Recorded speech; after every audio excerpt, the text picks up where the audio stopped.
End. Stop. Triple O.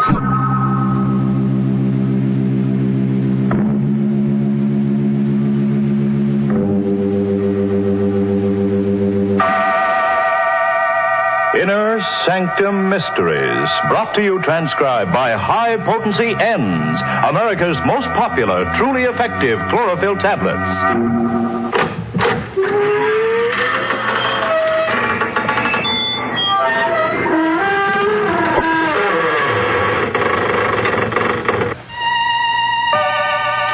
Good evening, friends of the creaking door. This is your host inviting you into the Inner Sanctum once again. Come in. You're early tonight. The coroner hasn't arrived yet. But it's all right. The corpse is here. Yes, that's him over there in the corner. The slightly decapitated gentleman sitting with his head in his hands.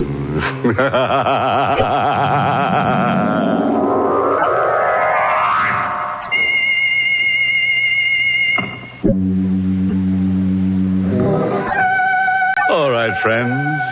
Let's gather round and meet that grim reaper, Mr. Macabre. No. Don't try to run away. Lie perfectly still. If you race with Mr. Macabre, you're liable to end up in a dead heat.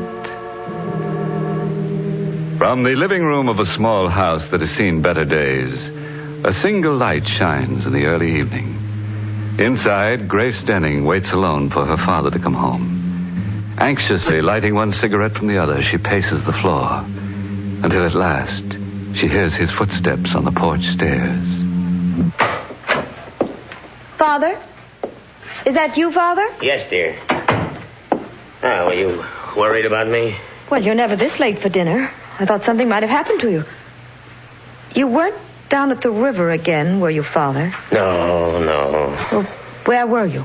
Just downtown. I stopped off for a minute. Grace, why are you staring at me? Well, you look so strange, so frightened. Well, I should be frightened. You know what it's like to live without money week after week, waiting, hoping for a break that never comes. Well, don't worry, darling. Your luck will change. I'm not worried anymore. You got the loan? Yes. From the bank? No. From Dr. Tarleton. Dr. Tarleton? He wouldn't lend you any money. He wouldn't lift a finger to help you. Why not? He's an old friend of mine, isn't he? Well, I wouldn't call him a friend. Not after the way he's treated you all these years. He still hasn't forgiven you for taking Mother away from him. Don't be a fool. Well, he hasn't. He's still in love with her. He told me so. At the funeral. Well, what difference does it make? I've got the money, haven't I? But how did you get it? I told you he lent it to me. Why did he lend you that money? Because I gave him something in return. What? I sold him my brain. What do you mean, Father? I willed it to him in return for the loan. Your brain? Yes. He said it would be of value to him in his experiments. He said the medical school was making a study of men with artistic talents. But you haven't painted for years. Well, Dr. Tarleton didn't really want my brain, Grace. Can't you see? It was just an excuse to torment me. Well, you're not going through with it. I won't let you. You'll have to, Grace. I've gotten the money. Then you'll give it back. I won't let you take it. Here, what are you doing? Holding him up to return that money. Put that phone down. Father, let go. Drive you out of your mind if you accept this loan. Now, let me speak to him. Dr. Tarleton's office. Miss Henry speaking. Hello. Oh, Miss Henry. Is Dr. Tarleton there?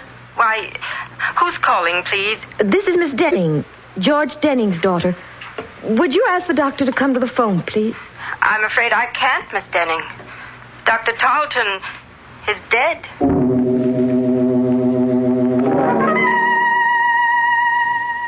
Miss Henry, I hope you don't mind my coming over here, asking you all these questions, but you see, Dr. Tarleton was an old friend of the family's, and I'm rather anxious to know the circumstances. I understand, Miss Denning.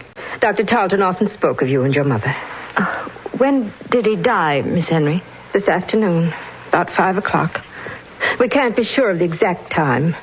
Nobody was with him when he died. Nobody? As far as we know. I was out of the office on an errand when it happened, and when I got back, He was dead. But what happened to him? I mean, it was all so sudden. Did he have a heart attack or something? Well, he was subject to dizzy spells, Miss Denning. He probably had one this afternoon. Oh, I see. But I'm not sure that's what caused the accident. Accident? Yes, he fell against the instrument cabinet in his office and broke the glass. The edge of it cut an artery in his neck, and he died before anyone could reach him. How awful. Well, what makes you think it wasn't an accident? I don't know. I just have a feeling it might have been murder. Why? Was anybody with Dr. Tarleton when you left this afternoon? Yes, a man by the name of Macabre. Who? Mr. Macabre. I don't know his first name or anything about him, but the police are investigating him right now.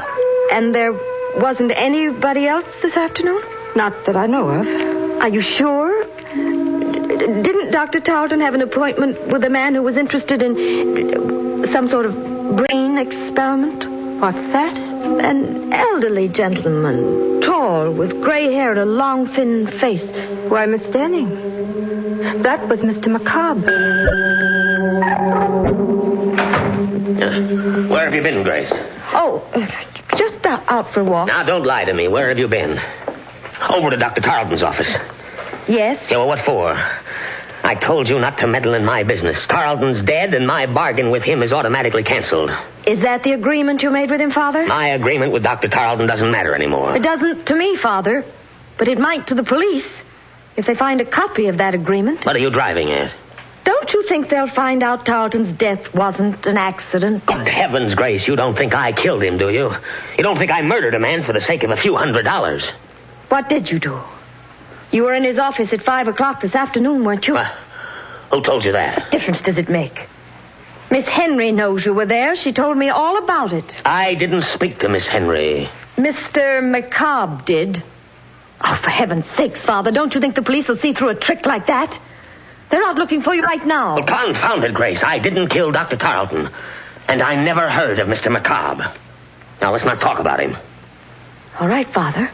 If you want to bluff it through, I can't stop you. Only I wish that you... Just a minute. I'll get that. No, let me. It may be the police. Hello? Hello, Miss Denning? Yes? I've got to see you right away. I have something to tell you about the murder of Dr. Tarleton. What do you mean? I can't talk to you over the phone, but if you'll come down to 54 Palmer Street right away, I'll tell you all about it. Come alone, Miss Denning. And come quickly. Just a moment. You haven't told me who you are. Oh, I'm sorry. The name is Mr. Macabre.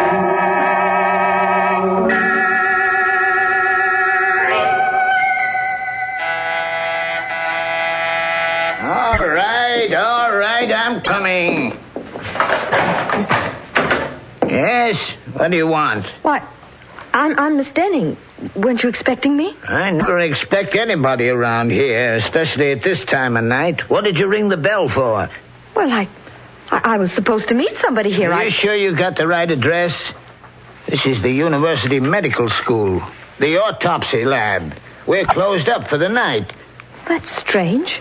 I was sure he said 54 Palmer Street. Who was this? One of the students? No, a friend of mine.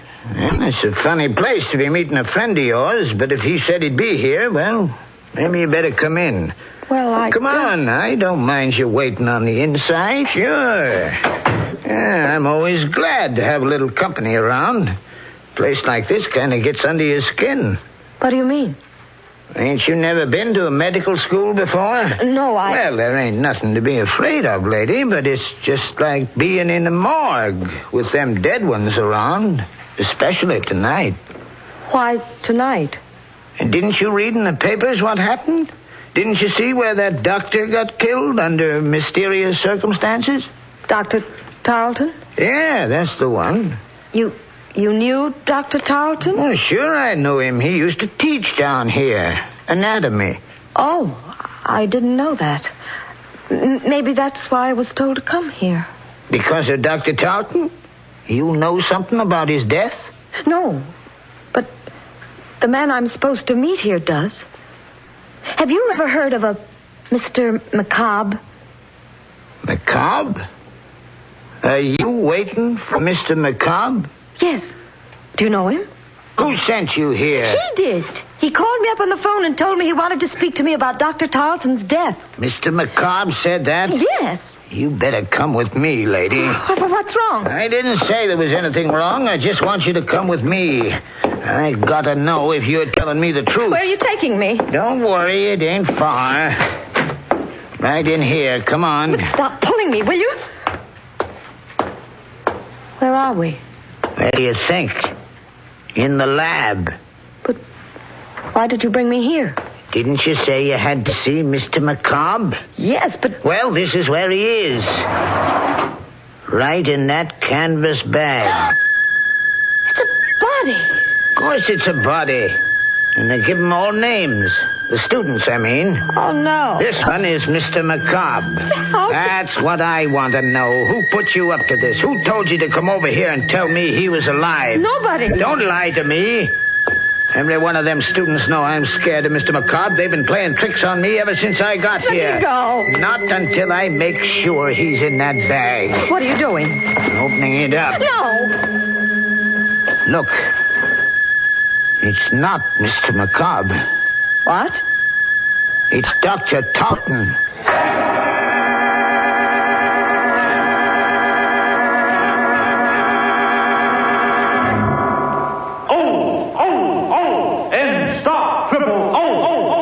Yes, high-potency N Stop Triple O. Stop odor of breath, odor of body, other personal odors. All three at the same time. That's important because anyone who comes in contact with the public should take high-potency N's chlorophyll tablets as protection against all odor offense. N Stop Triple O so effectively that just one or two N's tablets keep you fresh as a daisy all over all day. N's make Triple O go, go, go. Try this test. Rub an onion slice on your hand. Now moisten an N's tablet and rub it over the same spot. Why, the odor's gone. Exactly. That's how high-potency N's act inside your body to stop odors where they begin. They're made from a more potent form of chlorophyll, contain fully effective Daratol chlorophyll, and so act faster, longer, more thoroughly than any other type of chlorophyll product. High-potency N's are guaranteed to stop Triple O the very first day or money back. No deodorant, mouthwash, chlorophyll chewing gum, or toothpaste,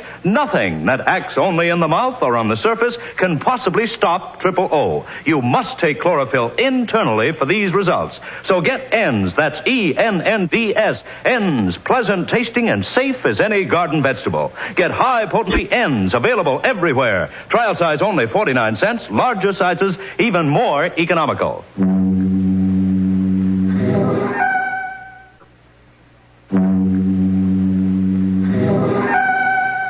Well, now that you've had a few moments to let your hair down, let's get back to our story and make it stand up again.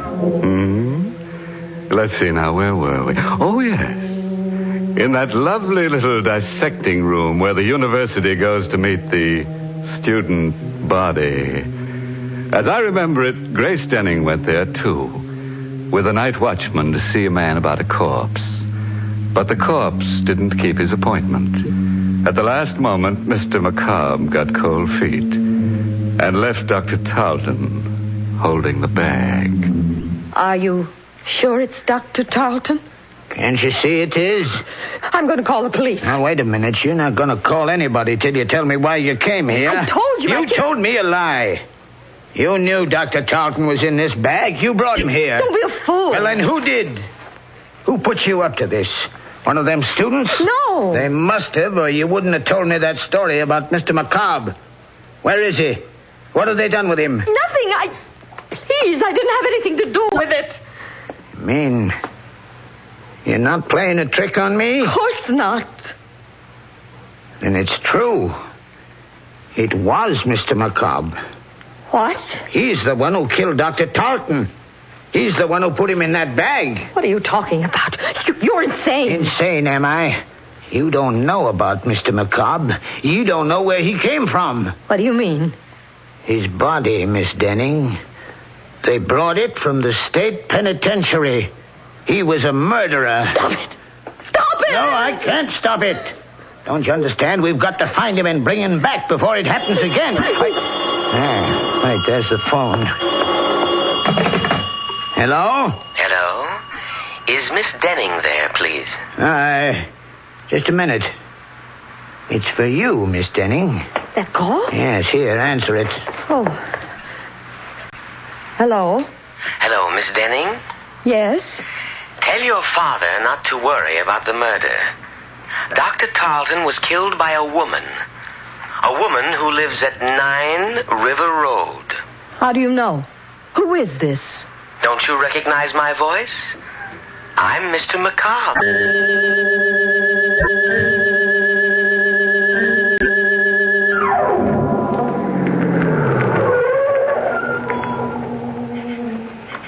That's the house, Father. 9 River Road. Grace, you're not going in there. I've got to, Father. I've got to know who this woman is. Well, then I'm going with you. No. Please. You stay here. It may be some sort of a trap to find out where you are. I'm better off alone. Well, careful, Grace. Please be careful. If this woman is a murderess... Don't worry, Father. Just stay in the car, and I'll call you if I need you. Well, all right, dear. I'll be right here. Come in, Miss Denning. Miss Henry. Yes, Dr. Tarleton's nurse. Good heavens. How did you know I was at the door? I saw your car drive up. Come in, won't you? Quick, Miss Denning, come in. I've got to talk to you. What's the matter? I'll tell you in a minute. Let me close the door. There. That's better.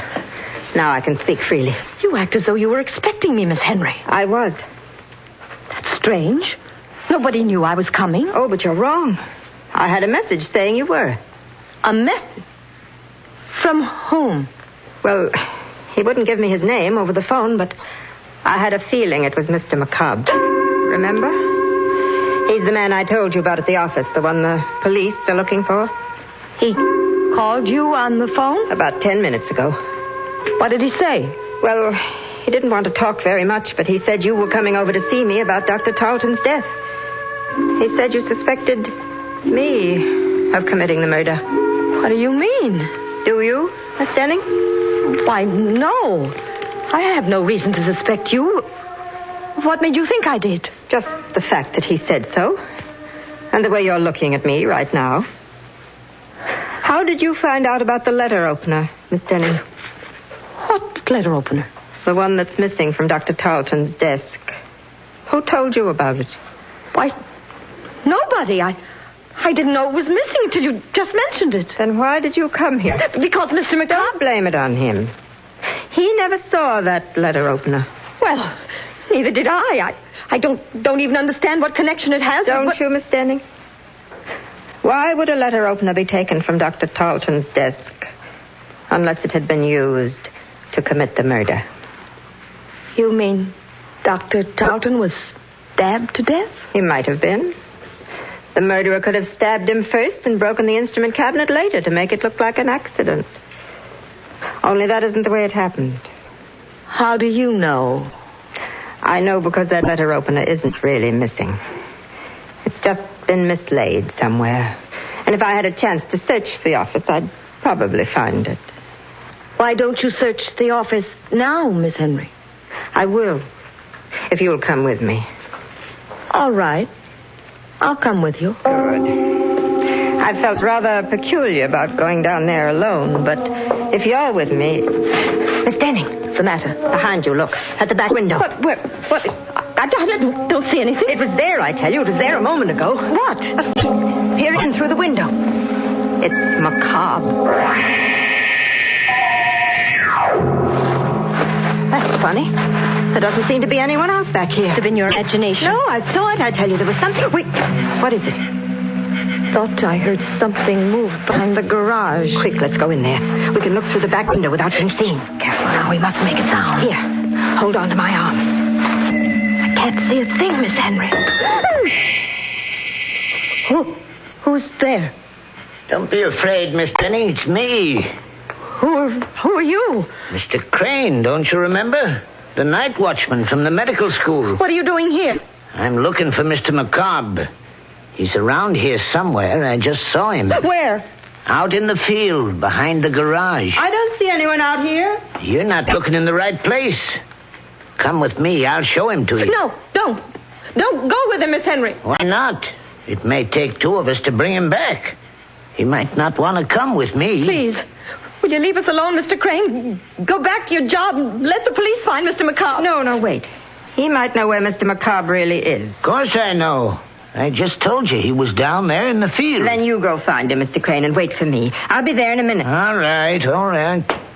But don't leave me out there alone with him too long. For heaven's sake, Miss Henry, don't you know that man's crazy? Crazy or not, I've got to know what he's up to. Here, take the key to Dr. Tarleton's office and go down there right away. Aren't you coming with me? Not until I find out about Mr. Macabre. Don't worry, Miss Denning. I'll meet you at the doctor's office in a few minutes. Are you sure you'll be all right? Of course. Go ahead. All right. I'll see you later. Mr. Macabre! Mr. Macabre! Oh, Mr. Crane. Where are you? Why don't you answer me? Here. Who's on that path? Oh, no, don't. The letter opener. The same letter opener.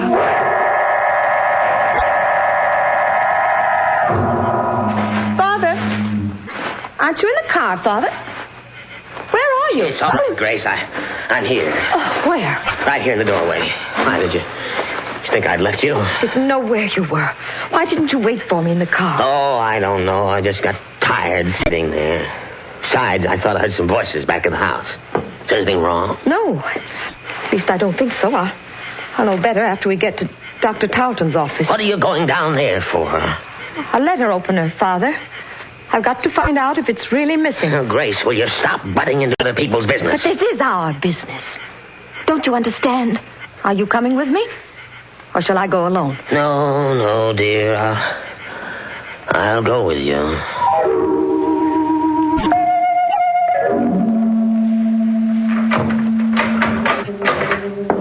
Wait right here, Father. Just outside the door. Let me know if anybody comes down the hall. Even Miss Henry. All right, but hurry. I'll be as quick as I can. Oh, I should have turned on the light before I closed that door. Now, where on earth's that light switch? Oh. Well, what's the matter with this thing? It doesn't work. No, it doesn't, Grace. Who said that? I did. Don't you recognize my voice? No.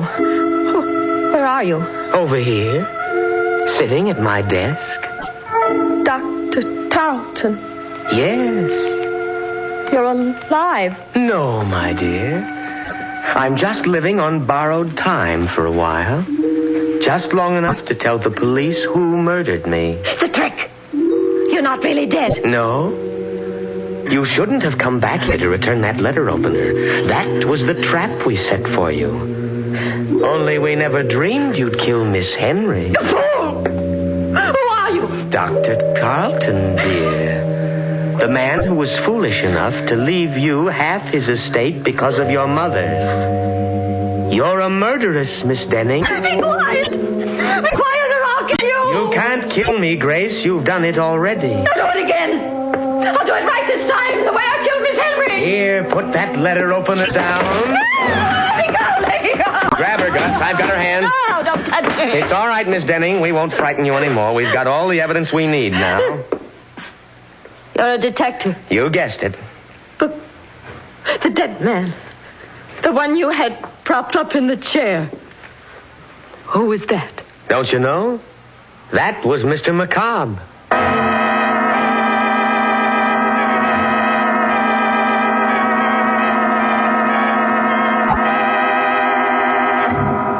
Well, that was a corny stunt for Macabre to play. If I were a corpse, I wouldn't go around frightening confessions out of murderous young ladies. I'd rather be seen dead. And speaking of death scenes, have you ever heard the one about the ambitious ghoul who left no stone unturned?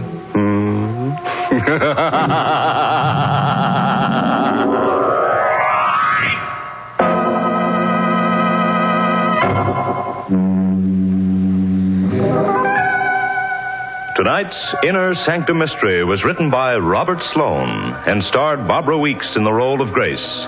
Everett Sloan played Crane. Music was by Lou White. This month's Inner Sanctum Mystery novel is You Could Die Laughing by Alan Green. The entire production of Inner Sanctum is under the direction of Hyman Brown. When in the summer sun, over an hour a day, look out for glare fatigue. And when eyes look dull and bloodshot from wind, smoking, or reading, get Eye-Gene. Contains Lexitol. Acts like a doctor's prescription. Just 2 or 3 soothing drops in each eye floats away that tired eye feeling. Your eye doctor will tell you, don't neglect your eyes. Use Eye-Gene eye drops daily. Eyegene. Safe, gentle, a tonic for your eyes. Trial size only 25 cents. Larger economy sizes too. Eye-Gene at drug counters everywhere.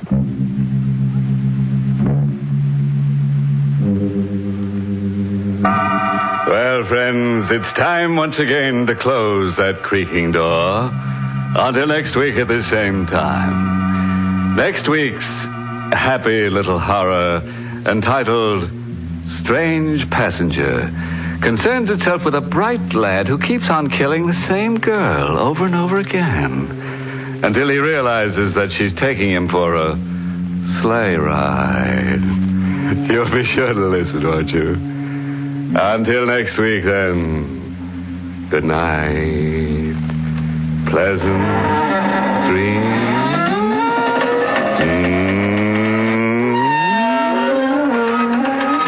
Be sure to join us at the same time next week for another Inner Sanctum Mystery. Brought to you, transcribed by High Potency N's, America's most popular, truly effective chlorophyll tablets. And don't forget N's 2 great television shows, Police Story on CBS TV and Lights Out on another TV network. Please check your local television listings for day and time. Carl Caruso speaking.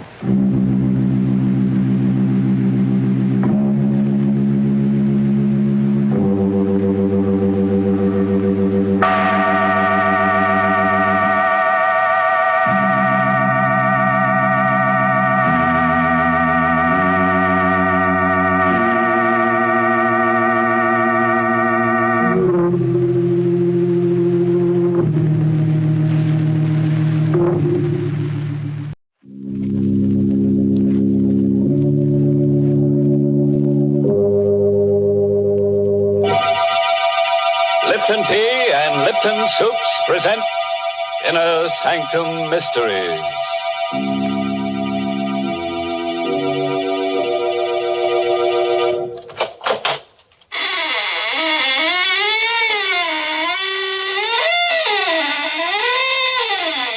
Good evening, friends. This is your host to welcome you once again to the Inner Sanctum. Do come in and join our circle, but watch out you don't get double-crossed. What's that? Oh, you're disturbed by those bodies dangling from the ceiling. Well, you know some people, they just die to come here. Then they hang around week after week and never say a word. Well, I have a theory about that, Mr. Host. What's that, Mary? Maybe the reason they're hanging around is because they think we're going to serve refreshments later on. Hey, that could be, all right. You know, lots of folks are like that. And who can blame them? When there's good food ahead, they just won't leave. And that's especially true if there's a chance that Lipton tea is on the menu. Now, the reason for that is simply this. Lipton tea is tea at its delicious best because Lipton's has such grand brisk flavor. In fact, brisk is the very word the tea experts themselves use to describe Lipton's full, hearty taste. You'll agree, I'm sure, the very first time you try it, for Lipton's is so lively and full-bodied and satisfying. Yes, it's that brisk flavor that makes more people buy and enjoy Lipton's than any other brand of tea in the world. So whenever you ask for tea, make sure you ask for Lipton tea.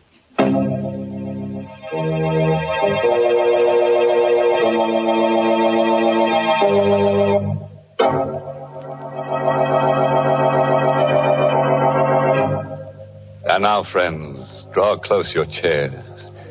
If there are no faint hearts among us, we'll begin tonight's tale of terror. A story written especially for Inner Sanctum by Michael Sklar. Our star tonight is Santa Soteka, who plays the role of Elwood Fitch in You Could Die Laughing. We wanted to escape our problem, to forget about it, so we went to the movies. There was a doctor in the story, and every time he appeared on the screen, I remembered. Halfway through the picture, I couldn't sit there anymore. I nudged Catherine, and we got up and walked out. The street was cold and dark and empty. Elwood, what do you want to do now? I just want to go back home. All right, dear. Get in the car. Elwood, I want to talk to you. All right, there's time for that. Please, dear, let's stop being silly about this thing. Let's face it. I am facing it. But you're not. Don't argue with me.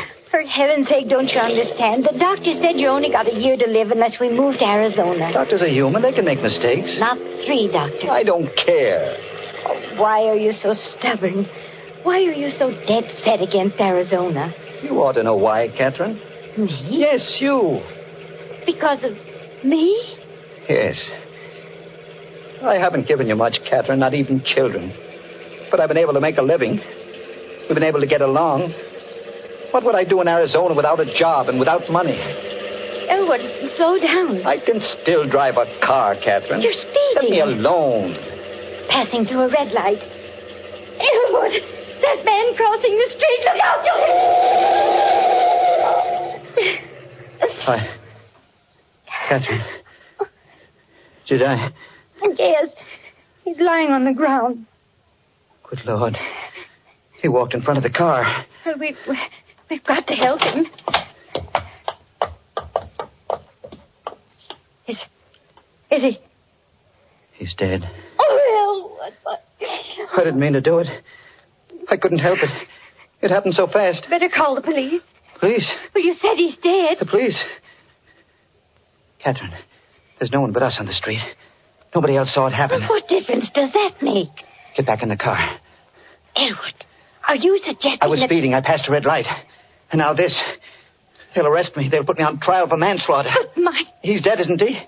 We can't help him. It won't do me any good if I go to jail. But running away, leaving the body... Catherine, we've got enough troubles without this. We're going to get into the car and drive straight to the garage. I've got a year to live. And I'm not going to spend it in prison.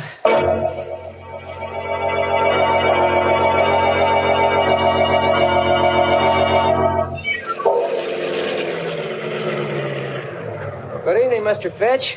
Want me to put the car away for you? Yes. Show must have let out early, huh? We didn't stay to the end, Anne. I didn't care for the picture. Ah, them pictures. I always tell my wife. Say, what did you hit? Hit? Yeah, your front bumper. Blood on it. That blood... A dog ran in front of the car. Do me a favor, Dan. Wash it off before you put the car away. Sure thing, Mr. Fitch.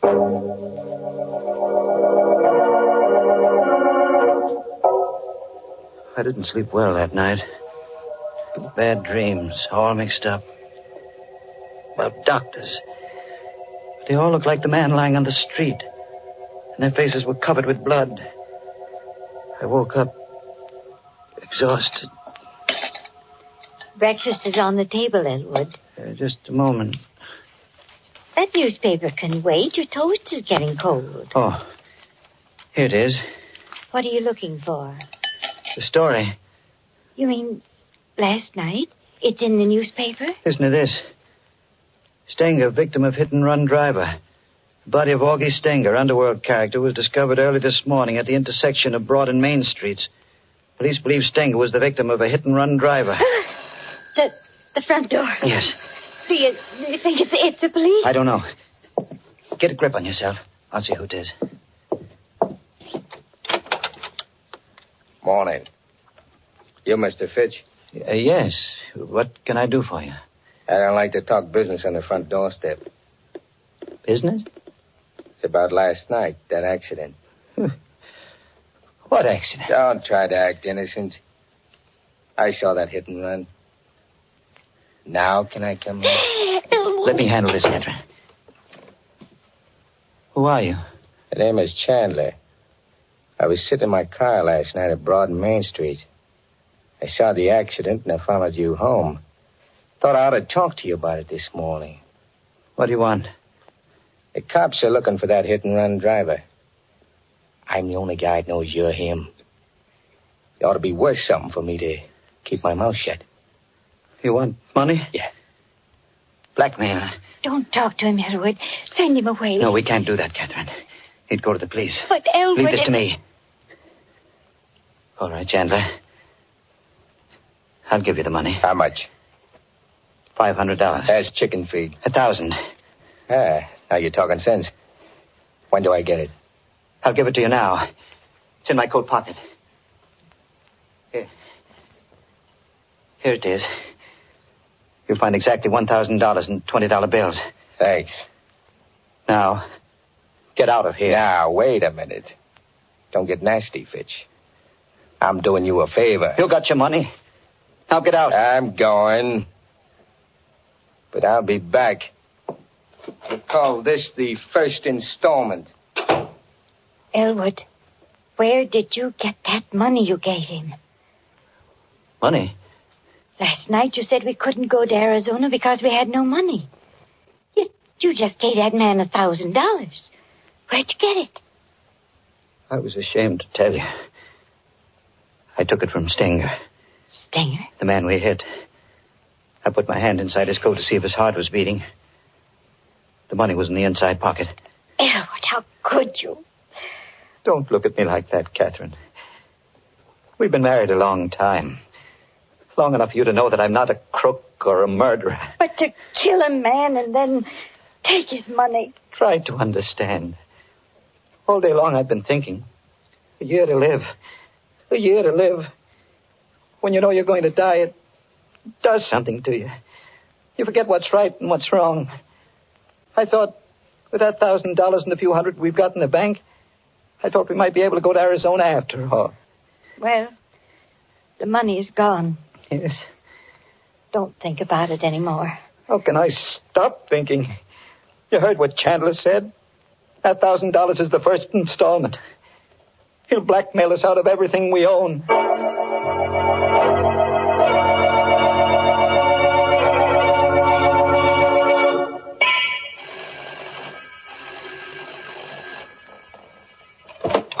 Chandler. Shut the door, quick. Who is it, Catherine? Shut that door, Mrs. Fitch. You were here only yesterday.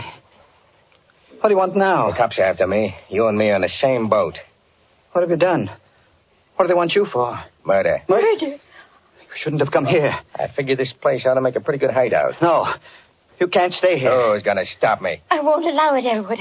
I won't have this man in my house. All right, cut the squawk. No. I stood a lot from you, Chandler, but stay away from me. Yeah. Don't you dare touch him. Elwood! Elwood! Don't cry, Catherine. I'm all right. Any more back talk, Fitch? No. Okay. I'm moving in.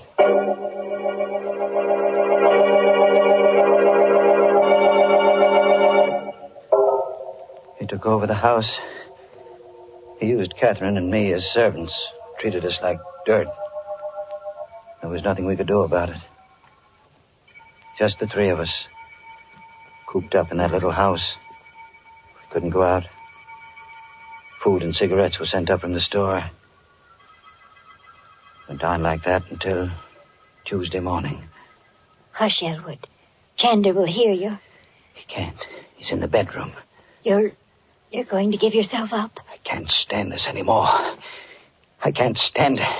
Well, do what you think is best, darling. I've made up my mind. Rather than put up with that man, I'd prefer to go to prison. I'll call the police right now. Hello, operator. Get me police headquarters. Got a pal at headquarters, Fitch? Hey, Chandler. Don't point that gun at me. Cancel that call. Oh, all right. Hello, operator. Operator. Never mind that call to police headquarters.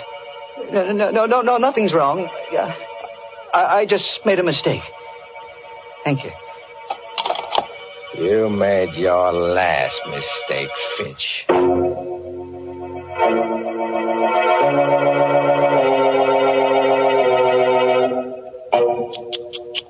Imagine that black villain, Jack Chandler. First he blackmails Elwood, then he blackjacks him, and now he blackballs him from using his own telephone. You know what I'd do if I were Elwood? I'd apply for a writ of habeas corpus. That is, if Chandler doesn't turn Elwood into a corpus first. Things do look bad for Elwood, I must admit, Mr. Host. My, what a lot of unpleasant surprises he's been having. Yes, and he's in for a lot more, Mary. Goodness. Well, right now, I'd much rather talk about pleasant surprises. Well, that's a lady's privilege, Mary. You go right ahead. A good instance of a pleasant surprise happened to me one of those glorious sunny days last week. Florence Perry and I drove out to the woods to gather spring wildflowers. But we'd scarcely reached the woods when the sky clouded over, and in a few minutes we were chilled to the bone. Back to the car we hurried, figuring the whole afternoon was ruined.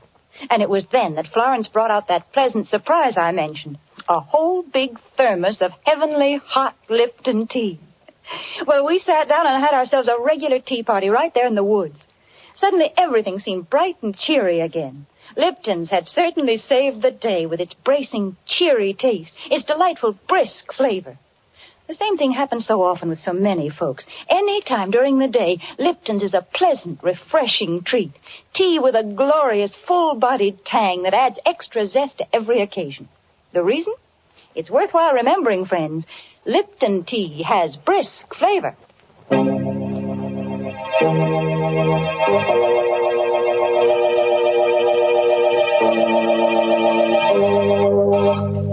Now, friends, let's get back to those lovely people, Jack Chandler and Elwood Fitch. Chandler the murderer and Elwood the hit-and-run driver. It's quite a pair. Together they make a full house. A moment ago, Elwood tried to give himself up to the police, but Chandler caught him at the telephone. So, you were going to double-cross me, huh? No. I was only going to tell the police about myself. What do you suppose would happen to me when the cops came for you? I ought to kill you right now. Oh, no. You shut up. First thing I'm going to do is pull out that phone so you don't make no more calls to headquarters. Yeah.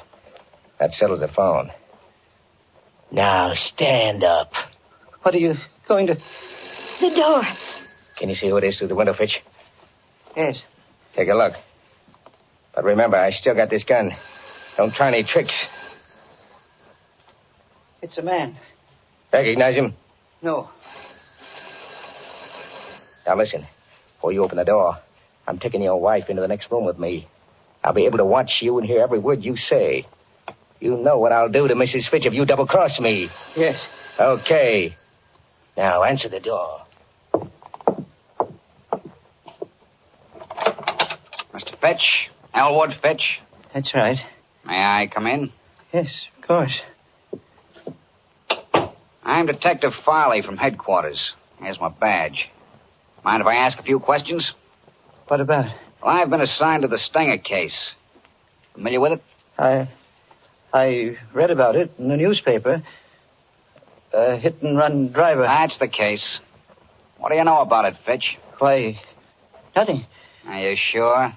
See here, you don't You think... and your wife went to the movies Friday night, correct?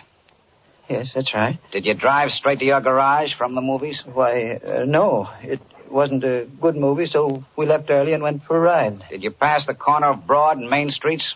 No. We went in the other direction. You're lying, Fitch. I've been checking garages for that hit-and-run car. Your garage man told me you brought your car in Friday night with blood on the bumper. I told him we ran into a dog. Don't make me laugh. Your story wouldn't hold up a minute if that fool garage man hadn't washed the blood off. Are you going to arrest me? I need evidence first. When I get it, I'll come back.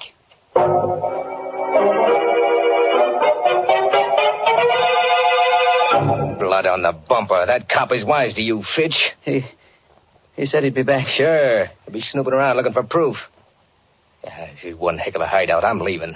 You're going away? Yeah, glad of that, ain't you? Well, you got nothing to celebrate. What do you mean? I need time, plenty of time to get away from the city. I'm not going to leave you here to squeal to the cops as soon as I'm out of the door. We wouldn't tell the police. Yeah, I'm going to make sure you don't. I got one murder rap on me already. It might as well be 3. 3? Elwood, he means... Listen, Chandler. I swear we won't tell. Why should we? Remember what you said. We're both in the same boat. The police are after me, too. You tried to double-cross me once before. I ain't taking any chances. Please. There's no use begging. It won't do no good. When are you going to do it? Before I go, sometime after dark.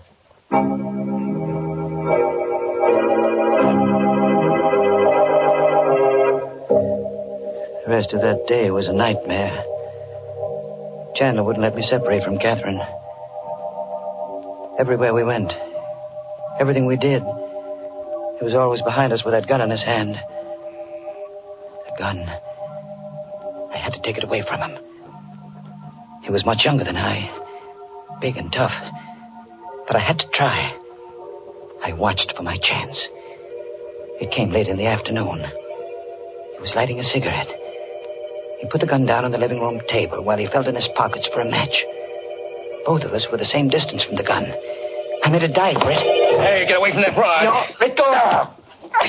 I traded it for this. Catherine, help me. Grab his hand. Let go of me. Let go. Hold him, Catherine. Hang on to him.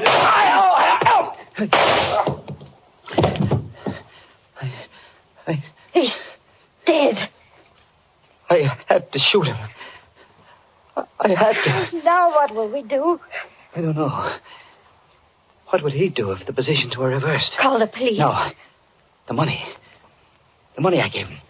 The $1,000 I took from Stenger. He still got it. It's ours again, Catherine. We're going to Arizona. Arizona? Don't you see? It's just like it was before he came. We'll take the money and we'll go to Arizona. But his body... He's a murderer, he said so himself. We'll put the body into the car, drive out to the suburbs, and leave it on the highway. The police will think it was just another gangster murder.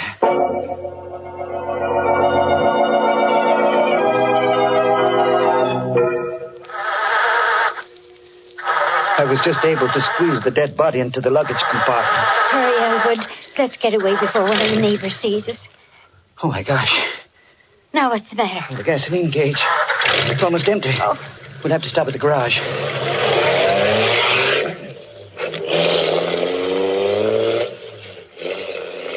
I drove back to the garage, had Dan fill the tank, and paid him with one of the $20 bills I'd taken from the body of Stenger.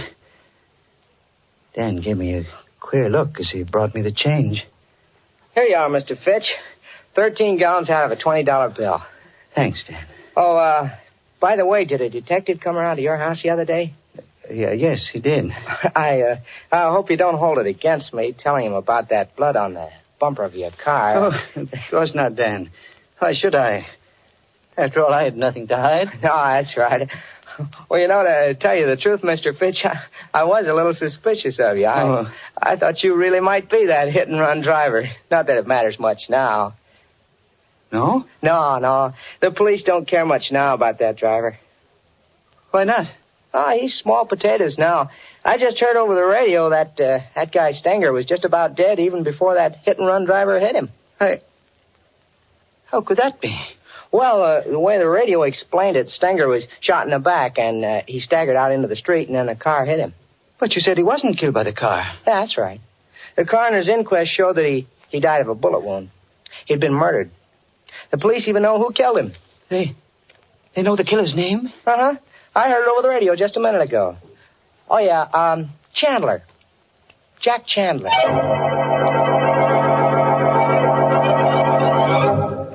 I don't remember driving away from the garage. It kept going around in my brain. Chandler had murdered Stenger. Catherine and I had run away from a crime we hadn't committed. No wonder Chandler had seen the accident. No wonder he feared the police. And now he was dead. His body packed into the luggage compartment of the car.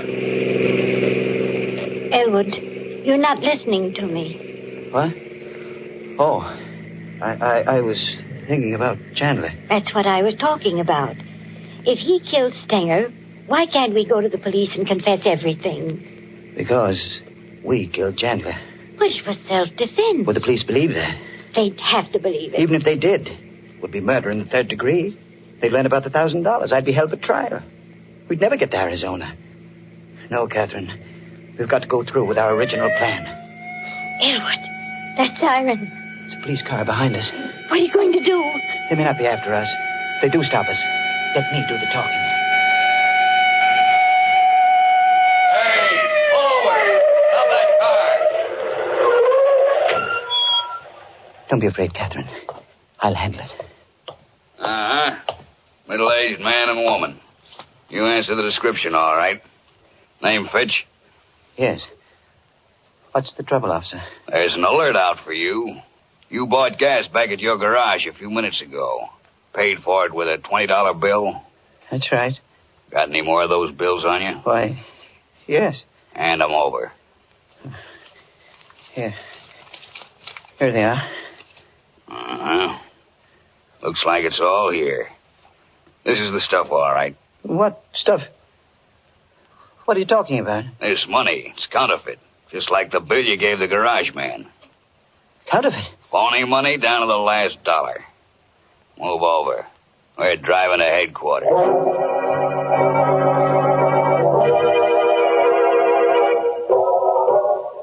Well, that's the story, Detective Farley. You'll find Chandler's body in the back of my car. Willing to put your signature to this confession, Mr. Fitch? Yes, I'll sign it. Oh, you could have saved yourself a lot of grief. I knew you were the hit-and-run driver when I came around to your house. But I needed the proof, and you gave it to me when you broke one of these phony $20 bills. Well, did you know then about the money? Sure. Stinger had a long record as a counterfeiter. His girl told us he was carrying $1,000 in bad money the night he was killed. Naturally, when we didn't find the money on his body, we knew it had been taken by the hit-and-run driver. And the blood on the bumper of your car was the giveaway. Well, now that you've caught me, what's going to happen to me? Well, depends on the jury. You might get 20 years. Might get life imprisonment. You might even get acquitted.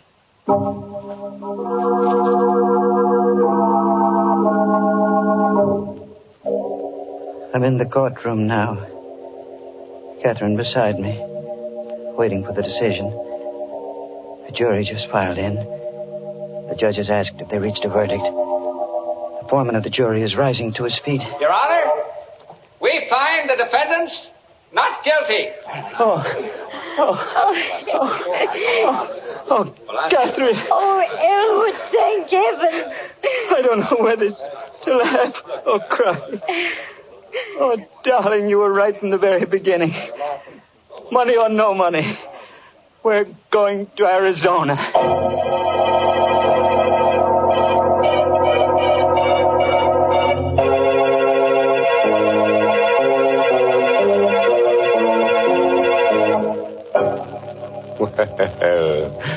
Fooled you that time, friend. Slipped you a happy ending when you weren't set for it. But that jury decision, I don't know. It sounded a bit fishy. But seriously, friends, do you like happy endings? I don't, but then some people do. You know, someday, just to make sure, I'm going to have some research organization take a gallows poll. Well, Mr. Host, that seems a lot of trouble to go to when there's plenty of proof right in front of your nose that says people love happy endings. And what is that proof, Mary? It's the way thousands and thousands of families every day top off delicious meals with delicious Lipton tea. There's a real happy ending for breakfast, lunch, or dinner, folks. Try it and see. In fact, so that you won't forget it, add Lipton tea to your grocery list right now, this very minute. It's the world's favorite tea, and you're always sure of getting tea at its tastiest when you get Lipton's. Because remember, Lipton tea has that marvelous brisk flavor.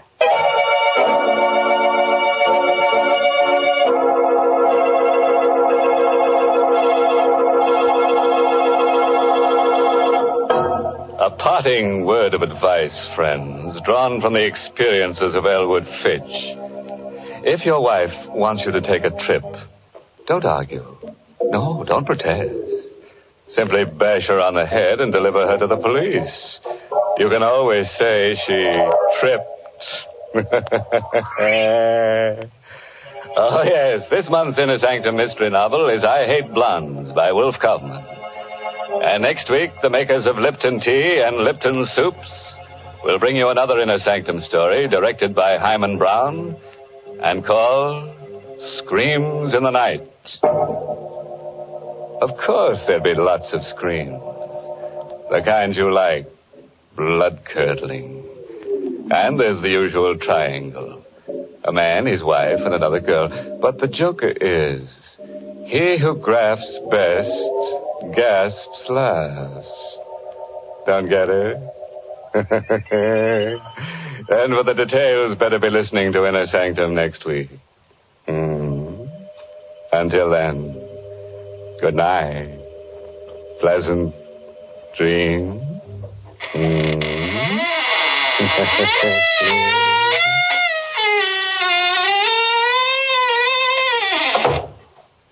Let's begin at the beginning of the meal, friends, with the soup. If you want soup to be both delicious and easy to prepare, make it Lipton's Noodle Soup. Here's a soup that has real honest-to-goodness chickeny flavor. It's full of tender noodles, and because it comes in modern soup mix form, it saves both time and money. Lipton's Noodle Soup mix is quick to make, and it makes lots more than canned soups, yet costs less. Try Lipton's Noodle Soup. And tune in next week for another Inner Sanctum Mystery.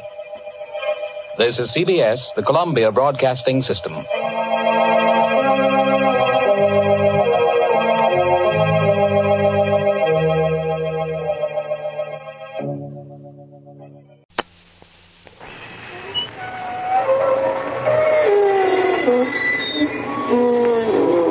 Good evening, friends. This is your host again to welcome you through the creaking door into the Inner Sanctum. Come in. Come on in. I want you to meet Ambrose, our man-shy ghost. The other night in a graveyard, he bumped into a human and was so frightened he turned flesh-colored. Yes, poor Ambrose. He's got a bad case of ants in his fantasies. He's so upset he's just a ghost of his former ghost. Was a time when we held high hope for Ambrose. Oh, yes, at Abnormal U, he was cited by his classmates as the personality most likely to split.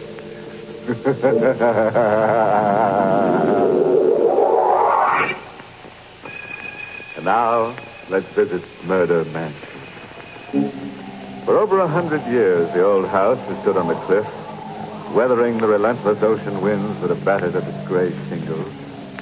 Now, in the living room, the real estate agent and the new buyer are completing the arrangements for sale. Only one thing bothers me, Mr. Griffin. That graveyard just outside the window there. Are you sure nothing can be done about it? I'm sorry, Mr. Burley. You know the conditions set down in the deed. The Crandall family burial ground must remain on the property untampered with. Those Crandalls must have been a morbid family, having themselves buried right next to the house they lived in. Yes, they were peculiar. I guess they figured it was a way of keeping the family together. You shouldn't laugh, Mr. Griffin. What are you doing here? I hope I'm not too late. This is the gentleman who's planning to buy the house? Mr. Burley's already bought it. Oh, I'm sorry. Hey, look. What is this, Griffin? Who is this woman? I'm Emily Robbins. Mr. Burley, please, you must sell this house immediately to me. Sell it? That's ridiculous. I just bought it. Mr. Griffin never should have allowed you to. Now, see here, Mrs. Robbins. Just a minute, Griffin. I want to hear what she has to say. Well, all right, but you can see she isn't exactly accountable. You're bad, Mr. Griffin. You promised to sell the house to me. But you couldn't wait until I had the money, could you? I'm in the real estate business, not charity. Mrs. Robbins, I still want to hear why Griffin shouldn't have sold me this house. Because, Mr. Burley, a house isn't just a thing made of wood and stone and mortar. It's almost a living, breathing creature. It accepts and rejects people just the way we do. I was born a Crandall, and only a Crandall may live here. Anybody but a Crandall would be an enemy within its walls. You'd never spend a happy moment here. Oh, you see, Mr. Burley, I told you. She doesn't make sense. Please, Mr. Burley, for your own sake, sell it. Oh, you can't frighten me into a quick sale. No, I know I'll buy when I see it. My wife and I will be living here within a few days. I'm sorry, Mr. Burley, but I don't think you will. I don't think you will ever live here.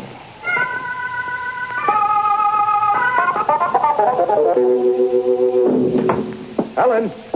Oh, Helen. Mr. Burley? Yes, Ada. Where's Mrs. Burley? I want to tell her I got that house at my price. Oh, sir, you'd better go upstairs. The doctor's still there. Doctor? What's the matter? Oh, Mr. Burley. What is it, Ada? What is it? Your wife is dead. What? She seemed so well after lunch. She was upstairs napping, and when she didn't come down at the usual time, I went up. I tried to wake her, but... Helen dead? Oh, no, it can't be. It just can't be. I tried to get you everywhere. But she hadn't been sick.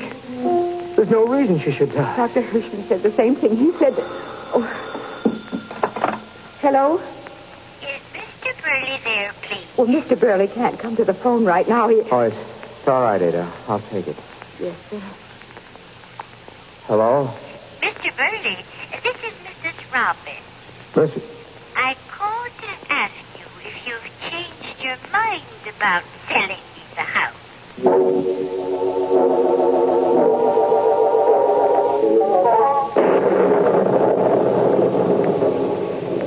Can I bring you something, Mr. Burley? No, Ada, thank you. Sir, I know it's none of my business, but maybe you shouldn't have come to live in this house. Maybe you should have sold it to Mrs. Robbins. I had to come here. I have to prove to myself that a house can have no evil influence over life and death. Of course it can't. And yet, according to the doctor, my wife passed away almost at the very moment I bought this house. I'm so confused. I don't know what to think. I'm not one to butt in, but you are letting the house have an effect on you. Well, you haven't moved from that window all evening. I'm just trying to fathom things out. You've been standing there staring out at that graveyard. I'm all right. Now let me alone. Yes, sir. Good night, Mr. Burley. Good night. Hey, Dad. What is it, sir? That graveyard out there. When the lightning flashed just then, I saw it. So what? There's a new headstone among the old ones. A brand new headstone.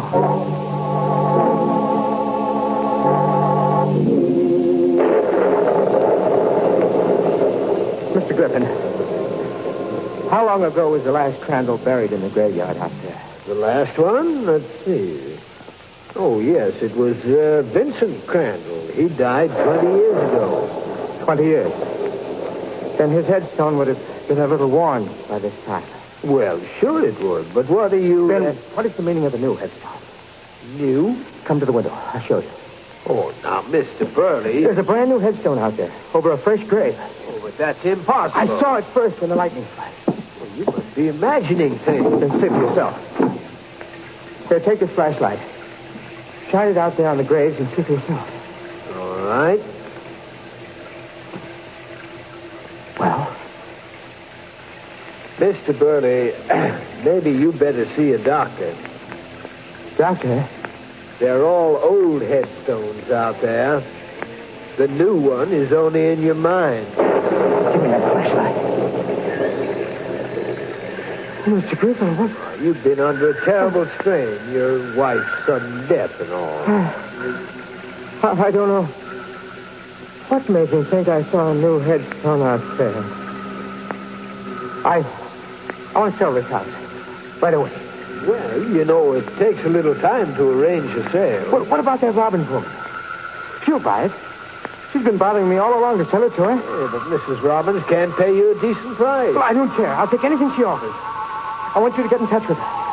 All right, Mr. Burley. I'll call her in the morning. No. I can't wait until then. I want this house sold tonight.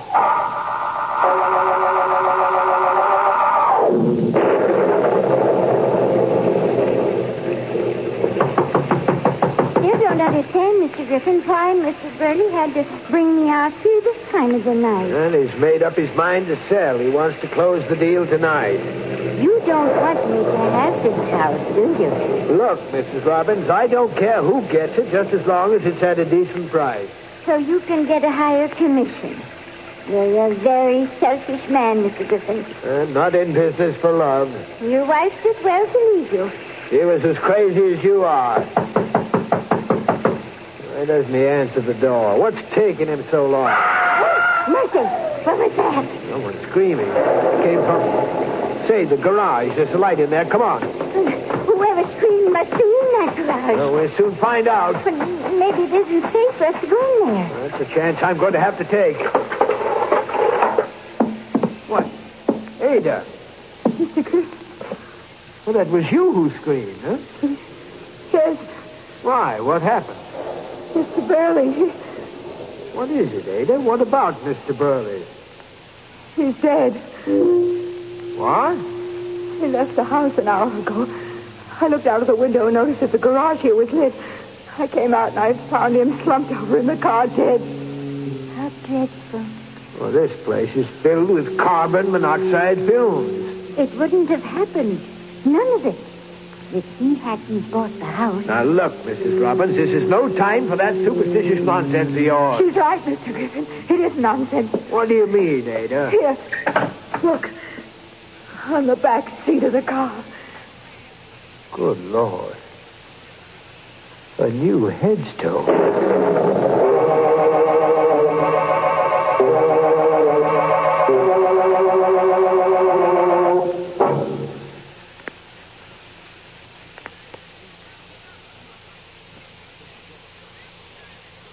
Hey, anybody want to buy a house?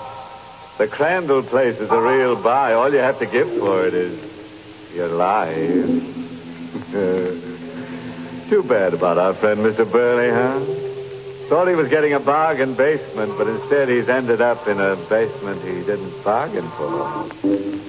Yes, he should have taken old Lady Robbins' advice, which, in a phrase, was, one man's menage is another man's morgue. Well, now, let's get back to our mystical manor.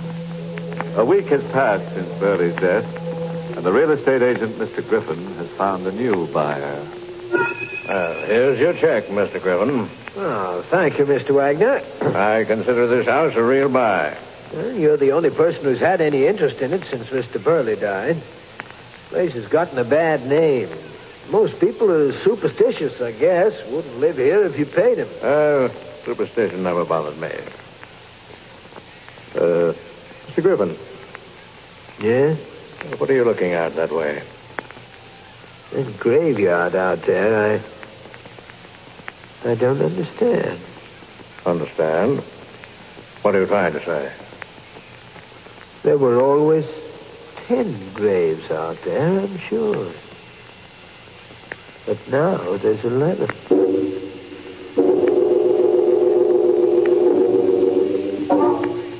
I'm sorry, Mrs. Robbins, but nothing you say can persuade me to sell. Please, Mr. Wagner, for your own sake, don't be stubborn. It may cost you your life. You know what happened to Mr. Burley and his wife. Well, I've always prided myself on being a jinx breaker. Oh, be sensible. That's a very silly reason to live here. Maybe I have another reason, too. What do you mean? Charles Burley was a very close friend of mine. Oh, I didn't know that. I told it to Mr. Griffin. Now I'm telling you. I knew Burley like a brother. Everything about him. Mrs. Robbins, he wasn't the type to commit suicide. Oh, but he didn't commit suicide. Oh, you seem to know a lot about it. I do. Then maybe you can tell me who killed him. I can. Who? This house is the killer. Now, look. Oh, it is, Mr. Wagner. I know. You don't believe me, do you? Of course not. But soon you'll find out that I'm telling the truth. That sounds like a threat. No, Mr. Wagner. I'm not threatening you. I'm just trying to help. I'm just giving you a chance to live. One more chance to sell me this house at my price. And if I refuse? If you don't sell it to me now, well, then I'll buy it after your death. I see. Well, Mrs. Robbins, there's nothing more we can talk about. I'm sure you know your way out. Good afternoon. Good day, Mr. Wagner. Hello, Mrs. Robbins. Oh, what, Ada, what are you doing here? Oh, didn't you know? I'm Mr. Wagner's new maid.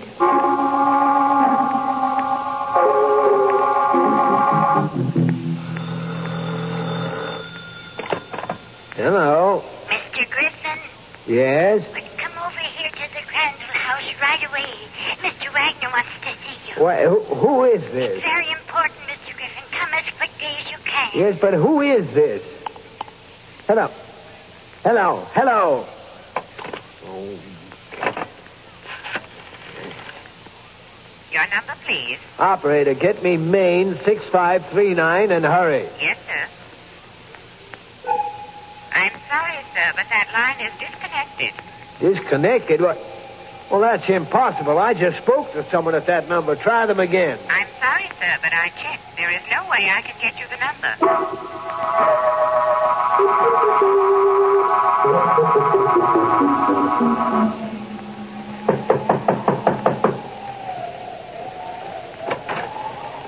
Come in, Mr. Griffin. Mrs. Robbins, what are you doing here at the Crandall house? I was waiting for you, Mr. Griffin. I don't understand. Come in, please. I was the one who called you on the phone to come out here. I didn't say who I was because I didn't want to mention names. But I tried to get the phone here right after you hung up. The operator said the line was disconnected. It is. The wire has been cut. I walked down the road to the mobile gas station to call you to come out here.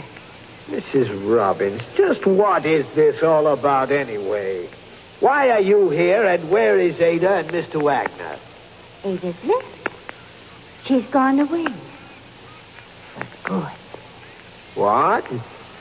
On the hall table over there, a note from Ada to Mr. Wagner, explaining why she left. And what about Mr. Wagner himself? Where is he? In the dining room. Oh, wait, please don't go in there. Let He's dead. Mr. Wagner dead? When I came in, he was slumped over the table. When you came in, huh? What's the way you say that, Mr. Griffin? You make it sound like you think I killed poor Mr. Wagner. Well, what should I think?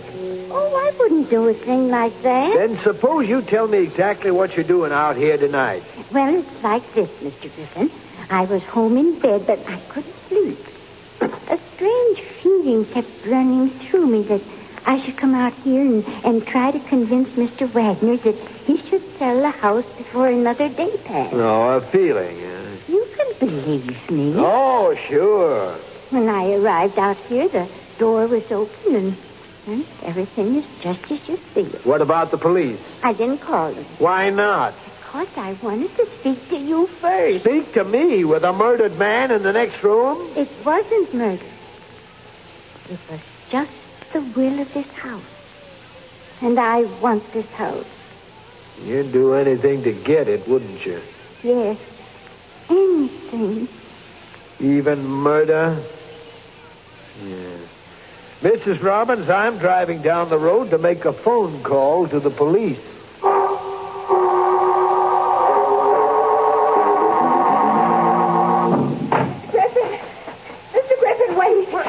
Well, Ada, what are you doing here? I was watching you and Mrs. Robbins through the window. Mr. Wagner is dead. I know. But how could you? You left the house this morning. I saw his body slumped over the table. You think the same as I do, don't you? Oh, what do you mean by that? You suspect Mrs. Robbins, too. In a way. But I also suspect you, Ada. Me? But I can't exactly figure out what your game is. Game? I have no game. And why did you leave a note saying you were going away? What note? There's no use lying. I saw it myself on the hall table. But you must be mistaken. Today is my day off. I left the house early this morning. I didn't write a note. Well, if you are telling the truth... I am. Then I know who did write that note. You wait right here for me. I'll be back in 10 minutes. Keep your eye on the house. Where are you going? The phone inside is disconnected. I'm going down the road to call the police. I'll go with you. Why? I'd rather not stay here alone. Mrs. Robbins doesn't know you're out here. You're safe. But just the same, I'd feel better if I went with you. I'm not taking you with me. You act as if you're afraid of me. Maybe I am. But why? Why? Because when Mrs. Burley died, you were in the house. The same with Mr. Burley. And now Mr. Wagner. You were there when every victim died, Ada. I won't let you in this car with me.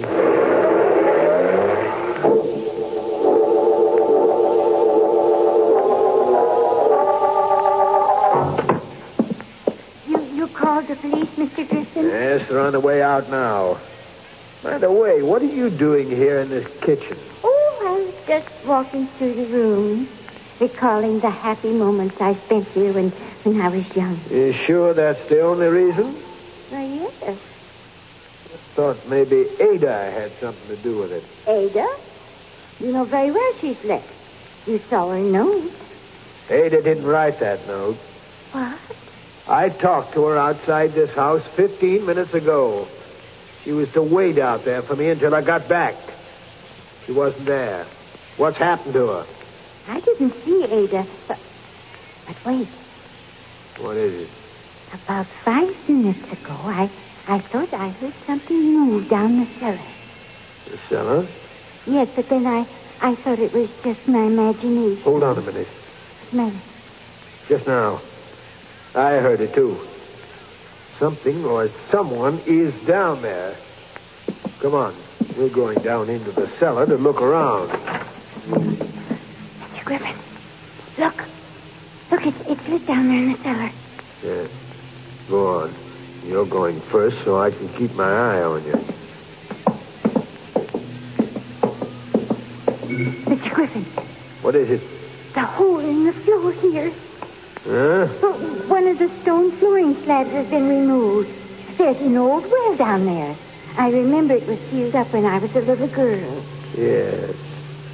And I can see the slab was freshly removed. I wonder why. Mr. Griffin. What now? Behind you, in the shadows. Look, there's a woman's body. It's Ada. She's dead. Yes, I know. Why, you say it as if you were sure we would find her this way. I was sure. You see, Mrs. Robbins, I killed her. I didn't have quite enough time to dispose of her body in the old well here. I heard you moving about upstairs in the kitchen. But why did you kill her, Mr. Griffin? Because she insisted on living in this house like the others. Then it wasn't this house. It wasn't because they weren't Crandall's. Of course not, but your idiotic superstition about this place helped my plan. Mrs. Burley's sudden, peculiar death was a lucky coincidence for me. It gave me the idea for the others. I needed a series of deaths to completely destroy the value of this place, so no one would ever live in it. But why? On several occasions, you mentioned my wife, Mrs. Robbins. You see, you were wrong about her, as everybody else was wrong. She didn't run away from me. She would have, but I killed her. And her body is down at the bottom of that well, just as Ada's will be, and just as yours will be. But the police are coming. They'll find you out. You foolish old woman, do you think I really called them? Now, Mrs. Robbins. No, Dr. Manley. You wanted to stay in this house. Now you will, forever. No. You're going to get the thing you wanted most. Oh! You're not going to kill her, too. Ada. Yes, Ada. No, it can't be. You're dead. Not yet. Not completely. There's just enough life left. No, my leg. Let me go. Let me go. The well. I'll fall in there.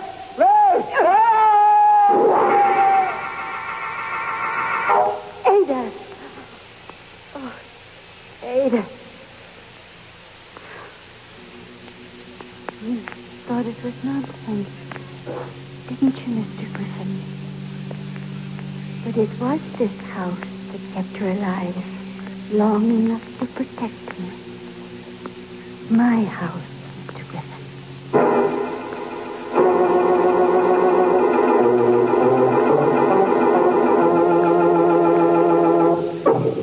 Well, as they say, all's well that ends in a well. Say, folks, what about that Griffin character? Just goes to show how a property agent can sink to such an unreal estate. Yes, sir, that's what I call tripping over your own plot. Now, Mrs. Robbins will never be lonely. No, when things get dull, she can always step outside the house and dig up a relative or two.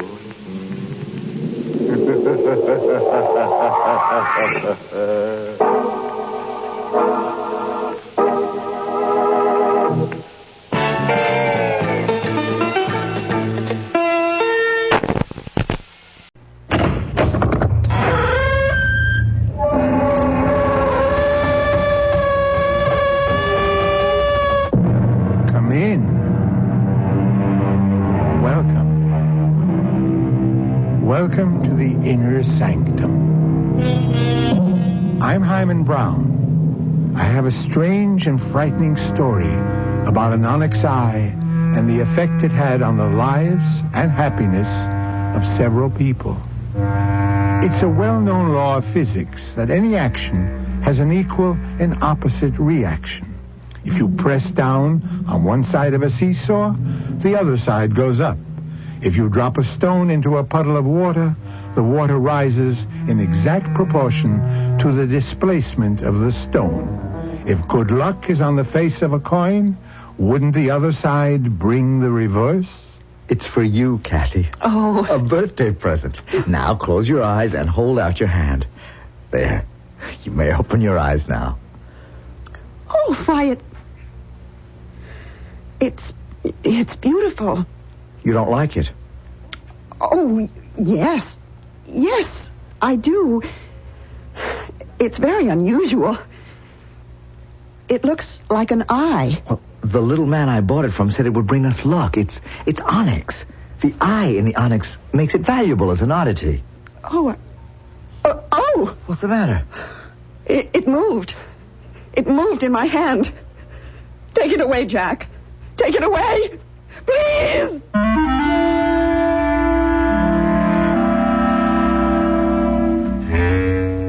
Our mystery drama, The Onyx Eye, was written especially for the Mystery Theater by Sidney Sloan and stars Francis Sternhagen and Michael Wager.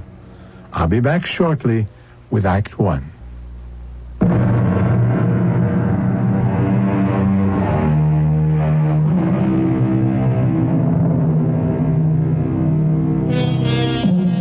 It was on a cold, slushy day in January that Jack Evans found himself on the run-down side street in a section of town in which he had seldom been before. He was weary and cold from job hunting, but he knew he could not go home and face Kathy, his wife, on her birthday without some small gift. Then he saw it, a little curio shop. He looked in the window at the collection of junk jewelry, and his eye was attracted to an interesting egg-shaped object, dusty and half covered by other things. He immediately knew that this was what he was going to buy for Kathy. Hello? Anybody here? Yes. Can I help you? Oh, I didn't see you. What can I do for you? I haven't much time. I was just about to close. At 3:15 in the afternoon? Young man, I am closing the doors and leaving. I will not return. I have been here for over 60 years. Long enough. Long enough, wouldn't you say? Yeah, I guess so. So, you will be my last customer, and I will be generous. Name your own price for the thing you want. I haven't made up my mind about anything, but I did notice a white egg-shaped object in the window. Why? Yes, how did you know? I knew. I remember my mother had a china egg when she used to darn socks. You know what I mean? Yes. And I thought I'd like to get one for my wife. It's her birthday. Ah, yes. I know it isn't much of a present, but, well, I can't afford more at this time. Oh, it will bring you luck. And if you ask to buy it, I must sell it to you. What? Would you like to see it? I'll take it out of the window. Well, yes, please. Here. Here it is. But I must tell you, this is not a China darning egg. It is onyx. Here, don't drop it. Oh, feels heavy. Heavier than I thought. Turn it over. Good Lord, it's an eye.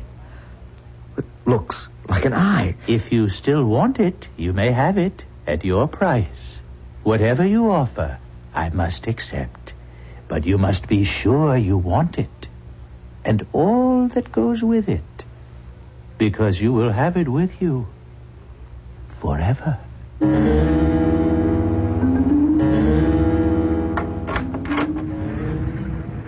Hello? Is that you, Jack? Home, Kathy. Come on into the kitchen. It's warmer here. Okay, dear, as soon as I get my galoshes off. Oh, it does feel warmer in here. Ooh, the heat's been off all day. I think we've run out of fuel. I've kept the oven on so the house wouldn't freeze. Well, did you call Holder's Fuel and tell them? Oh, a lot of good that would do. We owe them. Well, we're way beyond our credit. Oh, but in weather like this, let me call them. Didn't you tell them you're expecting a baby and that the cold wouldn't... Phone's out, too, Jack. They sent us 2 warning notices. Oh, great. Fine thing to happen on your birthday. You should have married a guy who could take care of you, Kathy. Oh, you're the nicest husband in the world. And you're going to be a marvelous father. But... No buts. Having you for my husband is enough. Enough for me.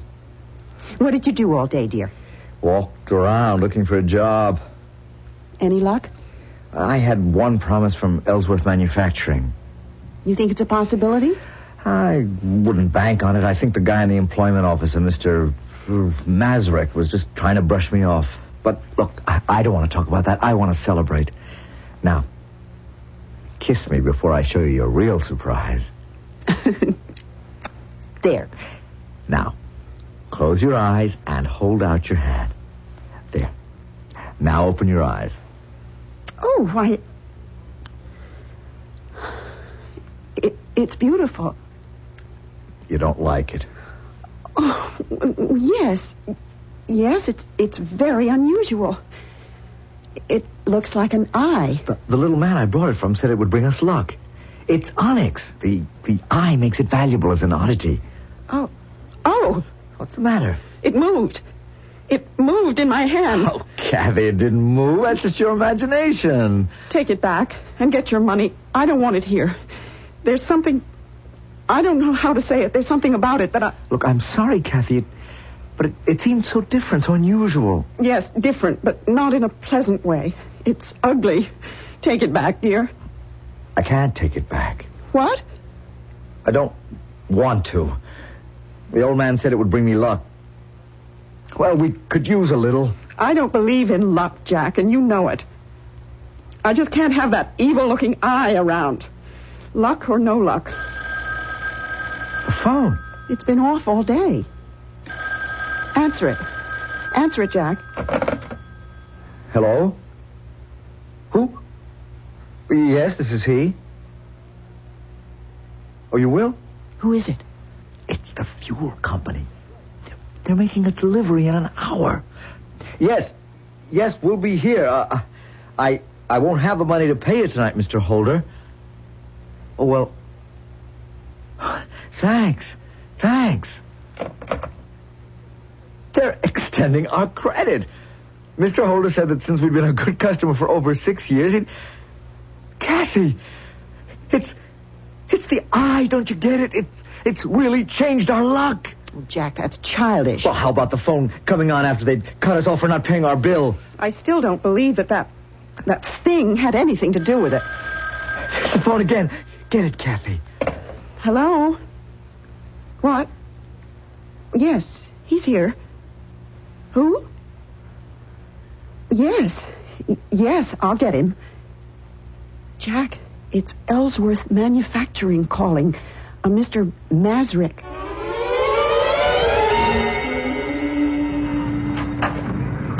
Oh, good morning. Can I help you? Oh, Mr. Evans. Well, we ain't seen you in the store for quite a while. Yes, I want to pay my bill. Oh, sure. Is that all? Just a minute. I'll get out the credit book. Sorry to have let it run so long. The bill, I mean. Oh, don't give it another thought. You see, I was out of work. Yeah, so you stayed away. Now, that was foolish. Now, Harry and me, well, we sized you up as an honest man. Right away, we knew you was okay. The first time you and your wife came in the store. Hey, how's she doing? She have the baby yet? A couple of months more. Oh, the last couple of months seem mighty long. Take it from me. Nah, that's the bill. Let's see. Evans, Evie. Here it is, yeah. $16.85. Part of it was for that baby magazine your wife was getting. Oh, yeah. Well, I can pay it. Just got my first week's pay. Oh, wonderful. You see?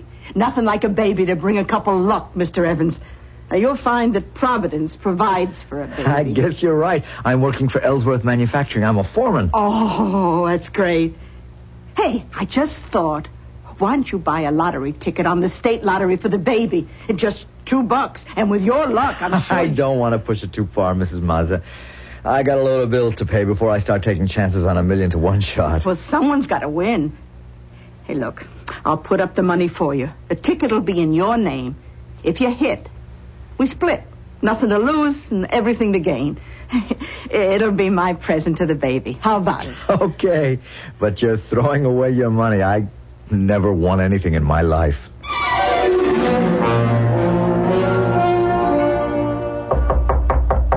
Come in. Mr. Ellsworth? Yes? They told me in the plant that you wanted to see me in your office. Your secretary told me to go right in. Yes. You are Mr. Evans. Jack Evans. Oh, yes. I have your name right in front of me on my pad here. Pardon me while I read this memo from your supervisor. I would like to say something, if I may. Yes? I need this job very much. I know I'm new at it, and I probably made many mistakes. My good man, you're getting yourself needlessly upset. You're in no danger of losing your job. I'm not? Oh, I thought I was coming to see you to get fired. You are here to see me because of a memo from your supervisor, who praises your hard work and dedication. You see, there's a new opening in supervision on the executive level. A big step up from the plant job you hold now. And we think you can handle it. What do you say?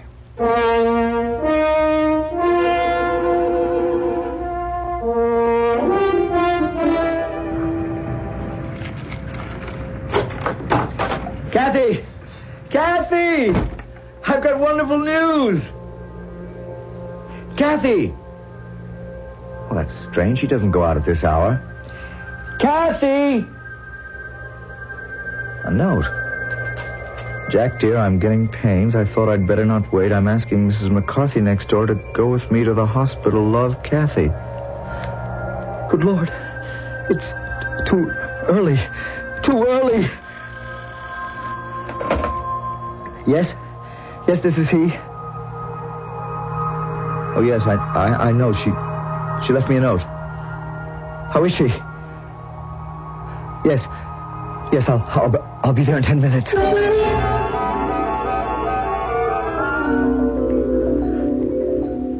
Jack. Oh, Jack, I wanted you near me. I was frightened. I came as soon as I could, dear. Have I had the baby yet? Yes. Yes, the baby. You've had the baby. It's all over. Is it a boy, Jack? I wanted a little boy. I know you wanted a girl, but we'll have the boy first. Yes, but you're tired now, dear. We'll talk later. You must rest. No, I'm not tired. I want to talk about it with you. I want to see it. When can I see the baby? Kathy, please, try to get some rest. Jack, you're acting so strange. Is something wrong? Darling. The baby. It's dead, isn't it? Oh, Kathy, that I should have to tell you. Oh, my darling. Was it a boy? A beautiful little boy, the doctor said. Well, Why? Why did he have to die? I have No answer, dear. Doctor said everything was going fine, even though the baby was premature. He didn't feel there was any danger. Then suddenly the little heart stopped beating. They did everything they could. It was God's will. No, it was that evil thing. That ugly, frightening thing. That eye. Kathy! Get rid of it. Throw it away. I've felt its evil presence ever since you brought it home. Oh, darling, if that eye disturbs you, I'll get rid of it. Before I get home, Jack, promise me you'll sell it or give it away. And if you can't, then destroy it. Yes, Kathy, I'll do whatever you say.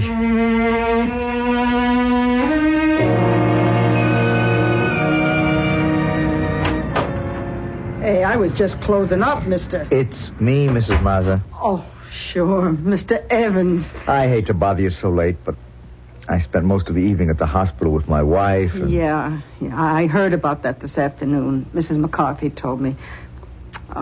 Gosh, that's a terrible thing to happen to a nice young couple like you two. I sent your wife a card. Yeah, thank you. Listen, what I came in to ask you... You know this neighborhood well, don't you? Uh-huh. I lived here all my life. Do you know Quentin Street? Oh, about 6-7 blocks north. Yeah. Used to be a nice residential street, but it's real run down now. Do you know that little curio shop at the corner of Westerly and Quentin? You mean did I know it, don't you?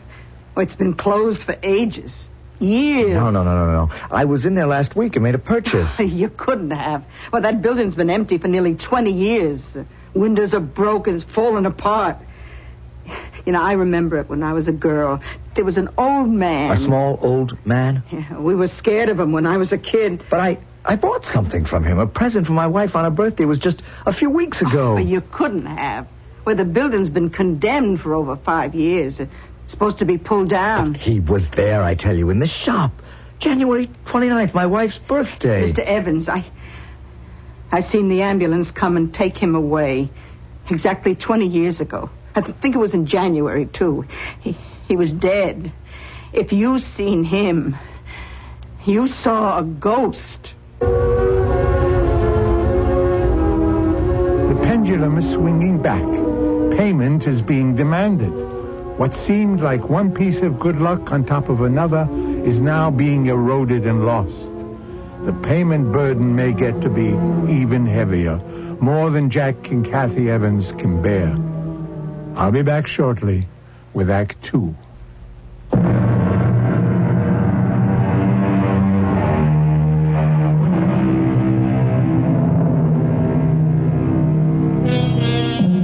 When Jack Evans was told that the little curio shop where he had purchased the Onyx eye had been closed for over 20 years, he couldn't believe it. The memory of the night when he was in the shop a few weeks before was sharply edged on his mind. The next day, he went to find out for himself. The shop was no longer there. The ancient building in disrepair, broken windows, the door hanging on one hinge. It was not his recollection of the shop, but it was as Mrs. Mazza had described it. That evening, as he returned from work... Mr. Evans? What? Are you Jack Evans? Yes? I'm from the Globe, Mr. Evans. Congratulations. Congratulations? Yeah, you won the big state lottery, Mr. Evans. Didn't you know? No, I don't think... This is rich. You haven't even been told yet? I mean, nothing from the lottery commission? No phone call, no letter, no wire? Oh, wait a minute. There it is. Look, it's right by your door. See, it's a wire. Here you go. Open it. Jack Evans, 38 Mulberry Street. Uh-huh. Well, happy to inform you that your number... a check for $250,000 will be... Oh, good Lord. Say, are you all right? Yeah, sure. I'm great. Well, you looked a little pale for a minute. Well, I guess it sort of got to me for a minute. To think I wanted to get rid of it. Huh? Well, what? You mean your lottery ticket? No. The Onyx eye. Huh? Oh, this money is only half mine. Mrs. Maz, who runs a little stationery store on Euclid and 12th, bought the ticket for me.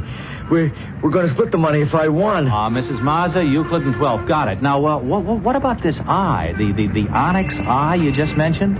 I'd rather not say much about that. It's kind of a good luck charm. Well, have you got it with you? I mean, I'd like a picture, with you holding the good luck charm in your hand. Well, I've got it in the house. Come in. Great. Say, you said you were going to get rid of it, or you wanted to get rid of it? Yeah, it bothered me. Just a minute. I've got it in a drawer. Ah. Here it is. Say, that is something. Huh. Ugly little thing, isn't it? That eye seems to be looking right at you, huh? My wife's afraid of it, wants me to get rid of it. Are you going to? I don't know. She thinks it brings bad luck. For you, it didn't.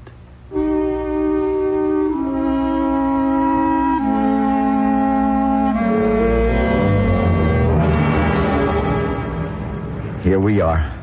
Dear, we're home. Yes, Jack, we're home. Up the steps. Yeah. Take it easy. Mm-hmm. Hello. Welcome home. Oh, Mrs. Mazza. Mrs. Mazza volunteered to come over and get the house in order for your homecoming. Oh, that was kind of you, Mrs. Mazza. Oh, nonsense. Don't even say that after what you've both done for Harry and me with your good luck charm. Oh, it's beautiful. So many flowers. The entire room is full of flowers. A coming home present from Harry and me. I knew you'd like them. You shouldn't have been so extravagant. Oh, after what you've done for us, it's nothing. You know what we're going to do with our share of the money? We're going to sell the store and move to a warmer climate, which will be good for Harry's arthritis. Oh, that's a good idea. Mrs. Evans, what are you two going to do with your half? Kathy, Mrs. Mazza was speaking to you. What?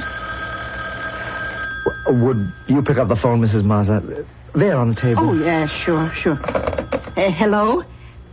Yes, this is the Evans residence. Oh, just a minute. Oh, Kathy, someone on the phone for you. The man said that the Globe newspaper. Oh, that newspaper reporter again. He called me several times at the hospital. I don't want to speak to him. Oh. Hello? Oh, well, she's busy and can't talk. What? Will she what? Sell? Are you crazy? You asking her to sell her luck? You're out of your mind, mister. Oh, he wanted to buy your Onyx eye, your luck. Now, how do you like that? Eye? Have you still got that terrible thing, Jack? Oh, Kathy, I haven't had a chance to get rid of it. You promised. You promised, Jack. You swore to me you would get rid of that ugly eye before I came home. You promised me that faithfully in the hospital. Calm down. You mustn't go on like this. You lied to me. You know what misery that thing has caused us. It took my baby from me. Kathy. It killed my baby. Oh, look, Mrs. Evans, if you really mean that, I'll take it. I'll buy it. Yes, it's yours. A present. You don't have to buy it. Give it to her, Jack. Give it to her. Kathy. Get rid of that thing. That evil thing. Or I'll go away. You'll never see me again. All right, Kathy. I'll do anything you say. Here, Mrs. Mazza, I hope it brings you better luck than it has us.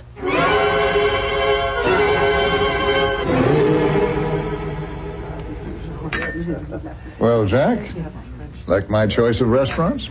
I've never eaten in a place like this before. Well, you'd better start getting used to it.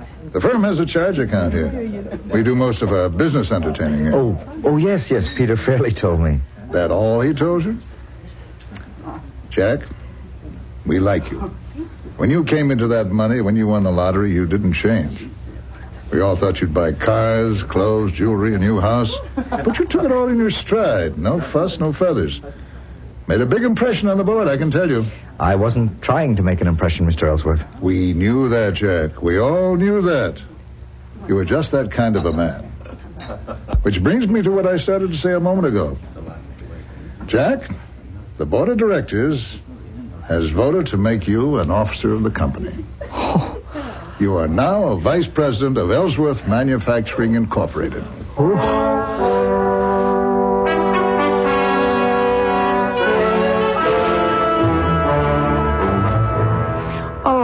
deserve the job, Jack. But it is so incredible. They hardly know you, and they give you this big position. I couldn't believe this was all happening to me. It all happened so fast. Oh, I'm so happy for you, darling. And you know, it was really you, your ability, your personality that put you where you are.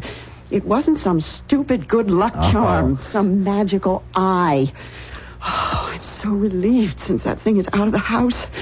I'm sleeping better. Feeling better? Oh, that reminds me. I went to the doctor today. He did some tests and a complete examination. What did he say about having another baby? He seemed very optimistic.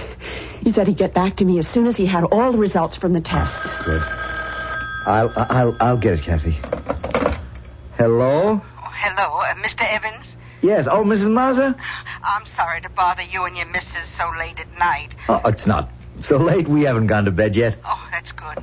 Look, I'm a little worried. I had to talk to you. Could I come over? Well, it is right.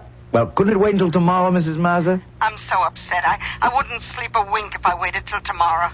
Well, hold the phone for a second. It's Mrs. Mazza. She seems upset, wants to come over. Well, let her come. She won't stay very long. Mrs. Mazza? Yes? Come over, but please, remember, Kathy's not fully recovered. Oh, it'll take me just a few minutes. Thank you. I'll be there in 5 minutes.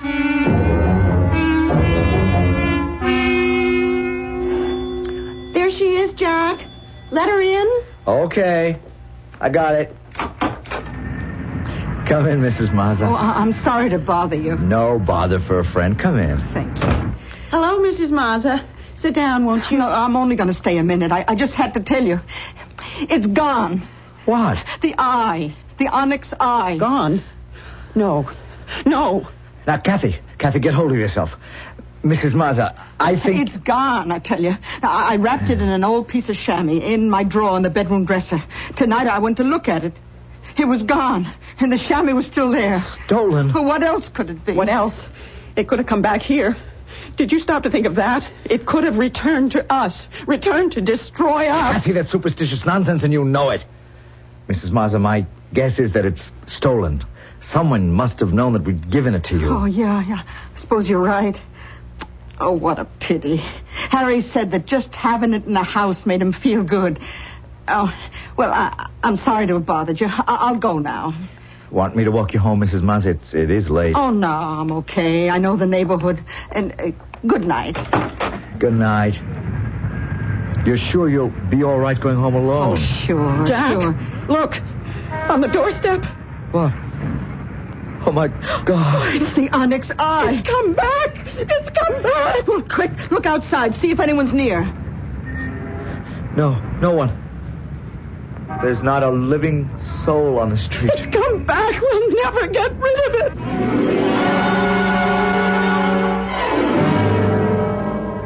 You have made an offer, and now you must go through with it.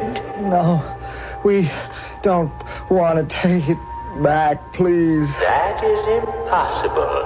I cannot take it back. You have made a bargain, and you must hold to your word. Is there no way to be rid of it? I told you, you must be sure you want it, and all that goes with it, it will be with you forever. Wait, oh, man, there must be some way. Jack, darling. Jack. Something that would... You're dreaming, Jack. Listen to me. Wake up. Oh, man, listen. Please. Jack, listen to me, Jack. What? Jack, you're having a bad dream. Oh, Kathy, darling. You were dreaming, tossing in your sleep. Oh, what a nightmare. Frustrating dream. You seem to be talking to someone, pleading. I was dreaming of that little old man who sold me the onyx eye. I begged him to take it back or tell me how to get rid of it. He gave me no answer except that I was compelled to keep it. Forever? Forever. Wait a minute. There's something in the back of my mind. If I could think of what it is, he'd be able... A phone? This hour. 4:15 in the morning. Hello? Yes, this is he. Who? St. Joseph's Hospital. Yes. Yes, I see. Asked you to call me. Yes, I'll come immediately. Thank you. What is it? Mr. Mazza. Stroke. Mrs. Mazza asked them to call me. She wants me to come to the hospital. It was that thing. Oh, no. That's becoming an obsession with you. Kathy, can't you forget it? Don't you see? Mr. Mazza benefited from the luck, the lottery ticket. And now he's paying for it, as we have. Like some evil thing, the power of the evil eye reaches out to crush all who have benefited from its luck. Its influence keeps spreading like a pool of slimy, polluted water, defiling everything it touches. I'll be back shortly with Act 3.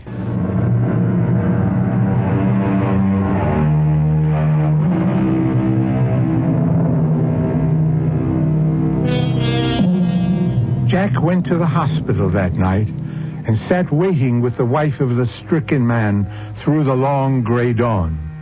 Finally, the doctor came with the news that Mr. Mazza had died. His last words before the end was, strangely enough, the eye, the lucky eye, how wonderful to have it. At the cemetery, several days later, Mrs. Mazza was heard to repeat almost the identical sentiment. Our Father, which art in heaven, hallowed be thy name. He was so happy the last few days of his life. Happier than I've seen him in years. Mrs. Mazza, I'm sorry. I'm sorry that we involved you and your husband in our... I don't know how to say it. We feel responsible. Oh, no, you got it all wrong. I told you he was happy. You brought us luck. Bad luck. No, it was good. Even if it was only for a few days, a few hours. It was like a dream come true. But, Mrs. Mazza, what will you do now? Oh, what does it matter? I'm not sad. I'll manage. I'm happy to know that Harry got something good, that made him feel good before he passed away. No, you're wrong. I can't understand you. You wish for death. That's not happiness. I'd give up everything in this world, everything. All the comforts, even necessities to have my baby with me, alive and warm in my arms, next to my heart. Anything for that. Kathy, people are looking at you, please. Let them look. In respect for the dead. I have no respect for the dead, for this stupid ceremony of death, for the soothing words that close your mind and drug you into acceptance. Kathy, please, they're lowering the coffin. Are they? I know something else that should be buried in the ground and covered up forever. This. You brought it here. To bury it. There. You threw it in the grave. You threw it away. Yes, I'm burying it. Burying it forever.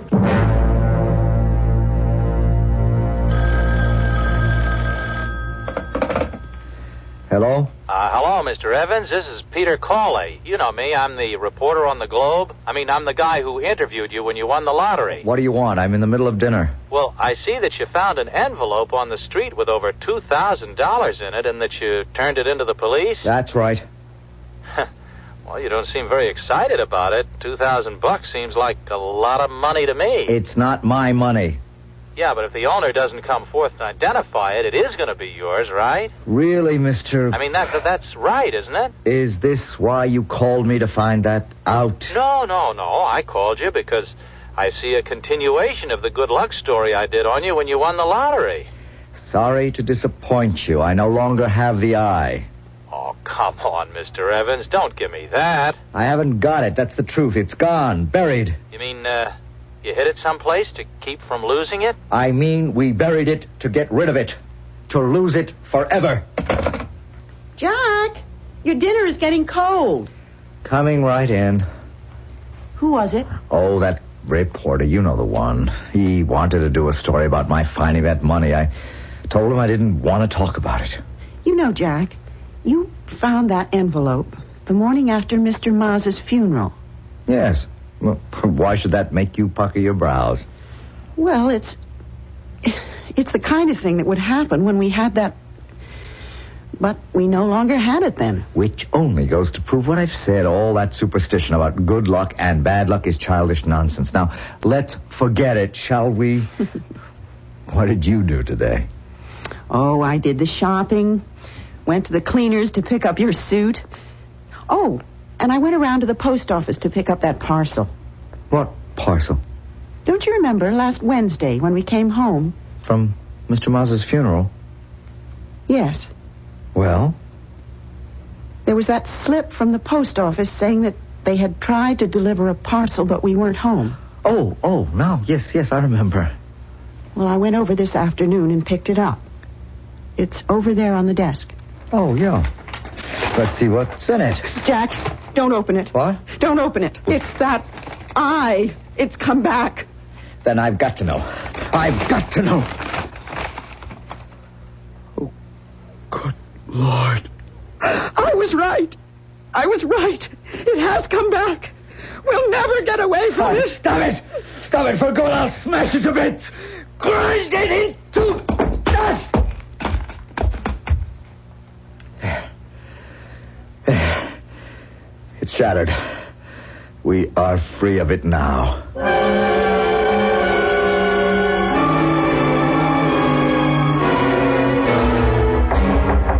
Come in. You wanted to see me, Mr. Ellsworth? Oh, yes, Jack. Come in. Sit down. Thank you. Jack, I see you've been having a little trouble. About the lottery ticket? Been in the papers, featured quite prominently. I can say the same thing to you that I told to the district attorney. I did not know the ticket was a forgery. Yes, I know. I have returned my winnings to the State Lottery Commission. Mrs. Maza has returned her share also. You have behaved very honorably in the whole matter. I myself have said that to the board. This was brought up to the board? It had to be, Jack. You see, you occupy a very unique, a very sensitive position in our company. I don't understand how this could affect the company. My boy, a company such as ours is only as good as our reputation. I get it, Mr. Ellsworth. Now, I know why you called to talk to me. Jack, try and see my side. You are no longer an asset to Ellsworth Manufacturing. You are a liability. Now, I'll tell you what we are prepared to do. We shall give you a letter with the very highest praise for your ability and character. We shall give you 3 months' salary as termination pay, and your best wishes for my future.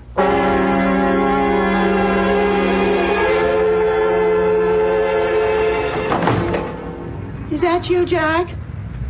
Yes, Kathy. I've got something to tell you, Jack. Yes? It's not good. I'm prepared for anything. What is it? There's no chance, Jack. We can't have another child. Oh, of course we can, darling. We'll go to another doctor. We'll leave here, start fresh someplace else. Sometimes a change of scene or environment. There is no use. It's happened a million times. Doctors can be mistaken. No, Jack. Nothing will ever be right for us again. Kathy, how can you say that? Look, I'm not giving up. We'll go away. You'll see things will be good again. How could you go?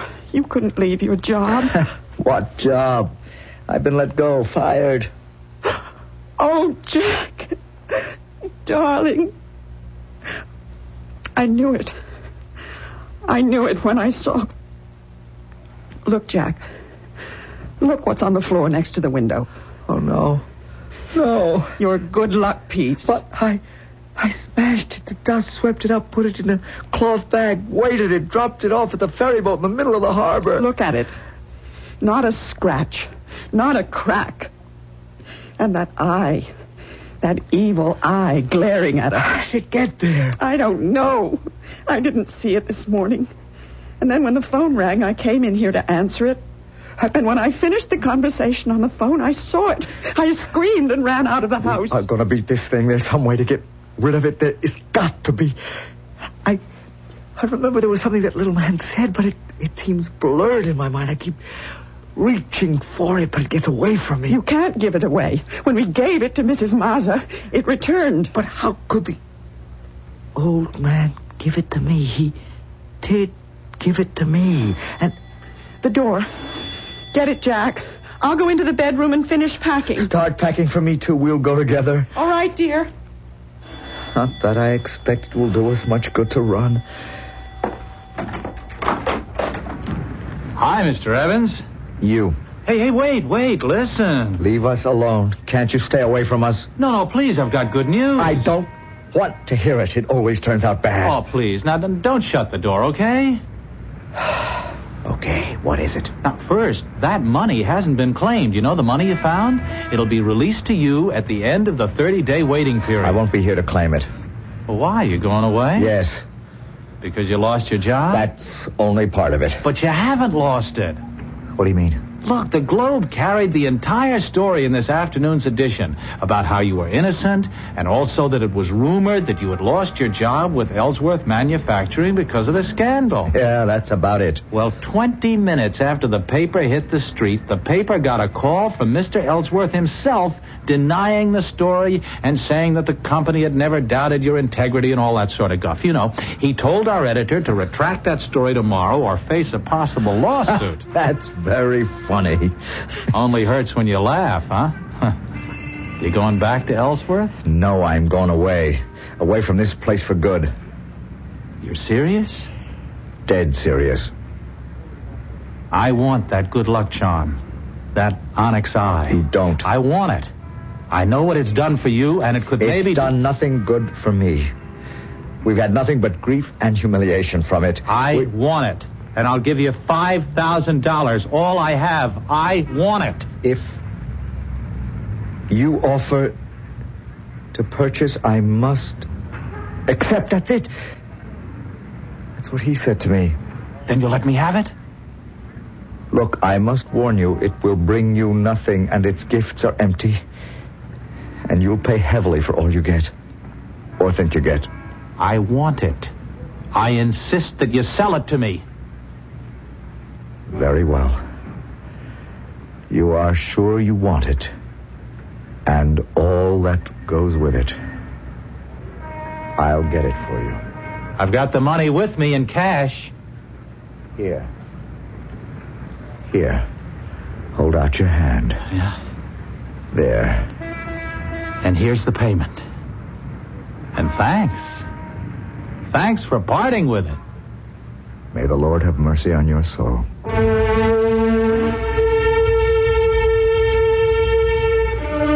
I'll be back in a moment with a final thought.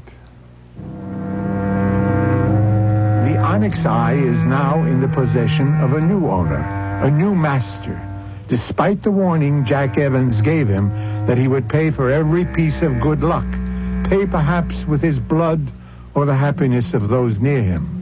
The new owner steps out into the world clutching the evil talisman in his hand, with his heart full of hope. Our cast included Francis Sternhagen, Michael Wager, William Redfield, Bryna Rayburn, and Sidney Sloan. Associate Director, Marlon Swing. This is Hyman Brown, Producer-Director, inviting you to return to our Mystery Theater for another adventure in the macabre. Until next time, then, pleasant dreams.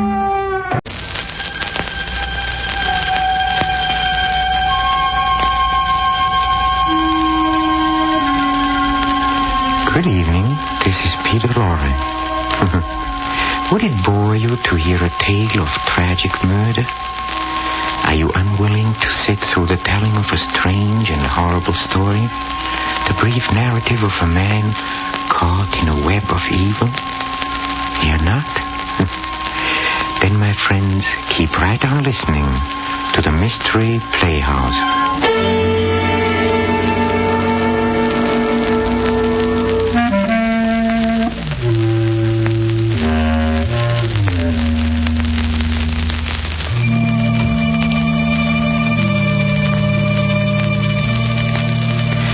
sense of humor, I've heard it said many times, is of real benefit to him who possesses one. This particular sense has come to be so generally admired that it has attained the stature of a first-class virtue. Well, the fellow whom you're about to meet, while hardly falling into the virtuous category, he does have a sense of humor. Things like murder or hate and madness, or someone telling him his mother just died, practically rolls him in the aisles. He loves a good, ghoulish joke. Oh, and he loves to tell them, too. He's about to start one now. So follow me, please, to the Inner Sanctum and your host, Raymond.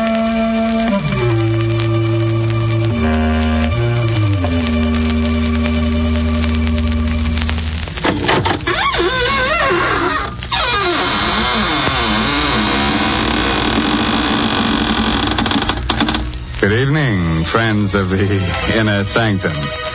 Now, come in, won't you? This is your host, Raymond, again, disturbing the peace. Say, have you ever had the screaming meanies?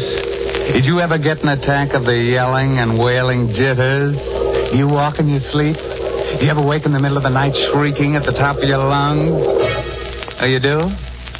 Well, you must be an awfully hard person to live with.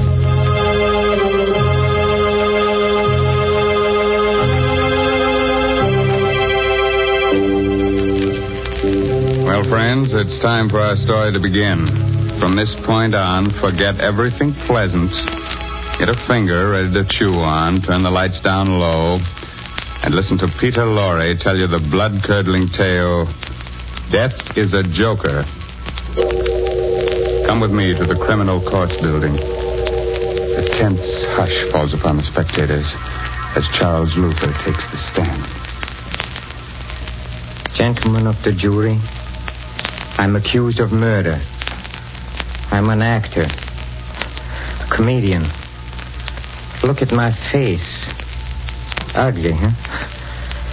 Yes, so ugly that whoever looks at it laughs. I'm not telling you this to win sympathy for myself. I tell you this because it is important to your understanding the strange events that brought me to this courtroom today to plead for my life. Shortly before midnight of November 28th, I went to the apartment of my friend Robert Langwell, the famous actor and matinee idol. Charles, well, this is a surprise. Come in. Thank you. Would you like a drink? No, don't bother. I don't want anything. No? Well, here, may I take your thing? Oh, excuse me. Hello. Oh, George. Yes, I have the money for you. You'll be up? When? 20 minutes? Yes. Goodbye. George Galvin. You know him, Charles? Yes. Rotten actor. But an excellent poker player. So I've heard. Robert, before leaving the theater tonight, someone told me that you and Julie Winthrop are going to be married. Is it true? Yes, we'll be married in 2 weeks, right after my wife gets a decree in Reno. You must not marry Julie. Not marry Julie? Well, who are you to tell me what I can do? I know Julie well, and I also know you. That's why you must not marry her. Charles, it might be better for you to mind your own business. Julie and I are in love with each other. No, you're not. She's fascinated by your good looks. She's impressed by your fame, but she does not love you. Now, look here. We may be old friends, but I've stood all I'm going to. Wait a moment. I get it now. You're in love with her yourself. I'm in love with Julie. No, we are just friends. Friends? You're madly in love with her. That's why you came here tonight, isn't it? No. Friends. Stop your laughing. You in love with a girl like Julie. Why should my love make you laugh? Oh, so you admit it, huh? All right, I do. Why is it so funny? Do you think she'd have you? You, a clown, ugly, clumsy. You in love with Julie? And why not? Why not? You! Stop your laughing. Stop it. Can I? Look at yourself. Charles, let go of me. No. You're choking. Let go. A joke, huh? Charles. A joke. Laugh. Go ahead. Laugh now. Laugh.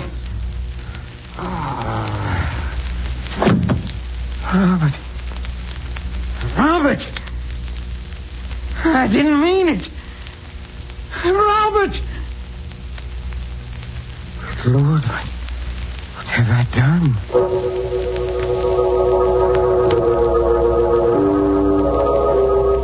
I rushed out of his apartment, trembling. I turned my coat collar up to hide my face. The streets were crowded with people coming from the late movies and restaurants. I tried to make myself act naturally, but it was impossible. Everyone I saw, every pair of eyes that looked at me, seemed to accuse me of my crime. I Morning stopped, papers. waited for the light to change. Paper, mister. Morning paper. Read about the Reynolds execution. Here, let me have one. There you are. I didn't know Reynolds was to be executed tonight. Yeah. They burned him. Well, he deserved it. Murdering his friend like he did. Oh, wait a minute, mister. You forgot your change. Oh, never mind.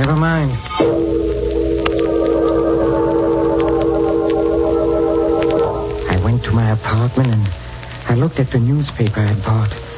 There was a photograph of Reynolds on the first page. In his face, I saw my future. The shattered hopes. The torture of the trial. The horrible, nerve-wracking experience of waiting for death. I flung the paper away. I went to the window. I opened it. I looked down 17 stories to the ground. How tiny people look. The automobile lights moved like so many fireflies. I climbed out on the edge. I braced my arms. I took a deep breath. One last look. I closed my eyes and...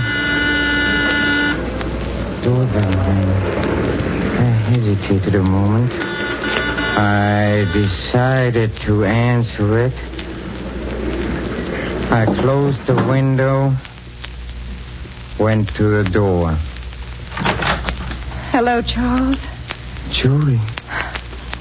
Why did you rush away from the theater tonight? I was anxious to talk to you. Talk to me about what? I need your advice, Charles. What's wrong? Well, it's Robert. What happened? Well, nothing happened. It's just that I'm not sure I love him. I'm not sure. Yes, when I'm with him, everything seems all right. He's handsome and charming, but when I'm alone, I begin to wonder and to doubt. Why?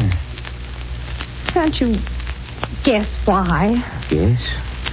You love someone else? Yes. Oh, who is it? You. Me? Yes, that's what I came here to tell you. That's why I don't want to marry him. Yes, I would have told you before, but I was so afraid of making a fool of myself. You didn't seem to care. I didn't care. Julie, this is crazy. I loved you from the moment I saw you. You loved me? Yes. But, darling, why didn't you tell me? Tell you? How could I? You're so young. You're so beautiful. And I, look at me. Ugly, clumsy. How could I speak to you? Fools we both were. How you look means nothing to me. Nothing? Of course not, darling.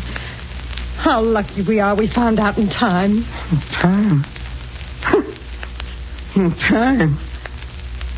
Oh, merciful heavens. What a joke. What a joke. Charles, what's wrong? There's tears streaming down your face. Charles, you're hysterical. Now stop it. Stop it. Stop it. Julie, something you must know. Yes, darling. Tonight I committed a murder. Murder? What are you talking about? I killed Robert. Killed Robert? Oh, out of your mind. You don't know what you're saying. But it is true. I went to his apartment and we quarreled and I killed him. Oh, no. You told me a moment ago that you loved me. Do you still love me? Yes, Charles. And tell me what to do, Julie. Help me. I can't think. I don't know where to turn, but what can I do, Julie? What can I do?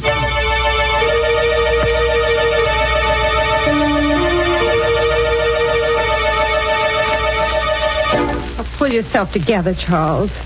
This may not be as hopeless as you think. Why? Was Robert alone in the apartment when you called? Yes. Were you seen entering or leaving? No. Are you sure? Yes, his apartment is on the second floor. I walked up and down. What time did you get there? Shortly before midnight. And what did you do before that? Went to a movie. Movie? How long did you stay there?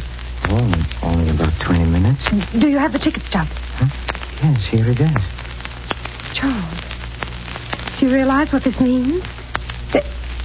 They may never find out about you. Never find out? That's right. They won't suspect you since they can't know your motive. No one saw you enter or leave, and you have an excellent alibi. Motive? Alibi, Julie? Do you realize what we are doing?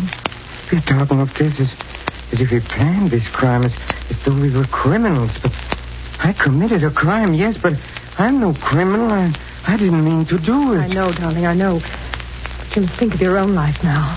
And mine. Yes, Julia. Oh, I see what you mean. I'm not a criminal, but I must play the role of a criminal now. A subtler, clever criminal who is cunning enough to escape punishment. Can I do it? Can I do it, Julia? Charles, listen to me. We must find out how much the police know. If it's hopeless and they have found out about you, then it would be best to give yourself up. But let's not make any decisions until we know. How can we know? Did Robert expect anyone tonight? Yes, George Galvin phoned while I was there. He said he'd be up in about 20 minutes. Then the body must have been discovered by now. Yes, I'm sure the police must be there by this time. I think that I'll go to Robert's apartment. No, Julie, no. I don't want you to become involved. I'm already involved. If it weren't for me, this horrible thing would never have happened. The least I can do is to help you now. But, Julie... Promise me you'll not leave this apartment, Charles. All right. I won't be long. Julie. Yes.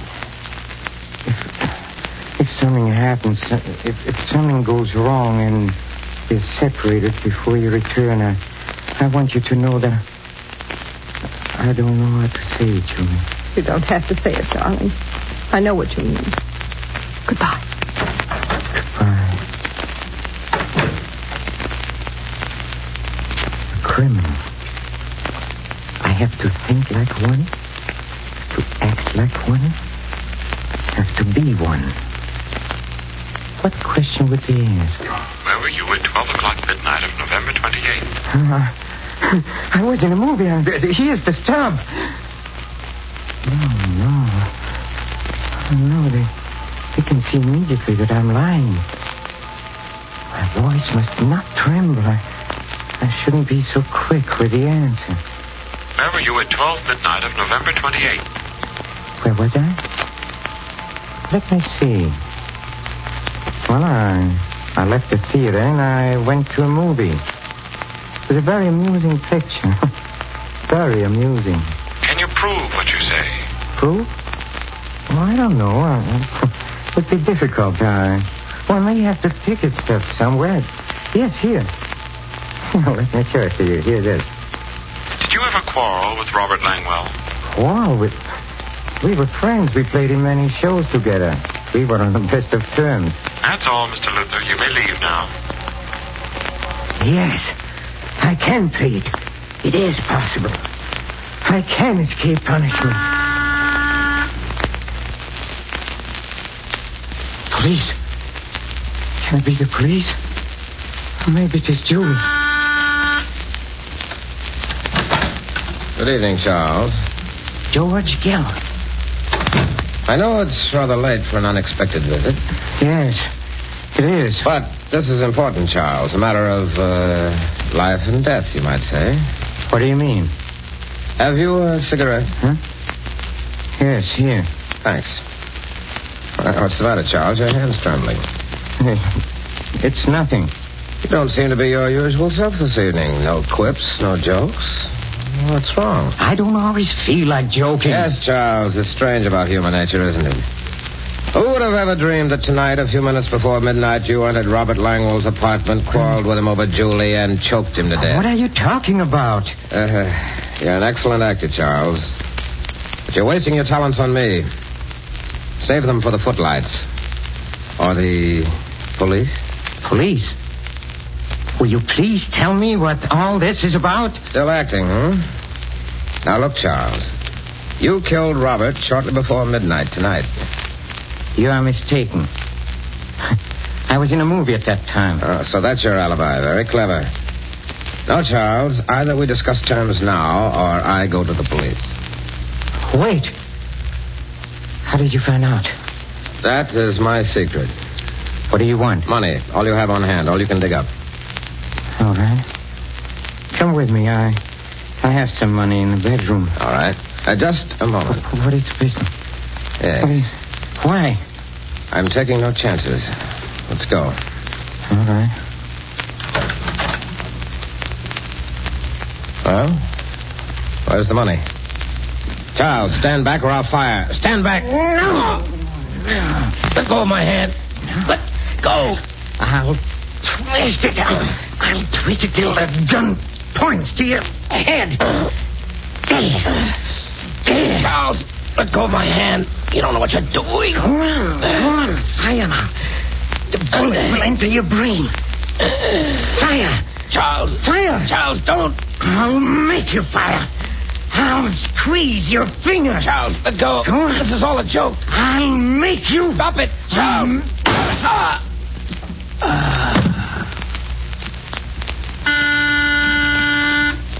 Just a second. Just a second. Charles. Darling, there's nothing more to worry about. Everything's all right now. We can be married and go on living and never fear anything. What makes you say that? Darling, you didn't commit a crime at all. What do you mean? Robert's alive. Alive? Yes, he's downstairs now paying the taxi. Robert? He's alive? Yes. I spoke to him about the marriage, and he was wonderful about the whole thing. Darling, aren't you happy? Our worries are all over. You can smile and be gay. That must be Robert now. Hello, Charles. Robert. I thought you were... Well, I'm not. Oh, but how did you... You see, I fainted. George Gelvin came in and brought me to. George Gelvin. Did you tell George Gelvin what happened? Yes, I did. Look here, Charles. As I told Julie, I'm willing to forget the whole thing if you are. Forget? Yes. It might have ended tragically, you know, but thinking it over, I realized I'm as much to blame as you are. So if you're willing to shake hands. Shake hands? There now, darling. There's nothing more to worry about. I feel so happy I could... Charles, what's the matter with you? It's nothing. It's nothing. It's nothing.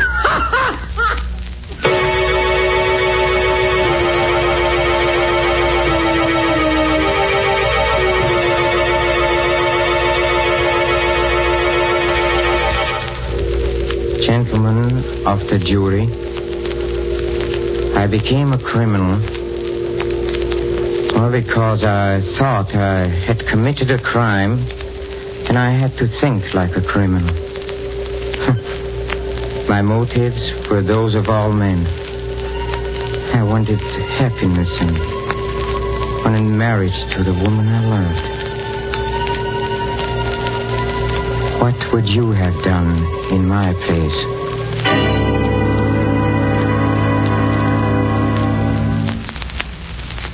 And I still think I know that guy.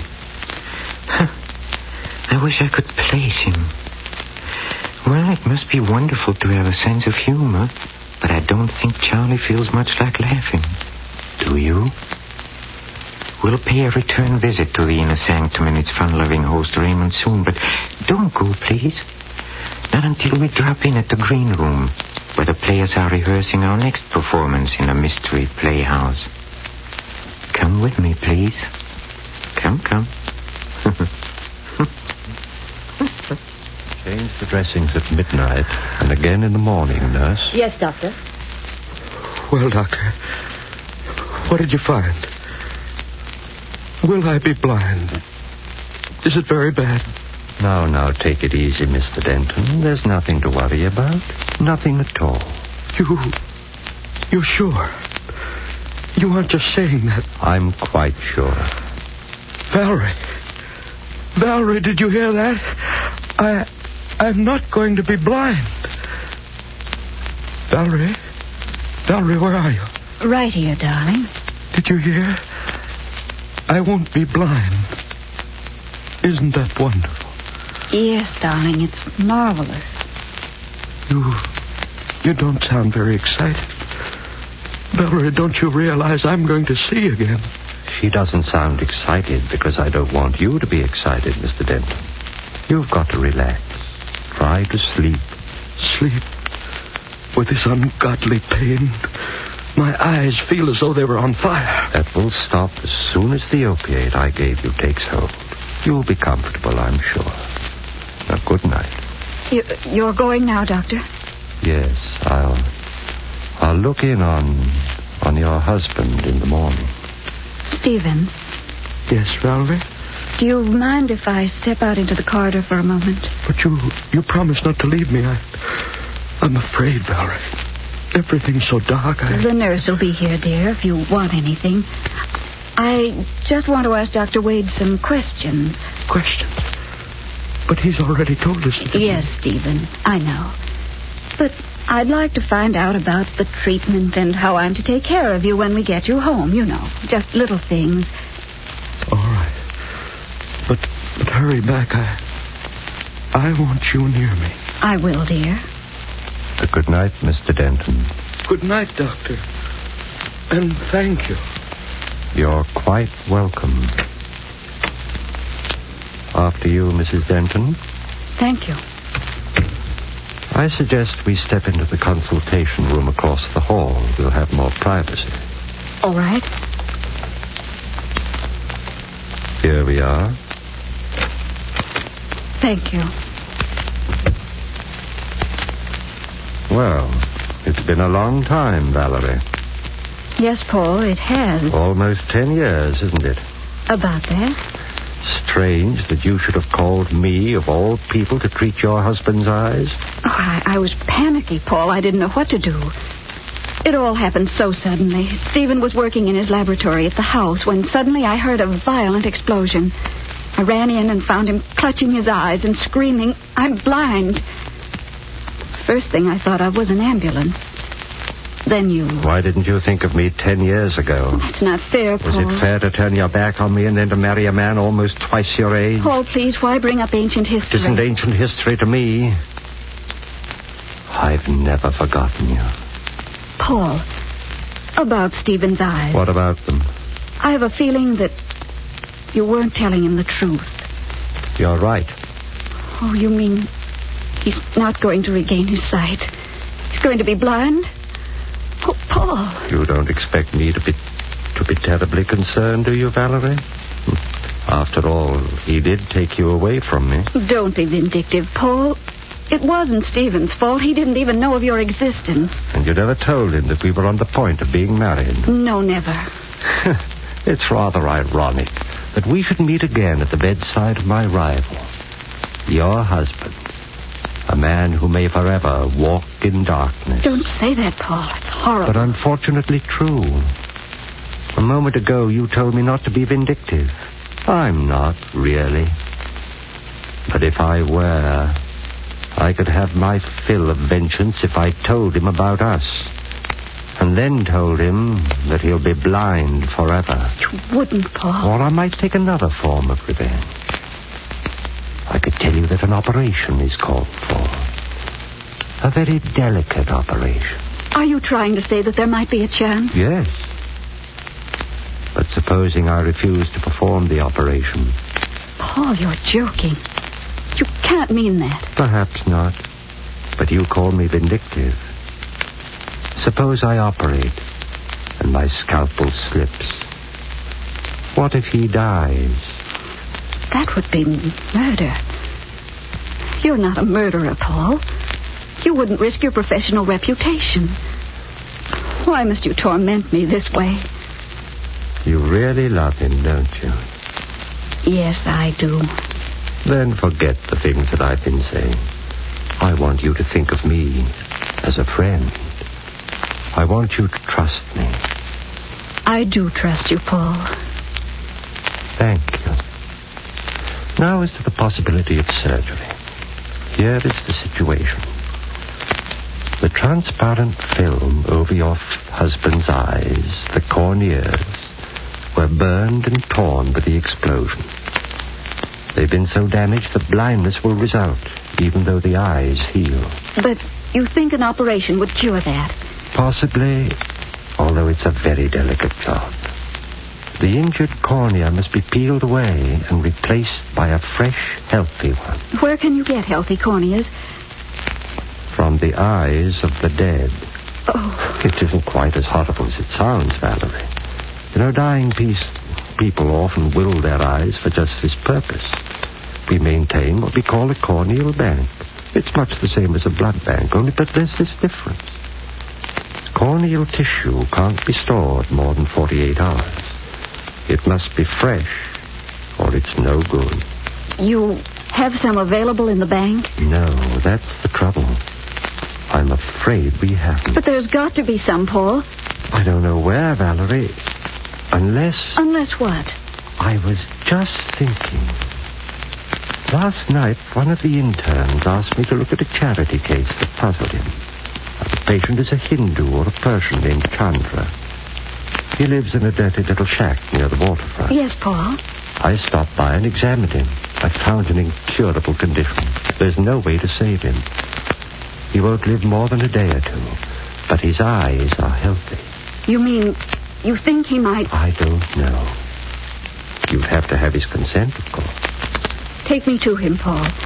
I'm sure I can make him understand. Oh, it may not be so easy, Valerie. He's a strange person. A mystic and a spiritualist. Let me try. Just take me to him. All right. We can go there now.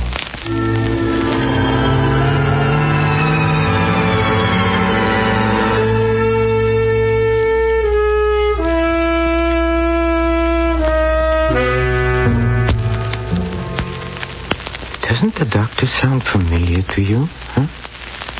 That's right. It's Boris Karloff, up to his old tricks. I think it might amuse you to be on hand for our next performance, when we present Mr. Karloff and Creeps by Night. This is Peter Lorre closing the doors of the Mystery Playhouse. Good night.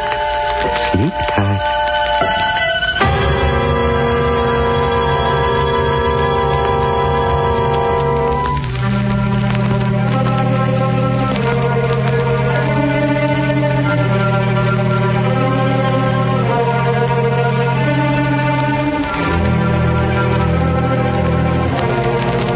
This is the Armed Forces Radio Service.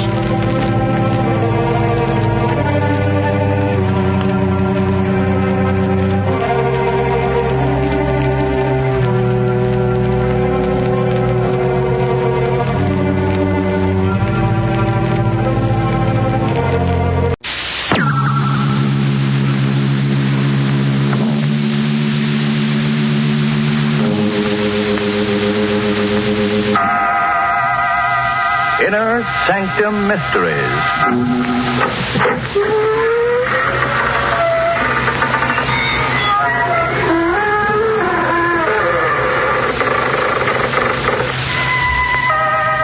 Good evening, friends of the creaking door. This is your host to welcome you again into the Inner Sanctum. Come in. Huh? Kind of dead, did you say? Well, yes, but we have our grisly little amusements. For example, our museum has the only authentic copy of the Moaning Leaser. In music, we're very fond of Mendel Groen's Overture to a Midsummer Night's Scream. As for the movies, what really rattled our bones was The Razor's Edge.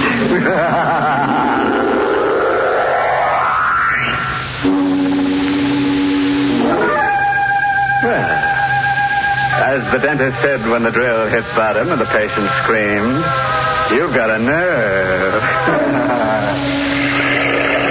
It begins at night, outside a railroad station.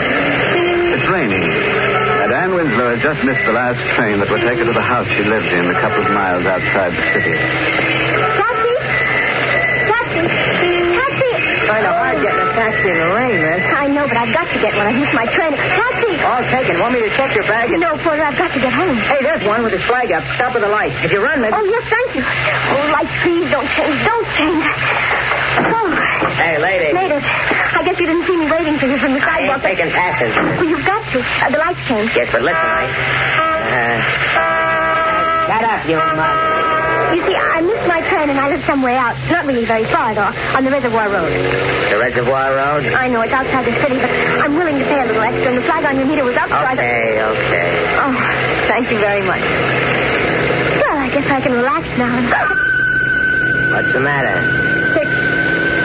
There's someone else in the cab. He's a friend of mine. Don't bother him, and he won't bother you.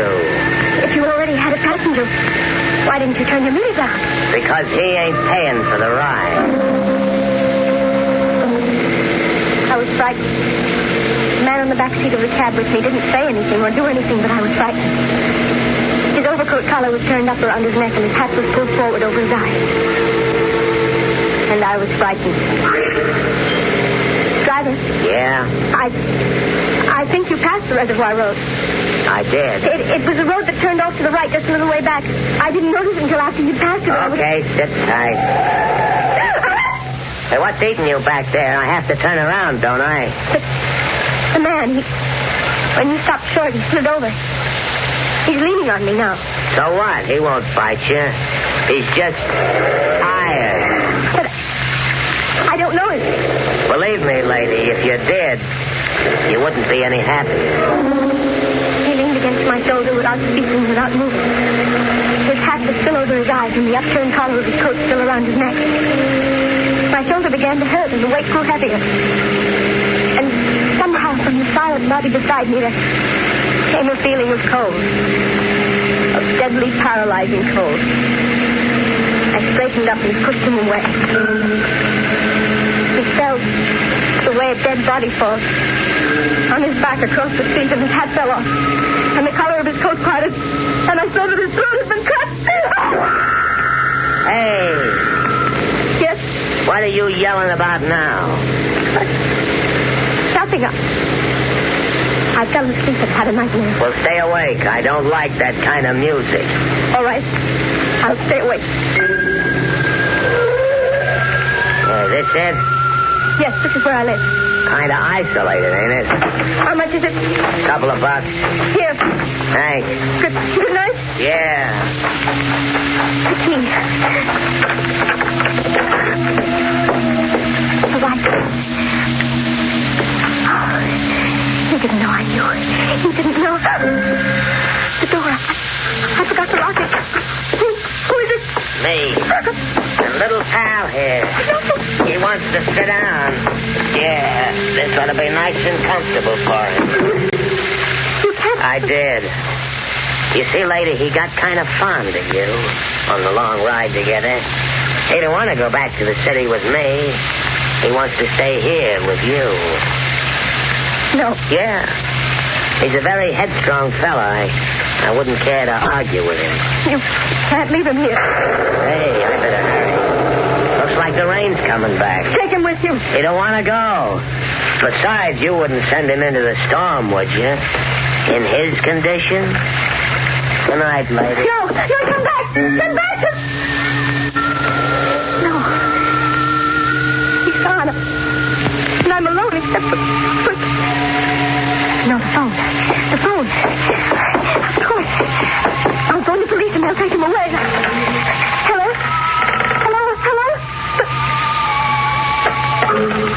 It's dead. The phone is dead. I'm alone. In the room I'm coming to, there's a man whose throat has been cut. And he had and I are alone in this house. I won't look at him. If I turned my head, I could see him. But I won't. What? He's moving. He's moving out of the chair. There's a grave.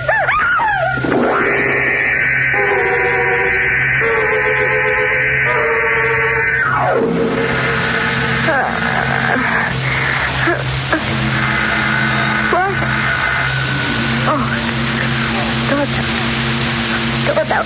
You better get up. I was on the floor, and the man threw the door. Good morning. It's morning.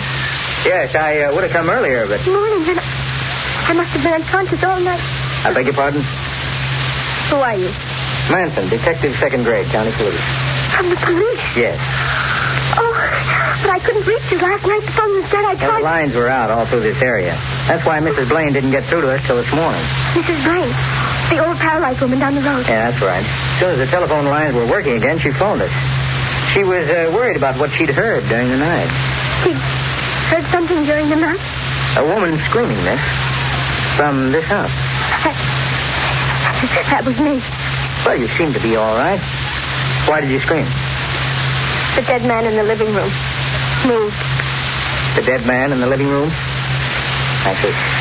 Suppose we go take a look at him, huh? You don't believe me, do you? Well, it's not an easy story to believe, is it? But we don't have to argue about it. All we have to do is go into the living room. All right, come in. I feel sort of shaky. You see, I fainted when he moved it. I've been on the floor all night.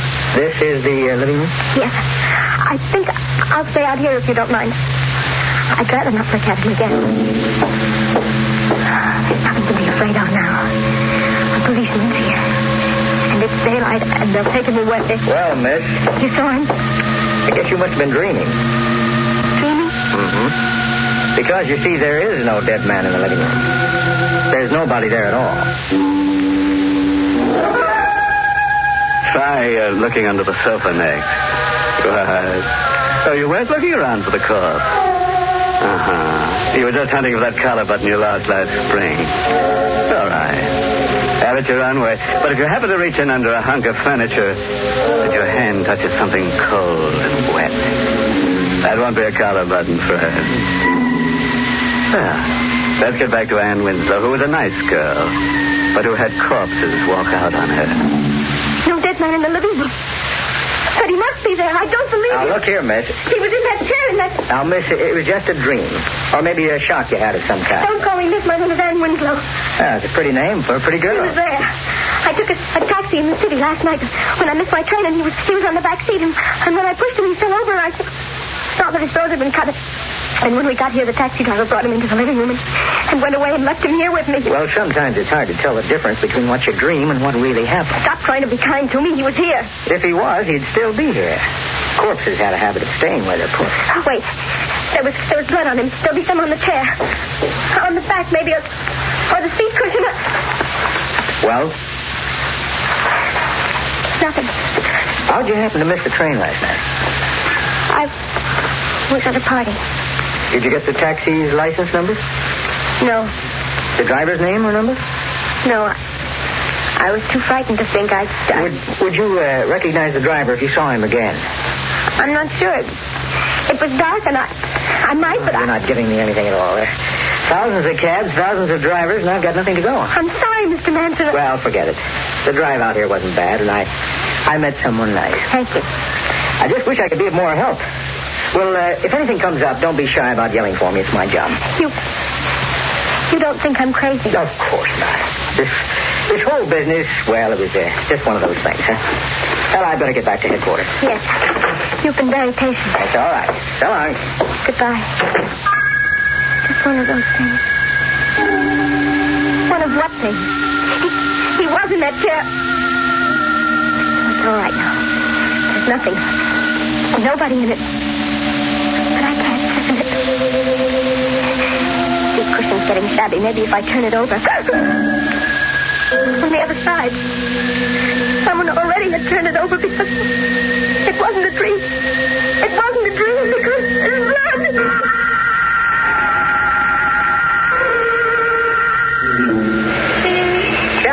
guess I noticed you've been standing out here in front of the terminal for quite a while. Well, oh, no thanks, Porter. There's nothing you can do. Well, you're the young lady who missed her train last night, aren't you? Yes, of course. You're the porter who helped me. Plenty of taxis around now. I know, but I'm trying to find the one I had last night. You are? Yes, you see, I left something in the cab. I thought if I could find the taxi again... Well, that's not easy. Well, but taxis usually work in the same neighborhood all the time, don't they? I mean, they have their special stand and... Well, that's true, miss, but you didn't get your cab last night at a stand. It was cruising. Oh. You didn't happen to notice the license number, did you? No, miss, I didn't. Or recognize the driver? I didn't even see him. I'm beginning to wonder if I saw him. I beg your pardon? Nothing. I guess I'd better go. I don't want to miss my train again tonight. Goodbye.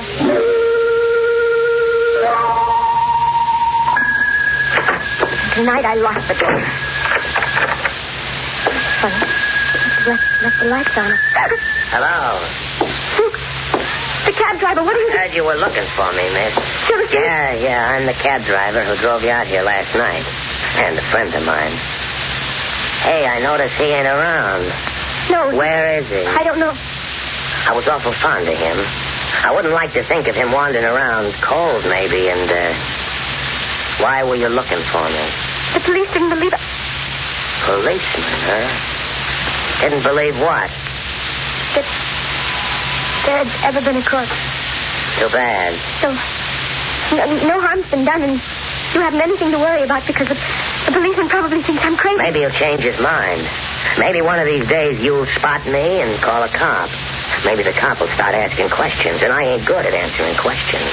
They won't. Once you put the finger on me, they will. I won't do that. I'll forget the whole thing, honestly, I will. Maybe. But will the cop you called? He thinks I'm crazy. You're a good-looking girl, miss. Which means the cop's going to be back, and if he comes back, he's going to find out you're not crazy. Because you're not crazy. Stay away from me. There was a corpse, and he had his throat cut, and he was in this room, and you saw him. And if the cop starts believing you, he'll look for that corpse, and he'll find it sooner or later, and then he'll ask me questions. So it'd be a lot better if you went away. I'll go. I'll do anything you say. Don't touch me. You'll go. But further than you think. The idea. Seconds, you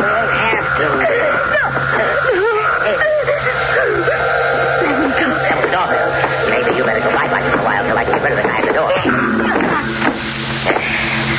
That'll be you for a while. Okay. Yeah. Oh, you. For a minute, I thought maybe it was a cop. Hey, what's the matter? I don't like the way you're looking at me. Listen, maybe things were loused up a little bit last night, but I'm cleaning it up. Hey, what's that in your hand? Now get away from me. I'll do anything.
Winslow, what's the matter? Mr. Manson. Yes. I thought you... Who? I don't know. Let me help you out. I was so tired. You better get back to your house. No. It's cold. You have no coat. Come on. All right. But he's there. He? On the driver. I see. I'll take care of him. He doesn't need care. He's Dad. Did you? Somebody at his throat. Got it. Don't talk anymore. He started to strangle her. Here's the house. How did you get here? My car. It's out in the road. I met in time to... I was worried about you. Now, watch your step. I can't go through that door. It's lying across the street. You've been very brave. Just step past him. There. Now, we shut the door. Now, sit down. The chair here. Not the chair. It's the one... All right, the couch. Thank you. Now to get the body away from your door. Notify headquarters. Yes, of course. Where's your phone? In the hallway, right outside the living room door. Good.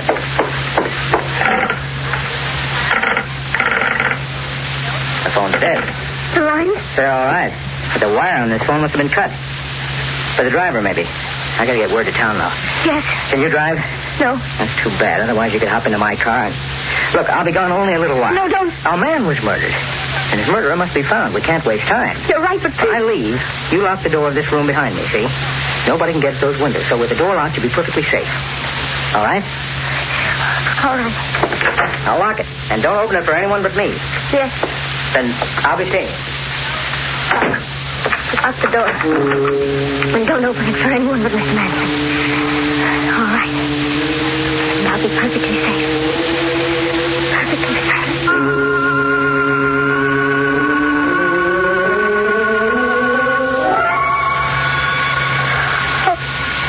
Oh, I dropped off. The phone. It was locked. Oh, I remember. Wait, he told me not to open it for anyone but himself. Still, this isn't anyone. This is the phone. No, I'll let it ring. I won't leave this room. Let it ring. Let it... He said the phone was dead. Not the line, but only my phone. Mr. Manson said the wire had been cut, but if it really had been cut, it couldn't ring. And it is ringing. It's ringing. That means he was lying. And if he was lying, he wanted me locked in this room so I wouldn't tell anyone. Stop. Hello? Hello? Stop, but I can call. The police, I'll go. Calling somebody? Put the receiver back. I said put it back. But that's done. Well, that's better. Living room, please. How come you tried the phone? It rang. Too bad I didn't rip the wire out as I should have. Careless of me, but too bad for you. What do you mean? I haven't much choice, have I? The driver's buried alongside of the corpse you met last night. Back in the woods. That's where I went. I'm not a policeman. I'm a murderer. The corpse you saw last night was an old friend of mine who had ideas about sharing my profits in a little racket I run. I'd cut his throat and fix things with that cab driver to take the body out into the country and bury him. You hopped his cab, and the goon didn't have brains to get rid of you before you spotted the corpse. He got panicky and left it with you and told me about it. I rushed out here to sell you a bill of goods. You bought all right. Except the cab driver got scared when he spotted you watching for him at the railroad terminal. Decided to shut you up. I trailed him, and realizing how easily he lost his head, I took care of him. And now I'll have to take care of you. You can't go around killing... I've done all right so far. What's that? The door. You did call somebody before I got back. No. The door. I forgot to lock the door. I gotta get out. It's a state trooper. He won't get it. Oh. Yes. Anybody else? Hey, you. Is he dead? Yeah. There's a doornail. He was a murderer. He was. That's why he started shooting without waiting to find out. All I wanted was to tell him to move that car of his. It was blocking the road.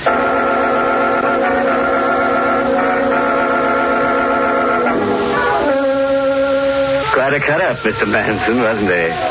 And ambitious, too. Wanted to leave his mark on somebody's throat. He probably believed wholeheartedly in that proverb. You know the one. All work and no slay makes Jack a dull boy. Oh, that reminds me. I'd better hurry out and turn the motor off on that taxi. Oh, yes, it'll be still going. You can rely on that because nothing's sure but death and taxis.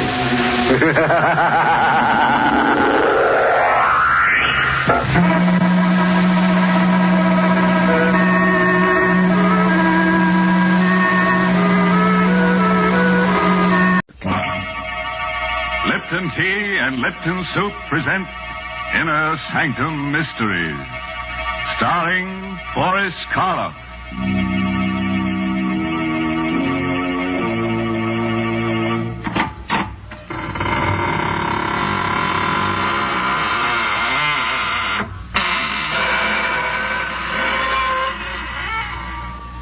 Good evening, friends of the Inner Sanctum. This is your host. Welcome again through the squeaking door to another session of mystery, murder, and madness. Oh, excuse me if I don't get up, but I'm all worn out. Yes, I've had a hectic few days with an old friend who just blew into town. He's one of those earnest souls who insists on doing everything for himself. Consultations with the monument makers, the grave diggers, fittings at the coffin maker. Yes, quite a busy body.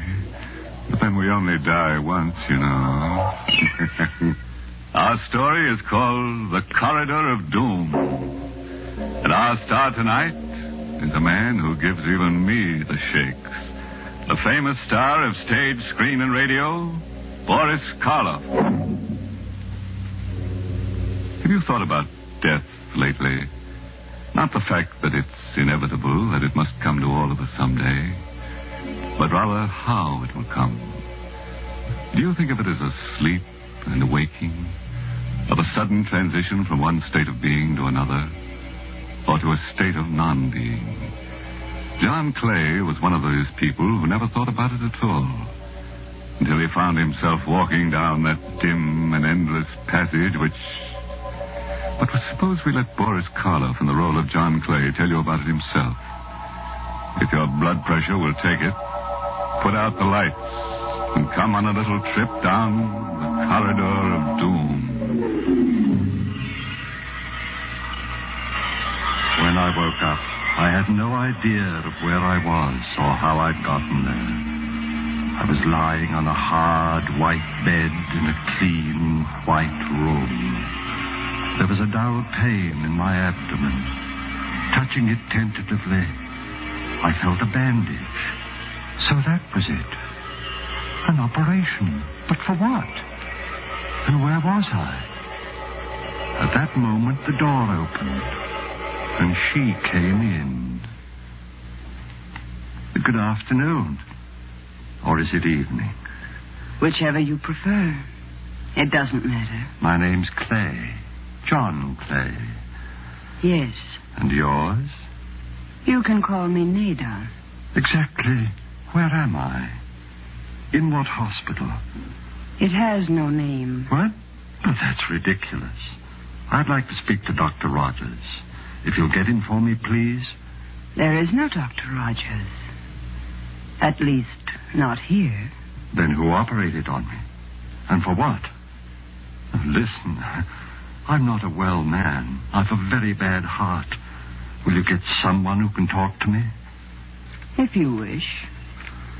I'll call Dr. Stone.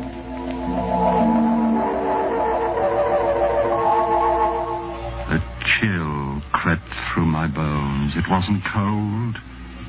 It was fear. Unreasoning and abysmal fear. The door opened again, and there stood a heavy-set man, his hair flecked with gray, and with him, my son-in-law, Alex Bartlett. Alec, I can't tell you how glad I am to see you. Hello, Father. But why are you standing out there? Why don't you come in? Oh, no. No, I shouldn't advise it, Mr. Clay. And why not? And why... Oh, was it you who operated on me? Yes. I'm Dr. Stone. Why wasn't Dr. Rogers called in? He's taken care of me for years. There wasn't time. It happened during the night. Acute appendicitis. And even as it was... Even as it was? What? And why are you dressed that way, Alec? All in black. Well, it's customary. After all, you are my father-in-law. Of course I am, but... Now, look, Alec. You've got to stop being so mysterious. You know about my heart, what any sudden shock will do. I don't think you need worry about it anymore, Mr. Clay. And as far as the mystery is concerned, this initial period of adjustment is always a little difficult. Difficult? Do you realize what it's like lying here helpless, completely isolated, as if I were all alone in the world? Or isn't there someone I can talk to? Some of the other patients? Not just yet. When the time comes, you'll meet them. But, look, Doctor, I can't stand much more of this. I can't. If I don't find someone who really cares about me, who'll treat me like a normal human being... My dog. How about my dog? What do you think, Doctor? Yes, that's possible. We'll see what we can do, Mr. Clay. Come along, Bartlett. Goodbye, Father. You'll be back, won't you, Alec? I don't know. I'll try, but it's difficult. Very difficult. Then don't go, Alec. Don't leave me here all alone. Come back. Come back.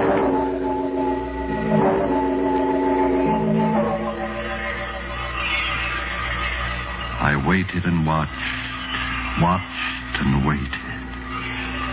Then the door opened, and there was the doctor again. There was a small, thin-faced man with him this time, wearing the white coat of an orderly and carrying a black box with a handle. My dog. You brought my dog. All right, Martin. Give it to him. Yes, sir. Thank heaven, now at least. Come on, Gary. Come on, boy. Get up. Wake up. Why, what's the matter? Gary. He's not asleep. He's dead. You wanted him, Mr. Clay. But why didn't you tell me? When did he die? How? How old was he? 11 and a half. Maybe 12. Pretty old for a dog. That's probably why he could come. What do you mean? What are you trying to do to me? Don't you realize I'm a sick man? Easy, Mr. I won't Clay. take it easy. I won't stay here another minute. I'm leaving right now. Sorry, but I don't think we can permit it. Oh, well, we'll see about that. You're getting yourself all upset for no reason, Mr. Clay, making it very difficult for the rest of us. Martin, you'd better let me have some of that bottle there. About 10 cc's. The red medicine? Yes. I don't want any medicine. I won't take it. Now, please, Mr. Clay. I won't, I tell you. No, I don't want the... It's awful. Salty. It tastes like... Yes. But I think you'll find that it will make things much easier for you. Very much easier. You're doping me up. That's what you're doing. Putting me to sleep. I think that when I wake up, I'll forget about everything. Yes, Mr. Clay. You'll forget about everything. Everything.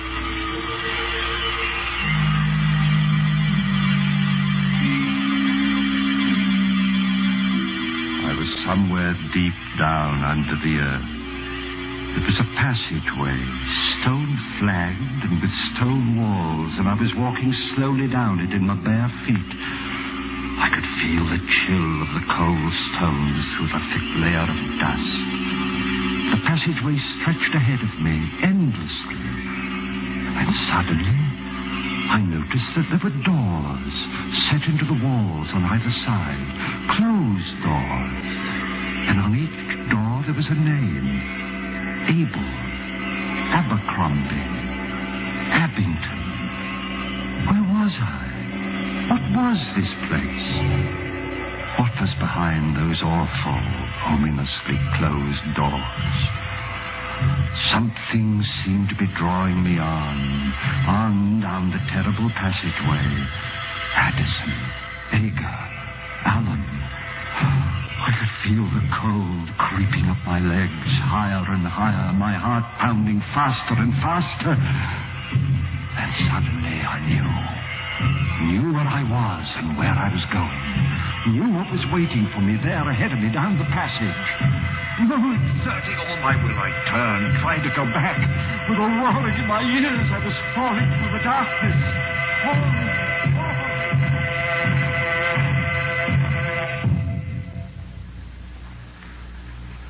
When I opened my eyes, I was in that cold, white room again, clutching the blankets with trembling hands.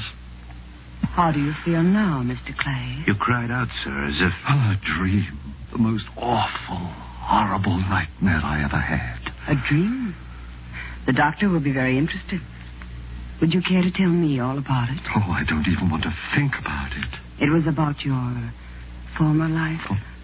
Former life? Oh, I'm sorry. I shouldn't have said that. I meant... Here, where are you going? To get my clothes, to get out of here. I won't stay here another minute. But you can't go. You can't. Martin, help me. Please, let go of me. Let go. Don't you realize that if I do stay here, if I dream that dream again... Listen. I was in a passageway. An endless, eternal passageway like a corridor of doom. It stretched on and on to infinity with doors, closed doors on either side. And on each one of the doors in alphabetical order there was a name. The name of all those who had died since the beginning of time. I was walking down that corridor on my bare feet and... Why are you looking at me that way? You mustn't talk about that. You mustn't, do you hear? But you asked me. You didn't dream that dream. You couldn't have. And you've got to get it out of your mind. We'll help you. We'll give you a massage. That should make you relax. The alcohol, Martin, right over there. A massage? You think that'll help? If it doesn't, we'll call Dr. Stone. Try something else. Martin. I see. Now what? What are you staring at? Your feet. On the soles. Dust. Thick, gray dust. Dust. Like the dust in the passage. The corridor of doom. And that means... It wasn't a dream. It means... I was really there.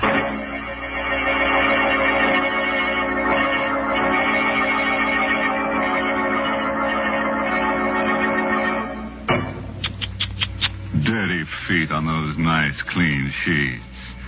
No wonder our friend the nurse seemed so upset. Or was that the reason? Maybe she was just disappointed that he still hadn't told her about his operation.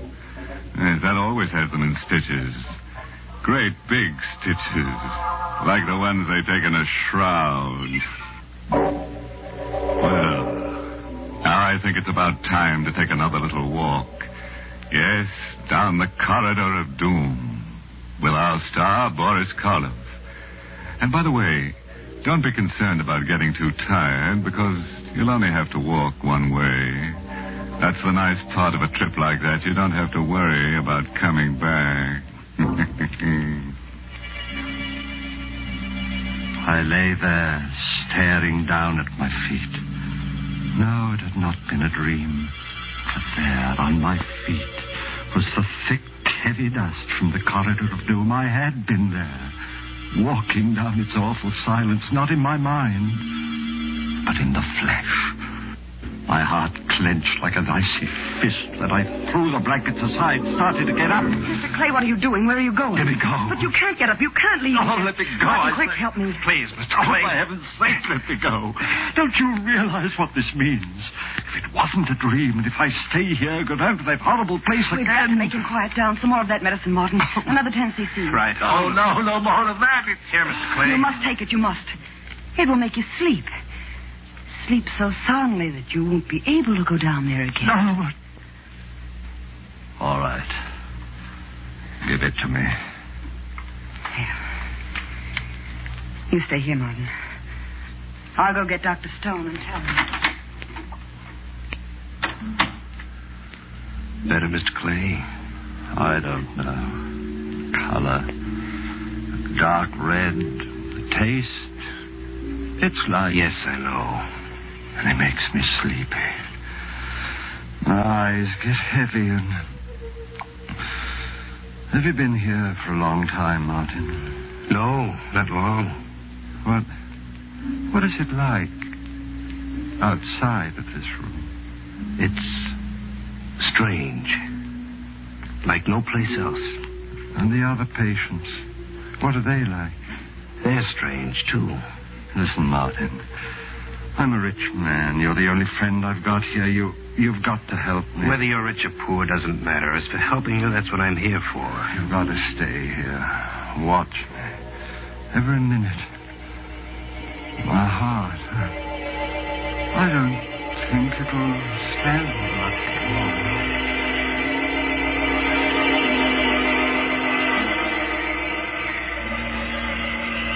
first sensation was one of cold, numbing cold, creeping up my limbs.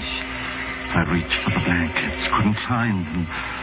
Then I opened my eyes, and I was there again, back there in that awful endless passage, that corridor of doom. The same stone wall, stone floor, covered with a thick layer of dust. The same doors with a name on each one, on both sides of me. But now I was up to the bees. That one there, Barbara, next to it, Babbitt, and then Backer. I tried to cry out, but I couldn't utter a sound. I tried to stop, check myself. My muscles didn't respond. Slowly, heavily, I continued walking on down that endless passage.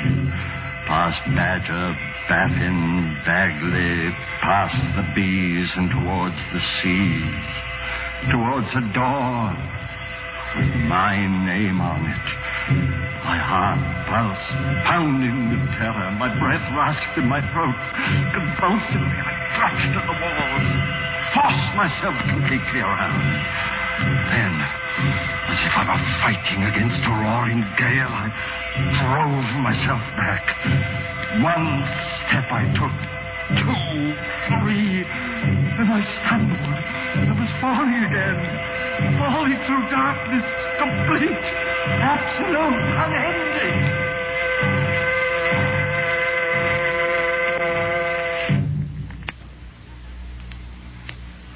Even before I opened my eyes, I knew where I was.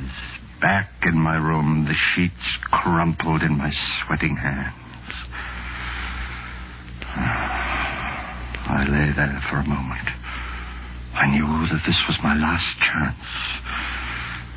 Slipped out of bed, tiptoed to the door of the room, opened it a crack, and peered out, a hospital corridor. And sitting at a desk halfway down it, the nurse. Could I slip past her? Then on a table next to the door, I saw the telephone. A telephone! Now I could get help. Meet someone who would save me, take me out of this place. Picking it up quietly, I dialed my daughter's number, Alec Bartlett's wife.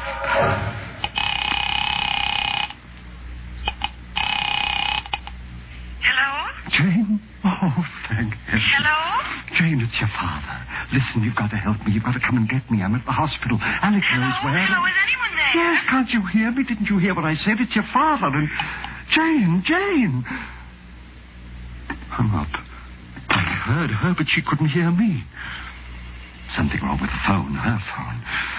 I've got to get hold of somebody, but who? Dr. Rogers? Oh, might be out. And if they come in while I'm phoning... Oh, I know, of course.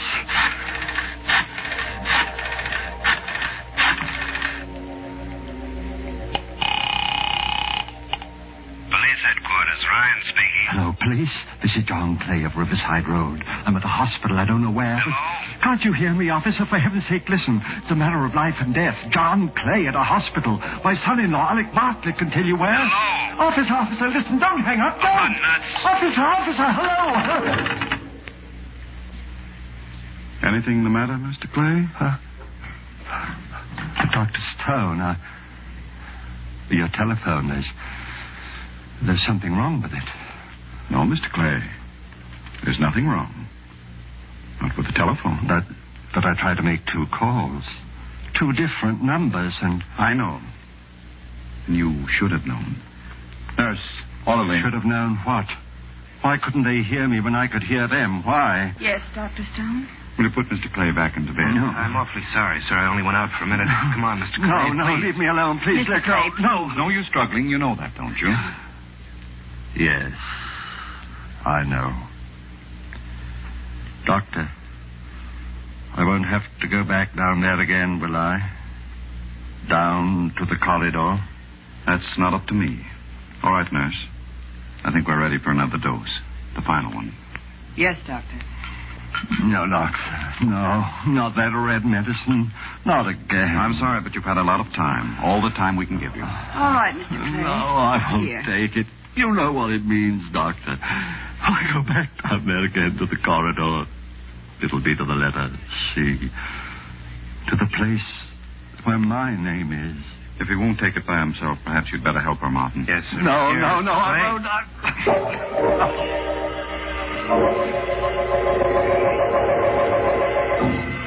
Again, I knew where I was before I opened my eyes. I could feel the dust under my bare feet, and through the dust, the biting chill of the cold stones. I was there, back in the corridor, walking down its silent length past the blank, closed doors.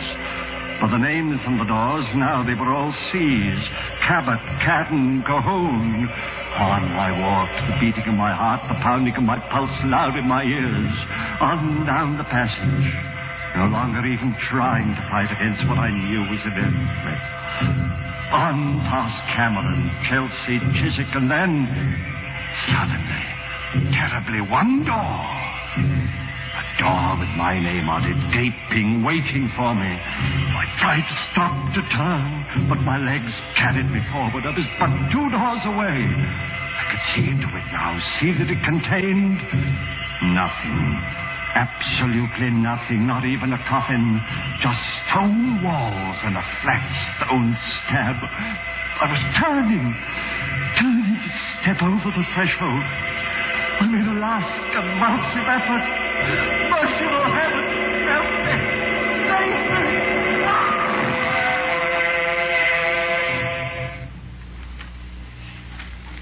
All right, Martin. Pick him up. Yes, sir. Is it all over? Hello, Bartlett. In at the death, eh? I'll see if there's any pulse, of course, but I should think it is all over. It is stone, but not the way you think. What? Clay. He's not dead. No thanks to you. All right, get him up, both of you. Here, Mr. Clay, let me help It's you. all right, Martin. I'll be fine from now on. But how? Don't look so surprised, Alec. Mr. Martin is a detective. I hired him some time ago. You see, I had a feeling that something was wrong when that railing broke accidentally, and I took that bad fall. So I decided I should investigate. You can't prove it. You can't prove anything. The first results of Martin's investigation showed me what bad financial shape you were in. And it was then that I realized that you had actually been trying to murder me to get hold of my money. So I faked that story of having a very bad heart. You mean it? I thought it would give you the idea of trying something more subtle and less dangerous. And it certainly did. But you still can't prove anything, not a thing. No, don't you worry about that. Don't forget. Come back here, Bartlett. You'll never have a chance to prove it. Come back, Bartlett. Oh, you shot him, killed him. Well, I couldn't have. I fired up in the air to get him to stop. Come on. I don't understand. There's got a mark on him. But he is dead. He was the one who had the bad heart. That's what gave me the idea of pretend. Good heavens, look. At what? This hallway was supposed to be the corridor of doom. When I reached the door with my name on it, I was supposed to die. Look. Look at the name on that door there. The one right next to him. Bartlett. His name. So what? Nothing, Martin. Nothing at all.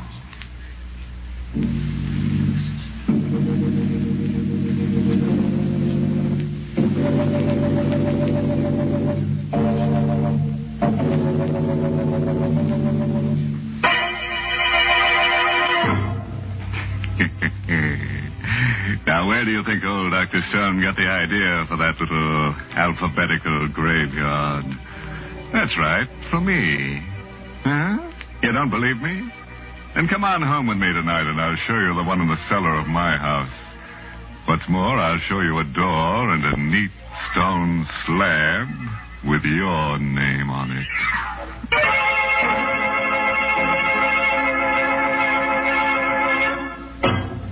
And now a word of advice.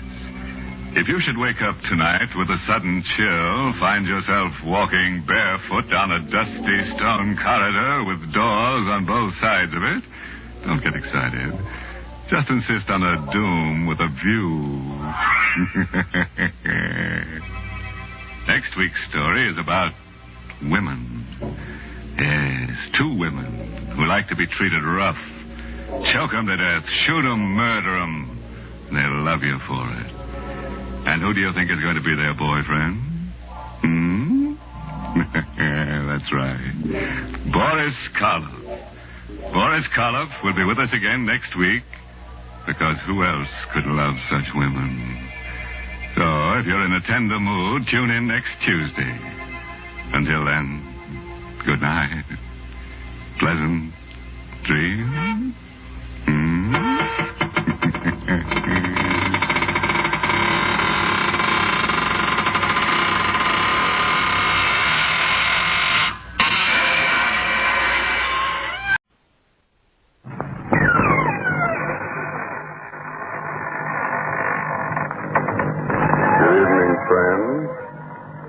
Welcome again to the Inner Sanctum.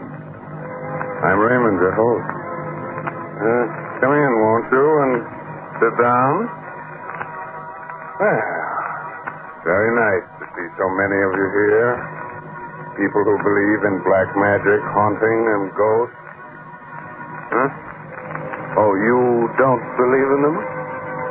Well, our story tonight is about some sailors who didn't believe in them either.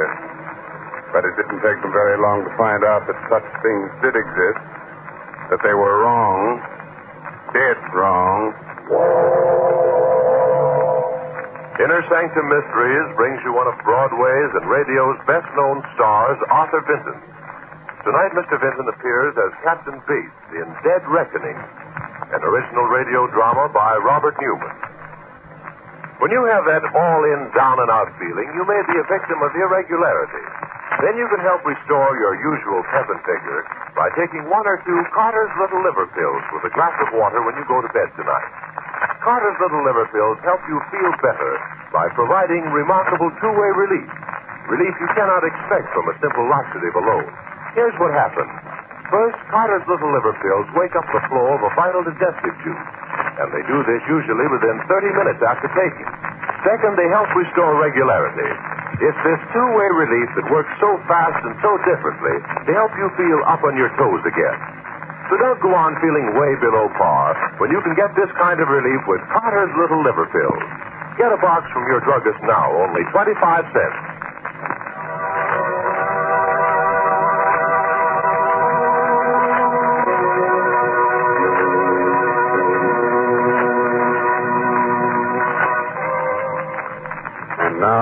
I think we're ready. Ready to begin as weird and eerie a tale as ever made a sailor wish he'd never seen salt water. A story of something that came out of the fog to drag men to death in watery graves.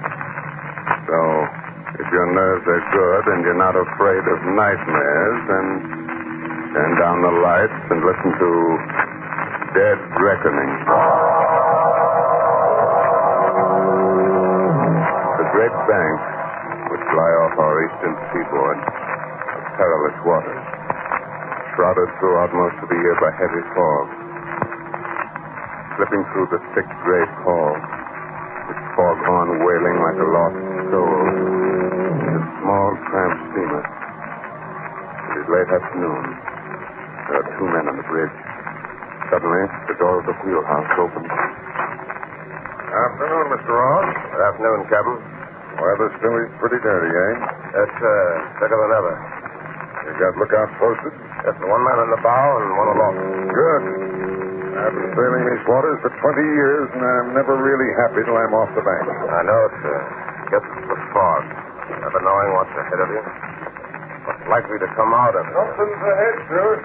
Just off the port bow. What? Where? There it is, a schooner. It's almost dead ahead. Put your helm over hard. Hard over the distance. He's still coming with... There, we're just clear astern. Another half minute, we'd have cut her in two. Ahoy, you lubbers! What in thunder's the matter with you? Why aren't you sounding a foghorn? Something does seem to be the matter, sir. There's no one at the wheel. Yes, you're right. No one at the wheel, no one on deck, and... Look there. A distress signal. You'd better look into this. Half speed astern. Half speed astern, sir. Half speed astern. What do you think it is? I don't know. But she looks to me as if she's been abandoned. Maybe you'd better lower a boat, Mr. Ross. There is someone aboard it, sir. Look, just coming up from below. Great Scott, he's dived overboard. He's swimming this way. Up forward, Mr. Austin. Heat my line. And when you get him on board, bring him up here. Aye, aye.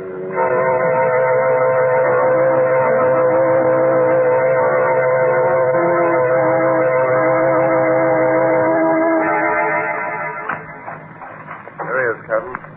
Kind of rocky. I banged up a bit before we can haul him on board.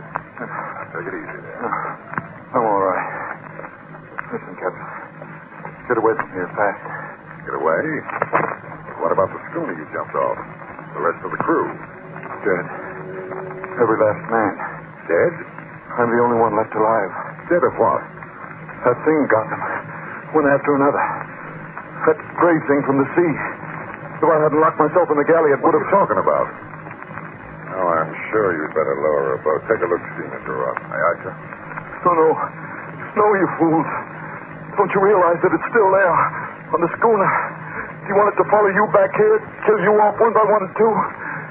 Don't you realize? Oh, here, catch him off. I've got it. Good. All right, inside here to my cabin. All right. Put him in on my bunk, yes? There we are. Poor devil. Pretty well shot. Think he's out of his head, sir? I don't know. It might be all imagination. On the other hand, we should investigate. I'll take a boat over and see what I can see.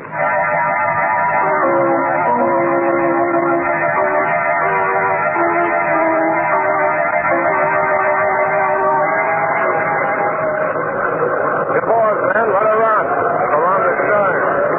Here's her name, sir. The Sea Spray. Grab that line. Make it fast, Josh. Aye, aye, sir. That's the ticket. Now hold it steady, man, while Garston and I climb on board. You want me to come with you, sir? Two of us will be able to search her that much more quickly. What are you afraid of? I don't know, sir. I mean, nothing, sir. Come on.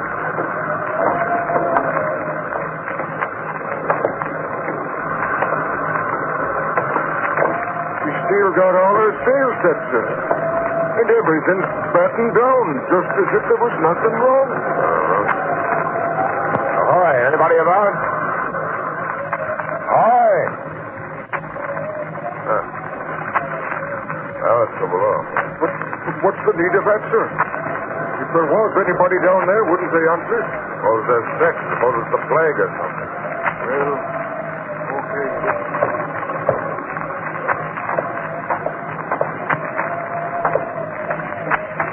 Everything's shipshape down here, too. Clothes, buckles, still under all the bunks. That must be the galley. Take a look at that, Garson. Nothing in here either. Pot still on the stove like the cook had just been fixing supper. Couldn't it be the fire, sir? No sign of it anywhere. Could have been a leak. A crew taking her to the boat because they thought she was sinking. She's not riding as if she was waterlogged.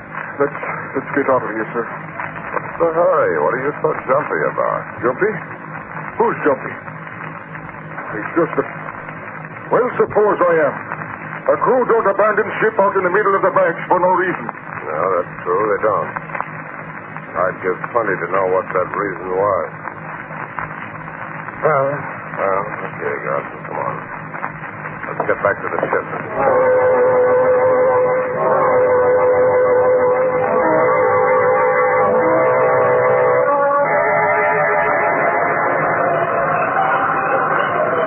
Make sure the boat's in place and everything's stowed properly before we get on the way, man. Right, sir, we will. Oh, there you are, Mr. Ross. Well, what'd you find out? Nothing, sir. Nothing? Well, what do you mean? Just that, sir. We didn't find out a blessed thing. We looked her over from stem to stern. Everything was shipshape. There didn't seem to be a single reason why they should have abandoned her. But there wasn't a soul on board. Strange. Mighty strange. Well, let's go inside and see if our friends come through yet, Chester. He's trying to sit up. Oh, here, now let me help you. Yeah. Are you sure you're all right now? Yes, sir. Sorry I keeled over that way. I guess I was in worse shape than I thought I was. I'm sorry. I spoke to you like that. Oh, now, forget it. What's your name? Banning, sir. Joe Banning. Banning, eh? Excuse me, sir, but are we underway now? Yeah, just got started. Why? Well, it's the schooner we're away from. Then we're away from that cursed ship. The happier I'll be. If you hadn't come along when you did, I'd have to spend one more night on board that ship. Easy, Banning, easy. There's nothing to worry about now. The world began 2 nights ago. We've been out on the bank. We're fishing. For about 3 weeks by then. We were just starting back to port when the water went funny. Funny? How? Turned salty and red. Red as blood. Rust. Corrosion in your tank. That's what we thought at the time. But that night, men started disappearing. Disappearing? Captain Bassett himself was the first. I left him at the wheel. I went below to get some grub. When I came back on deck, he was gone. Gone? Gone where? We didn't know. We put about, went back looking for him. We never found him. Stevens, the mate, took over, took the next trick at the wheel. When it was time to change watches, we found that he was gone, too. What are you getting at? The truth. Well, we figured we could still make port even though we were short-handed. Anyway, we were pretty sure we'd be off the banks, out of the fog belt by morning. So that if we blew a distress signal, it would be seen. But in the morning, there was still fog all around us. It was like we couldn't get away from it. And another man was gone. Now, look here, just a second, Mr. Ross. Let him finish. That's the way it went? One man after another disappearing with no way of telling where they'd gone or what had happened to them? Not exactly, sir. 2 more men went that day. Another that night. That left only 2 of us, Ross and myself. We were near crazy by that time. Trying to stick together. But we had to have someone at the wheel and we had to weed. I went down to the galley to get some hardtack. While I was down there, I heard Larson scream. I went back to the bridge. And there he was fighting with it. With what? But, sister, I couldn't really see it. Larson let out that one yell. Then went backward over the rail. I stood there staring. And all of a sudden I felt something. Something soft and slimy trying to take hold of me. I dived back down into the galley. Slammed the door. Wait a minute. You mean... something had come out of the fog and boarded the schooner. Something you couldn't see. It got all the rest of the crew, and if you hadn't come along when you did, it would have gotten me, too. Let's see. How long has it been since you had anything to eat, Manning? Since you had any real rest? About 3 days. Well, I suppose you see the cook. Have him give you something hot and then go forward and get some sleep, eh? We'll talk about this again in the morning. You don't believe me, sir, do you? You think I'm out of my head? Oh, now, Banning. You run along, and like I said, we'll talk about this some more tomorrow, eh? Yes, sir. Yes, sir.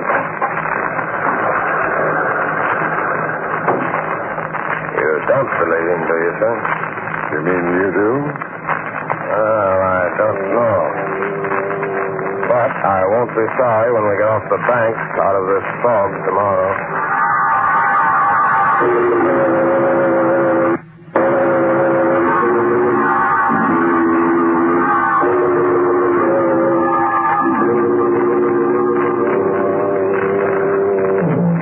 Good morning, Captain. Morning, Mr. Ross. Well, good morning, Banning. So, you feel well enough today to stand a trick at the wheel, eh? Yes, sir. I'm no deadhead. I don't mind working my passage. Good. Fine. Had breakfast yet, Mr. Ross? No, sir. The fog's still so thick, I thought I'd better stay on the bridge till you came topside. Funny thing, I thought we'd be clear of the banks by now. Me too. Well, I asked the cook to bring some coffee up here to us. And later on, if the weather starts clearing... Oh, sit it down here, cook. Aye, sir. Anything the matter? What are you waiting for? Just for you to try the coffee, sir. Try it? What's wrong with it? What is wrong with it? It tastes terrible. What did you put in it? I didn't put anything in it, sir. It's the water. It's gone funny. Funny? Turned kind of red and queer looking. Captain, that's what happened on the sea spray just before. Quiet, Fanning. It's probably just rust, Coach. Is it, sir? Does rust taste salty? I say it's rust. And I don't want you to mention this to the crew. Very well, sir. So how are you going to keep him from finding it out for himself, sir? Oh, I almost forgot, sir. Sparks asked me to give you this. Oh, yes, the radio check on our position. Check it with the chart, will you, Mr. Ross? Yes, sir. Just finished taking the log reading and working it out, and Great Scott. This doesn't make sense. What doesn't? Look here. Here's where I figured we should be. Clear of the bank. Yeah? And here's our radio position, still in the middle of the bank. Right where we were yesterday. What? But that's impossible. We've done a good 200 miles since yesterday. Of course, that's just by dead reckoning. Dead reckoning? That's just what it is. Fanning. You fools, I warned you, but you didn't believe me. The water turning to blood, the ship sailing around and round in the fog, unable to get away. That's what happened on the sea spray. That's what's happening to us. Don't you realize what that means? That thing from the sea. It's here on board this ship.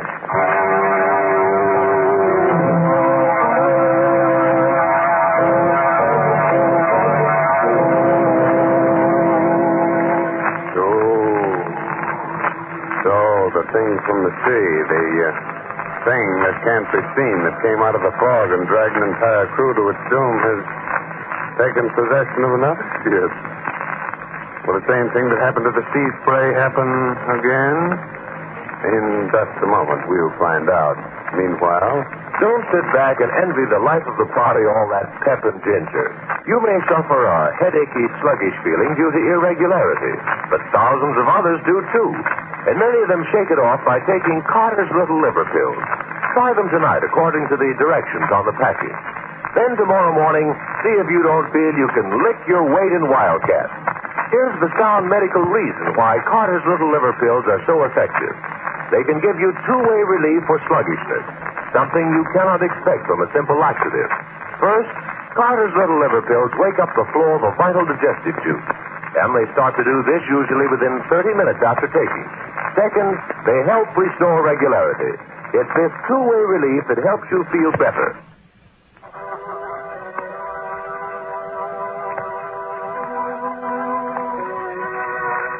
Well, how are you feeling now? Have you had a chance to catch your breath? Wipe the cold perspiration off your brows?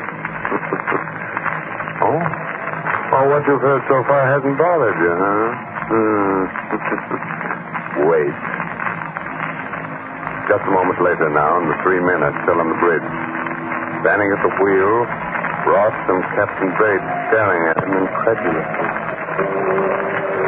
All right, Teddy, you're mad, Fanning, out of your head. So you still don't believe me, eh? Did the water turn into blood or not? Of course it didn't. That's nonsense. It's just rust, corrosion in the tank. And the fact that we're still in the same place you were yesterday after sailing for 24 hours? Our figuring was just off, that's all. Dead reckoning's never completely accurate. All right, Captain. That's the way you want it, fine. But I wonder what you're going to say when the men start disappearing. Well, Fanning. Who else is on watch, Mr. Ross? Who's the lookout? Ready, sir. I'll go get him. Tell him to come up here and take Fanning's place at the wheel. Aye, sir. Ready, ahoy there! Hey! Now, as for you, Fanning, you'd better get back to your bunk and lie down. Yes, you're sick. Mr. Ross should never let you stand a watch. Oh, I'm sick, am I? It's all my imagination. Okay, Captain. Let's say you're right about the water. Our position. What about the sea spray? What happened to my shipmates, the rest of the crew? I don't know, and I can't worry about that right now. That's something for the Coast Guard to look into. But I'm not going to have you scaring the wits out of my crew. So if you say one more word about this to anyone... All right, Captain. I won't. I've got a hunch I won't have to. What do you mean? Nothing except that... But he's not there. He's gone. Gone?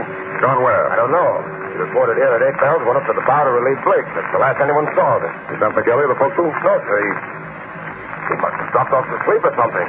Fallen overboard. Fallen overboard? That's what we thought on the sea spray when Captain Bassett disappeared. But he didn't fall. He was dragged overboard by that That thing. Will you shut up, Banning? I won't shut up. What can I say to make you believe me? I tell you it's here on board this ship, and it's going to get the rest of us one by one unless... There's only one thing to do. Take to the boat. Step out to the ship and abandon it. What? No, I know you're mad. Get up forward and stay there. All right, Captain. I'll go. But remember, I warned you. Anything that happens from now on is on your conscience.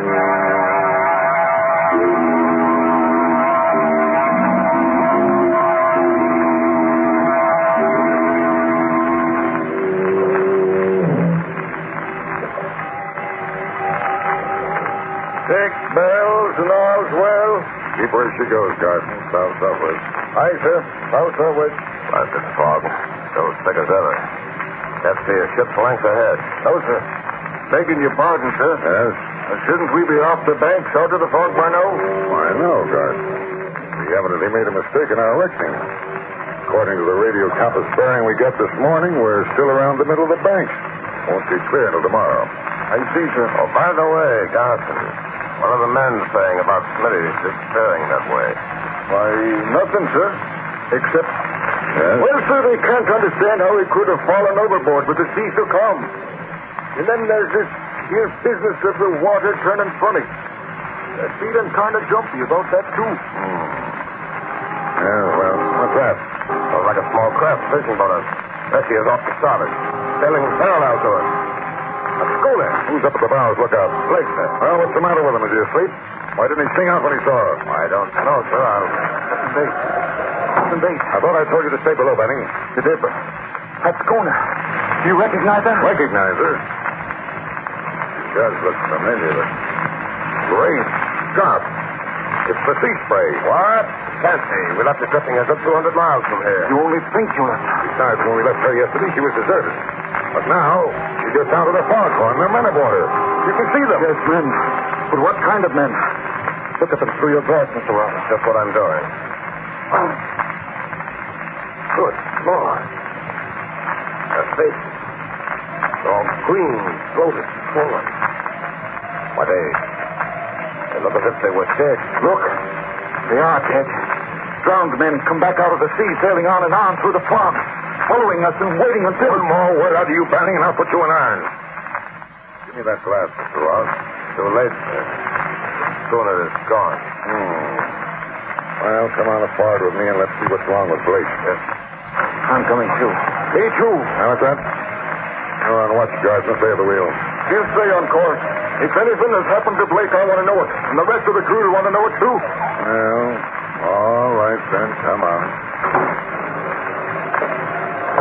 I don't like this, sir. We may be in for trouble, and Garson won't take orders. Yeah, I have a hunch they're all getting jumpy out of hand. It's all right. There's Blake leaning against the rail. Blake? Look again.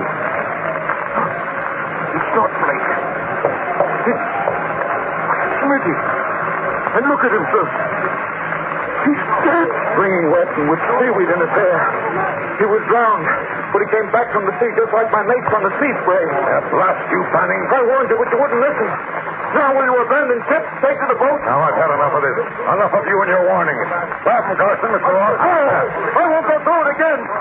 I can't. Having one man after another go over the side track to his captain. I'm going to do that later. No! He went overboard. Why, that's it. If he's either commits suicide and stay on board this ship, we're not going to stay either. Come on, men. Report. We're abandoning ship. What? You can't do that. Who's going to stop us? We are quick, Mr. Ross. Look onto my cabin. Guns, is it? No, you don't. Stay, men. I'll take the ship. Leave him there in the hatch.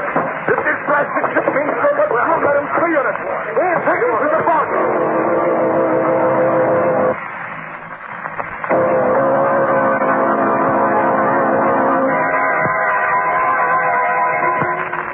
Captain. Captain Bates. Oh, yeah. Why, what happened? Don't you remember? The men, after Banning jumped overboard, they went crazy. Swarmed all over us. How did they really go? Abandon ship? Every last man. We're all alone, just the two of us. Help me up, will you, Mr. Ross? I'm still a little shaky. Of course, sir. There you are. They didn't pick the life raft, sir. We could probably get one of them over the side, and... You mean you want to abandon ship, too?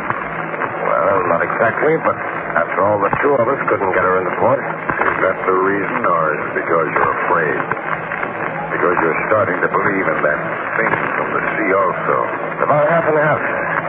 I mean, well, after all, everything that's happened so far, finding the sea spray deserted, Smitty and Blake disappearing, then Smitty coming back, drowned. Very well, Mr. Ross. I'll help you launch your life raft, and if you like, you can go. But I'm staying with my ship. Well, in that case, I'll stay with you, sir. Good man. I kind of thought you would. What's our first move? Up to the radio room. We'll send out an SOS. Ask for help. Right, sir. Even if you do think there's some explanation for everything that's happened, the ship is kind of spooky now, isn't it? Fog. Everything's quiet, dead, like... What's that? Engine room telegraph. Someone rang for half speed ahead. Why, we're moving, getting underway. Oh, there's no one on board but the two of us. Maybe one of the engineers didn't go, stayed below. No one stayed, I tell you. No one. There's just the two of us on board and...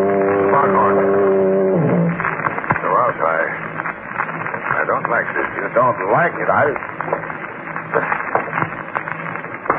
Someone's coming. They're heading for the bridge. Can you see who or what? Yes. Banning? It can't be. He jumped overboard. He's dead. Yes, Smitty was dead, too, but he came back.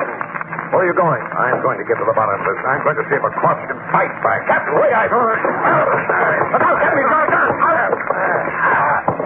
I've got it. Well, oh, you're not dead, Banning. And it was you that was behind all this. I don't know what you mean. Now, you listen to me, Banning. Two of my men have been killed. The rest of them are out there in that fog someplace.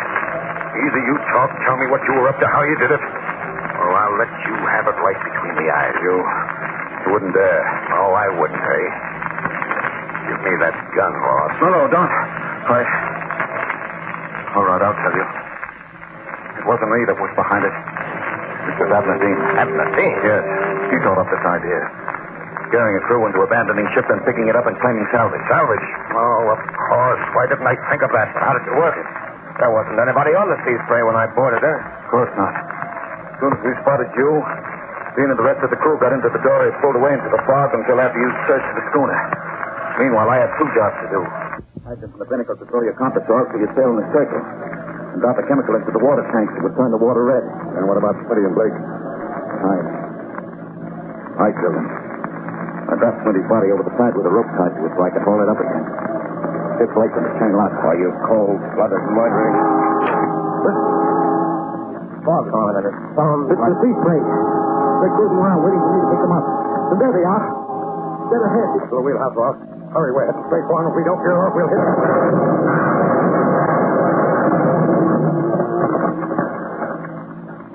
Please, run them down. Do you think? Yes. I'm afraid so, Ben. The propellers must have gotten those that didn't go down with the schooner. But maybe it's better that way. They say that drowning's easier than hanging, as you'll probably find out for yourself.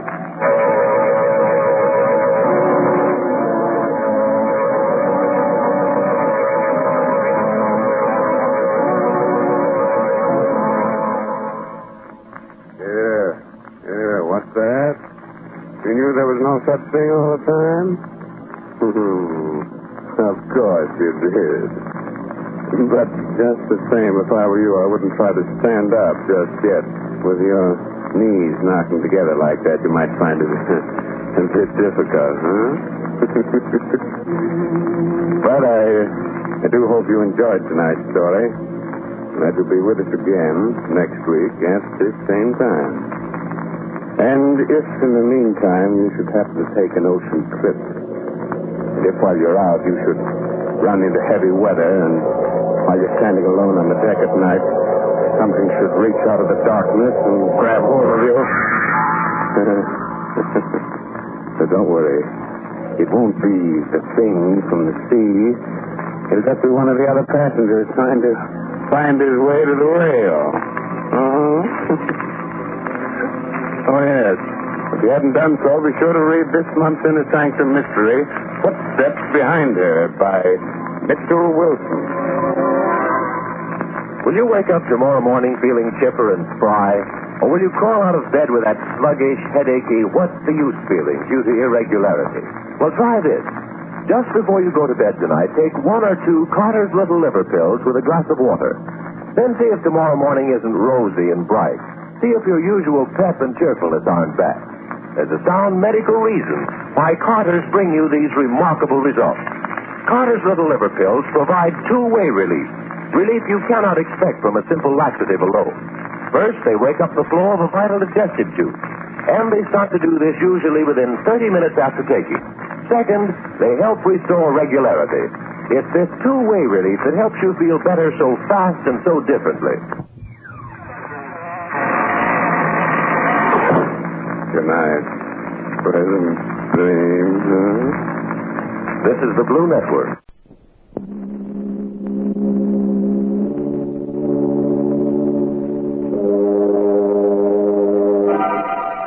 Lipton Tea and Lipton Soup present Inner Sanctum Mysteries, starring Irene Wicker.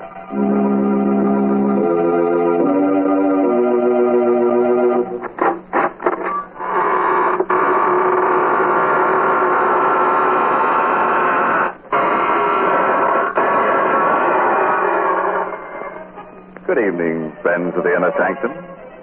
This is your host inviting you in through the squeaking door. Ease yourself in. The welcome bat is out. Pick yourself a place to stand. You have several choices. You can stand in awe, or stand aghast, or stand rooted to the spot. Or if you find you can't stand it at all, just stretch out on the floor and lie still. You'll have plenty of company there before we get through with tonight's list of victims. Good gracious, Mr. Host. I don't think I'd enjoy that company. Well, they're not very lively, Mary. In fact, you may find them a little stiff at first. But they won't interrupt if you want to talk. And you know I do want to talk, Mr. Host. So suppose you go greet your other visitors while I have a little chat with our Lipton listeners. You know, folks, sometimes when you're trying to describe a thing, you find it's very hard to think of just the right word. But that doesn't apply when you set out to describe Lipton tea. For Lipton is so different from other teas. Its flavor is so extra special that there's a special word to describe it. Brisk. Yes, brisk is the tea expert's word for full-bodied, tangy flavor. Oh, but then why bother with words when Lipton's itself can tell you so much more? You'll taste the difference right away and discover how much Lipton's brisk flavor adds to your enjoyment. Yes, with Lipton's you get all the goodness nature puts into tea. So for deep-down satisfaction, folks, fill your cup with brisk-flavored Lipton tea. That's a good idea, Mary. And now, friends, if you'll just reach over and switch off those harsh, bright lights, we'll begin our story of The Creeping Wall by Sigmund Miller, starring Irene Wicker in the role of Karen Jeremy. Just let the soothing darkness envelop you like a straitjacket. You'll be surprised how nervous you'll feel. Here's Karen now. Can you think of anything more absurd than being afraid of the walls in your own home? Why I should feel that way, I don't know. My husband Horace seems to think it's just a case of nerves. Walls are just made of wood and plaster. Still, they give me a queer feeling.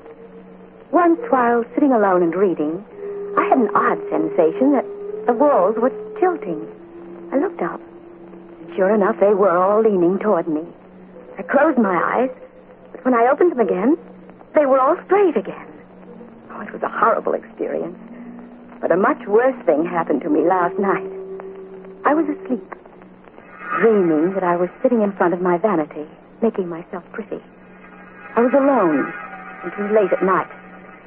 Suddenly, I noticed through the vanity mirror that the wall behind me was a little closer.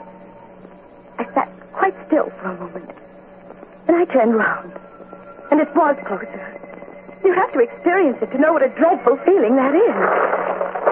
And I heard a crunching sound, The opposite wall also had moved nearer. I screamed. But it was only a whisper. Then all the four walls began to hem me in. They moved nearer and nearer. I could feel the cold of the walls filling the remaining space of the room. I was going to be crushed to death.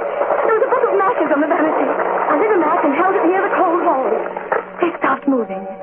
They were afraid of the heat. Then the match went out. The walls began to move again. I lit another match. They stopped. I held it until it drained itself out in my hand.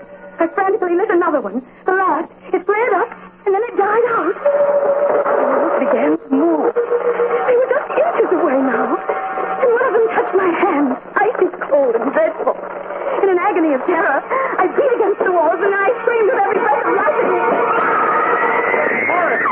Karen, what's the matter, dear? Don't let them crush me. Help me, Horace. Stop beating the walls. Karen, what is the matter with you, dear? Oh, I'm dreaming. The walls were closing in on me. I had to light matches to stop them. Oh, Horace, it was ghastly. I'll never forget it so long as I live. Well, nightmares are always frightening, dear. You threw the covers off, and the room's very cold. That's what probably brought it on. You forget it, darling. The dream won't come back. We talked for a while, and Horace dozed off. But I remained wide awake. I tried to sleep, but I couldn't. I even tried counting sheep. While I was counting, I got a sick feeling the walls were really closing in on me. I continued to count. 14, 15, 16, 17.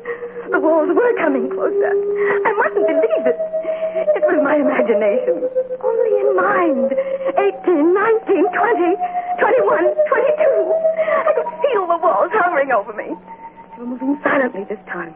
23, 24, 25, 26. Karen! Get some water quickly. The curtains are on fire. They were on fire. The flames were creeping up the curtain. Here, help me pull the curtains down. Here's the water. How did they get on fire, Horace? Well, there's a book of matches on the floor, Karen. Here's a burnt-out match. I didn't do it. Oh, believe me, Horace, I swear I didn't. Darling, you haven't been feeling well lately. I think you ought to see Dr. Gustafson. You don't believe me. I wouldn't do anything like that. I couldn't. You probably weren't aware of it. Probably nothing serious. Dr. Gustafson's a very good man. Now, Karen. Don't be a baby, darling. All of us get ill sometimes.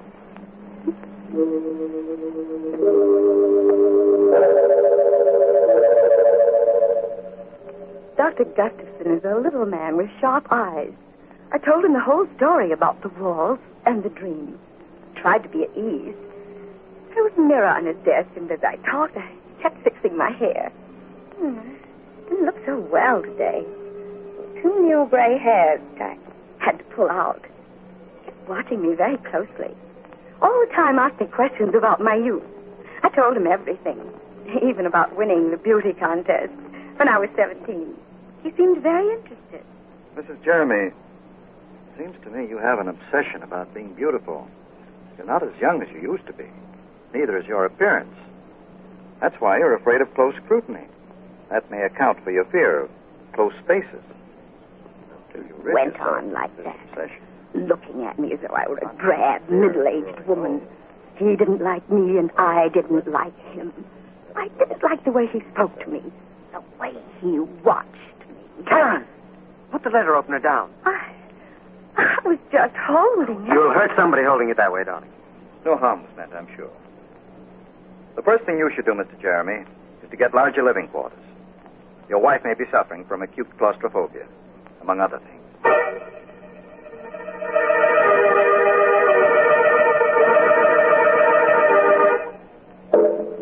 I was glad the visit to that horrid little Dr. Gustafson didn't influence Horace at all. He still loved me. Told me I was the loveliest woman in all the world. One day he came home in great excitement.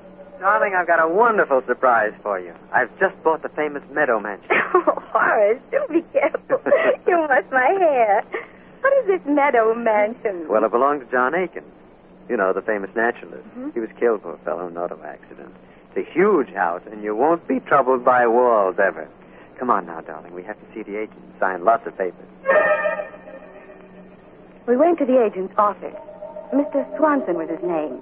A very friendly old man. He kept looking at me all the time he was talking. Mr. Swanson, we'd like to take occupancy of the house right away. I don't think it's a good idea, Mr. Jeremy. You see, there's still a lot of Mr. Aiken's property in the house, and... Oh, well, we don't mind that. You don't understand. Hmm? It's specimens Mr. Aiken's left there, animals and snakes. They're waiting to be shipped to the zoo. Well, there's nothing to worry about. They're in cages, aren't they? It'd be very unpleasant if they weren't. Scared to death of snakes myself. If we'd only wait a few more days, they'll all be shipped out. Oh, don't worry about it. We'll leave the animals strictly alone. We've just got to move in right away. Well, the house is so big, I guess you can manage. Here are the keys, and good luck to you both.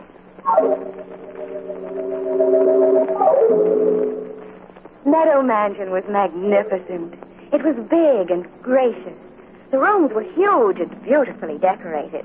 The high ceilings gave you a wonderful feeling of freedom. But the drawing room was loveliest of all. A large prism chandelier hung in the middle of the room, and the walls were paneled halfway up to the ceiling. But most exciting of all, each wooden panel had a darling little mirror set into it. There were easily 100 such mirrors. Oh, it was very gay. You could see images of yourself everywhere in the room. It was all breathtakingly beautiful. Except for a picture on the wall of a very flashy-looking woman called Delilah. Well, darling, how do you like our new home? Oh, it's wonderful, Horace. I love it all. Everything. Except that picture. Well, you mean Delilah? Well, that's a fine painting, dear, of a very beautiful woman. Well, she looks evil to me. Darling, I do believe you're jealous. You needn't be. She isn't half as pretty as you are. Alice, answer the door, please. We didn't talk about the picture anymore, because Mr. Swanson, the agent, came in to see how we were getting on. I left Horace talking to him, and I wandered into the next room. There were a dozen cages standing near the fireplace, ready to be shipped off to the zoo. There were mostly snakes and lizards in the cages. All of them were quite motionless, except one. It was labeled Bushmaster, Venezuela. Very odd name for a reptile. Fearfully ugly, yet it fascinated me. About 4 feet long, fat and clumsy looking, yet it slid round the cage with wonderful grace. Kept moving round and round, trying so hard to get out. It looked at me pleadingly. And then I found my hand on the safety catch. I drew it away in horror. The snake kept going round and round the 4 glass walls. Must be maddening to have walls so close they touch you all the time. I remembered what a terrible feeling it was to be frightened of walls. Then suddenly, the snake was in the middle of the floor. Karen, don't move! Good heavens. It's out of the cage. Stand still, Karen. I didn't move. Not one bit. I wasn't frightened. I was only wondering how it had escaped from the cage. The snake lay there in the middle of the floor with its head up, hissing. And it started to move. It slid in a wide circle toward Horace and Mr. Swanson. It's coming towards me. I've got to get out of here. Don't run! But he didn't listen to Horace. He started running and the snake struck him. It struck him twice in the leg. Then he continued running past me. Then suddenly he fell. Horace picked up a chair. He smashed it down on the snake. He smashed it again and again and again until it was dead. His body is swelling. He's dying. I didn't open the cage. I swear to you I didn't. It got out by itself. Oh, the door must have been loose. Please believe me, Horace. I didn't open it. I couldn't have opened it. You must believe me. You must. Oh, you must.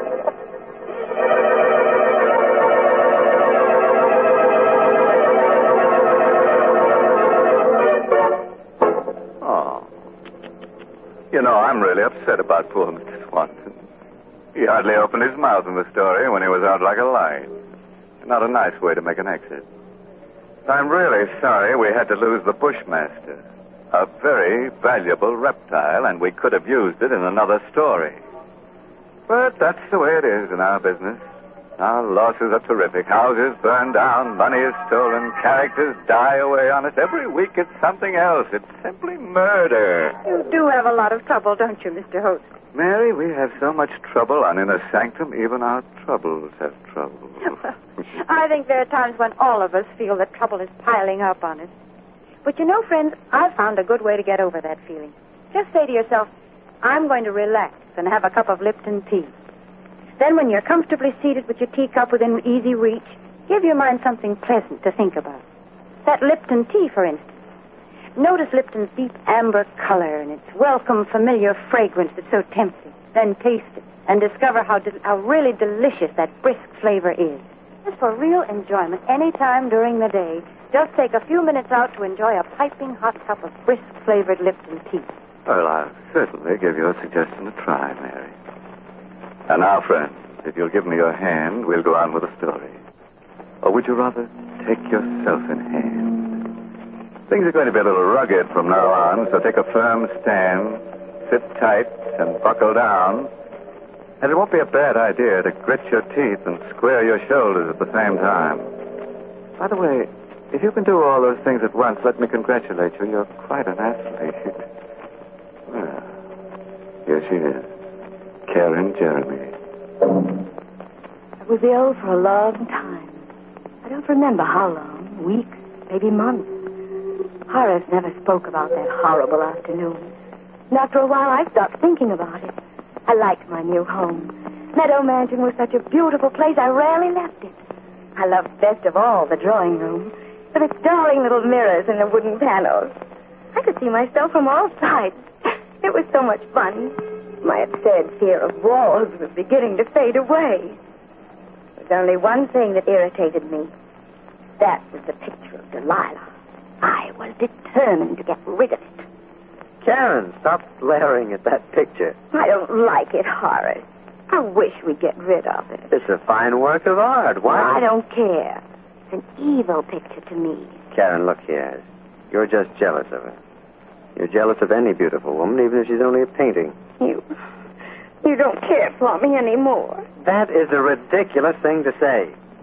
You know it's not true. If you really love me, you take that picture down off the wall. That picture is staying right where it is. Now, it's for your own good. I'm going out for a walk. And, Karen, I absolutely forbid you to touch that picture. I'm in it. I sat there for quite a while, staring at that picture that was upsetting my life with Horace. He was always kind and gentle with me. For the first time he'd ever lost his temper. I looked at Delilah. There was a gleam of white teeth between her full lips. She was an abandoned-looking thing. Her long hair cunningly untidy. Her eyes sparkling, black, shameless. She seemed to be laughing at me. I made up my mind. Horace would understand. I got a knife from the kitchen, and I pulled a chair over to the picture. And I stood up on the chair, then began to slice down the length of the picture.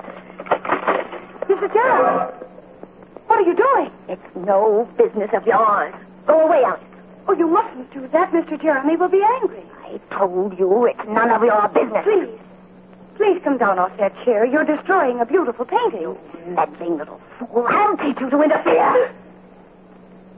Mrs. Jeremy, I've put up with you for a long time. Nobody's ever dared to slap me. You vicious, miserable hag. That's what you are, a hag. For years I've pampered you. I've always told you how beautiful you were, how lovely you looked. Well, maybe you were beautiful once, but now you're just a self-centered, haggard old woman. But just look at your face. She was lying on the floor. Silent. Bleeding. I didn't stab her. It wasn't me. It couldn't be me. I wouldn't do such a thing. I looked at myself in the paneled mirror. I looked pale. My hair was all untidy. And I thought of Horace. He would never believe I didn't do it. He'd look at me in that piercing, sad way. No, he mustn't see the body. I must hide it before he gets back. I dragged her over to the closet. And I hid her body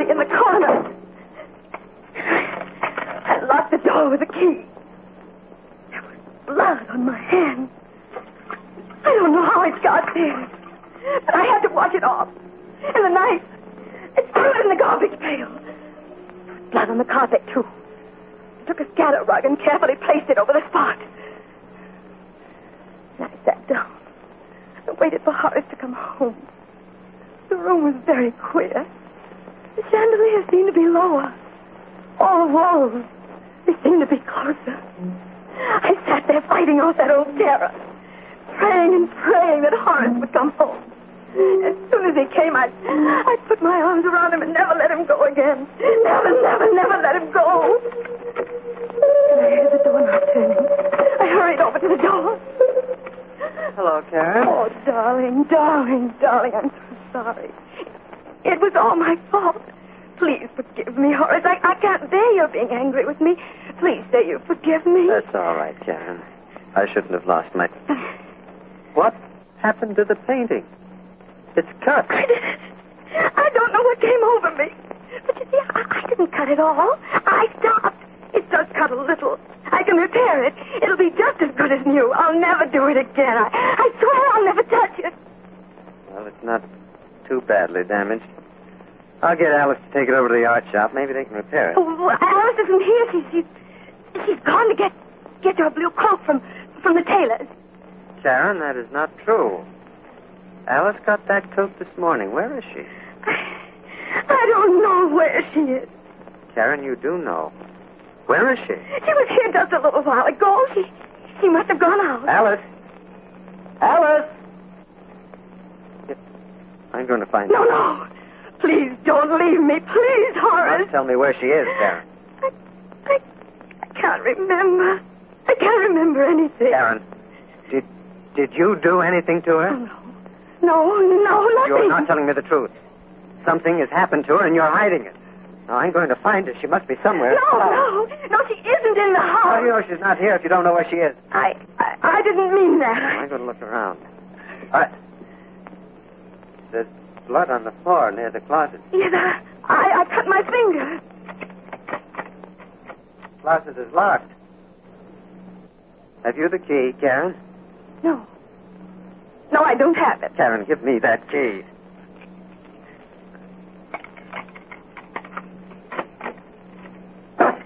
Karen!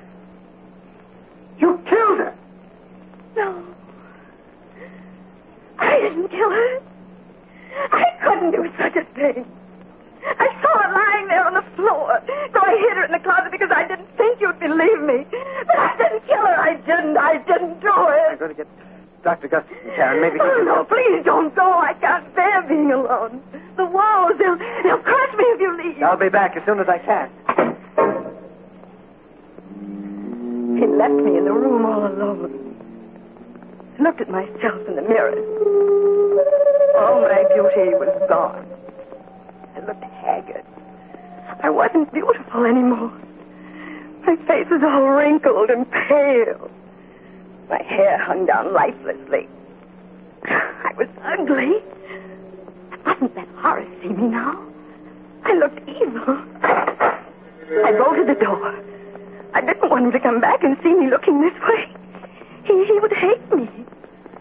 The walls were moving again. They were very clever. They waited for Horace to leave. They were afraid of him. I looked at myself again in the mirror. There were dozens of me. Then something very strange happened. All the images of me began to come out of the mirrors, right into the room. It was incredible. They were all ugly. They kept coming out of one mirror, going back into another. I watched them. They began to move very fast, in and out, in and out, in and out. It made my eyes hurt to watch them. The walls were moving slowly, but they couldn't fool me. I knew they were moving because the picture of Delilah was nearer than ever. She was still laughing. I could even hear her laughing. She pushed one leg out of the picture frame. Then the other. She came slowly toward me. Hello, Karen. Don't you think I'm beautiful? I didn't answer her, but she kept on talking to me. I'm Delilah, and I'm going to cut off your hair. as he cut my hair. It made me very, very sad. I began to cry. He began to get faster and faster because the walls were very close now. I could even feel their coldness. Don't be frightened, Karen. I turned around. It was a man I never had seen before. He had a kind, good face. He looked at me tenderly, admiringly. I'm Meadow, the spirit of his love. You mustn't be afraid of me. I think you're beautiful. I've always admired you. You're even lovelier than Delilah. Oh, please help me, Mr. Meadow. The walls are so close. They're going to crush me. If you get into the picture frame, they won't be able to harm you. Quickly, before Delilah comes back. Open the door. Hurry. You better hurry and climb into the frame, Karen, before it's too late. Alice, open the door. Hurry. You haven't much time. You'll be safe inside the picture. Merciful heaven, her head. In the picture frame. Karen, you've cut your hair off. It's amazing. She looks 20 years younger. And she's beautiful. I'm safe now, darling. The wolves can never get me. Ever.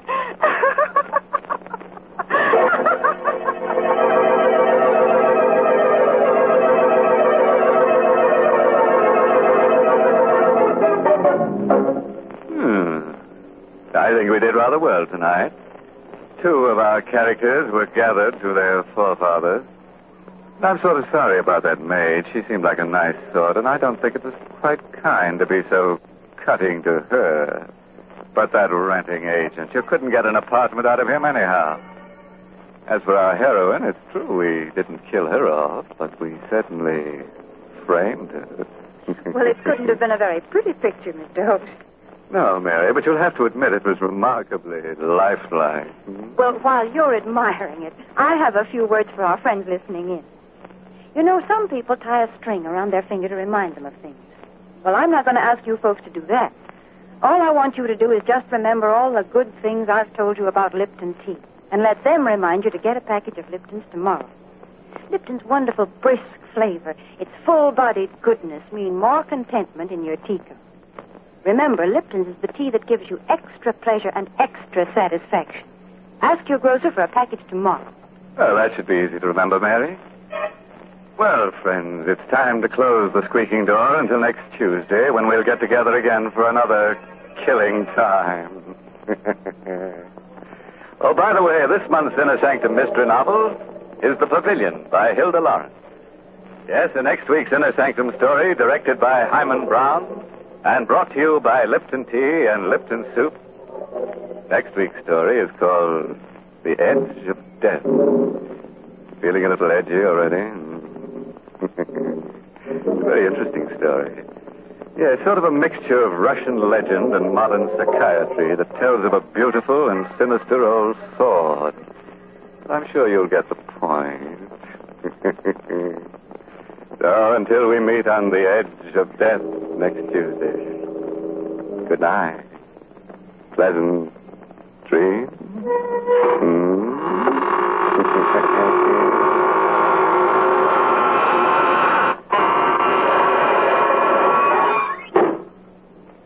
Here's a grand dish to get your dinner off to a good start. Lipton's Noodle Soup. It has all the homemade goodness and real chickeny flavor your family loves. Lipton's Noodle Soup is seasoned to perfection, and it's full of tender, golden noodles.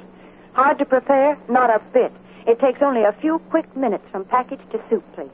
It's economical, too. Costs less and makes lots more than canned soups. So get Lipton's Noodle Soup mix tomorrow. And don't forget to tune in next Tuesday night for another Inner Sanctum Mystery. This is CBS, the Columbia Broadcasting System.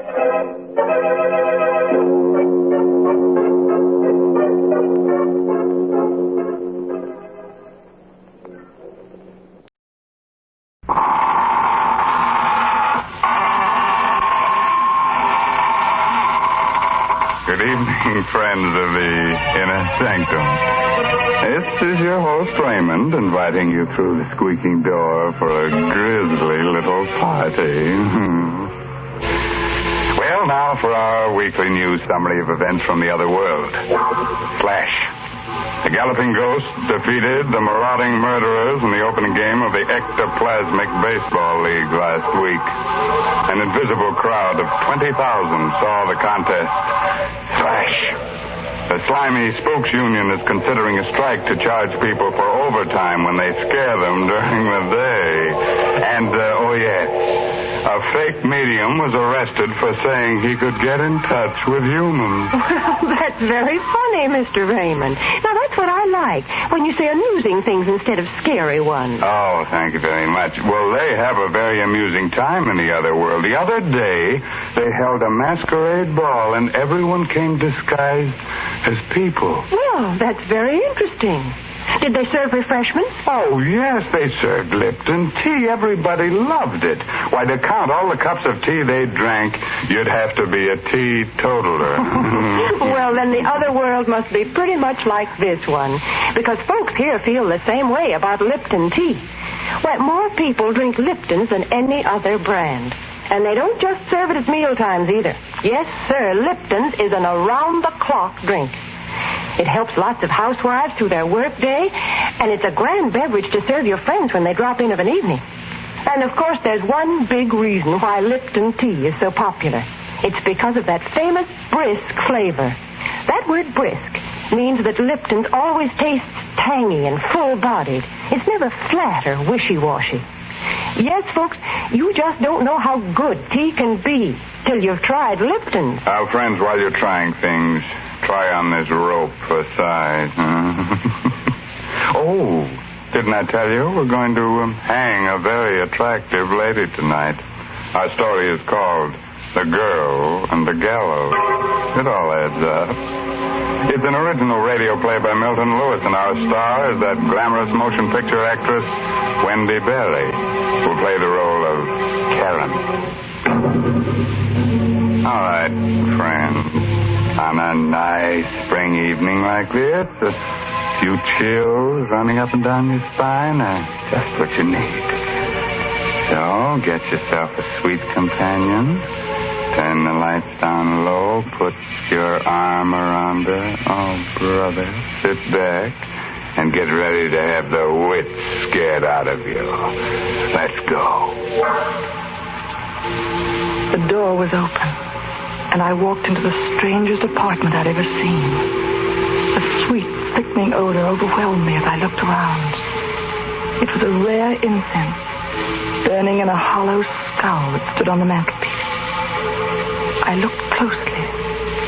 The skull was human. I felt someone's eyes on me, staring, watching every move I made. Good evening. You're Karen Marlowe, aren't you? How did you know? I'm Laura Mason. Oh, Father's told me so much about you. I had to come and see you. May I call you Laura? Of course. I thought it'd be best if we met like this by ourselves. When you marry Father, you're going to be my mother. I never had a mother. She died when I was born. Yes, Dennis told me. I can see now why Father's so much in love with you. I can grow to love you, too. What has your father told you about me? That you were quite an extraordinary woman. Can you really foretell the future? Why did you come here? I told you. You're going to be my mother. That's not the reason.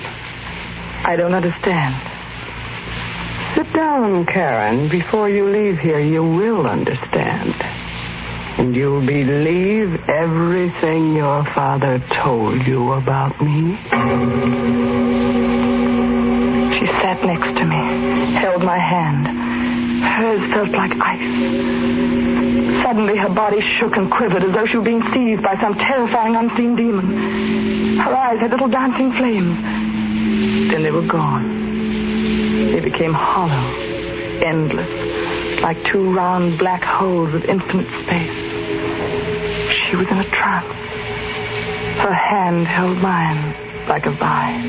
There's not going to be any wedding. What are you saying? I see a coffin. A coffin? There's a man in it. Dennis, your father. You don't know what you're saying. On the floor of your home, a dagger in his throat, his head in a pool of blood. Stop it! Murdered! Stop it! You suck. I had to wake you out of that horrible trance. How can you say such awful things? They're true. They can't be. But they are. I still remember the last vision I saw. It should interest you very much. I don't want to hear about it. You were in it. I? How? There was a figure hanging from a gallows. It was you. You hate me, don't you? You want to see me dead. That's why you're telling me this. No. I'm not afraid of you. You're rotten and evil and loathsome. And I hate you. I hate you. I could kill you.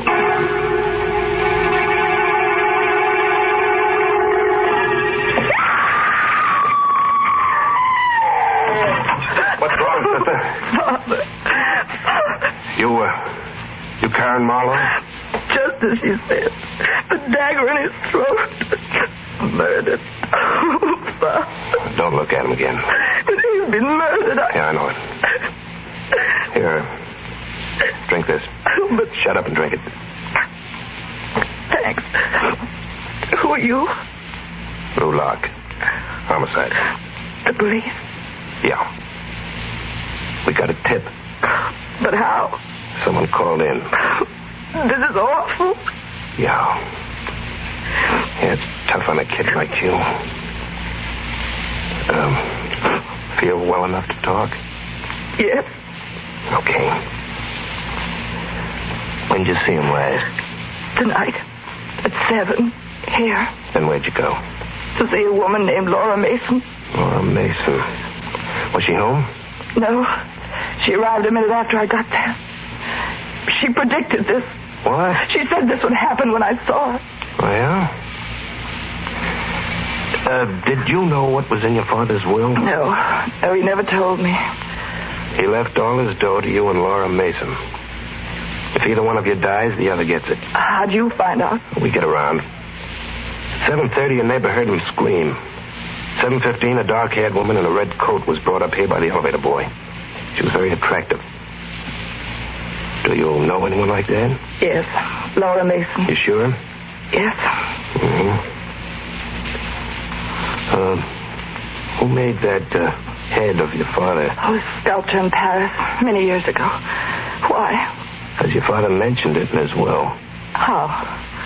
Well, he said that under no circumstances must it go to you. It was to go to Laura Mason or be destroyed. What made him do a thing like that? I don't know. Father was a strange, brilliant man. She killed him. I know she did. Who? Laura Mason. You know she did it, too. Now, take it easy. Feel well enough to go out? Yes. Okay. Take me to Laura Mason.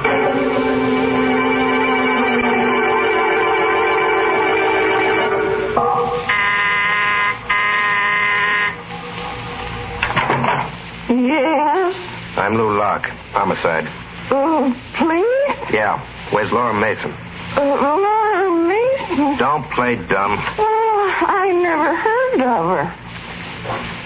Ever seen this lady before, Miss Morrow? No, and I've never seen this apartment before either. Did you make a mistake? No. No, this is the building. This is where the apartment is, but I don't understand it. Neither do I. I told you how strange it was. Yeah. Hey, the skull on the mantelpiece, I don't see it. But it was here, only a few hours ago. What's your name? Maxine Maynard. How long you living here? 5 years. You must have made a mistake, Miss Morrow. I didn't. I know it sounds crazy, but you don't believe me, do you? You don't believe a word I told you. Let's go back to your place. The boys must have finished up by now.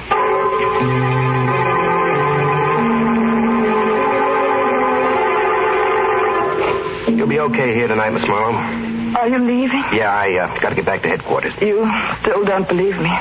Look, you're a young kid, a nice kid. You never saw a man who was murdered before. It can bowl you over. You think I imagined it all? Well, it's happened before. But you'll be all right now. Good night. Don't go. Please don't go. Well, I've got to. I'm frightened. I don't want to be here alone. There's a cop in the corridor. If you want him, call. I don't want to be in this apartment by myself. I've hardly ever been without my father. Don't go. Please. Easy, kid. I'll come back if I can. Was I losing my mind? Did I imagine the strange interview with Laura Mason? I was alone in the apartment where my father was murdered. I was too frightened to think. Suddenly the door buzzer sounded. I rushed to open it. No one was there. I sat down. Was this something I imagined too? The phone rang. I picked up the receiver. Hello? Hello? Hello? No one answered. Was it all imagination? Had something happened to me? I went to the window, opened it. I heard the traffic far down in the street. Jump? Why not? Father was dead. My life was a nightmare. I couldn't go on like this. Yes, jump. It'd be all over. The torture, the fear, the madness, all gone. I leaned over the ledge. One move would be all over. I would jump. Come back here. Let me go. Let me go. You don't. You don't understand. Never mind what I don't understand. You're just lucky I came back. It'd been better if you hadn't. Something's happened to me. I see things that never existed. I hear bells, the phone, the door buzzer. And all the time I feel that woman's eyes on me, watching me. Cut it out. Why didn't you let me jump? I'm no good to anyone this way. Why did you come back? Because I... Come here. Don't. Let go of me. Shut up.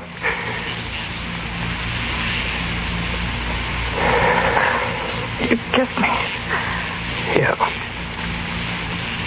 That's why I came back.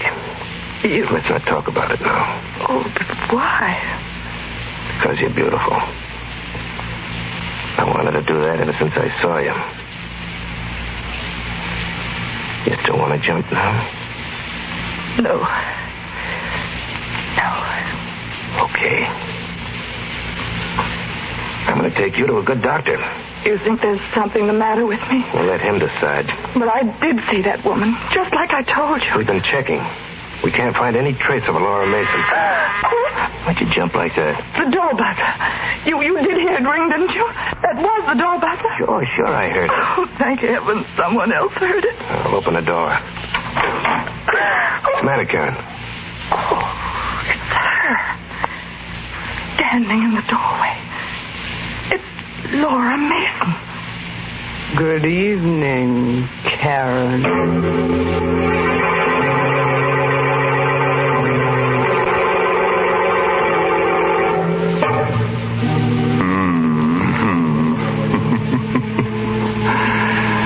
Nice, queer monkey business, huh?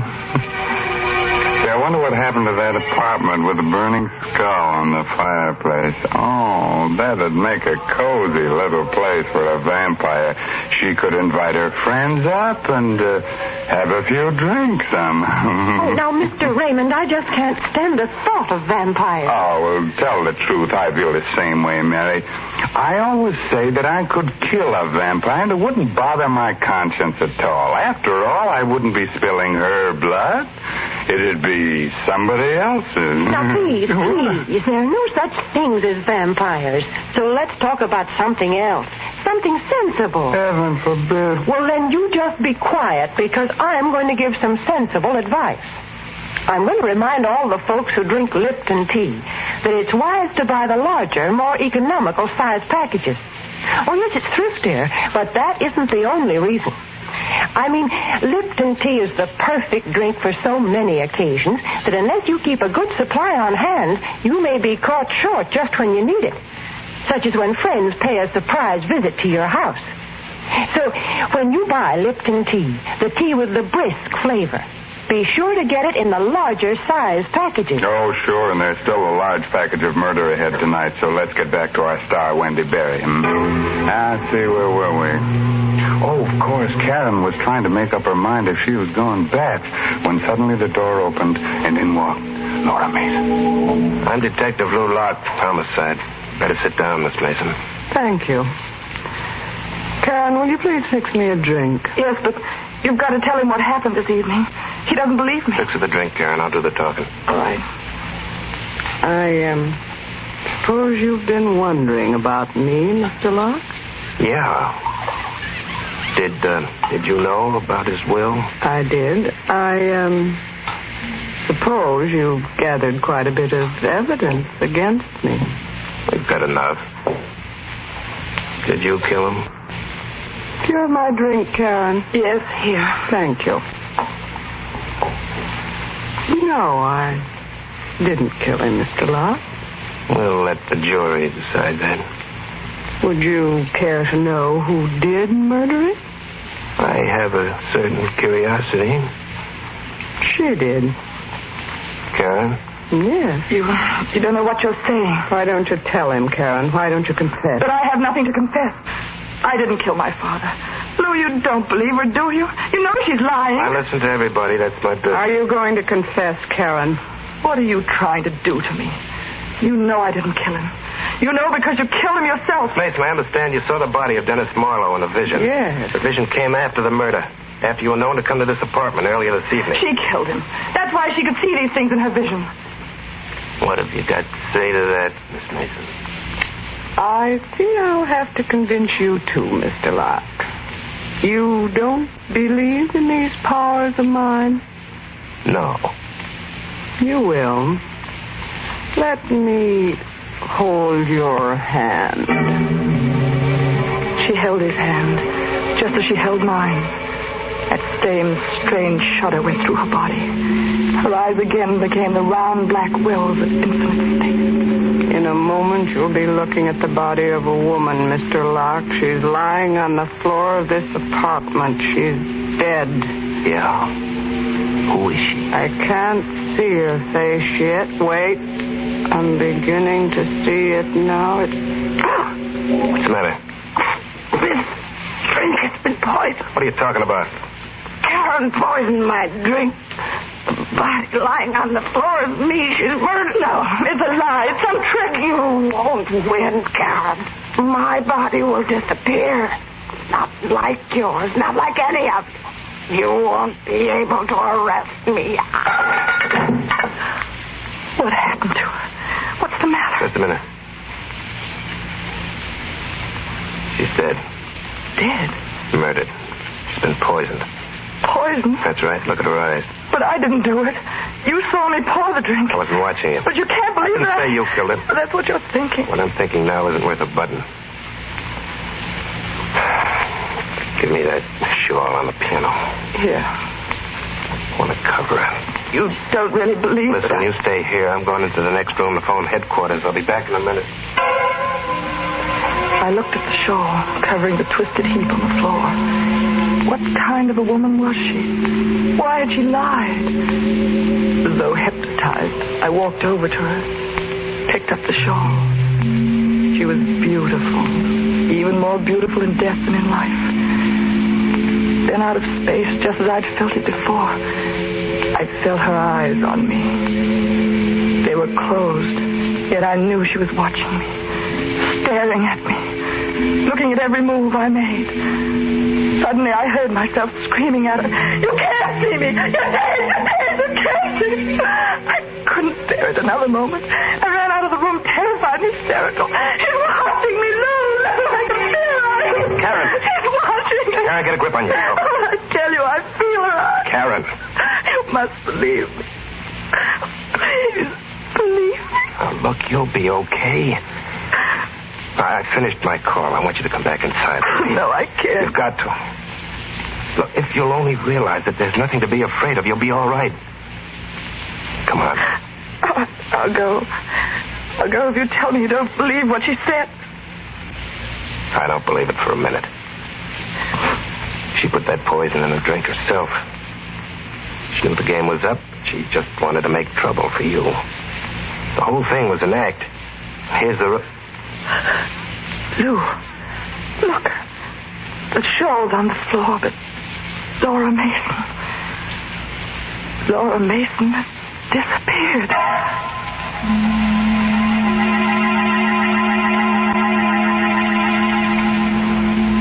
I was alone. Lou had gone back to headquarters. When he left, I could see she had him under a spell.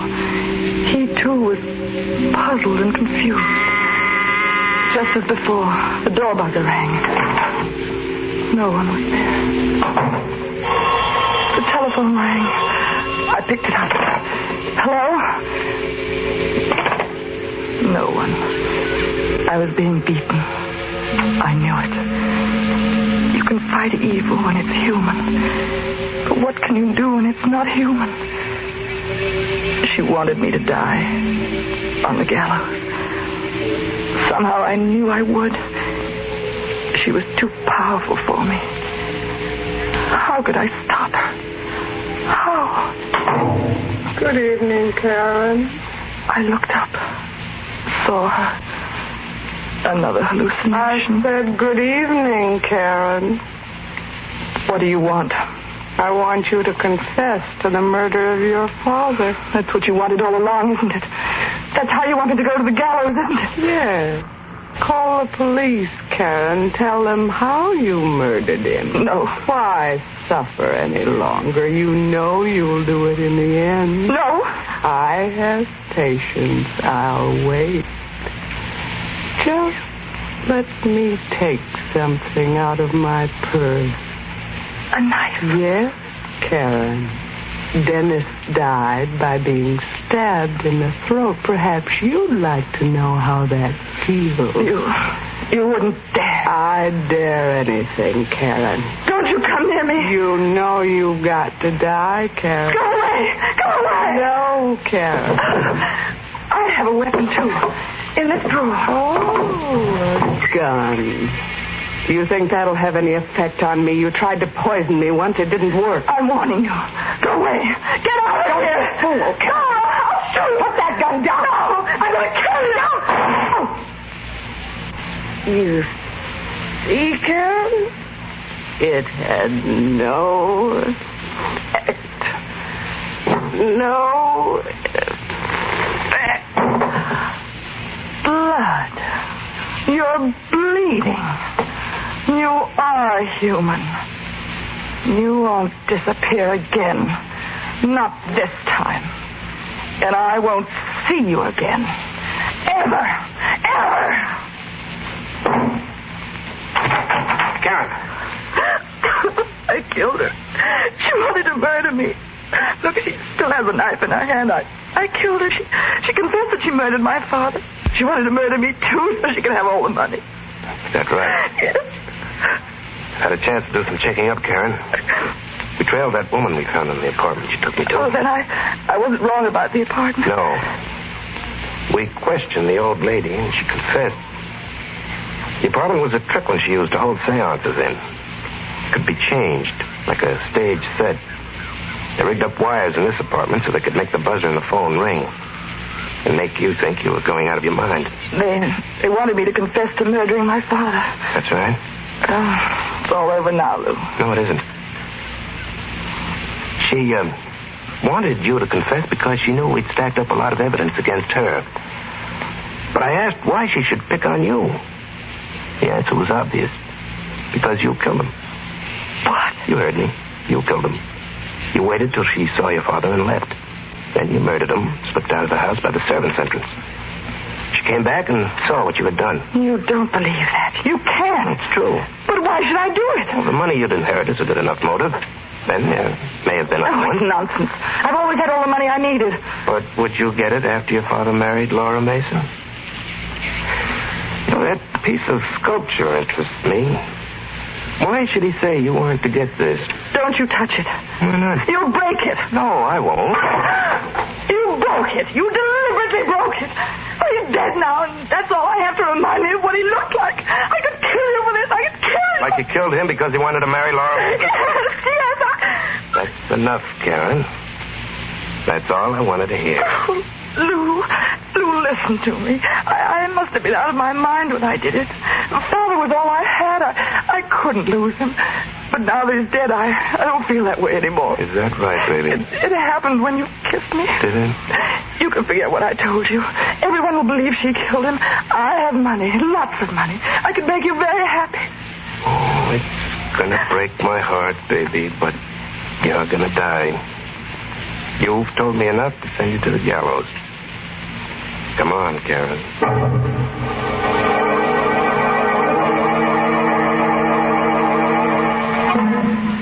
I pleaded temporary insanity. It failed. This is the last night.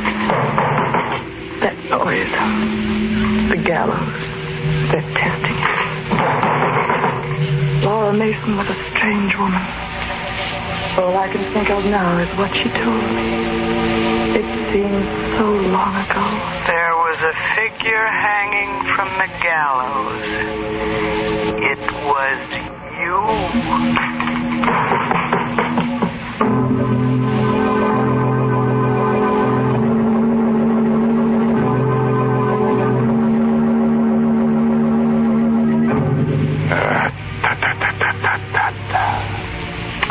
Yes, sir, that kills two of the prettiest girls we've ever had in the Inner Sanctum. Karen should have pleaded guilty to having killed her father and asked for clemency on the grounds that she was an orphan. What a terrible crime that was. Yes, man. She seemed like such a polite young girl, the kind of girl who goes to finishing school and learns how to pour tea. Now, see here, Mr. Raymond, you don't have to go to school to learn how to pour tea. No? And as far as enjoying tea is concerned, you only have to know one word. Yeah? Lipton. Yes, Lipton tea has a special, full-bodied taste. It always tastes fresh and tangy and bracing, never flat or insipid. Tea experts sum it all up by saying that Lipton tea has a brisk flavor. So, folks, try Lipton's and see what a big difference that brisk flavor makes.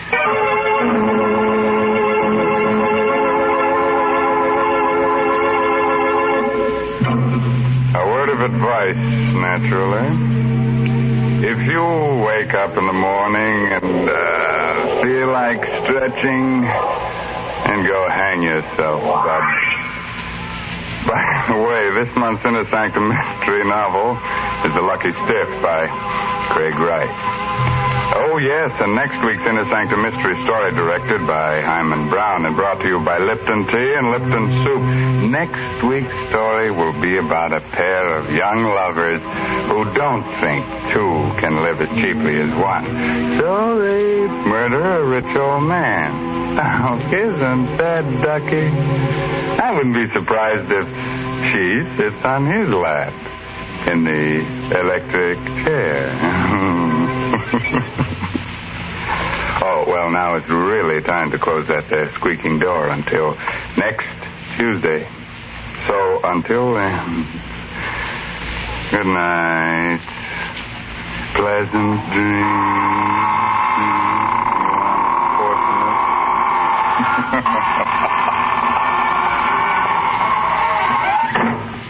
Folks, these busy days, we all want to save time when we prepare meals, and yet we don't want to sacrifice that good homemade taste. Well, that's just the time to serve Lipton's noodle soup. Lipton's is quick and easy to prepare because it comes in an envelope. You just empty the contents into boiling water, and in no time at all, soup's on.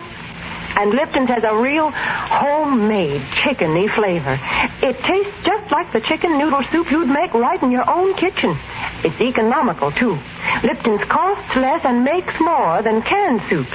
So don't forget Lipton's noodle soup. And don't forget to tune in next Tuesday night for another Inner Sanctum Mystery.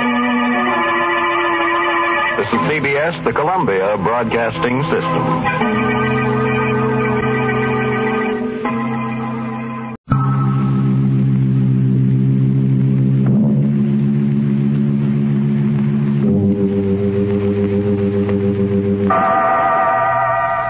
Inner Sanctum Mysteries.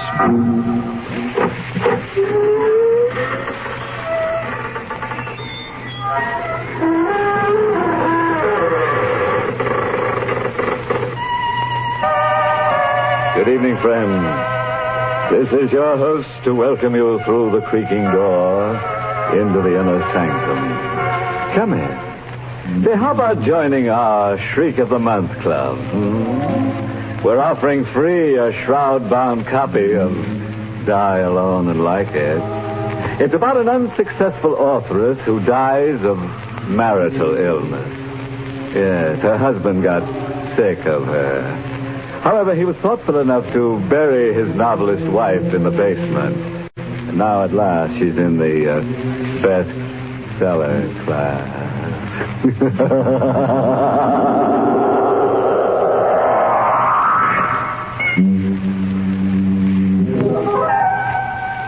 And now for tonight's gruesome little item. You better not disturb that fellow in the corner. He's our ghost of honor tonight. Poor guy. He died last night for lack of sleep.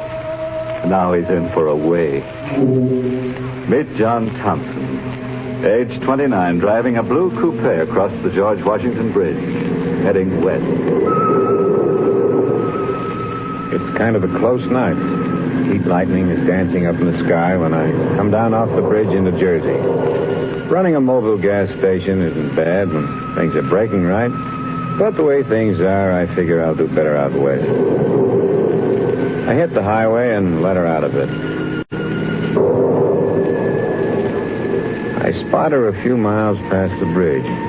She's standing there by the side of the road, out in the middle of nothing. I don't know exactly why, but I stopped. Want a lift? Thanks. Hop in. Going far? Not very. Well, yell when you want me to leave you off, huh? My name's Thompson. John Thompson. Hello, Johnny. Yeah. Hello. What's your name? Anne. Where in particular are you heading for? I don't know. But... I'll know when we get there. Yeah, sure.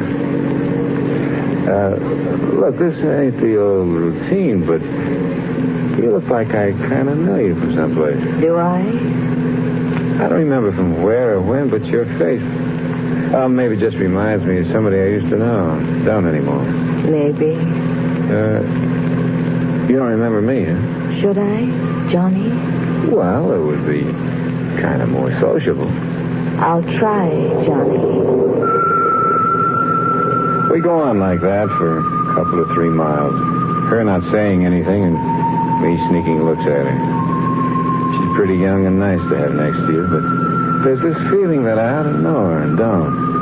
And I get to wondering where she's going in the middle of the night. Hey, Ann. Yes, Johnny. Maybe we can get some music. The knob for turning on the radio is over on your side. See it? All right.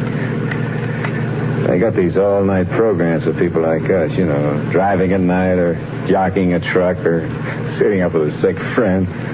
Our next request number just phoned in this minute by a young lady named Anne. Well, we can't make out your last name, Anne, but anyway, Lou's going right ahead and play it for you. Lou White at the piano, playing Stardust.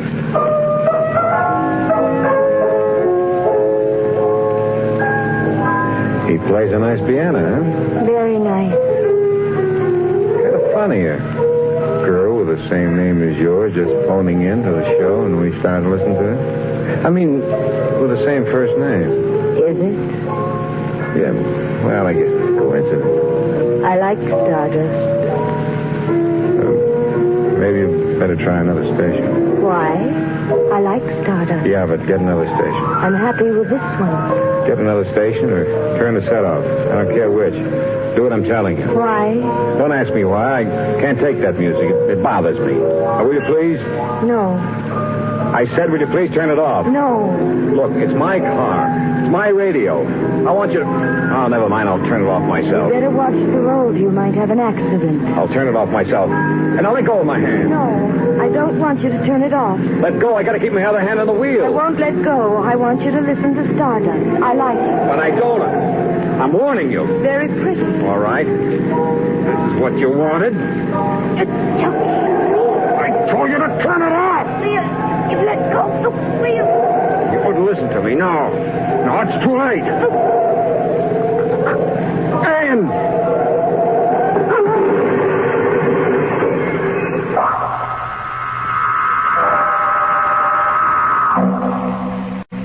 It's all black for a while, and then there were streaks of light through the blackness, and I shook my head. I was conscious again. I'd slid forward under the wheel, and the car hit the tree. Pulled myself up, got out of the car. Look, it wasn't damaged bad. The bumper had taken most of the shock when we hit. One fender was crumpled. And then I remembered. Anne. She was dead, I knew. I felt her neck give before we crashed. I swallowed hard for a couple of seconds and went back to the car. Looked in. She wasn't there. She wasn't anywhere near the car. She hadn't been thrown clear. She must be dead. Still, she wasn't there. Not anywhere. I drove away. Fast.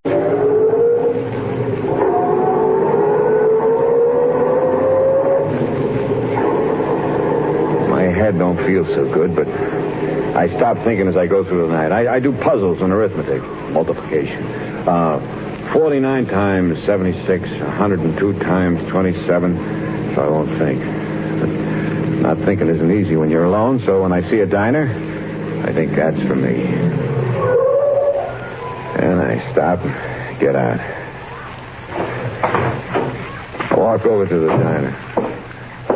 The air's still heavy and the crickets are raising Cain. I go in. What'll be, mister? Java and a hamburger. Sure. Coming up. Yeah, it's a hot night, ain't it? Huh? Oh, I didn't notice you sitting next to me. Yeah, it's plenty hot. You're driving a nice car. Yeah, I noticed you pulling in. That's all right. Hey, Yeah, it was good. Say, Joe, I was wondering, you going far? Far enough. Yeah, that's what I was thinking. West? Uh-huh. How about me riding with you for a bit? My feet are getting awful tired holding me up. Well, sure, I guess so. Thanks. Thanks a lot. Yeah, I could use a bit of company for such... Hey, you dropped your coffee. I'm sorry. Did I get any of it on you? No, you missed, but your hands are trembling. Well, I'm tired. Come on, let's get out of here. Hey, that'll take care of my check. But, hey, you ain't finished your hamburger. I'm not hungry. Well, you mind if I work it over? No, of course not. Only let's get out of here.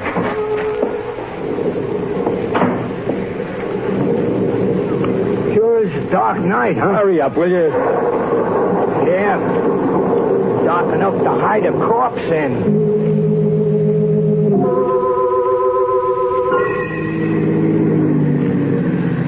So, what did you mean back there by dark enough to hide a corpse in? Nothing. Just an expression. Why? It seemed like a funny thing to say. I don't think so. Hey, you better slow down. We're going through a town. It's deserted this hour of night. No, it ain't. Look at that, down near the corner. Where? You seen her, huh? Standing under that lamppost? Pretty as a picture, ain't she? Hey, slow down, will you? Maybe she wants a lift. You're crazy. Well, look, she's giving us the thumb. We're going to pass her in a minute. And don't bother me. Yeah, but... Hey, she's calling you. She knows you. You can't pass up a girl like that. Will you shut up? I don't get it. You was willing to give a hobo like me a lift, and you don't even know me. You know that She's girl. not there. She can't be. Well, you seen her. No. You looked where I was pointing. You heard her. No. All right, yes, I did, but she's not real. She couldn't be. Why? She's dead. Yeah, how do you know? Because I saw her die. Yeah? Yeah, in an accident. 100 miles from here. Well, and what was she doing under that lamppost? I don't know. Maybe it was a ghost. Maybe I'm going crazy. I seen her. And maybe you're dead, too. And the ghost riding with me.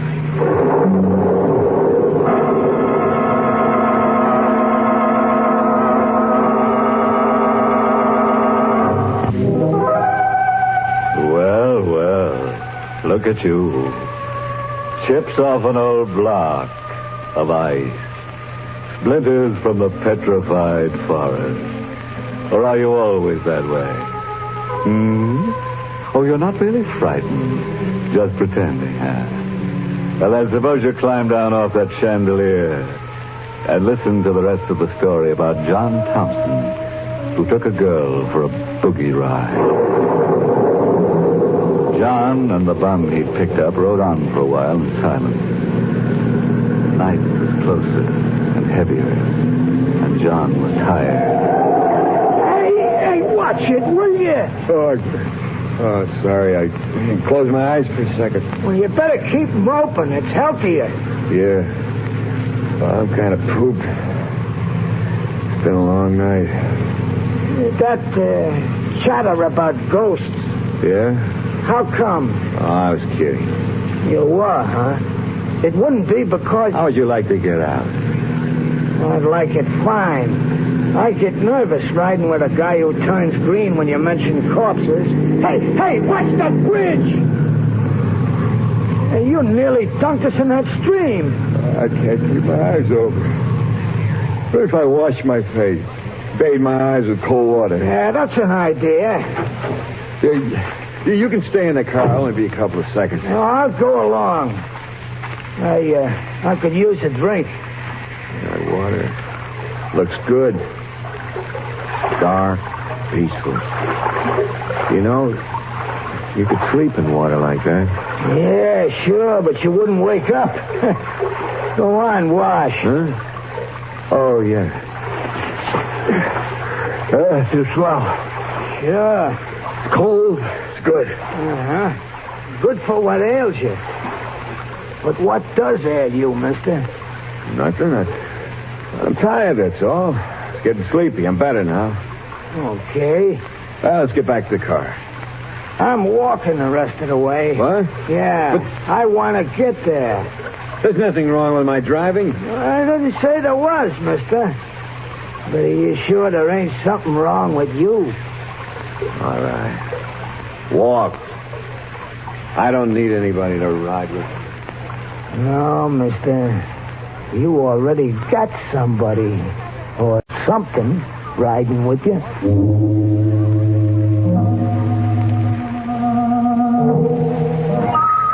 So I walked back to the car. I could get in. I'll pay no attention, the old bum said. Nothing wrong with me. Nothing. Start the car and drive off. Down the highway into the darkness. It's a long night. Maybe the longest night I ever lived. But it's only night someplace, west of New York, and that's all. The storm hanging overhead and never breaking. That's all. Hello, Johnny. It's her. Sitting right next to me. But she saw me looking at her. She smiled. Hello, Johnny. Oh. I didn't expect to see you again. No, Johnny? Oh, I left you so far behind. Not so far behind. Yeah, but I guess you must have got a lift on some other car, a faster car than mine, huh? That's how you got ahead of me. Way ahead of you, Johnny. Yeah, that's the way it was. Sure. You're all right, though. I'm all right. Very all right. Oh, I'm glad to hear that. I mean, funny, isn't it? The rain's still holding off, you know. You're not going to warn it to pour it hours ago? Why are you talking so much, Johnny? Because I'm afraid, Ann.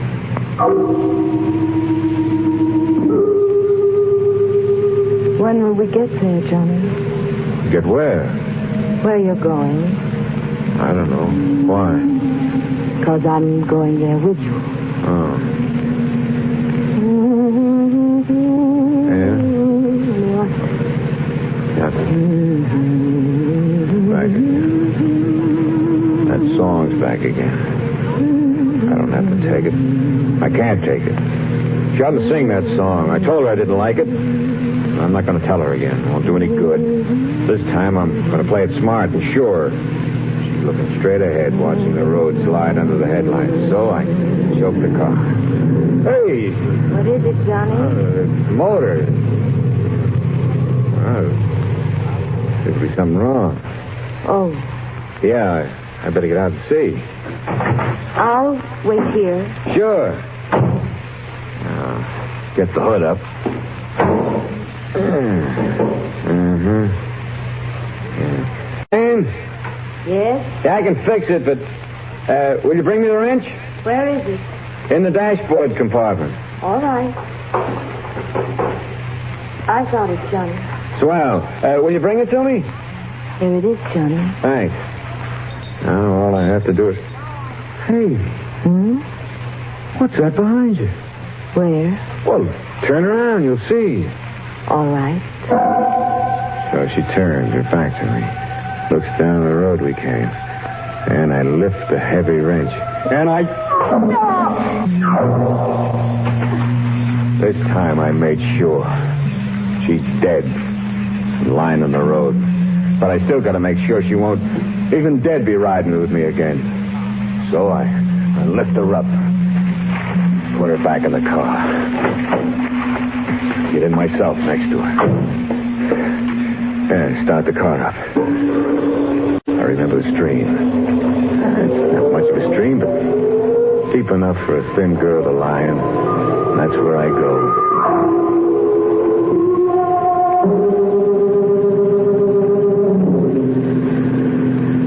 It don't take long to get back to the stream, the bridge over it, which is where I stop. Nobody around. Only the darkness and the water flowing underneath where Ann is going to lie. But before I let her go, I dig out my tools. Tire iron, wrenches, a jack, heavy stuff. Tie them to her so she'll lie quiet under the water. When I get done. She's heavy now. Heavier than she ever was before. But I lift her over the rail and hold her for a second in my arms, and then I let her go. She drops, quick and not awful loud, into the water. Drops to the bottom of the stream, where maybe it'll be soft and cool for her, and I gotta get away from here, fast. Fast!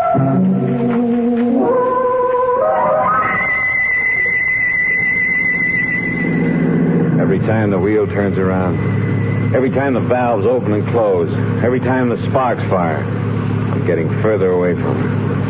This time she isn't going to follow me.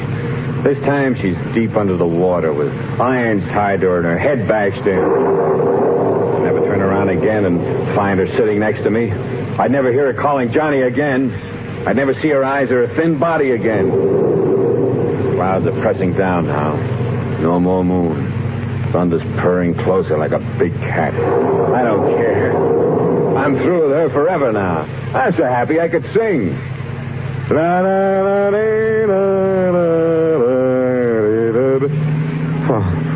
Oh, no. The skies are opening up. The light is turning off and on like God's neon sign. The thunder's pounding in my head. I go faster. Hit a curve. Take it at 60. Standing there, lit by the light, and it's... Gas pedals down to the floor. The motor's roaring like 100 horses screaming. We're pulling up the hill with rain slamming against the window pane like a million fingers tapping on my brain. The top of the hill swept by the wind, her wet dress plastered against her body. I can't take it.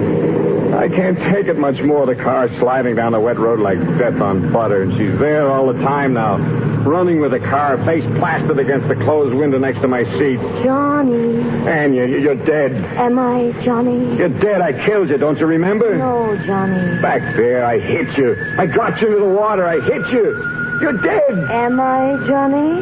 No, not now, Ann. Please, please. I'm too tired, Johnny. Tired of running away. Isn't the road too long? The road away from me? Go away, Ann. No. You want to drive me mad? No, Johnny. Then what do you want? Just to go with you to the end of your road. But where's that? Why, maybe here. Maybe right here. In this town, Johnny. In this town. Yeah. It's a town. Small place, and I'm riding through it. The storm's dying out. Dying out. Yeah, and the air's clear now, fresh after the storm. Anne? No, she's gone. Now, the thing is, where? Oh, right up ahead.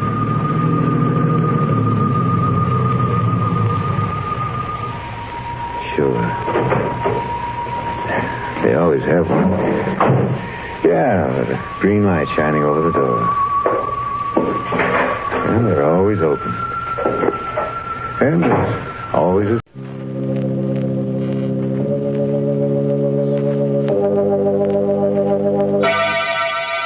Colgate Tooth Powder presents Inner Sanctum Mysteries.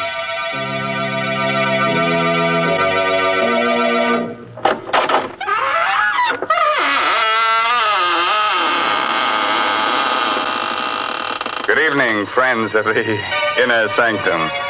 This is your host, Raymond, inviting you in through the squeaking door. Well, it's so nice if you'd come here tonight and help me sit up with the corpse. Hey, such dull company, so cold and stiff, bored with being dead. All the life seems to have gone out of him. What? You say you've seen him before? Oh, no, he's not that horror man who plays in pictures. But he does look like him. So much so, in fact, you might even call him a dead ringer.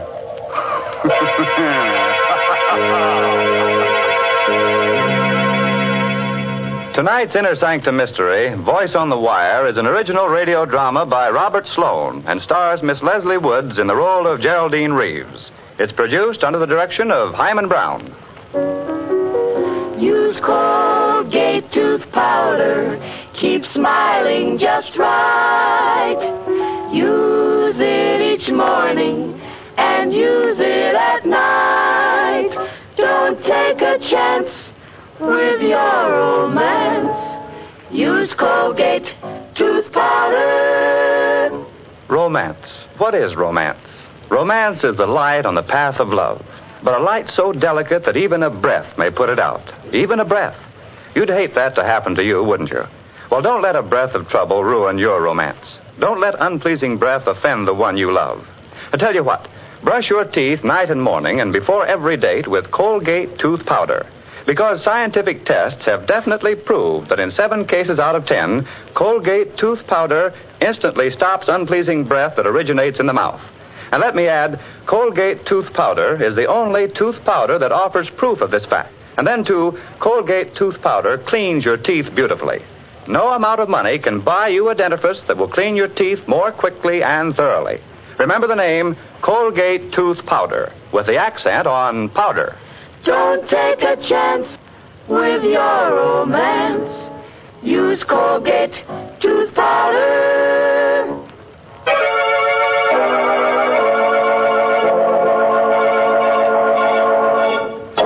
No doubt the telephone is an ingenious invention, but as far as I know, no one as yet has been able to commit murder over it, although many people have wanted to. Still, there are worse things you can get on the phone than the wrong number, especially if you happen to call the voice on the wire. On a long, narrow island just off the shore of one of our larger lakes, Mrs. Geraldine Reeves, widow of the late composer David Reeves, lives alone in a gaunt, gray shingled house. Only a few hundred yards away are the charred remains of her former home, where David was burned to death in a fire just 2 years ago. It's after dinner now, and as the clock in the hall strikes 8... You've got to get hold of yourself, Geraldine. I can't help it, Doctor. You see, it starts every night about this time. What starts? The music.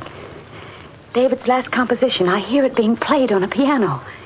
And the notes seem to come from the old house, the house where David died in the fire. Well, perhaps someone is playing that piece on the piano. Someone on the island. No. No, there's only one other house out here, and those people are away. And the dog. The dog keeps howling all night long. What dog? I don't know. There's no dog on the island, but David and I did have a dog. You remember? He stayed with David the night of the fire. He died with him because David was too ill to get out of bed. There it is again. It's amazing. That's a real dog. Somewhere on this island. Oh, do you think so? Why, of course. Probably some stray got across the bridge or swam over from the shore. Well, you see, Oh, excuse me, Doctor. Certainly. Hello?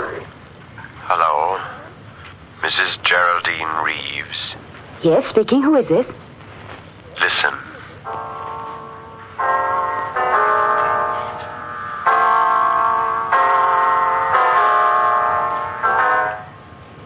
Good heavens. You have 4 hours to live, Mrs. Reeves. 4 hours to live. What? What did you say? Hello? Hello? What's the matter, Geraldine? The music. The same music. I heard it again. What? Over the phone. Someone's playing it on the piano. It must be some sort of a prank. No. A man spoke to me. He said I have 4 hours to live. 4 hours to... Here. Let me have that phone. No, it's no use. He's rung off. Well, we might be able to trace the call. Hello. Operator. Somebody's trying to kill me. Hello, operator. Operator. What's wrong, Doctor? I'm afraid the wires have been cut. We'd better get into my car and drive into town right away. Yes, it isn't safe for me to stay here another minute.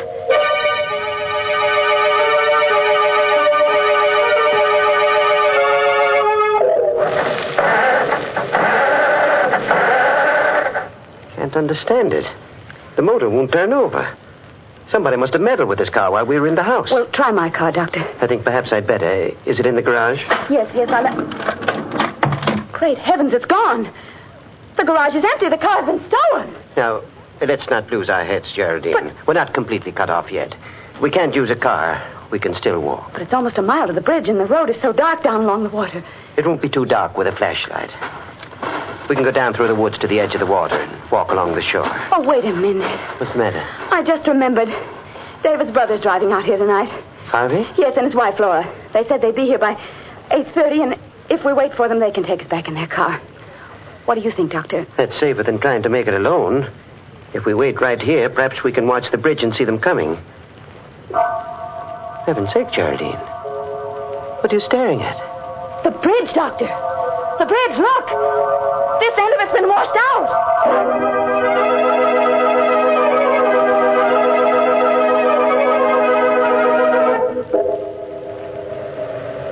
Oh, Doctor, this is crazy, searching for a telephone wire in back of the house. If we're seen out here, there's no telling what might happen. Please, Geraldine. We've got to find out where that wire was cut and splice it together again. It's our only chance of reaching the police. But it's almost 9 o'clock. We've wasted an hour already. If I'm not out of here by 12... Stop it, Geraldine. Stop it. Oh. I'm sorry. I didn't mean to. What's that? It's the dog again. That confounded dog is tied up around here somewhere. No, I didn't mean that. I meant the light on the road. There's a strange light on the road. The headlight of a car. Coming this way. A car? Yes. Quick. Behind the house and stay out of sight. It's turning into the driveway. How could a car have come out onto the island with that bridge out? Shh. They're getting out. Oh, why, it's Harvey and Laura. Good heavens. Oh, Harvey. Hello. Harvey. Oh, Harvey. Pete's sake. Jerry, what are you doing? Playing hide and seek with us back there? Oh, Harvey, I'm so glad you've come. Jerry, what's the matter? Oh, everything. But first you've got to tell us how you got here. Why, we just drove over the bridge and on up the road the way we always do. But how could you drive over the bridge? It's been washed out. What?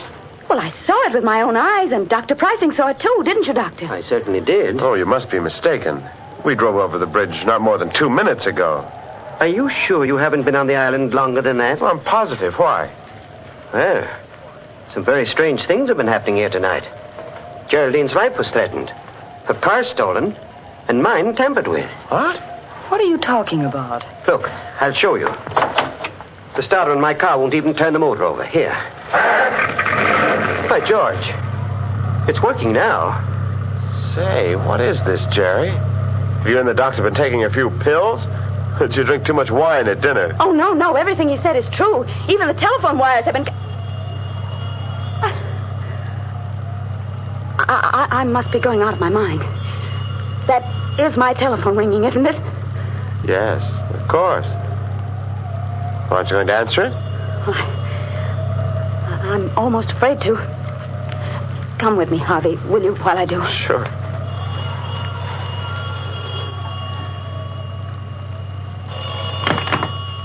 Hello?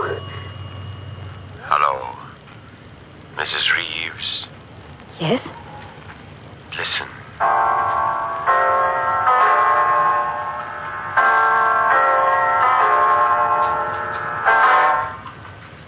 It's 9 o'clock, Mrs. Reeves. You have 3 hours to live.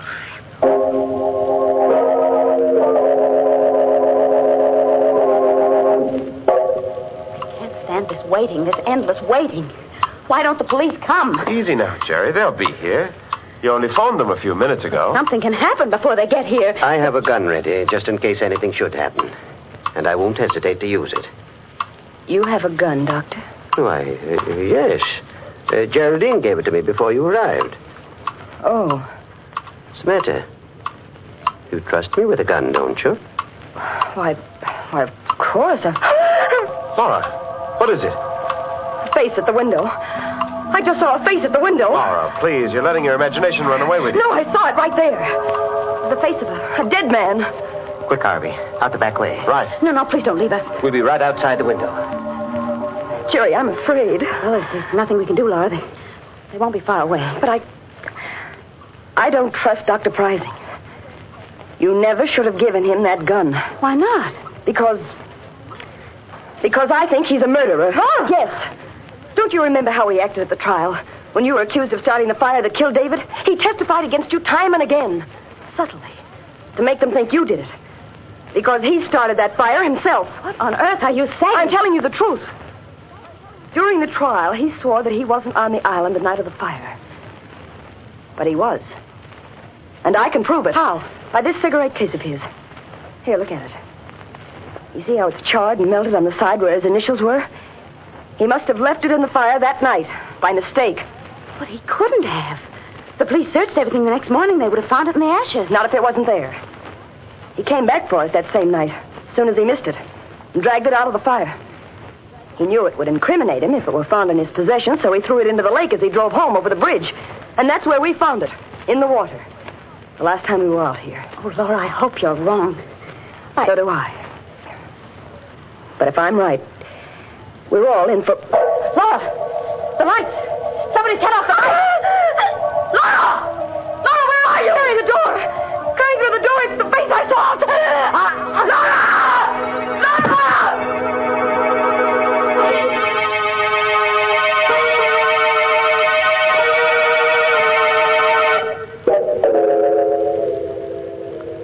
It was meant to be me, Harvey.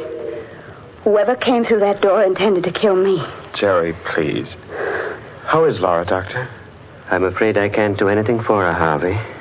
She's passed on. Oh.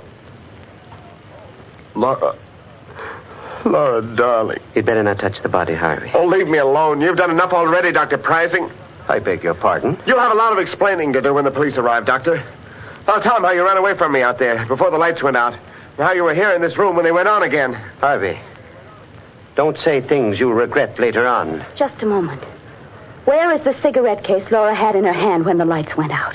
What cigarette case? You know the one I mean, Dr. Prizing. The gold one that was charred in the fire. I haven't the faintest idea what you're talking about. I have.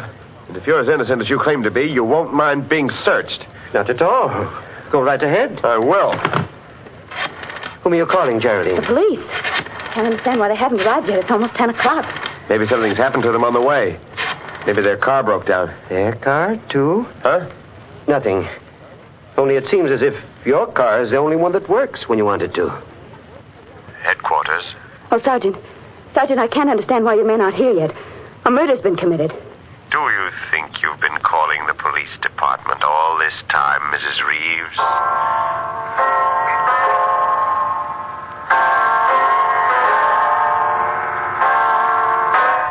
David's music. It's 10 o'clock. Mrs. Reeves. You have 2 more hours.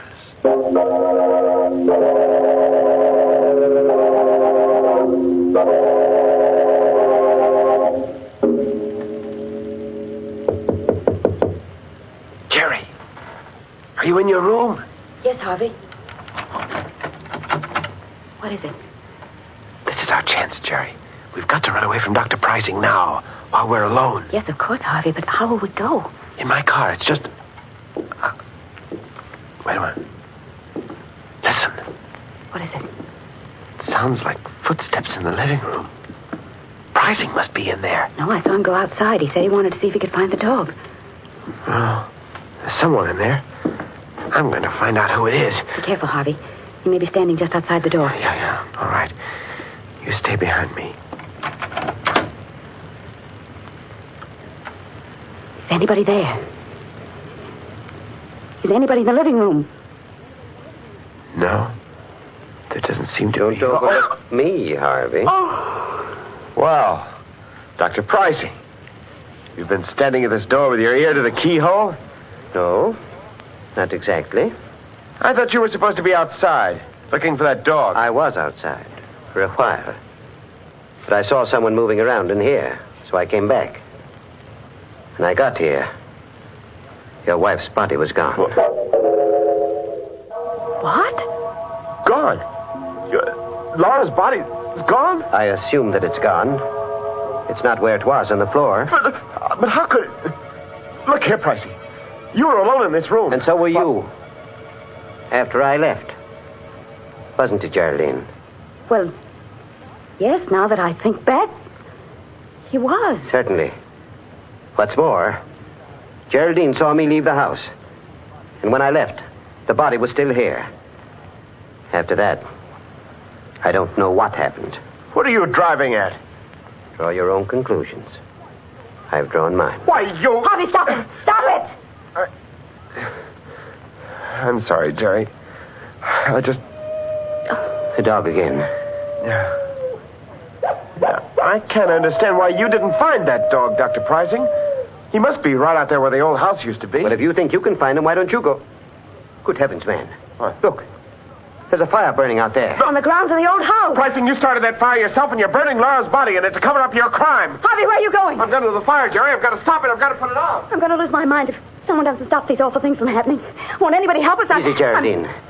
The man who hopes to kill you was trying to break you down first. It's part of his plan. Here. Take a sip of this brandy. It'll help you. All right, thank you, Doctor. What's the matter? Oh, nothing, really. I just don't care for any brandy just now. What's wrong with it? Well, I didn't say anything was wrong with it. I just don't... You fool. Do you think I'm trying to poison you? I don't know what to think. Here.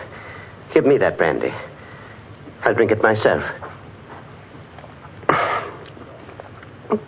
There. Believe me now?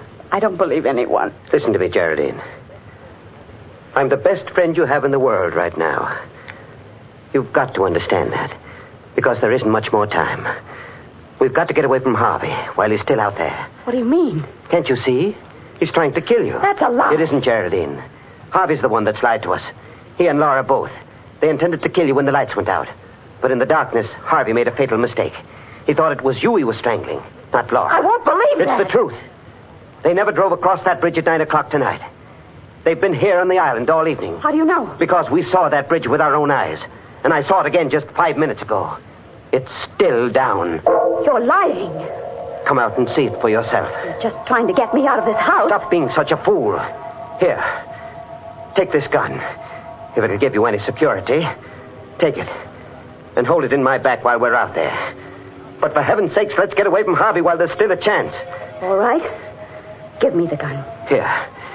Now you keep in front of me all the time. And I'm warning you.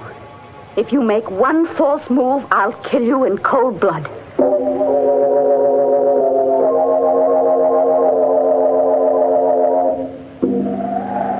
You see, Harvey and Laura were lying to us. The bridge is still down. You're right. They couldn't have come across that bridge. Of course not.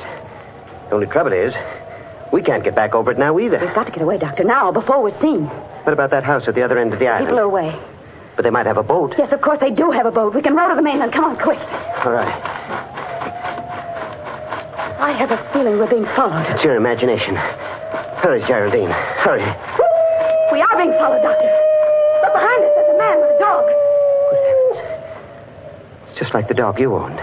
The one that died in the fire. Yes. And the man... It's Dave.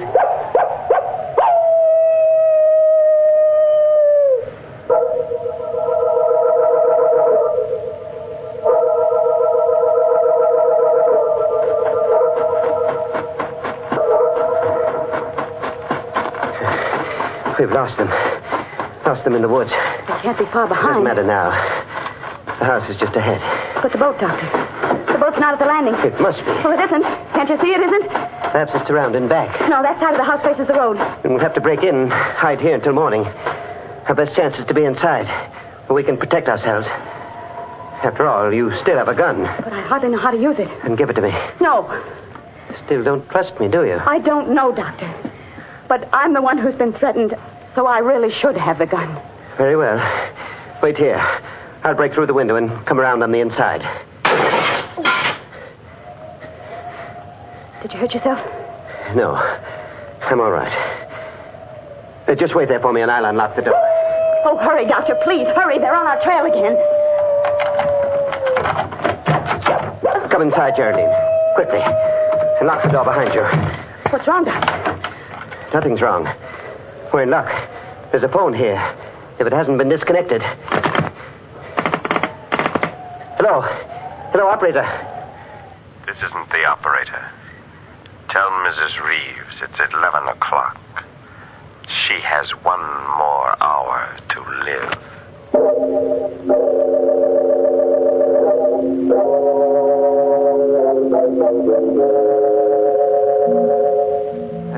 11. I won't leave this house. I'm not going to run away any longer. If they're going to kill me, let them come here and do it.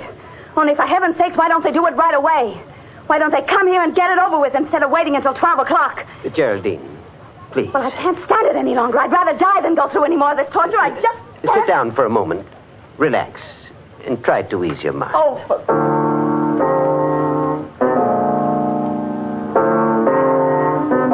Dr. Prizing, what are you doing? Playing the piano. I thought it might relax you. But that melody...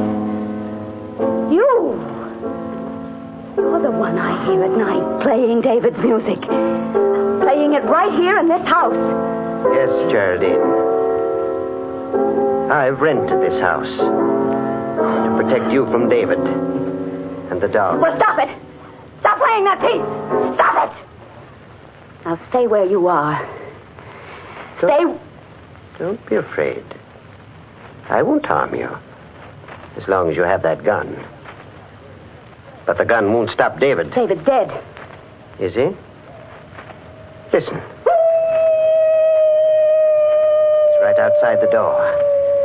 And in a moment, he'll be here to take you with him. No!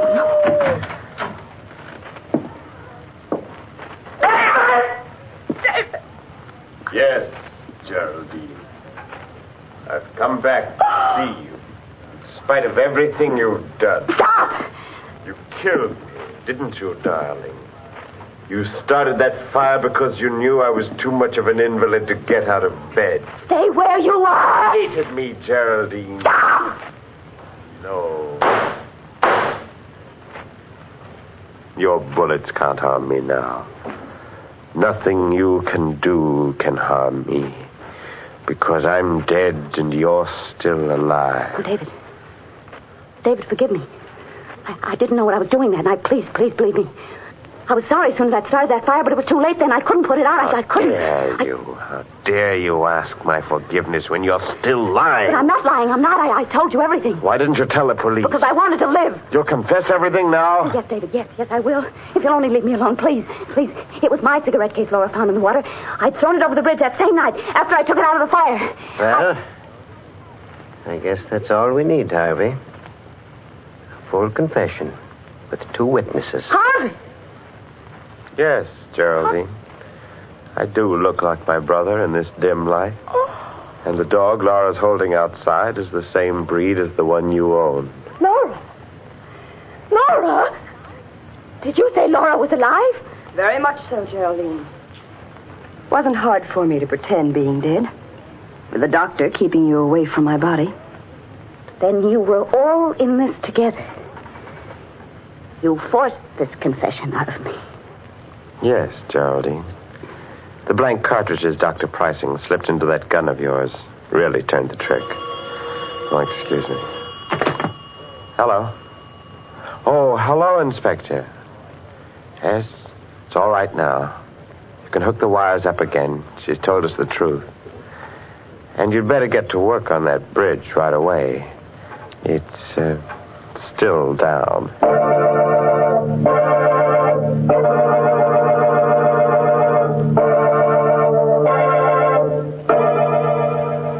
What an outrage, all those opportunities for murder and not a drop of blood spilled all night long. Oh, well, some days you can't lay away a corpuscle. And now, a moment while our Colgate voices bring you a message. Use Colgate tooth powder. Keep smiling just right. Use it each morning and use it at night to help you rate with every date. Use Colgate tooth powder.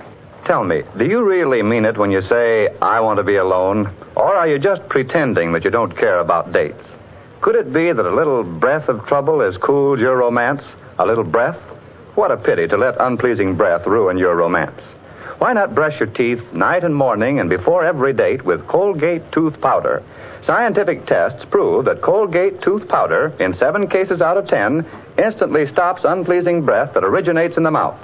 So use Colgate tooth powder for all it's worth. Enjoy its exciting cleansing results, too. No amount of money can buy you a dentifrice that will clean your teeth more quickly or effectively than Colgate tooth powder. Remember the name, Colgate tooth powder, with the accent on powder. Don't take a chance with your romance. Use Colgate tooth powder. Well, it's time for me to join the moonbeams now. But before I leave under a cloud, before I'm missed, I thought I might pass on the moral of tonight's story. If you must light a fire under your husband's bed, be careful where you drop the ashes. By the way, this month's Inner Sanctum Mystery novel is Puzzle for Puppets by Patrick Quentin. Well, now it's really time to close that there squeaking door until next week when Colgate tooth powder brings you another Inner Sanctum Mystery.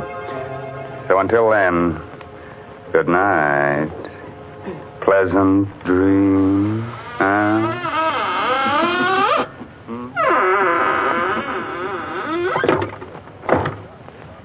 Latest reports from doctors on the 14-day Palmolive plan. Kansas City reports better complexions for 93%. New Orleans reports better complexions for 97%. In city after city, doctors tested the 14-day Palmolive plan on all types of skin, and 2 out of 3 of all women tested got better complexions in 14 days. What is this 14-day Palmolive plan? Wash your face 3 times a day with Palmolive soap. Then, each time, take 60 seconds more to massage Palmolive's lovely soft lather onto your skin as you would a cream. Then rinse. This cleansing massage with Palmolive's lather brings your skin its full beautifying effect. See what Palmolive can do for your skin in 14 days. Remember, doctors prove Palmolive's beauty results. Remember, another Inner Sanctum Mystery next Wednesday night. This is CBS, the Columbia Broadcasting System.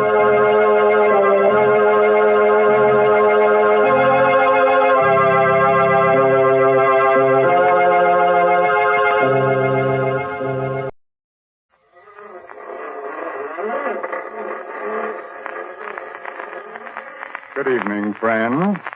This is Raymond, your host. Welcome again to the Inner Sanctum. Come in, won't you? You'll have to excuse me for not getting up, but I have an awfully stiff neck. You see, I was out with a certain lady last night who collects very curious things. She spent the first half of the evening telling me how wonderful I am, but after that, well, it's one thing when a girl tries to turn your head. It's another when she tries to twist it off. Well, now let me invite you to come to the desert and hear the story of Desert Death. It's an original tale written by that spinner of surprise stories, Robert Newman. And our star tonight is Horace Graham.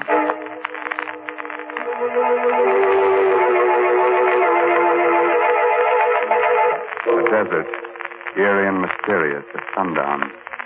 The sun sinking slowly in a purple haze. The cactus casting long and weirdly twisting shadows. The hot winds still. Silence over all. Driving fast, a dusty car comes down a narrow desert road. At the wheel is Dan Darrell, a rancher. Next to him is his Indian friend, Toby Priest. Still worrying, Toby? Stop teasing me, Dan. You know I never did worry. I just told you what my people used to think it meant. Used to say? Didn't you say we ought to postpone our trip into town today? I did. And when did you say it? Right after you saw them. 3 vultures flying together toward the sunset. That means 3 days. A bad omen for a journey.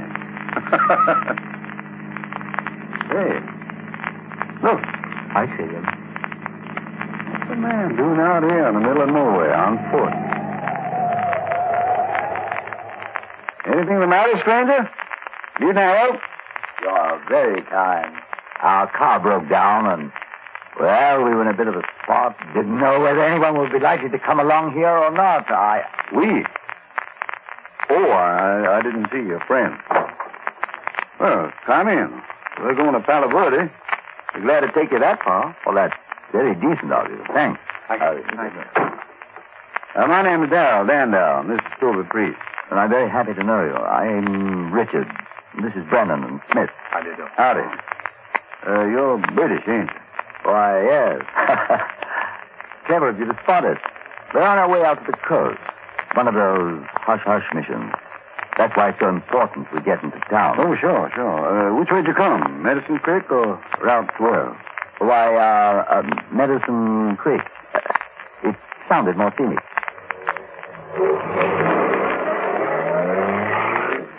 He's lying, Dad. You know that, don't you? What makes you say that, Toby? Use your head. He doesn't look. Mr. Darrow, surely it's considered rude to whisper in front of strangers, even here in America, isn't it? Huh? Oh, sorry. Yes, I'm sure you will be. But first I must insist on knowing what you were saying. Insist? What you mean, insist? This is my car and this is I know. A free country. But this is a gun. That's why I can insist. Now, will you tell me what you were saying? I was saying it, so I'll tell you. I said you were lying, that you weren't British at all. No? Then who are we?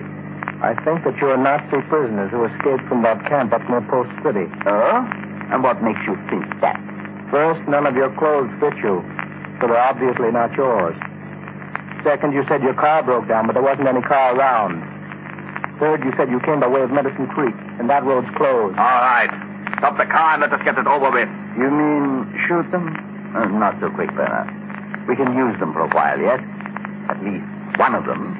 What the devil do you mean? Of course, your Indian friend is right. Very clever, too. But since I have a gun, you will take orders from me. Our first need is water.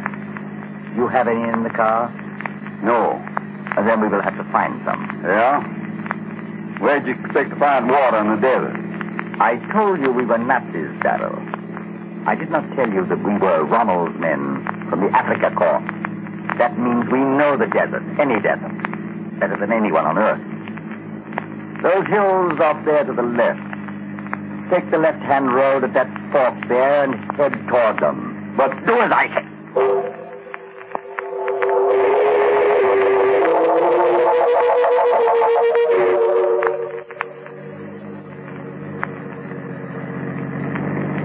How much further you want me to go up this wagon track? Slow up. Isn't that, yes, the shack right next to the cliff? Stop. Looks deserted, but there, next to it. Is that not a well? It should be. Brenner, go see if there's any water in it. Jawohl, Herr Colonel. You two come with us. We'll go look at the shack. What is this place? Those terraces up there on the cliff? A pueblo. Cliff dwellings. Centuries ago, my people lived in villages like this. There is water in it, Herr Colonel. Even a bucket to get it up with. Good. Come into the house. Match, Schmidt. From the dust, I'd say no one had been here for a good many years. Prospector's cabin, wasn't it? Probably. That means... there's what I want. Shovel. What the devil do you want that for? Want to dig yourself a grave? Yes, Darrell. Exactly. But not for me. Huh? What you mean? Precisely what I said. Sit down. Make yourself comfortable, and I will explain things to you. I'll stand if you don't mind. Oh, not at all. We Nazis are very objective, analytical people. We decided we needed a car to make our escape in. Now we have one. We also decided we needed someone to drive the car and get us safely across the border. That means we can use one of you. The other one will die. You wouldn't dare. My dear Darrell, outside of the thousands of men we've killed in North Africa, who don't count, we killed at least 2 guards in making our escape. Do you really think one more death means anything to us? The only question is, which of you shall die? This one here. He talks too much. Well, that's not quite fair, Brenner. He's just, shall we say, less stoical than the Indian. On the other hand, I think that in the long run, he would probably prove easier to handle, less dangerous. That means that the Indian dies. What? Why, you... Thank you, Brenner. Schmidt, take the gun, the shovel, and our Indian friend, and watch over him while he digs his grave.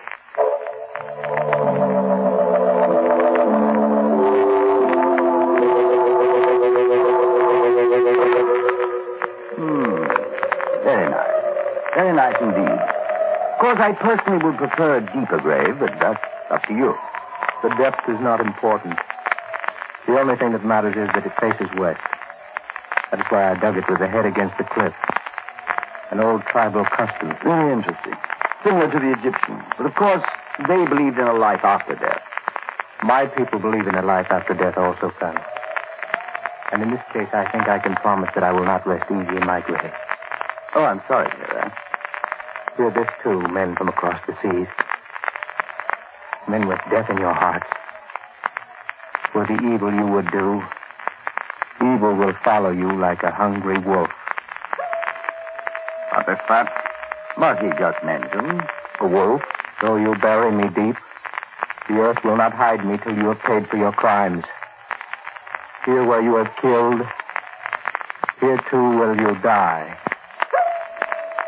Now, Herr Colonel. Yes, Brenner.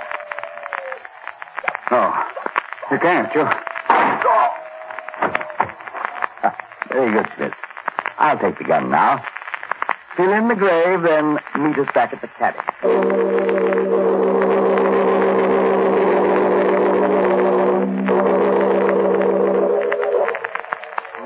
What a place. It's worse than Qatar. I wish you'd sit down, Darrell, and stop staring out of the window. You're worried about your friend. I buried him very nicely. I'm not worried about him. I'm thinking about what he said before you killed him. I should think that you think about it, too. Perhaps. We have had more curses played on us in more languages than you have hairs on your head. What's that? Must be the wind. No, it is different. More like some kind of musical instrument. But there's no one around here but us. There hasn't been anyone living in those houses up on the cliff for centuries. It's just the wind, I tell you. But if you want to, go take a look. Go take a look, I said. Ja, wohl, Herr Koll. It's too dark. There's too much sand blowing to see anything. But wait. Go there near the foot of the cliff. There's something. It looks like... It's the Indian. He's lying there. Out of his grave. Oh, you bury me deep. The earth will not hide me. Till you are paid for your crime. Here where you are killed. Here, too, will you die.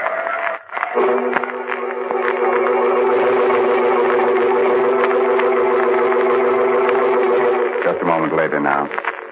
The three Nazis are still standing at the open door of the deserted tavern, staring out into the darkness. And the colonel turned sharply, red with death. What was that you said, Garrett? I was just repeating what Silver said. Before you murdered him. It's true, Herr Colonel. That's what he did say. The earth will not hide me. And there he is out of his grave, lying there. Fine Nazi you are. A fine example of the Africa Corps. Listening to the ravings of a savage and believing them. Schmidt, where did you bury the Indian? In the sand. Then this wind came along and blew the sand away. And that's all. And that's strange. Another trick of the wind. But if it bothers you to see him lying there, go on out and bury him again. Deeper this time. No, Herr Colonel, no. That's an order. Jawohl, Herr Colonel. And Schmidt seems to be getting a bit rattled. That's why I sent him out there. Nothing like facing a fear to overcome it.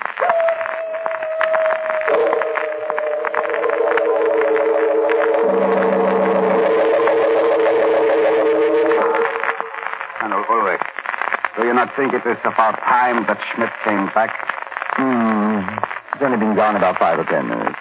I told him to dig the grave deep this time. I know, but I do not see him out there anywhere. Well, how could you expect to when it's so dark and when the sand is blowing like that? Maybe you'd better go out and see what's taking so long. And you too, Mr. Darrell, if you don't mind. Not at all. Smith! Smith, where are you? Blasted idiot. Probably wandered off into the desert. Smith! Look, the Indian, he is still lying there. He never did bury him. That means Schmidt never even got over there. Must have lost his way right after he got outside. Schmidt! I think you can save your breath, Colonel Ulrich. Not over here. You will. Huh? What are you talking about? Schmidt said. Well, why are you looking at me like that, Brenner? Exactly as I said. He lost his way in the darkness, the sandstorm, fell down the well. Yeah, I guess that is what must have happened. As for you, Mr. Darrell, since you discovered Schmidt, you shall have the pleasure of burying your friend the Indian again. Jawohl, yes, Colonel. I'm sorry, I never did appreciate the American type of humor. Now get busy with that shovel. Yeah, just point out that... Well, it's easy for you to knock me down when my hands are tied. Not so easy for me to use a shovel. Oh, I intend to untie you. But please remember always that I have a gun. And that Brenner and I have every intention of getting away from here.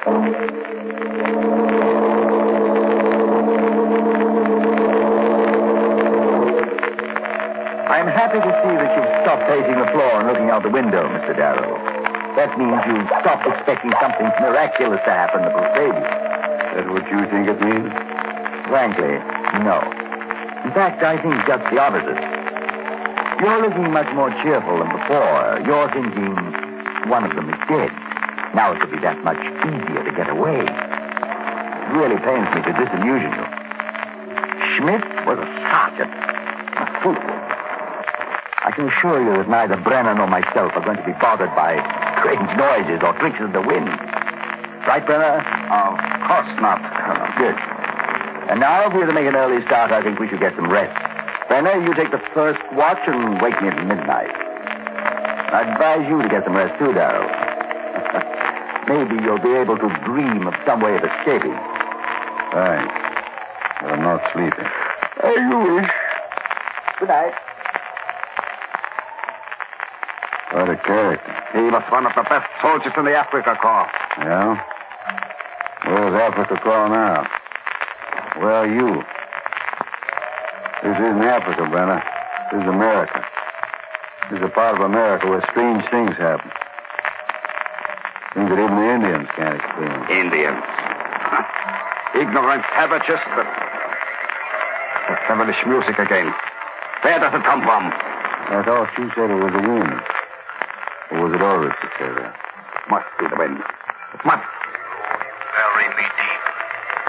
The earth will not hide me till you pay for your crimes. What is that? That was what Tova said just before you killed him. Schmidt was first, Brenner. You will be next. I'm waiting, Brenner. Waiting. You heard that too? Yeah. I heard it. You're lying. You're lying, I say. You're just trying to frighten me. What?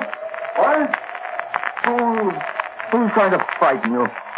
What's going on? It is nothing here, Colonel. Just that music again.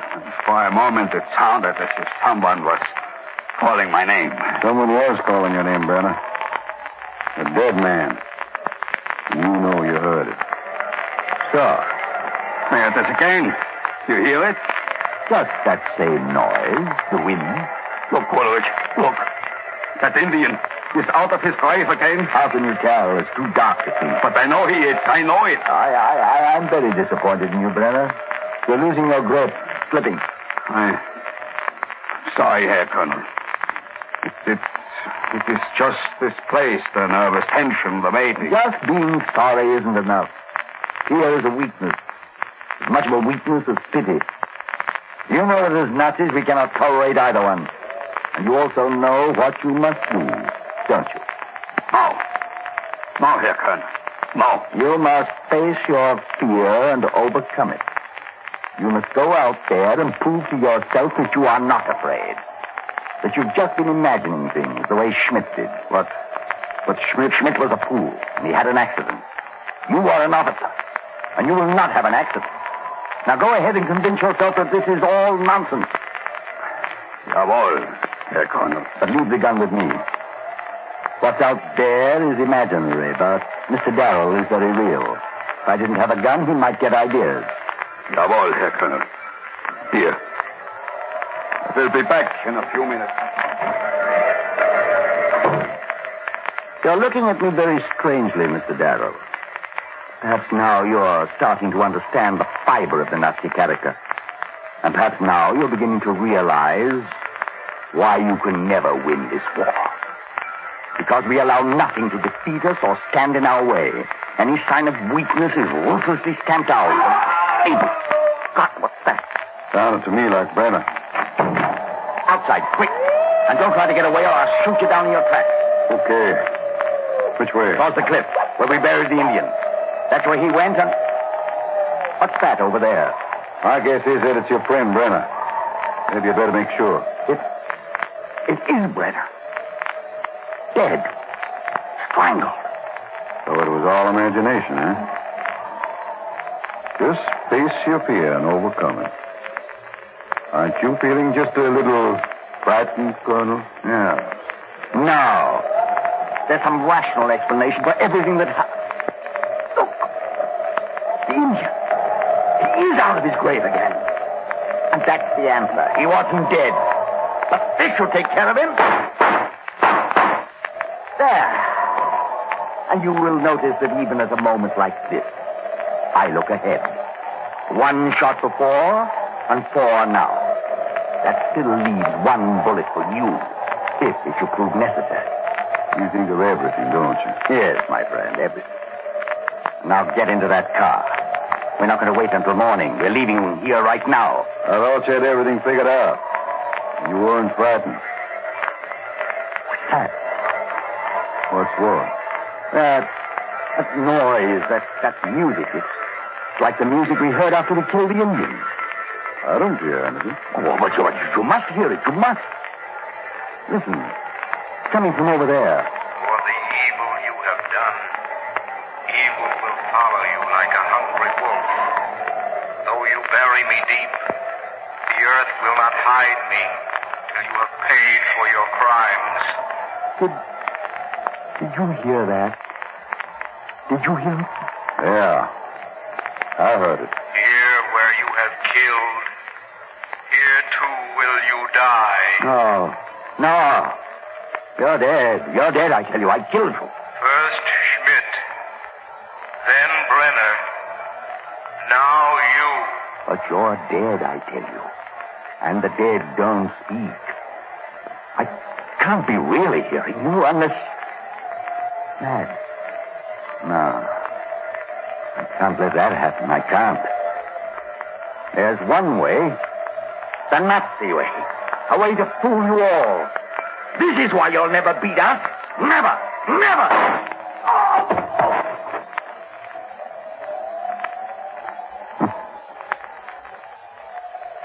Toby! Toby! Where are you? Over here. At the foot of the cliff.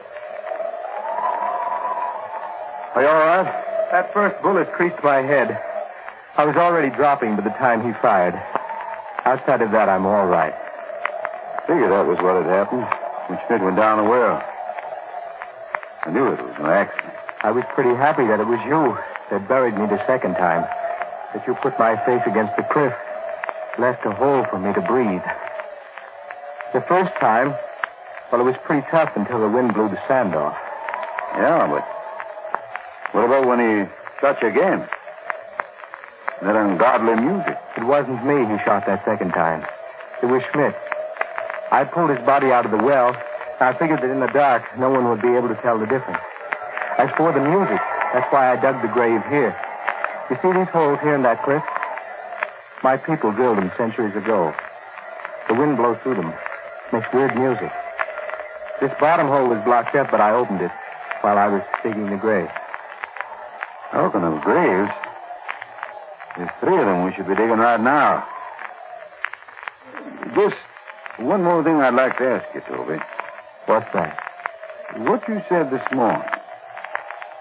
Those 3 buzzards flying together toward the west. Does it really mean 3 deaths?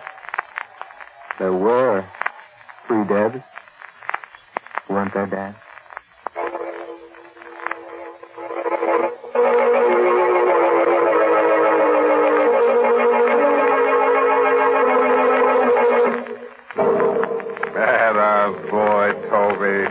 Never give a Nazi an even break, unless it's in the neck. As for our 3 visiting murderers, they may not like our sense of humor, but they can't complain about our poetic justice. After all, it was in the desert that they got their just desert.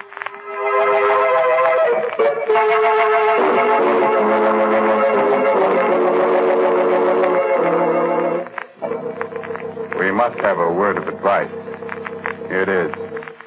If you should wake up one of these nights in a cold sweat, convinced that there's something or someone in your room, and if when you look toward the window you should see a strange figure silhouetted in the moonlight, then pull the blankets up over your head and don't look out again. It'll be one of our 3 friends from tonight's story, one of the Africa corpses. Good night. Pleasant dreams.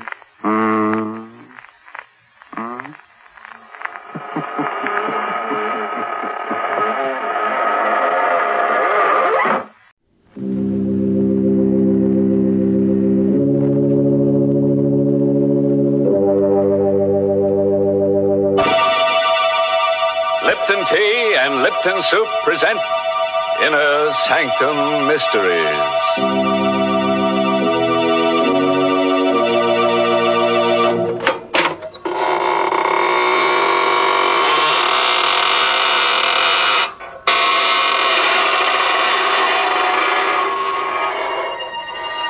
Good evening, friends. This This is your host of the Inner Sanctum inviting you in through the creaking door. Come on in and enter into the spirit of things. Don't pay any attention to those gurgling sounds you hear. They're the unfortunate ones. The midnight spirits who were caught haunting before midnight. Poor things. All they can do now is gurgle because they've evaporated into distilled spirits. What a horrifying thought, Mr. Host. Can't we ever talk about the brighter side of life? Well, don't forget, Mary, murder is my business. Well, thank goodness it isn't mine. And right now, I'd much prefer to talk with our Lipton listeners about something more conducive to happy spirits. I mean, a cup of hearty, piping hot Lipton tea. You know, it's really wonderful, the extra delight you get from this superb tea, friends. And the reason is simply this: Lipton's grand brisk flavor. Brisk, you know, is the tea expert's own word for the fresh, full-bodied, lively flavor of Lipton tea. Because unlike ordinary teas, Lipton's is never flat-tasting or lifeless. Lipton tea is always spirited, full-flavored, truly satisfying. Why, I'd even go so far as to say that once you've tried it, I think you'll enjoy Lipton tea more than any other tea you've ever tasted. And I'll go even further, Mary, and introduce our listeners to tonight's story. It's an original radio play written especially for Inner Sanctum by Emil Tepperman and starring Richard Widmark in the role of Alex Gregory. It's about a man who became master of a secret so fearful that it could never be revealed to any mortal, living or dead. But let him tell you the story himself, how he learned the most terrible secret in all the universe and what he did with it.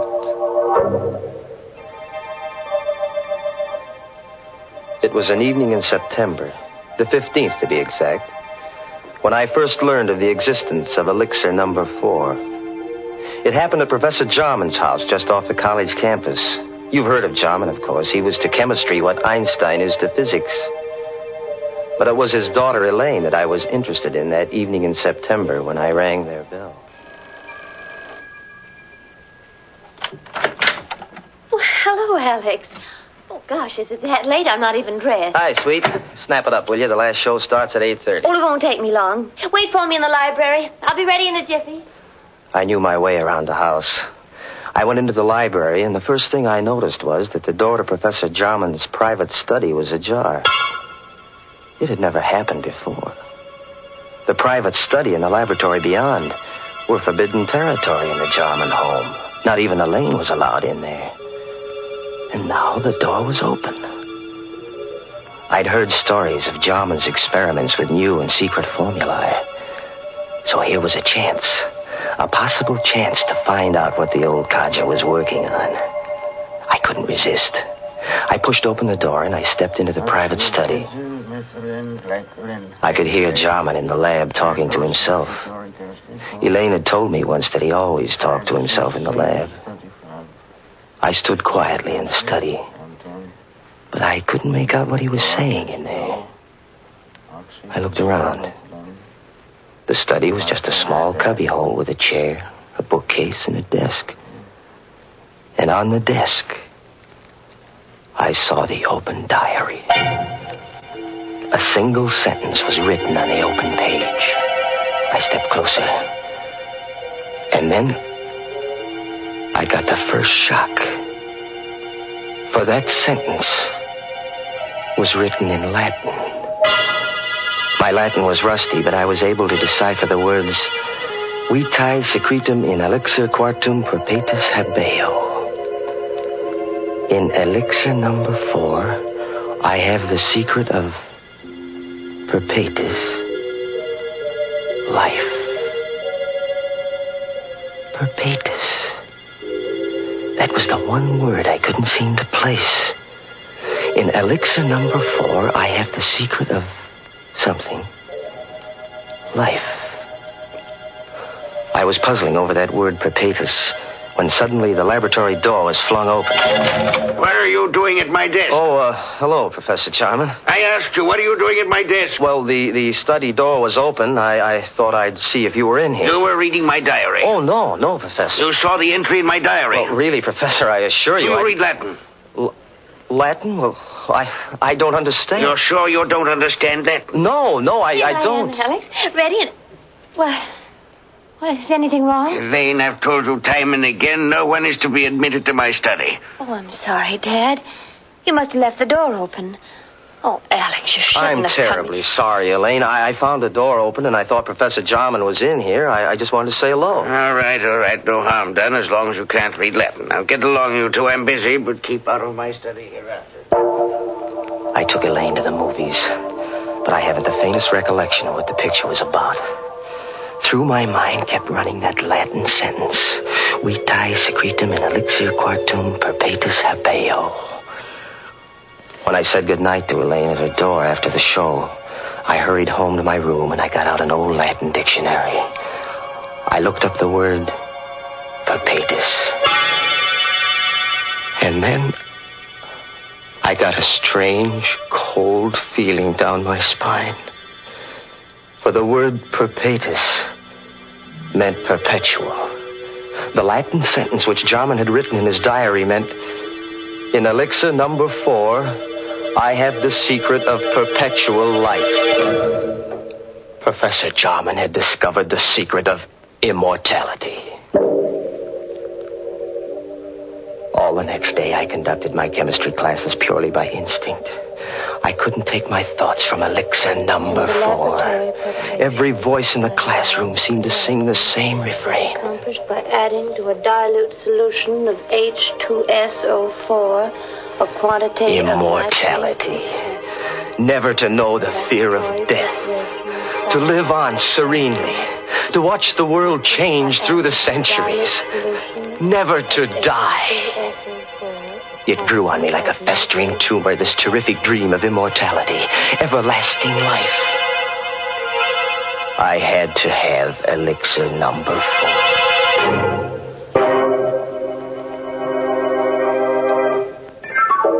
In the afternoon, the first free period I had, I went down the hall to Jarman's office.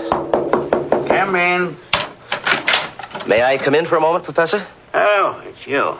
Yes, come in, but I haven't much time. Professor, I want to apologize for last night. Let's forget about it. No harm done. Well, whatever it was you had written in your diary, it must have been pretty important. Oh, no, not at all. Only some chemistry notes. Nothing of any importance. Just something I've been experimenting with. Well, I'd be very glad to assist you, Professor. Anything I could do, That's very kind of you, young man, but I don't need any assistance, thank you. As a matter of fact, the experiment is completed. You mean you're all finished? All but the practical application. Oh.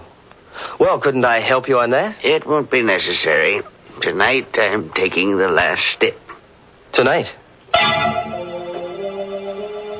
I knew what that meant. Tonight, he was going to use elixir number 4. He was going to administer it to himself. I had to act tonight or never. Jarman's keys were on his desk. I distracted his attention, and I managed to pick them up without his noticing. Then I hurried across town to a locksmith and had him make duplicates of Jarman's house key, his study key, and his laboratory key. Then I returned to the college, and I managed to replace the keys on Jarman's desk while he was out. Now, I was ready for an adventure into immortality.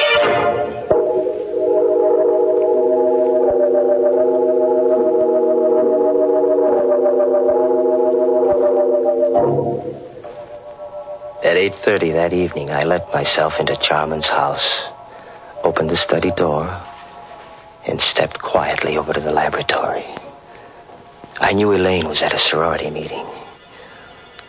The professor and I were the only ones in the house.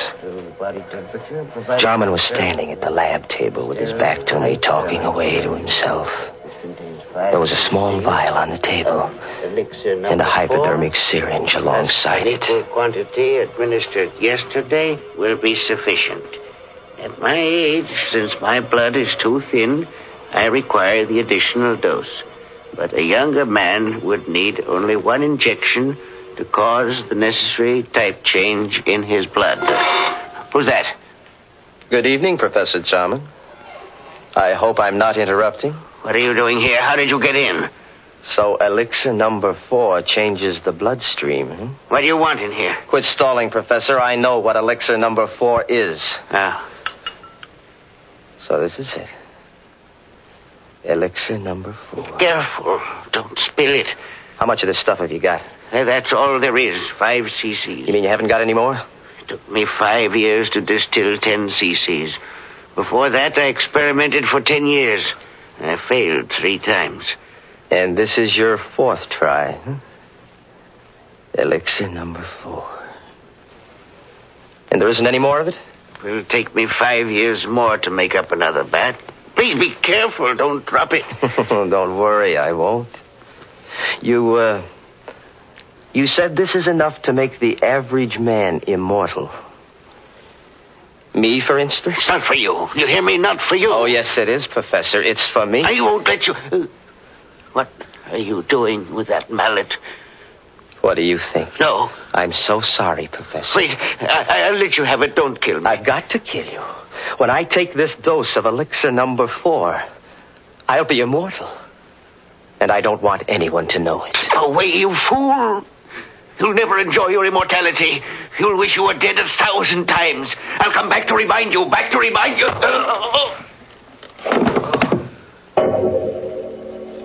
I didn't hit him hard enough to kill him. That wasn't part of my plan. But when he lay unconscious on the floor, I searched among the chemicals until I found what I wanted. I mixed some chemicals in a test tube, and I watched the fumes forming. Then I held the test tube against Jarman's mouth, forcing the deadly gas into his lungs. When I was sure he was dead, I wiped the tube clean of my fingerprints and put it back in the rack. Then I picked up the vial of elixir number 4, the hypodermic syringe, and I hurried away, locking all the doors behind me. As soon as I got home, I filled the hypo with elixir number 4, and I gave myself the injection. Almost immediately, I felt a strange radiance pervading my body. A new strength was flowing in my blood. I was immortal. I couldn't die. I would go on living and living and living forever.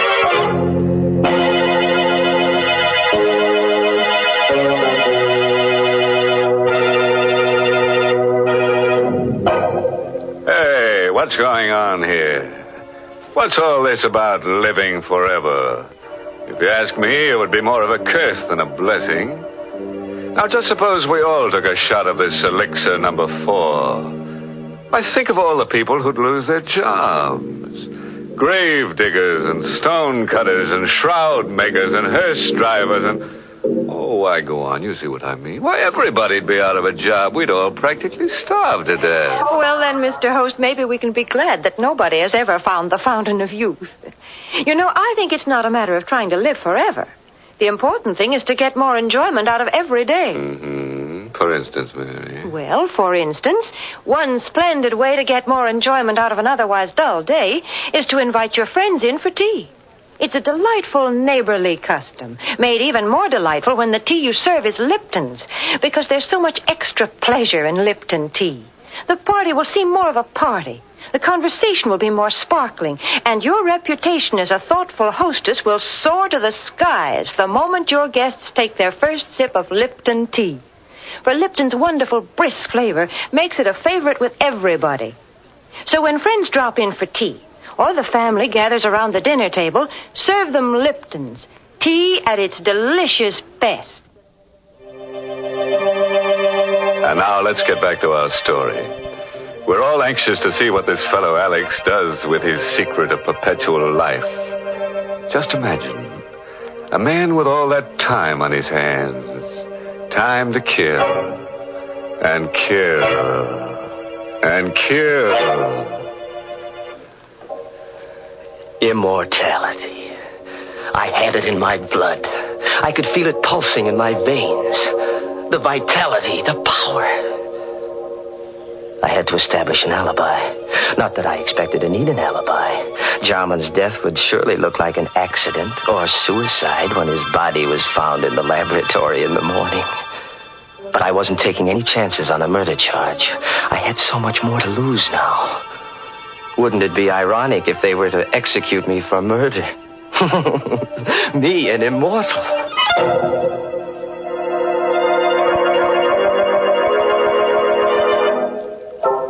Next morning, I stopped at Jarman's house and rang the bell. I knew Elaine must have gone right to bed when she returned from the sorority meeting last night, because she never disturbed her father when he was in the lab. But now, when she discovered that he hadn't been to bed all night, she'd want to investigate. And I wanted to be there when the body was found. Oh, good morning, Alex. Hello, sweet. What's wrong? You look worried. Come on in. Alex, I am worried. Dad's still in the lab. He didn't go to bed last night. Well, what of it? He must be working on something big. No, I'm afraid something's happened. I knocked at the door just now and there was no answer. The door was locked? Well, yes, but I have a pass key. I wonder if I ought to use it. Well, of course you should. Well, please, Alex. You come with me. Of course, darling.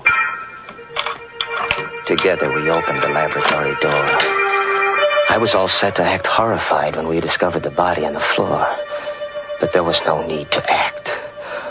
I was horrified. For the lab was empty. There was nothing on the floor. The body of Professor Jarman was gone.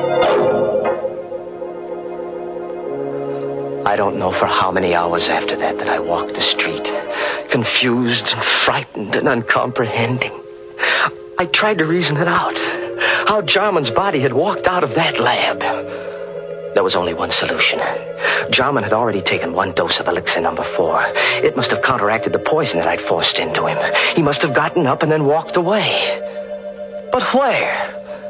And why? I recalled what he'd said before I hit him with the mallet. Yes, I could hear his voice faintly strumming at my brain. You'll never enjoy your immortality.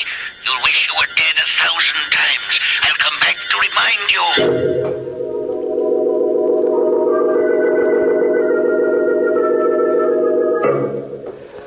The next day, I went to Elaine's house, and I saw that she was taking her father's disappearance pretty hard.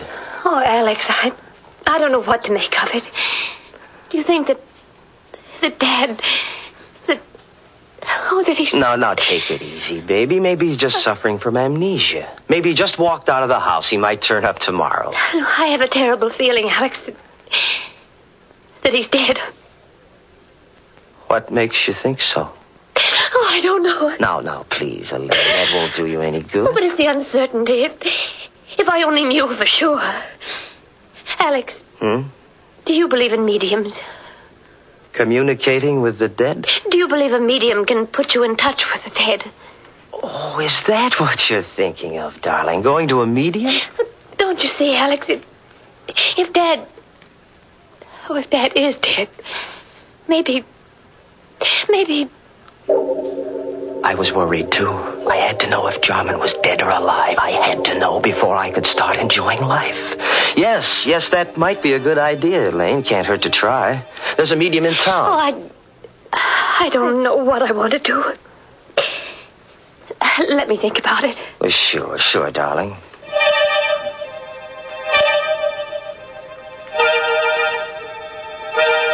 In the days that followed, I began to doubt whether I really was immortal. Was elixir number 4 really the elixir of life? Was I really going to live forever? If there was only some way to prove it. Then I remembered what Jarman had said, that the elixir caused a change of blood type. Well, that'd be easy enough to check. Elaine was taking a medical course, so I asked her to test my blood on the pretext that I thought I had anemia. It won't hurt, Alex. The needle? Ouch. There, now I've got all the blood I need. Just sit here a minute while I make the test. Well, does it take long? Only a minute. Alex. She was excited. There was something different about my blood then. Alex. Alex, come here quick. What? Look. Oh, look, Alex. I can't be mistaken. Your blood. It's a new type. Elaine couldn't get over the discovery that my blood was a new type. I'd asked her not to tell anyone about my new blood type, but I knew she wouldn't be able to keep the secret for long. And once it got out, people might begin to suspect what I already knew for sure, that I was immortal. Oh, I couldn't afford to have that known, because then everybody in the world would be envious of me. They'd hate me, too, because they'd know I could go on living long after they were dead. Oh, no. No, it had to be a secret forever. No one in the whole world must know, except myself.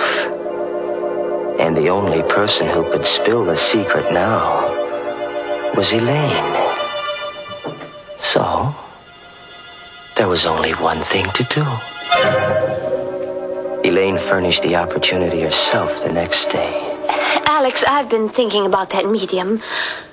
I've got to know if Dad is alive or dead. All right, whatever you say, darling, if it'll make you feel any better. I'll go with you, of course. Just the two of us, huh? We made a date to go to the seance that evening, and I made my plans accordingly. I didn't intend that Elaine should leave the seance alive. We arrived at the medium's house promptly at 9 o'clock. The medium asked Elaine and me to sit close to each other. And then she put out the lights. Alex. It's all right, sweet. I'm right here. I'm right next to you. I'm frightened. Now, there's nothing to be frightened about, darling. I'm right here with you. But it's so dark. I can't see anything. I don't hear anything. Where's the medium? She's still here. She's right across the table. She's gone into her trance. Do you think she'll contact Dad's spirit? I don't know, darling. Wait and see. I timed myself carefully, waiting for the moment when the medium should be well into her trance. Then I took out of my pocket the hypodermic syringe. I held the plunger in my left hand while I gripped Elaine's arm with my right, my thumb over the artery. Alex, my arm, your fingers hurt. It's all right, sweet. Slowly, I brought the hypodermic needle up close to the artery. One bite of the needle, a single plunge of the plunger, and death would come almost instantaneously. And no one in the world could say that it hadn't been heart failure. But suddenly, just as I had the plunger ready, I heard something strange. A sound. In the room where there should have been no sound. You'll never enjoy your immortality. You'll wish you were dead 1,000 times. I'll come back to remind you. Back to remind you. The voice of the dead. Back to remind you. Jarman, where are you? Jarman, stop. You're dead. You're dead, Jarman. You can't be talking. You're dead. I saw your dead body. I killed you myself.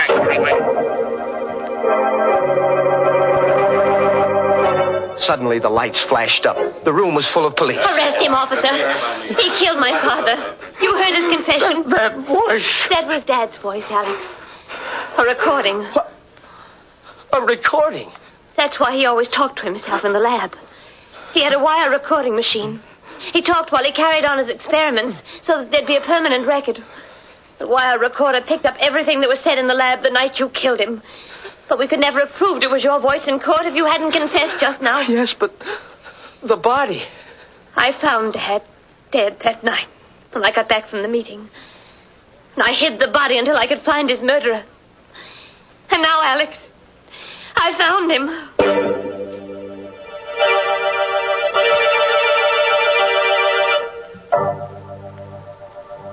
All through the trial, Elaine sat and watched me. All the time the jury was out, she sat and watched me. And she watched me while they read the verdict of guilty. Her eyes never left me when I stood up to be sentenced and heard the judge say, Alex Gregory, it is the judgment of this court that you be confined to the penitentiary for the rest of your natural life.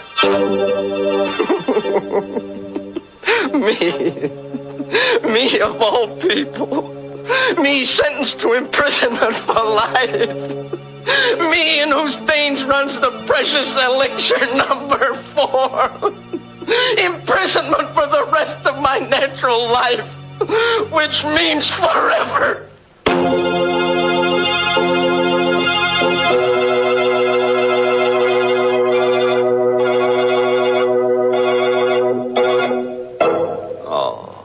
You know, I feel kind of sorry for Alex. He really got a tough break. Locked up in a cell for all eternity and no way out. Yes, looks like they'll have to build a new jail around him every 1,000 years or so. Of course, there's one way out for him. He could let his beard grow for a couple of centuries, and when it gets long enough, he could hang himself. Imagine such a thing, Mr. Host. Yes, it would be sort of breathtaking, wouldn't it, Mary? Poor Alex. He probably had many good impulses in his lifetime. As the trouble is, he didn't follow them. Well, Mr. Host, I'm afraid that's something we all do every now and then. For instance, perhaps some of you Inner Sanctum fans have promised yourselves the pleasure of trying Lipton tea, but somehow just haven't gotten around to it. Or maybe you've just forgotten it when you're writing out your grocery list. Well, this time, make sure. Add Lipton tea to your grocery list right now. For until you do try it, you're missing a real treat. Why not start enjoying lively, full-bodied Lipton tea beginning tomorrow?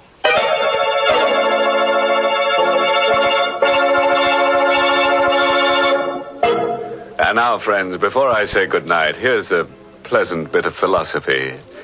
Biologists tell us that all life starts in a little cell, and for convicted murderers, it ends there, too. Oh, by the way, this month's Inner Sanctum Mystery novel is Death in the Limelight by A.E. Martin. And next week's Inner Sanctum story, brought to you by the makers of Lipton Tea and Lipton Soup, and directed by Hyman Brown, next week's story is called You'll Never Escape. So, if you feel in a capturing mood, join us next Tuesday. Until then, good night. Pleasant dreams.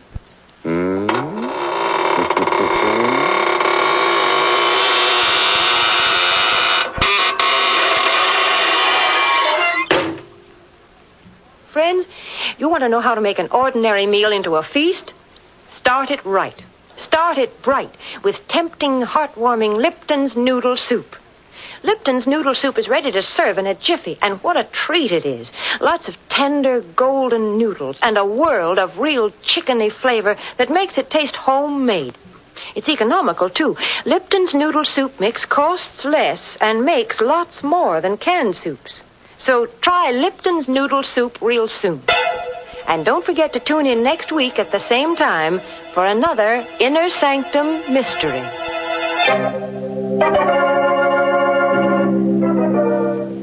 This is CBS, the Columbia Broadcasting System.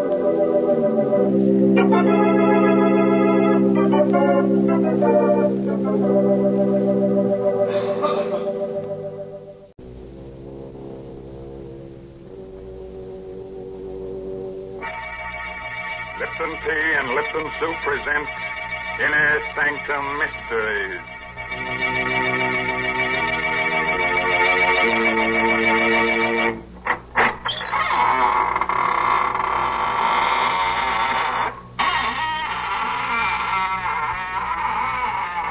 Good evening, friends of the Inner Sanctum. This is Raymond, your host, at the squeaking door. Come in, won't you? Well, you're shivering. Cold? Oh. Well, don't let it throw you. Just remember that many are cold, but few are frozen. our story to be different tonight is about murder. Murder and a clock. So, if you've got a little time to kill, let's do it now, huh? Why, Mr. Raymond, nobody can really kill time. Well, maybe not. Did you ever hear of an alarmed clock? Mr. Raymond, someday you're going to choke on one of those puns. And won't that be nice, Mary? Then you can revive me with guess what, Lipton tea. Oh, dear. Must this go on week after week? Why must I talk to the only person in the world who doesn't know the proper uses of Lipton tea? Oh, don't say that. It isn't used to revive people. At least not in the way you mean it. Of course, lots of folks do find that Lipton's makes the day seem brighter. Yes, it sort of helps them through their housework to sit down now and then between meals, as well as at dinner and supper, and enjoy a cup of Lipton tea. And the reason why Lipton's is so satisfying is because of that one little word, brisk. B-R-I-S-K. Tea experts say that Lipton's has a brisk flavor, which means that it always tastes tangy and bracing. It's never flat or wishy-washy. So folks ask for Lipton tea at your grocer's. You just don't know how good tea can be till you've tried Lipton. Yes, and when you leave the grocer, step next door to the clockmaker's shop and ask him for a Judas clock. If he doesn't have it on hand, just ask him to give you the works. Yes, the title of tonight's story is The Judas Clock. It's an original radio play by that old clock watcher, Christopher Mayo. Our star is Barry Kroger, who plays the role of Sebastian Packer. I'm a clockmaker. I carry on the profession my father taught me in London. I like clocks, all that is but one. For 30 years, I've looked for a certain clock and a certain man. The clock is known to collectors as the Judas clock. The man I swore to kill when, as a boy of 14, I closed my father's glazing eyes and wiped the froth of blood from his lips. Last night, I found the Judas clock. Tonight, I may have found the man. I'm told you're an expert clock repairman, Mr. Packer, madam. Yes, I suppose I am. Well, I have a clock. Rather, my husband has, and it hasn't run for years. Would you have a look at it? Well, can't you bring it in? Oh, heavens, no. It weighs 500 pounds. One of those huge marble things. Italian Renaissance, I'd say. Marble? Italian? Well, can you describe it further? Well, it's rather unusual. Black marble. Heavily carved with biblical characters. The ivory face has a beautifully etched scene on it. But it's a gruesome one. Gruesome? What kind of a scene? It's a picture of a man hanging from a tree. Judas. His face is positively ghastly. The Judas clock. I knew without seeing it why the clock wouldn't run. It had been built in Italy for a prince of the House of Savoy in 1598. He conceived the idea when he discovered that his family's treasures included the 30 pieces of silver of Judas Iscariot. The clock was made to run only when the 30 silver coins of Judas were in place in the clock's hollow weights. 15 in each weight. And the coins had been in my possession since the day of my father's death. Somewhere inside me, that clock still beats its deep-throated song, and I have but to close my eyes to hear again my father's voice. It's an evil clock, son. As evil as Satan himself. And it's cursed. There is a legend that every man who has owned it has died a violent and bloody death. Well, Mr. Packer, can you fix it? Oh, I'm sorry. I was daydreaming. Well, yes. Does Mr. Arnold. Arnold. Does Mr. Arnold know that you're having the clock repaired? No. We've only been married a few weeks, and I'd like to have it working when he comes back to town tomorrow. Sort of a surprise. Yes, I see. Well, I'll be there in half an hour, Mrs. Arnold.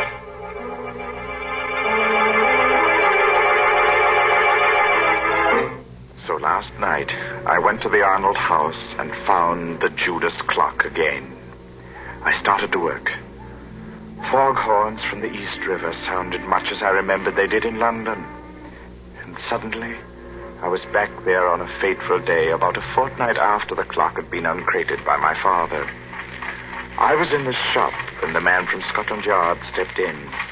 He walked straight to the clock and stared at it. Good afternoon, sir. Does the clock interest you? Very much. When did you acquire it? A cousin bought it at an auction in Italy, and I'm displaying it for sale and consignment. My name's Pettibone, Scotland Yard. I've been looking for this clock for a month. It was stolen in Italy. Stolen? Yes, Mr. Packer. And worse, murder was done. Afraid you're involved in a bit of something here. Murder? I'm taking possession of the clock in the name of the Crown. I shall never forget the look of horror on the detective's face a moment later. He laid his hand on the clock's carving, and it froze there, while his face drained white and his eyes bulged. He opened and closed his mouth soundlessly and crumpled to the floor with his hands to his throat. He was still and twisted and very dead. Mr. Pettibone had died of a heart attack the moment he took possession of the clock. I helped Father drag him into the stockroom. Father wanted time to think, so I went to my room. I dozed off only to wake hours later at the sound of angry voices. Well, Cousin Andrew, you've done me a fine turn, haven't you? I've told you I didn't mean to kill the old girl. It was an accident. Don't talk so loud. Boy will hear us. You killed her as soon as you learned she'd made out a will in your favor. Then when you thought it was safe, you sold all her furnishings and sent the clock to me to sell. Very well, I did.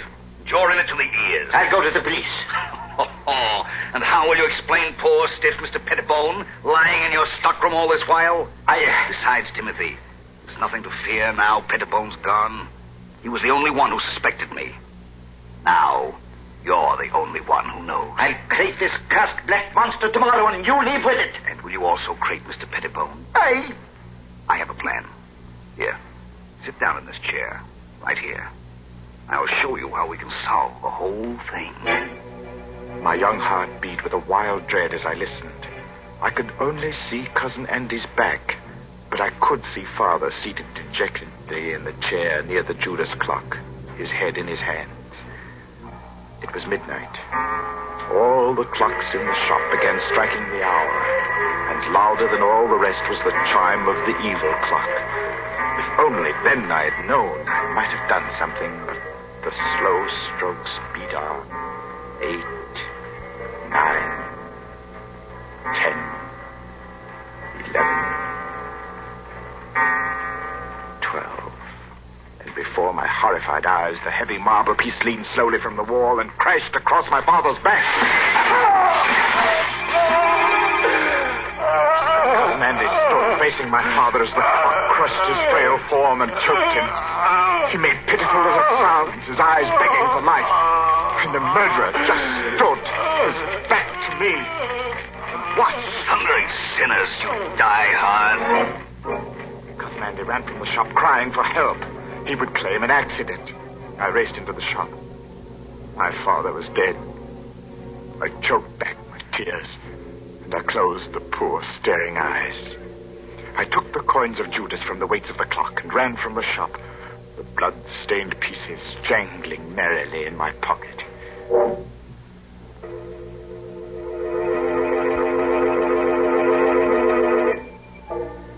Armed with the notion that the coins were of value, and the definite notion that I must eat, I approached one of the many dingy little curio shops in the Limehouse district. I stepped through the fog toward a shop where a dim light burned in the rear. Every inch of wall and ceiling was hung with curios, old armor, swords, and shields. I would have run out, but a weazened, apish man barked at me from the rear. Well, what you want? I have something to sell. What you got? I have the 30 pieces of silver that belong to Judas Iscariot. I'll twist this scrawny neck off you. Pulling me leg, eh? Oh, no, sir, I'm not pulling your leg, sir. Here they are. Fine. Silver right enough. Where'd you cop them? Oh, I didn't steal them, sir. They belong to my father. A likely tale, that. Will you buy them? Buy him, he says. Buy him. Get out of here before I cause a bobby a scant. Get out. Oh, no, give me my coins. Get out or I'll come about and fetch you a sound one. The ugly brute came toward me. He held my coins clutched in a tight, hairy fist. Before I could move, he had struck me. And I hit the wall with a clatter. And then it happened again. For the second time that night, the curse of the Judas clock struck. As I hit the wall, my eye caught a metallic glint above, and a heavy object dropped from the ceiling. The man was about to strike me again when the object struck his head. And remained part of him. He fell. His skull split in two by a hangman's axe.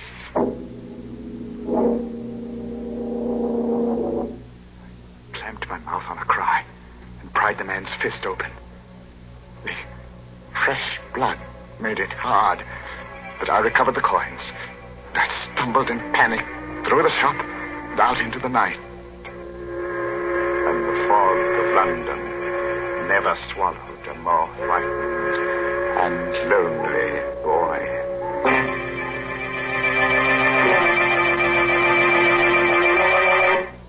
That nasty fog swallowing a little boy.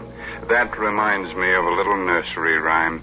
Hickory dickory dock, the mouse ran up the clock. The clock struck 2. Look out, it might strike you. Heavens, I'm glad I don't own that terrible clock. Oh, don't say that, Mary. Just think if you had the Judas clock, then time wouldn't hang heavily on you. No, it would fall on you. Well, if it did fall and you rescued me, wouldn't that make you a time saver? Well, split my sides with an axe if Mary didn't make with a joke. Well, a very little one, Mr. Raymond. That's true. But seriously, I do have something to say about a time saver. And I'm thinking about Lipton tea. You know, Lipton's is such a handy beverage. It takes so little time to prepare, and it's always so welcome.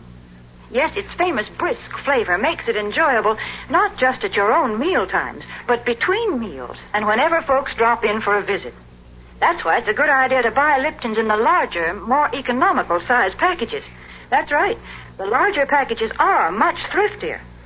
So you see, it's wise to keep on hand a really good supply of that brisk-flavored Lipton tea. Oh, sure, it'll come in handy to warm up the chills you get from these Inner Sanctum stories. And, brother, you're going to shiver plenty with Barry Kroger as Sebastian Packer as this story goes on about the Judas clock. I hadn't touched those horrible coins of Judas Iscariot since the day the storekeeper was killed. By now, I half believed the legend that death followed them. I began to feel that the only way I could escape their curse was to find the Judas clock and put the coins back in its weights where they belonged.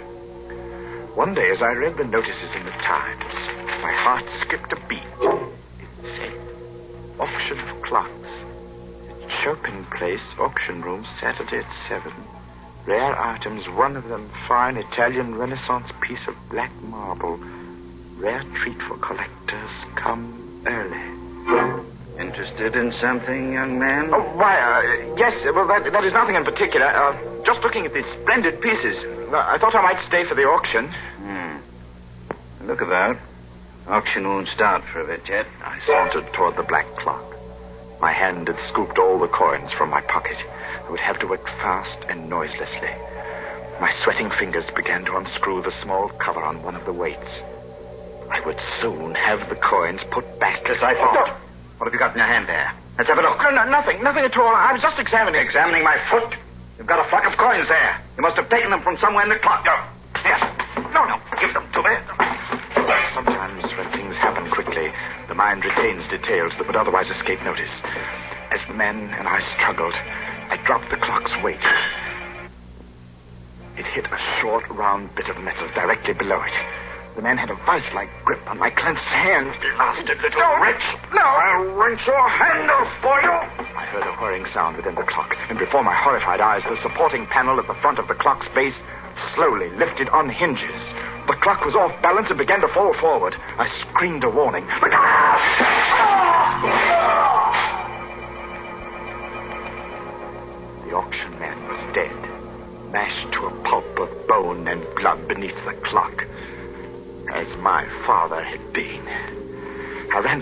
and out into the street.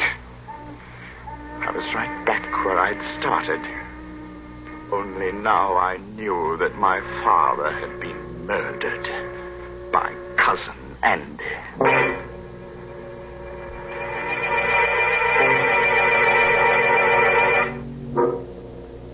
I walked for miles, trying to pull myself together.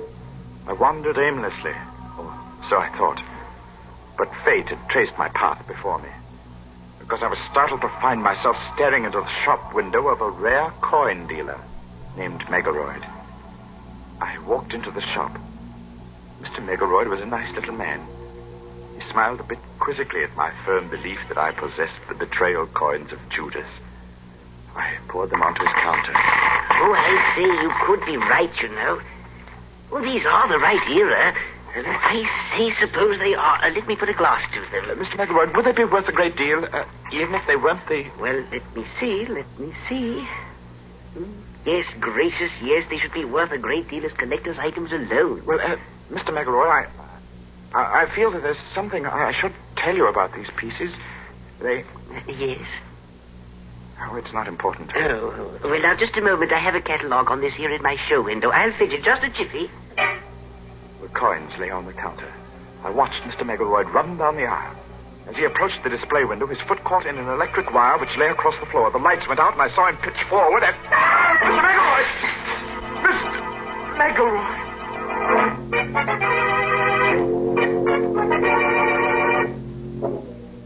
The street light peered through the broken plate glass and played across a grotesquely sprawled form in the show window. I needed no more light than there was to see what had happened. The upper half of the heavy plate had broken and dropped flat against the solid lower half. There was no need to ask how he was.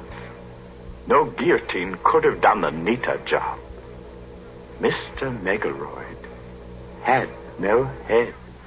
Who else but death can own the coins of Judas?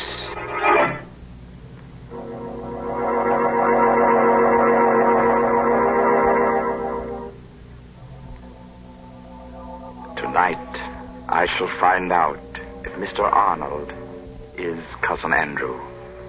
If he is, I shall feel no remorse in killing him tonight. Because while working to repair the Judas clock last night, I discovered how my father's accidental death had been well-conceived, diabolic murder. When the right-hand weight reached the floor of the clock on the 12th stroke of midnight, it tripped a trigger which collapsed the base of the clock and caused it to fall forward.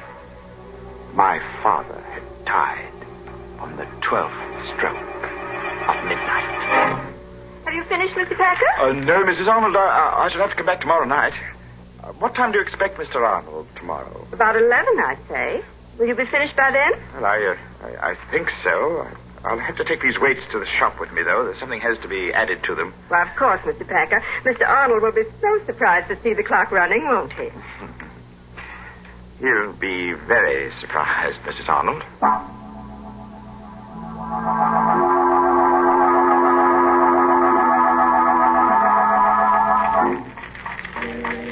I've put the coins in their place within the weights.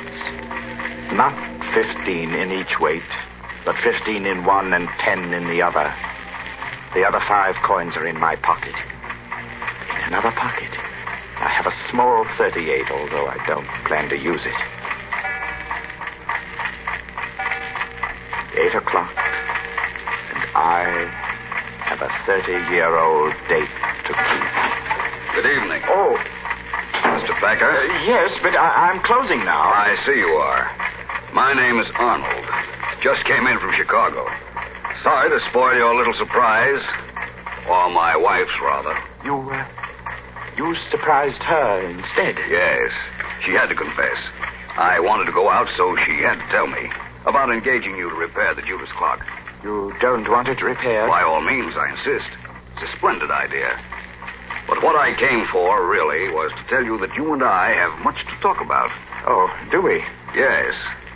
But look, close your place and bring along whatever you need to fix the clock, and we'll talk about it at my place. I'm all set. Let's go.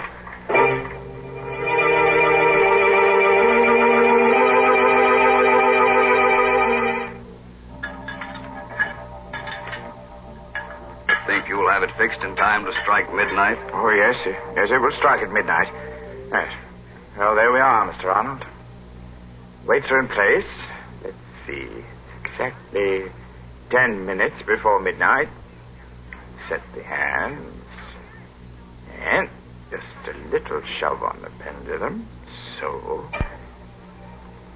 And the Judas clock ticks again. It's an evil clock, son. Evil as Satan himself. The Judas clock wakes from a 30-year sleep. Hey, Cousin Sebastian. Cousin? What? That's what I wanted to tell you. My wife told me your father owned this clock in London. Well, yes. I was your father's cousin. You're Sebastian Packard, the little boy who ran away that night. Cousin Henry.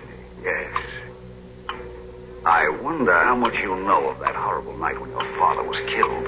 Well, I know the clock fell on Father. I heard the sound from my room, and I was so frightened. Ran down the rear steps in time to see them carry Father away. He was all covered up. So that was why I didn't find you in your room afterward. It happened so fast. We were sitting, talking. The clocks were striking 12. Suddenly, the base of the clock seemed to cave in, and... I know. I bought the clock at an auction a few years later. Had it all fixed. It's good and solid now. I saw to that. Yes, sir. Well, I suppose I'll run along now, Cousin Andy. Nonsense. Let's make up for lost time and get acquainted. Well, come now. I have some fine old port from England here. Sit down a while. No, not that chair. No? This one's a lot more comfortable. It's a funny thing. When you work with clocks, as long as I have, you get to philosophizing about time. That's so. How? Well, here I sit by the big clock, just as my father sat 30 years ago. You know how many seconds ago that was, Cousin Andy? No. Do you? Well, 315,360,000 seconds in 10 years. That'd be 9,460,800,000 seconds in 30 years. You've got quite a mechanical mind, Sebastian. Here, try this port. Thank you. Here's to Father.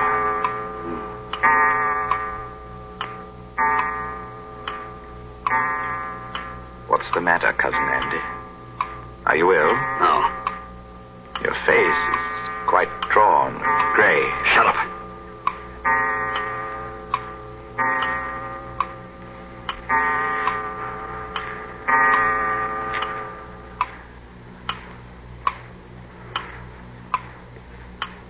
Well, Cousin Andy, it's late. I guess I best go.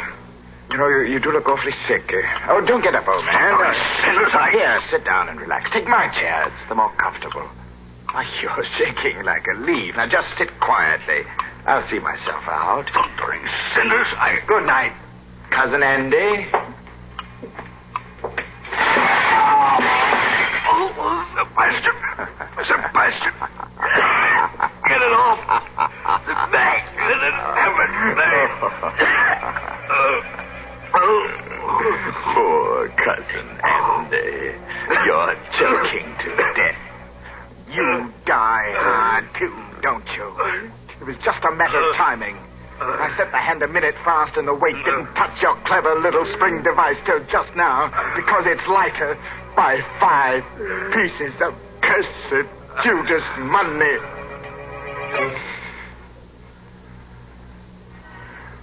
Rest easy, Father.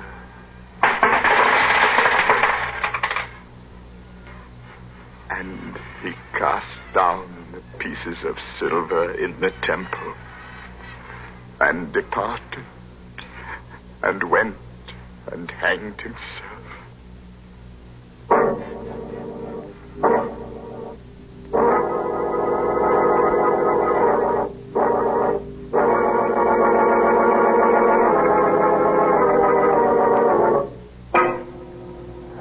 Now listen, that's very sad. a fine chime was had by all. Anybody want to buy a large grandfather clock? I'm in the market for a sundial myself. A sundial? My, they are old-timey. Say, Mr. Raymond, if you're afraid of clocks that tick, why don't you try to get hold of one of those old Egyptian water clocks? Oh, Mary, now you're going to tell me that when tea time comes around, the water begins to boil in the clock? Well, that would be quite an invention. But no, Mr. Raymond, right now I'm not going to talk about Lipton tea. Instead, I'm going to tell our listeners about an important job that lies ahead. A fight that's far from finished. Yes, the battle for Japan. Our government says that this Pacific War will be one of the most bitter and difficult in history. Never before has a nation fought so far away from its own shores. And to support this fight, we at home must work even harder at our home front activities. We must keep on buying more and more bonds, and we must hold on to them. And above all, we must stay on our war job until the job in the Pacific is over.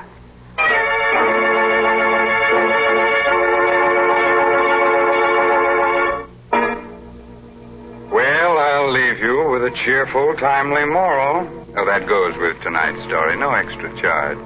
Now, you can figure out how many seconds you've lived.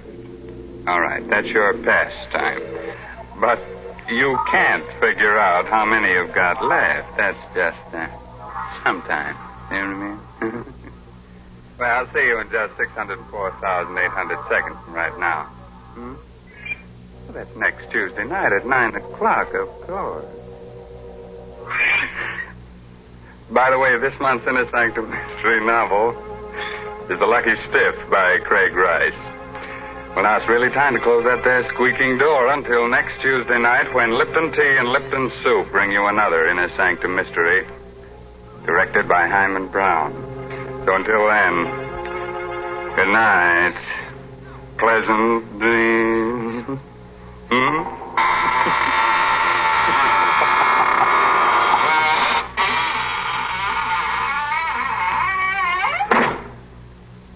Folks, if you'd like to give the boys overseas a real taste of home, then why not include a package or two of Lipton's Noodle Soup Mix the next time you send them a box of food? Yes, Lipton's has the same homemade, chickeny taste as the soup you make right in your own kitchen. That's why it's a thoughtful, welcome little gift to send Lipton's. And as you know yourself, Lipton's Noodle Soup makes a grand snack. So remember, send a package or two to your boy. And remember to tune in next Tuesday night for another Inner Sanctum Mystery.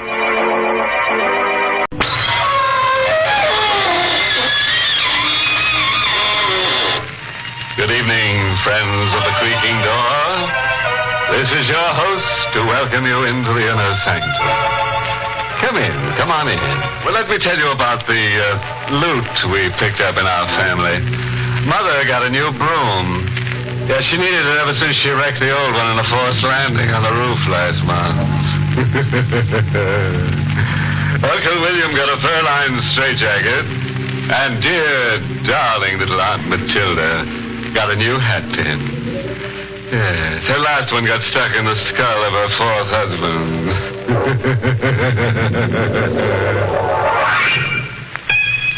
All right. Turn your lights low and your radio up. And remember that all the actors getting killed on this program are being well paid for it. The winter winds moaned around the gabled house like a wandering band of wailing women. As Caroline Giles, puzzled and frightened by something she's seen in the gathering dusk, makes her way into the living room. This is young Mrs. Giles' first night at the family mansion built by her husband's grandfather. Only this morning the attractive bride arrived after a honeymoon trip in Europe. When she enters the huge, shadow-filled room, she notices the servant girl at the window. She's a young girl, the only other person in the house. And Caroline can see that she's scarcely able to control the terror she feels. Mary? Yes, ma'am. What's going on out there? Nothing. When will Mr. Giles be home? He should be here within an hour. Why are those cars stopping out there? Cars, Mrs. Giles? Oh, really, Mary? You must see them as well as I do. 3 of them stopped within a few minutes. Look, there's another one. Maybe that's Mr. Giles. No, the car isn't coming into the driveway. It's stopping outside. Who are these people, Mary? I don't know. Why should they stop outside? What did they want? I don't know. Oh, Mary. You don't know. There's no reason to become hysterical. Mrs. Giles, come away from the window. But why? You don't know them. Oh, please come away from the window. Mary, why? Now... Oh, I've warned you. They're throwing rocks through the window. Get down, Mrs. Giles. Get down on the floor. You'll be hurt. But Mary... Oh, please. Mrs. Giles, just pray that they don't come in here. Just pray that they don't. Wait a minute, Mary. I hear sirens. It's the police. Oh, the police. Oh, thank heavens. They'll make them go away.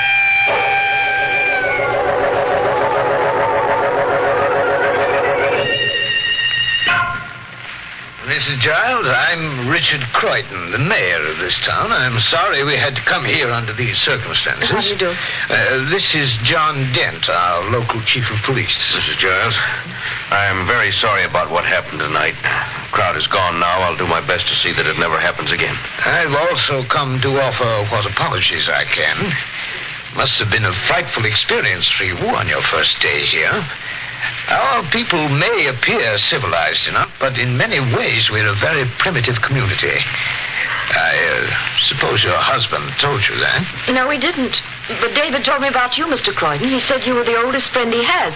I believe you live down the road? Yes, that's right. That's how I happened to see those cars coming, and I phoned Chief Dent. But why did those cars come, Mr. Croydon? Why? Well, yes.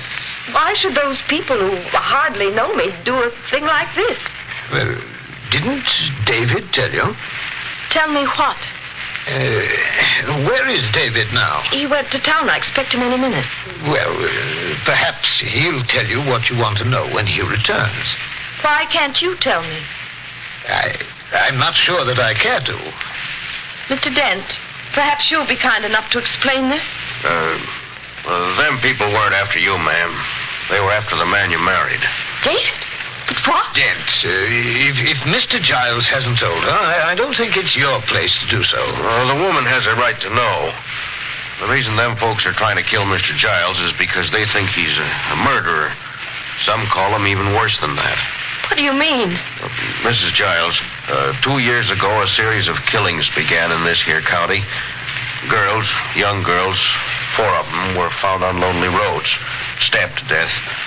Homicidal maniac, that's what the state police officer said. And my husband... Well, your husband was arrested for them crimes. He was tried right here, but they let him go. We didn't have enough evidence. David, can't believe it. Why should they suspect him? Well, he knew one of them girls, and, he had been sent away, ma'am. Sent away? What are you talking about? Well, everyone knowed there was something wrong with him. He had to go to an asylum for a while. Yeah, that's quite enough, then.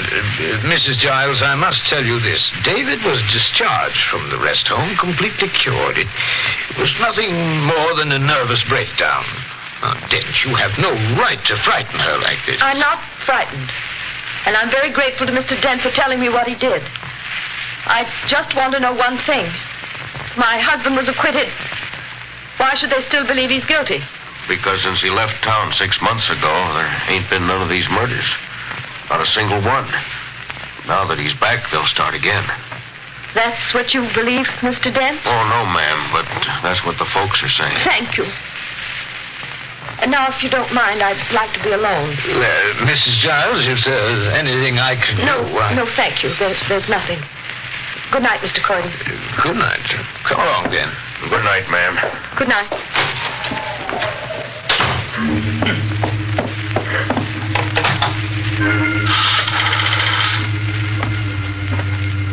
Hello? Operator, will you give me the number of the railroad station, please? No. Never mind, operator. Don't bother.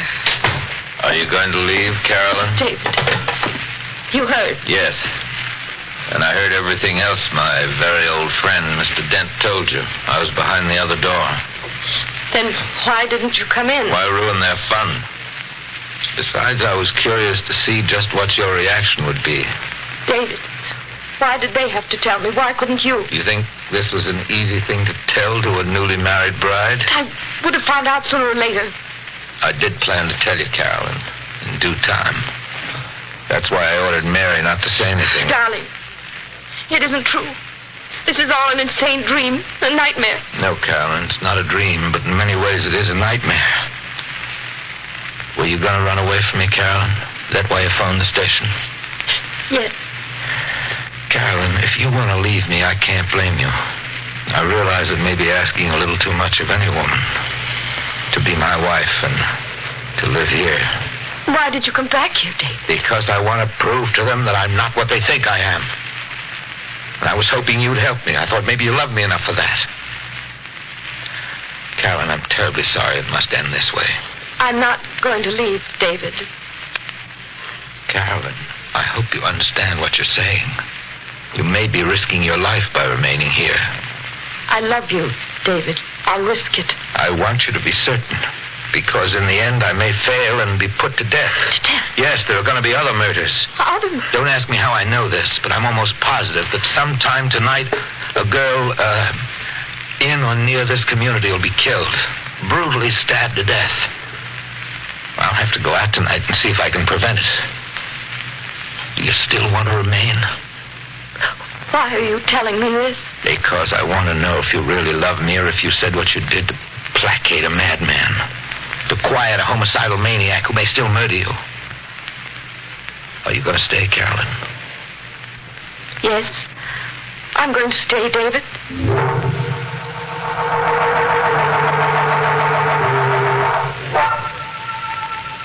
Mrs. Giles! Mrs. Giles, are you coming here? I'm coming, Mary. Oh, Mrs. Giles. There, Mary. Now just try to calm down. I saw them. Mary, try to pull yourself together. Tell me what you saw. There was a man out there. A man moving around. Are you sure of this, Mary? I don't see anyone. Well, maybe you can't see him from here, but I saw him from the window of my room. All right. Let's look out the window of your room. I don't want you to think I'm seeing things. I'm not the kind of girl who sees things. I didn't say you were, Mary, but I don't notice anything unusual from your window either. You don't see anything? Just the lawn, the tree. Mary, I know we've all been under strain today. I guess we're a little jumpy, aren't we? I guess so. But I wish Mr. Giles were here. I don't like us two being alone. I know, Mary, but it can't be helped. Now, come, dear, I think you'd better go back to bed. But I'm afraid to be alone in here. They can get in through the windows. Then we'll close the shutters. Help me, Mary. All right, ma'am. There we are. The outside doors are all closed. Yes, I locked them myself, but... Well, still, this is a very old house. They can get in. Well, there's a lock on your door that works quite well. You can lock the door from the inside, and then you'll be as safe as you can possibly be. All right, I'll do that when you go. Very well, Mary. I'll go back to my room. I'm sure you'll sleep now. Good night. I hope so. Good night, Mrs. Giles. Did you lock the door, Mary? Yes, I just did. I'm turning out the light now. I'm sorry I troubled you, Mrs. Giles. Good night. Good night. There. Oh, she's right. I must be hearing things. Mrs. Giles! There's someone in here! Let go of my hand! Mrs. Giles! Mary? He was locked in here with me. Help me, Mrs. Giles! Mary! Oh, he's got a knife. I can feel it, a knife. Oh, stop it. Go, please. No. Mary!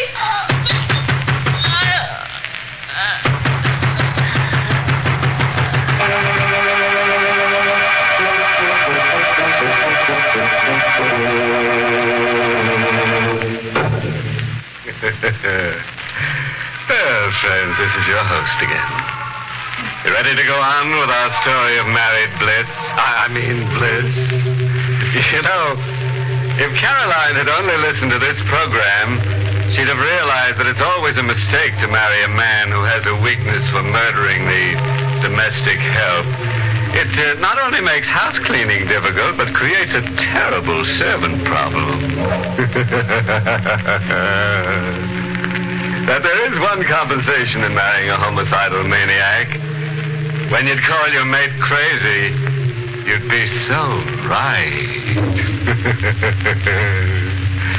Well, let's get on with our story. As you remember, Caroline couldn't break into Mary's room, and now she rushes to the telephone and dials the operator. Hello? Get me the police. Hurry, please. Hello? This is Mrs. Carolyn Giles. Will you please send someone right away?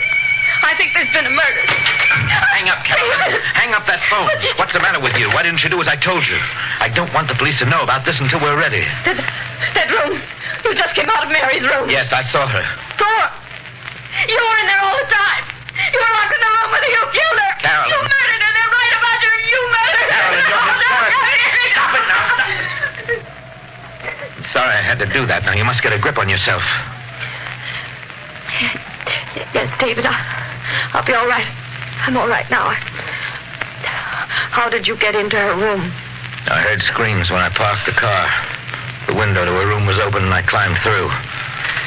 I saw her on the bed and then I unlocked the door and came in here. You found the window open? But I locked it myself. I bolted the shutters. Well, it's open now. When did you bolt the window? A little while ago. The murderer must have been in the room hiding, but she locked herself in. I guess he escaped through the window. Yes. Perhaps that's what happened. You still think I killed her? I don't know what to think anymore. The way you came from her room. I explained that. Yes, I suppose you did. Carolyn, now listen to me. If I killed her, do you think I'd be talking to you now? Here, look. Son. If I'd murdered Mary, the next step would be to kill you. And you see how easy it is for me to do it. Now, Carolyn, you believed in me before.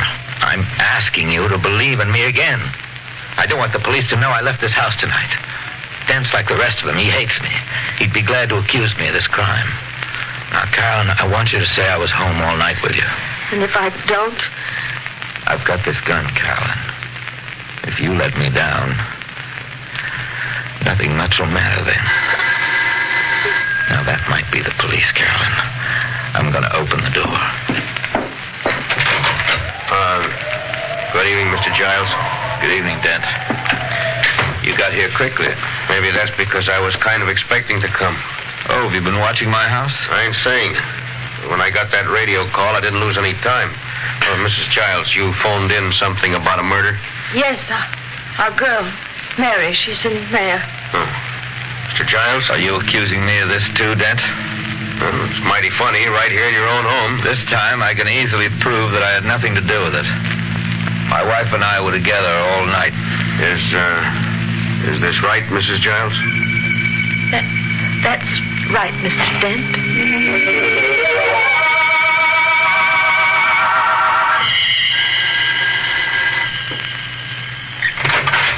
Hello, David. Richard. Come in. I understand that Dent questioned you again this morning. Yes, but he didn't get anywhere. I think even he's beginning to get the idea that I'm not a murderer. I see. Oh, Carolyn, dear. Oh, hello there. David, why didn't you warn me your friend was coming tonight? Well, I phoned Richard only a few minutes ago. You see, Carolyn, I have to go out. Go out? Yeah. I didn't want to leave you alone after everything that's happened. I know, but... Well, couldn't we come with you, David? No, I'm afraid not. Why not? Well, it might be dangerous. David, where are you going? I'm sorry, dear, but I can't tell you. It won't be a long trip. It's only about 20 miles or so. That's all the information I can give you. Has this something to do with these murders? Perhaps. Now, David, I wouldn't advise you to take matters into your own hands. I'm afraid I have to, Richard. You see, the police haven't gotten very far, and my life is at stake. Your life? Isn't it obvious? The people are stirred up about these crimes. Who can tell when one of them may take it into his head to murder me? It's becoming a matter of the killer's life or my own. Furthermore, there's another reason why I must solve this. A reason I can't divulge right now. Why not? Darling, please don't ask me. I think that after tonight, all this will be over. Bye, Richard. Goodbye, Carolyn. Bye.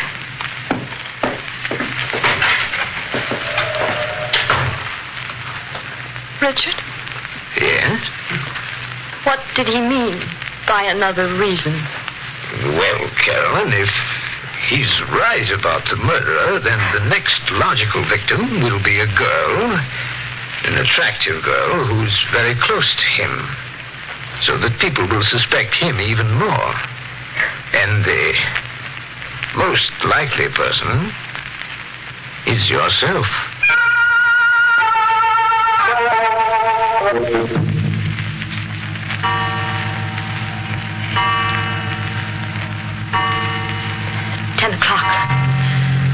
Did he tell you how long we'd stay away, Richard? No, he didn't. Shall I deal another round? Oh, that must be David. Hello? David. Are you all right, darling? Well, when will you be home? All right, I'll tell Richard. Goodbye. David's on his way home. He'll be here in an hour. Where did he call from? A town called Waverly. He says he knows who the killer is. That's impossible. How do you know? Because if he knew, he'd never have made that call. I don't understand. It was a perfect signal to the murderer. Murderer? It told him that he was safe, that he had all the time he needs, a full hour. Richard, you... Please, I must warn you not to do anything foolish. It will only make matters worse for yourself. What do you have in your hand? A knife. You see, I simply press this button, and it snaps open. Try to control yourself, Carolyn. Don't try to fight the inevitable. Take my advice and submit to what will come. It will be less painful. You told me. You see how futile it is to struggle. I have the knife at your throat now. I have only to move my arm, and it's all over. Why don't you? Why are you waiting? There's no rush. For once, I have a little time. Time? Time seems to extend the experience. I must warn you not to scream. The moment you do, it will all come to an end, suddenly, violently. Screams are dangerous. One can never tell who hears them. Take the knife away. No. Please. Fear seems to do something to your features, Carolyn. You look extraordinarily beautiful. And I must compliment you on your self-control. You still haven't even raised your voice. You can't get away with this, Richard. David will come home and find you. That's not quite how it will happen. David will come home and find you. I shall have the rare pleasure of seeing his reaction. And then it will be his turn. You're going to kill him? Yes, it will be a new experience. I've never murdered a man before. It can't possibly work. You'll be caught. I plan to be. But I shall plead self-defense. Everyone will believe me because I'll tell them he murdered you. It's very difficult not to scream, isn't it, Carolyn? They won't believe you. They'll never believe you. Oh, yes, they will. My police commissioner hates David because he was freed after Dent arrested him. And his position also depends upon me. Oh, I admire you, Carolyn. None of the others held out this long. And you must almost be insane with fear and terror, aren't you? And yet... I won't scream, Richard. I won't. In the end, you will. I won't. You must. I won't. You really are extraordinary, Carolyn. I won't.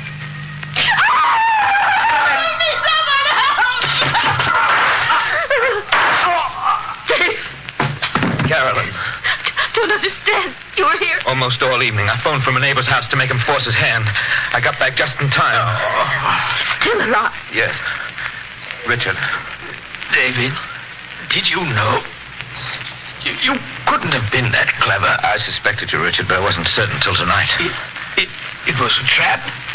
And Carolyn the bait. All a trick. I'm afraid that's what it was, Richard. Why did you make them think it was me? Why? Because you were a Giles. Always a little too clever. Never quite one of us. But you'll die for this, David. You'll be blamed for this and the other murders. I've left letters accusing you of the crimes. And Dent will believe them. Even over your wife's testimony. You die for this. They'll kill you.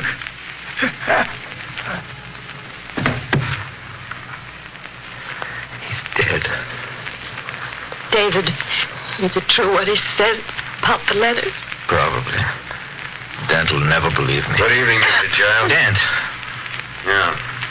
Been out there all night. When I heard the shots, I came running in. So you killed him? Yes, but I had to, Dent. He was going to murder my wife. That's true. He's the homicidal maniac you've been looking for. You've got to believe that, Mr. Dent. Of course I believe it, ma'am. Been suspecting him for a long time. Ever since he spread them stories to folks about Mr. Giles. And I heard what he said before he died. You've got nothing to fear now, Mrs. Giles. You and your husband can live here and we'll be proud to have you. And some folks will be mighty ashamed about what they've been saying and doing. I reckon I'd better call in, get them to take this man away.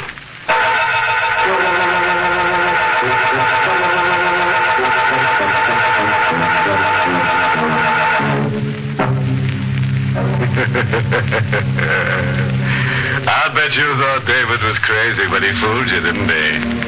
As the squirrel said to the walnut tree, you're still not as nutty as people. Now that brings us to the moral of this story, which is taken from a retired witch who once said, "Why slice your husband's head off when it's so easy to nag him to death?" Oh, here's a little thought to take to bed. Never murder your enemies, because then you'll have no one to hate but yourself.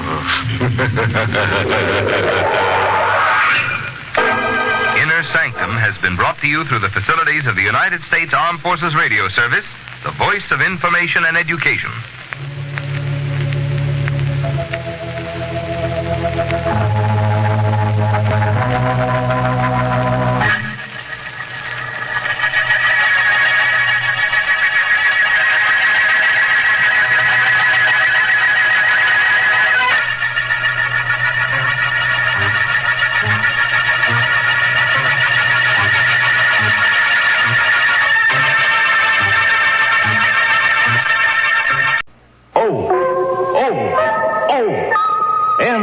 Stop. Triple O.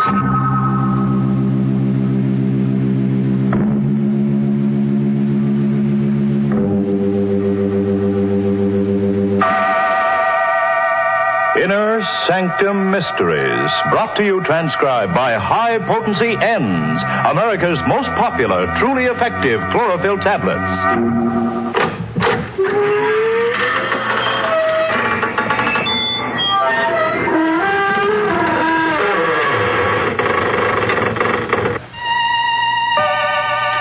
Good evening, friends of the creaking door. This is your host inviting you into the Inner Sanctum once again. Come in. You're early tonight. The coroner hasn't arrived yet. But it's all right. The corpse is here. Yes, that's him over there in the corner. The slightly decapitated gentleman sitting with his head in his hands.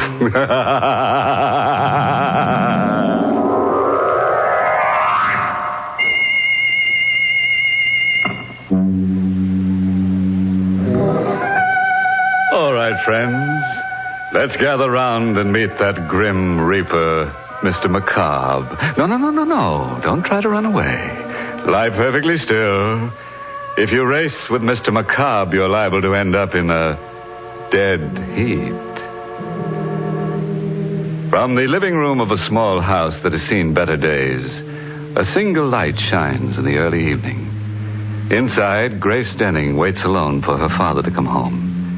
Anxiously lighting one cigarette from the other, she paces the floor until at last she hears his footsteps on the porch stairs. Father? Is that you, Father? Yes, dear. Oh, were you worried about me? Well, you're never this late for dinner. I thought something might have happened to you.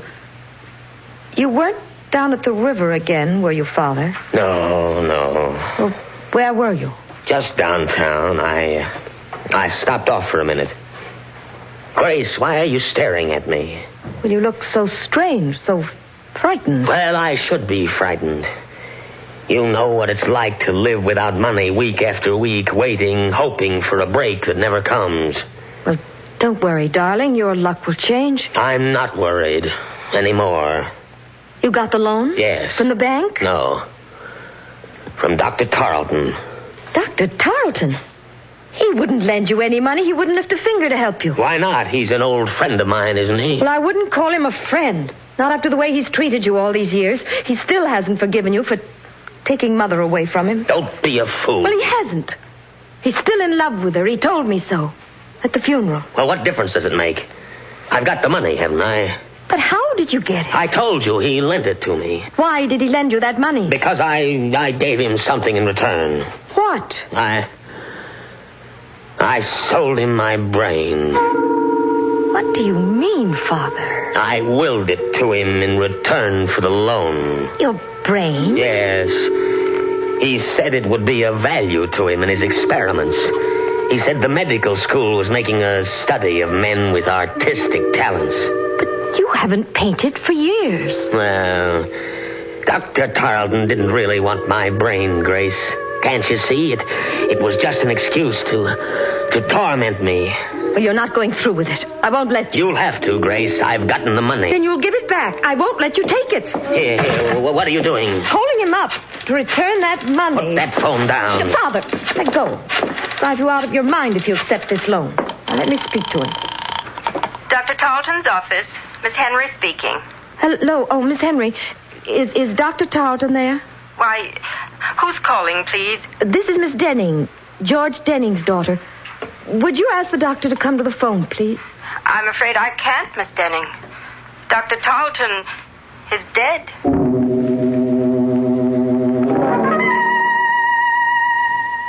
Miss Henry, I hope you don't mind my coming over here. Asking you all these questions, but you see, Dr. Tarleton was an old friend of the family's, and I'm rather anxious to know the circumstances. I understand, Miss Denning. Dr. Tarleton often spoke of you and your mother. When did he die, Miss Henry? This afternoon, about 5 o'clock. We can't be sure of the exact time. Nobody was with him when he died. Nobody? As far as we know. I was out of the office on an errand when it happened, and when I got back, he was dead. But what happened to him? I mean, it was all so sudden. Did he have a heart attack or something? Well, he was subject to dizzy spells, Miss Denning. He probably had one this afternoon. Oh, I see. But I'm not sure that's what caused the accident. Accident?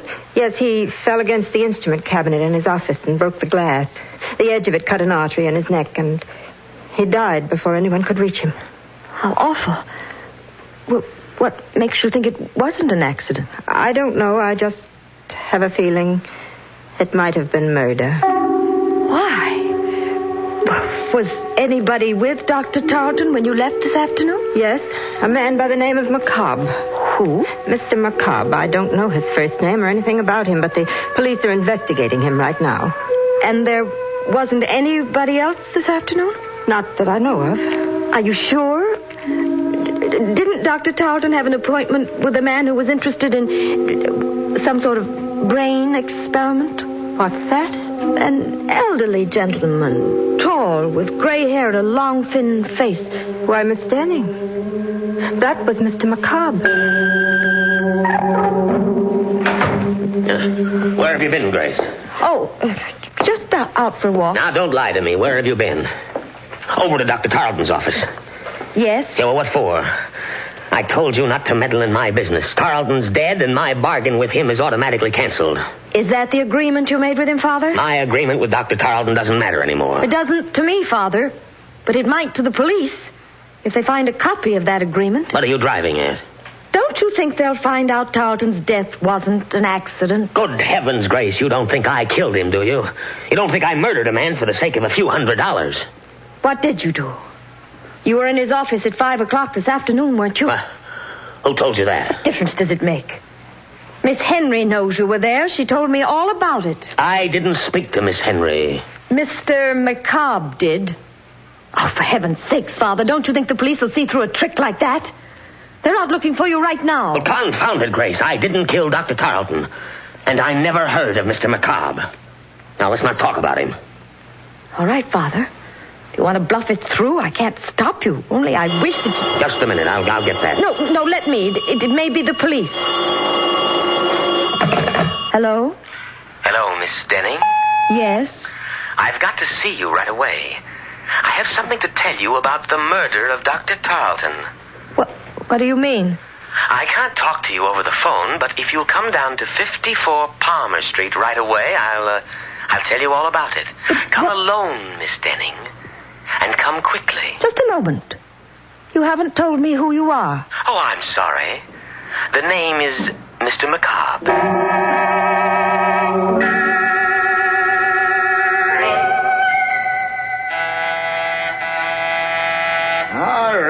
All right, I'm coming. Yes, what do you want? Why, I'm Miss Denning. Weren't you expecting me? I never expect anybody around here, especially at this time of night. What did you ring the bell for? Well, I was supposed to meet somebody here. Are you sure you got the right address?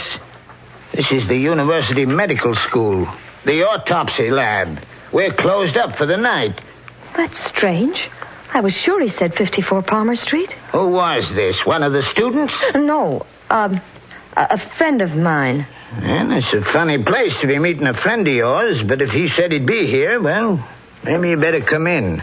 Well, Come on, I don't mind you waiting on the inside. Sure. Yeah, I'm always glad to have a little company around. A place like this kind of gets under your skin. What do you mean? Ain't you never been to a medical school before? No, Well, there ain't nothing to be afraid of, lady, but it's just like being in a morgue with them dead ones around, especially tonight. Why tonight? And didn't you read in the papers what happened? Didn't you see where that doctor got killed under mysterious circumstances? Dr. Tarleton? Yeah, that's the one. You knew Dr. Tarleton? Oh, sure I knew him. He used to teach down here. Anatomy. Oh, I didn't know that. Maybe that's why I was told to come here. Because of Dr. Tarleton? You know something about his death? No, but the man I'm supposed to meet here does. Have you ever heard of a Mr. Macabre? Macabre? Are you waiting for Mr. Macabre? Yes. Do you know him? Who sent you here? He did. He called me up on the phone and told me he wanted to speak to me about Dr. Tarleton's death. Mr. Macabre said that? Yes. You better come with me, lady. What's wrong? I didn't say there was anything wrong. I just want you to come with me. I gotta know if you're telling me the truth. Where are you taking me? Don't worry, it ain't far. Right in here. Come on. But stop pulling me, will you? Where are we? Where do you think? In the lab. But why did you bring me here? Didn't you say you had to see Mr. Macabre? Yes, but... Well, this is where he is. Right in that canvas bag. It's a body. Of course it's a body. And they give them all names. The students, I mean. Oh, no. This one is Mr. Macabre. That's what I want to know. Who put you up to this? Who told you to come over here and tell me he was alive? Nobody. Don't lie to me. Every one of them students know I'm scared of Mr. Macabre. They've been playing tricks on me ever since I got here. Let me go. Not until I make sure he's in that bag. What are you doing? Opening it up. No. Look. It's not Mr. Macabre. What? It's Dr. Tarleton.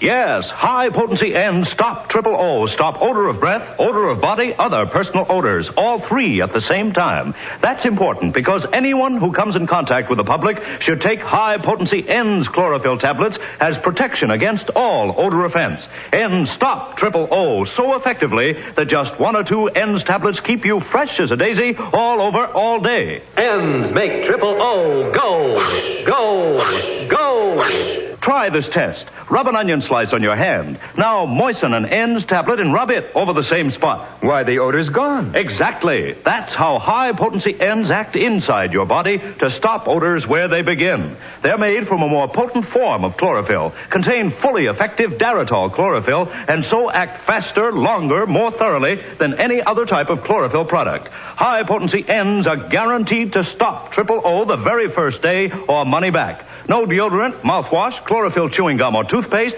nothing that acts only in the mouth or on the surface can possibly stop triple O. You must take chlorophyll internally for these results. So get N's, that's E-N-N-D-S, N's, pleasant tasting and safe as any garden vegetable. Get high-potency N's, available everywhere. Trial size only 49 cents, larger sizes even more economical.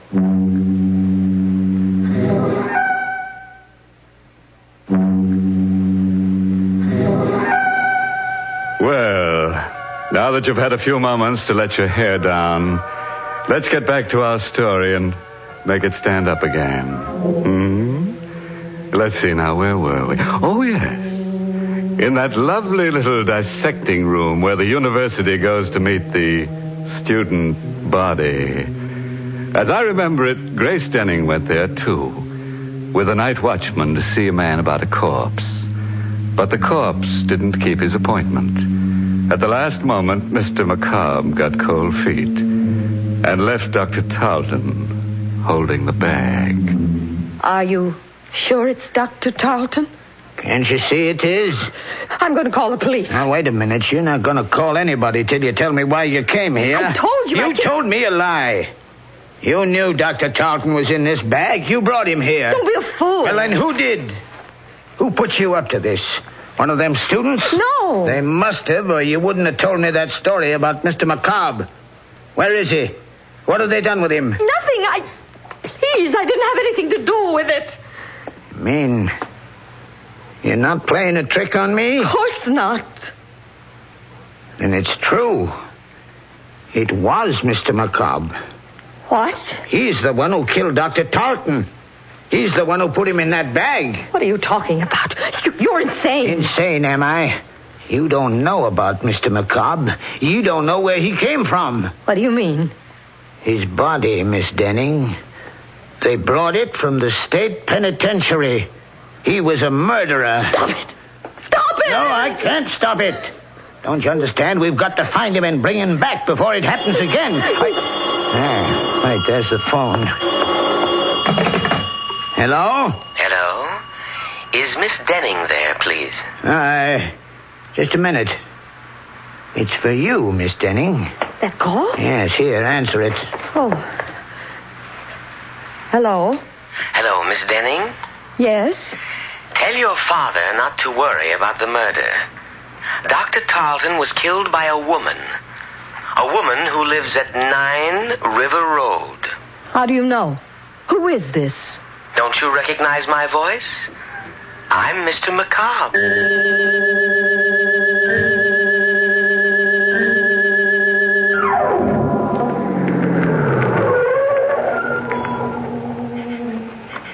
That's the house, Father. 9 River Road. Grace, you're not going in there. I've got to, Father.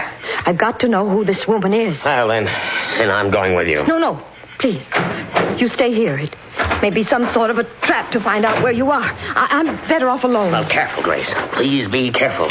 If this woman is a murderess... Don't worry, Father. Just stay in the car, and I'll call you if I need you. Well, all right, dear. I'll be right here. Come in, Miss Denning. Miss Henry. Yes, Dr. Tarleton's nurse. Good heavens. How did you know I was at the door? I saw your car drive up. Come in, won't you? Quick, Miss Denning, come in. I've got to talk to you. What's the matter? I'll tell you in a minute. Just let me close the door. There. That's better. Now I can speak freely. You act as though you were expecting me, Miss Henry. I was. That's strange. Nobody knew I was coming. Oh, but you're wrong. I had a message saying you were. A message? From whom? Well, he wouldn't give me his name over the phone, but I had a feeling it was Mr. Macabre. Remember? He's the man I told you about at the office, the one the police are looking for. He called you on the phone? About 10 minutes ago. What did he say? Well, He didn't want to talk very much, but he said you were coming over to see me about Dr. Tarleton's death. He said you suspected me of committing the murder. What do you mean? Do you, Miss Denning? Why, no. I have no reason to suspect you. What made you think I did? Just the fact that he said so. And the way you're looking at me right now. How did you find out about the letter opener, Miss Denning? What letter opener? The one that's missing from Dr. Tarleton's desk. Who told you about it? Why, nobody. I didn't know it was missing until you just mentioned it. Then why did you come here? Because Mr. Macabre... Don't blame it on him. He never saw that letter opener. Well, neither did I. I don't even understand what connection it has. Don't you, Miss Denning? Why would a letter opener be taken from Dr. Tarleton's desk unless it had been used to commit the murder? You mean Dr. Tarleton was stabbed to death? He might have been. The murderer could have stabbed him first and broken the instrument cabinet later to make it look like an accident. Only that isn't the way it happened. How do you know? I know because that letter opener isn't really missing. It's just been mislaid somewhere. And if I had a chance to search the office, I'd probably find it. Why don't you search the office now, Miss Henry? I will, if you'll come with me. All right. I'll come with you. Good. I felt rather peculiar about going down there alone, but if you're with me... Miss Denning. What's the matter? Behind you, look. At the back window. What? I don't see anything. It was there, I tell you. It was there a moment ago. What? A face peering in through the window. It's Macabre. That's funny. There doesn't seem to be anyone out back here. Must have been your imagination. No, I saw it. I tell you, there was something... Wait, what is it? Thought I heard something move behind the garage. Quick, let's go in there. We can look through the back window without being seen. Careful now, we mustn't make a sound. Here, hold on to my arm. I can't see a thing, Miss Henry. Who's there? Don't be afraid, Miss Denning. It's me. Who are you? Mr. Crane, don't you remember? The night watchman from the medical school. What are you doing here? I'm looking for Mr. Macabre. He's around here somewhere. I just saw him. Where? Out in the field, behind the garage. I don't see anyone out here. You're not looking in the right place. Come with me. I'll show him to you. No, don't. Don't go with him, Miss Henry. Why not? It may take two of us to bring him back. He might not want to come with me. Please, will you leave us alone, Mr. Crane? Go back to your job and let the police find Mr. Macabre. No, wait. He might know where Mr. Macabre really is. Of course I know. I just told you he was down there in the field. Then you go find him, Mr. Crane, and wait for me. I'll be there in a minute. All right. But don't leave me out there alone with him too long. For heaven's sake, Miss Henry, don't you know that man's crazy? Crazy or not, I've got to know what he's up to. Here, take the key to Dr. Tarleton's office and go down there right away. Aren't you coming with me? Not until I find out about Mr. Macabre. Don't worry, Miss Denning. I'll meet you at the doctor's office in a few minutes. Are you sure you'll be all right? Of course. Go ahead. All right. I'll see you later. Mr. Macabre! Mr. Macabre! Oh, Mr. Crane? Where are you? Why don't you answer me? Here. Who's on that path? No, don't! The letter opener. The same letter opener.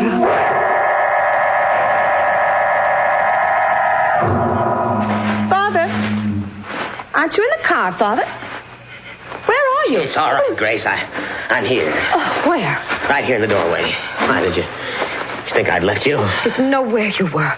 Why didn't you wait for me in the car? Oh, I don't know. I just got tired sitting there. Besides, I thought I heard some voices back in the house. Is anything wrong? No. At least I don't think so. I'll know better after we get to Dr. Tarleton's office. What are you going down there for? A letter opener, Father. I've got to find out if it's really missing. Oh, Grace, will you stop butting into other people's business? But this is our business. Don't you understand? Are you coming with me? Or shall I go alone? No, dear. I'll go with you.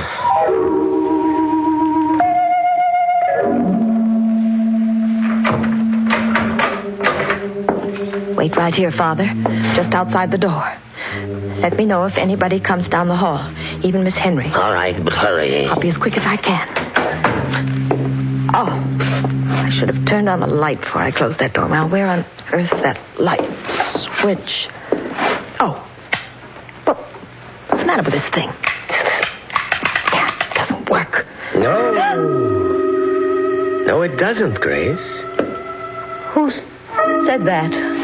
I did. Don't you recognize my voice? No. Where are you? Over here, sitting at my desk.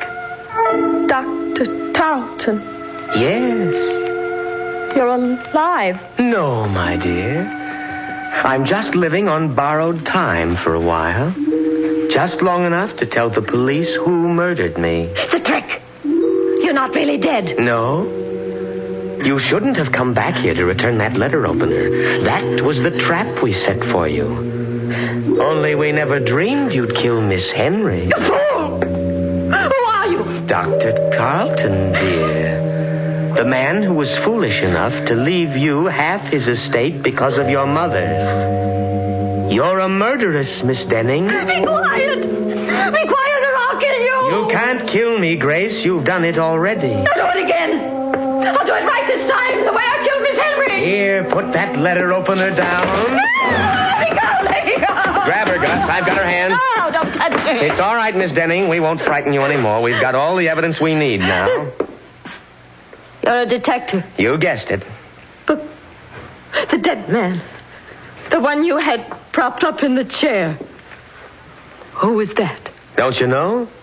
That was Mr. Macabre.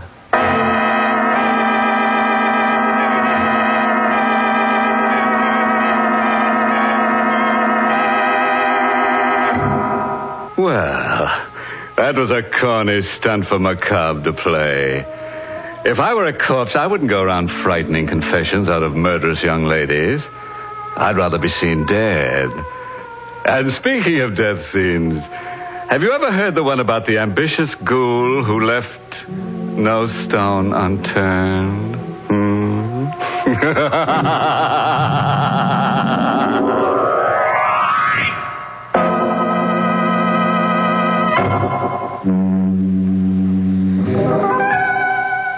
Tonight's Inner Sanctum Mystery was written by Robert Sloan and starred Barbara Weeks in the role of Grace. Everett Sloan played Crane. Music was by Lou White. This month's Inner Sanctum Mystery novel is You Could Die Laughing by Alan Green. The entire production of Inner Sanctum is under the direction of Hyman Brown. When in the summer sun, over an hour a day, look out for glare fatigue. And when eyes look dull and bloodshot from wind, smoking, or reading, get Eye-Gene. Contains Lexitol. Acts like a doctor's prescription. Just 2 or 3 soothing drops in each eye floats away that tired eye feeling. Your eye doctor will tell you, don't neglect your eyes. Use Eye-Gene eye drops daily. EYEGENE. Safe, gentle, a tonic for your eyes. Trial size only 25 cents. Larger economy sizes too. Eye-Gene at drug counters everywhere.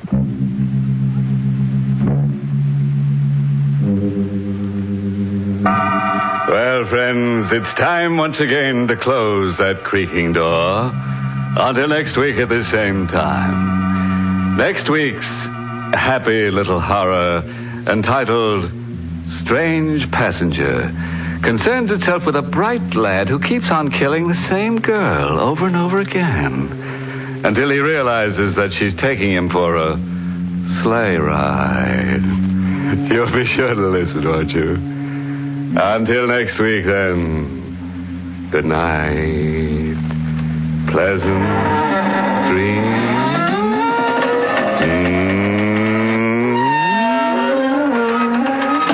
Be sure to join us at the same time next week for another Inner Sanctum Mystery, brought to you transcribed by High Potency N's, America's most popular, truly effective chlorophyll tablets. And don't forget N's 2 great television shows, Police Story on CBS TV and Lights Out on another TV network. Please check your local television listings for day and time. Carl Caruso speaking.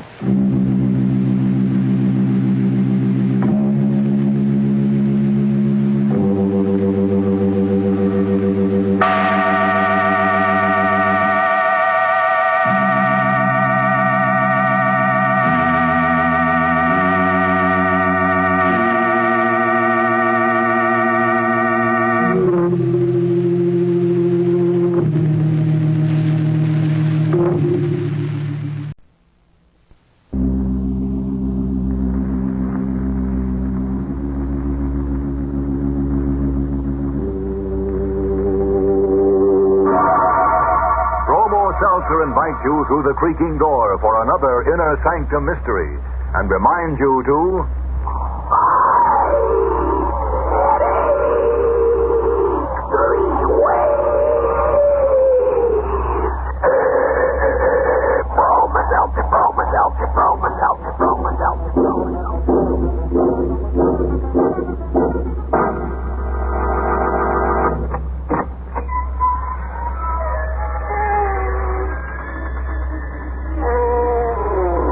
Good evening, friends.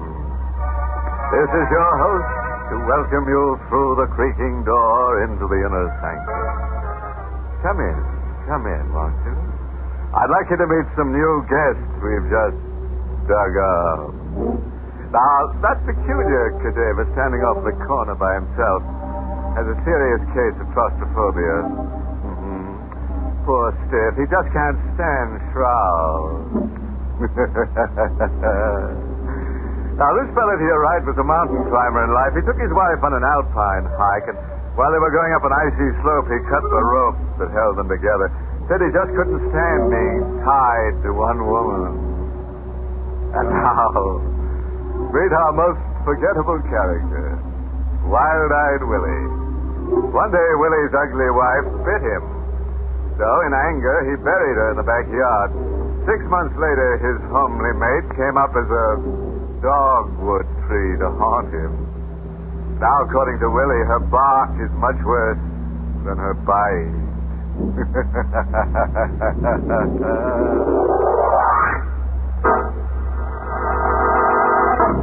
Tonight's Inner Sanctum Mystery, The Vengeful Corpse, was written by Ed Adamson and Bob Sloan and stars Barbara Weeks in the role of Sarah with Carl Swenson as Paul. Inner Sanctum is presented by the Emerson Drug Company of Baltimore, Maryland, makers of Bromo Seltzer. Remember, Bromo Seltzer is compounded by registered pharmacists. It fights headache 3 ways. Bromo Seltzer helps your headache quickly, pleasantly, and it also soothes the upset stomach and jangled nerves that may team up with it. No wonder druggists report that of all headache products dispensed to their fountains, the overwhelming favorite is Bromo Seltzer. Please, friends, absolute silence. We want it so quiet you can hear a head drop. In the small hillside New England cemetery, a chill evening wind stirs the leafless trees with a complaining murmur. A blood-red moon probes through the branches with grotesque fingers, touching the faded headstones with their eerie light. The frail, drawn-faced young woman sits on an old stone bench, listening acutely to the rustling of the branches, as if to capture some word whisper of the dead, forgotten past. Sarah! Sarah! Ma? Sarah, where are you? Oh, Paul, I'm here, over here. Sarah, I've been looking all over for you. What are you doing out here, anyway? I was called out here, Paul. What? The wind. There was a voice on the wind, and it called me to come out here. That's just in your mind, darling. No voice called you. Yes, Paul, it did. I recognized the voice. You recognized it? Then whose voice was it, dear? It was old, and tired, and sort of cracked. And yet I could recognize it as my own voice. You heard your own voice? Yes, Paul. And it was strongest right here where I'm sitting now, among my family graves.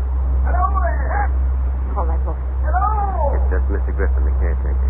I asked him to help me look for you. Oh, well, I see you found your wife all right, eh, Mr. Seaton? Yes, I found her, Mr. Griffin. I thought I saw Miss Seaton come to the graveyard here earlier. I didn't expect she'd still be... Well, what's wrong? What's the matter, Mr. Griffin? Just that I get sort of a funny kind of feeling every time I pass this grave here. What do you mean? What are you talking about? That grave, that one there, the one right next to you. Why? What's the matter with it? Well, ain't you noticed there's only one name on the headstone? The first name, Hester. That's strange. My family name is Randolph. Wasn't this woman a Randolph? Oh, you don't know the story? What story are you talking about? the kin who buried this Hester woman didn't think she deserved the family name, so they left it off the headstone. Why? Why didn't they give Hester her full name? Because they didn't want anybody to know who she was, I guess. You see, Hester was burned at the stake for witchcraft. Witchcraft? That's what they say. Mr. Griffin, my wife is an ill woman as it is. Let him go on, Paul. No, but Sarah... What else, Mr. Griffin? Well, that's all, Miss Seaton, except that Hester claimed at the stake that they were burning an innocent woman. She could be heard shouting it as the flames licked around her. She threatened with her last breath to get even someday. How could she get even? I don't know, but according to the story I heard, Hester said that this here town owed her the years of her life that they took away. Well, now, this is completely ridiculous. It's only a legend. Mr. Griffin, tell me, how many years ago did all this happen? Well, it's right here on the headstone, you see. Hester, a lost soul, born October 13th, 1759. Died... Good heavens. What's wrong? Oh, look, Mrs. Seaton. The date of Hester's death. It's worn away.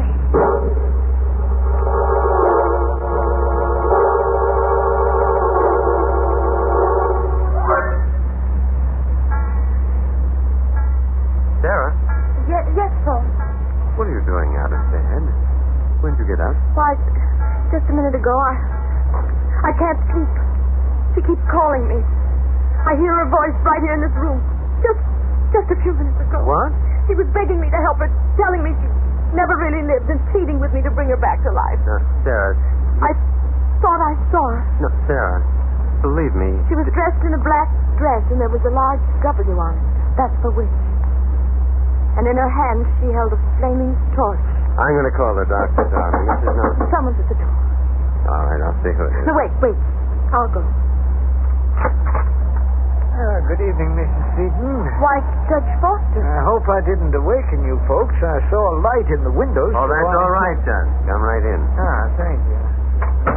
Sorry to bother you this time of the night, Mr. Seaton, but I was looking out of my window on the other side of the cemetery, and I thought I saw something or someone prowling around out there, and I wondered if they come over this way. Who was it? Oh, I don't know. Someone carrying a torch. A torch? Go on, Judge. Well, of course, it could be that my eyes were playing tricks on me. They're not so good. But as far as I could make out, it was a woman dressed in black. Paul. You saw this woman, Judge? You're sure? Well, I'm pretty sure I saw her. Of course, it's kind of dark out there, but it looked to me like there was something on the front of her dress. What do you mean? Well, there was the letter W. A big white letter W on it. Hester. It was Hester, just as No, Sarah. Hester? Who's Hester? Hester Randolph. That's who you saw. She was in this house, No, too. it must be a trick. You see, someone is trying to frighten you to make you worse. Now, hold on, folks. Hester Randolph was buried over 100 years ago. She's come back to life. Mrs. Seaton. Judge, my wife is ill. She doesn't realize what she's saying. I know Hester's alive. You didn't believe me, Paul, but Judge Foster saw her, too. Well, I didn't see anybody who's been dead 100 years. What is it, Judge? Don't you smell it? Yes. Something burning. It's the odor of burning flesh. Look. Out there on the back lawn. Stuck in the earth. A torch. A flaming torch.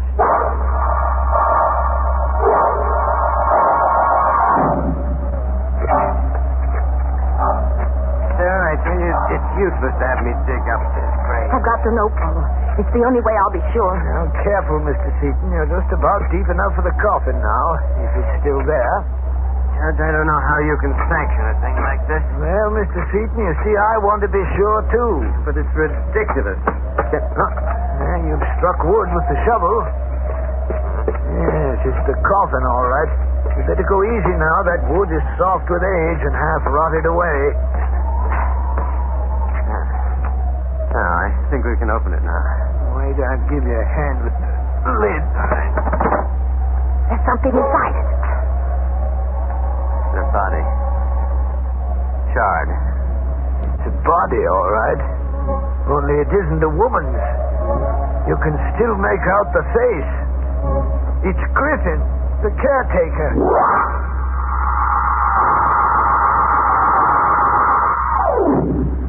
Dr. Norton, I am so glad that you've gotten here. I came as soon as I could, Mr. Seaton. What's wrong? She's worse, Doctor. Oh? Much worse. Been in her room all day, hiding like a frightened child. I think the reading made her worse. Reading?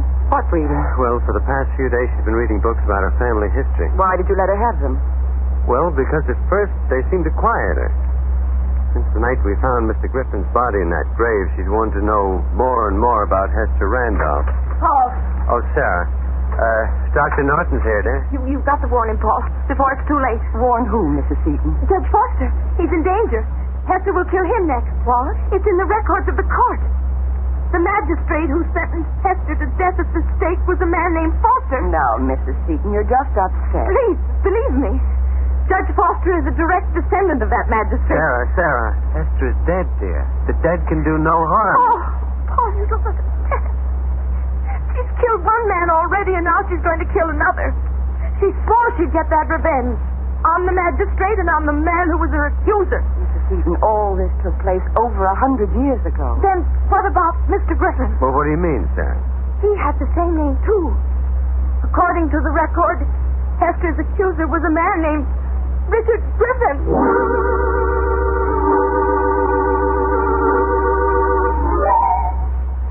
Judge Foster, my wife insisted that I come over here and warn you about Hester. Well, thank you, Mr. Seaton, for troubling, but I'm not a bit worried about the similarity of names. Well, I didn't admit it to Sarah, but the coincidence with Griffin was strange. Well, the dead never frighten me, Mr. Seaton. But thank you for coming over. Oh, by the way, can I drive you home? No, thanks. Dr. Norton is waiting for me outside. Good night. Good night, Mr. Seaton.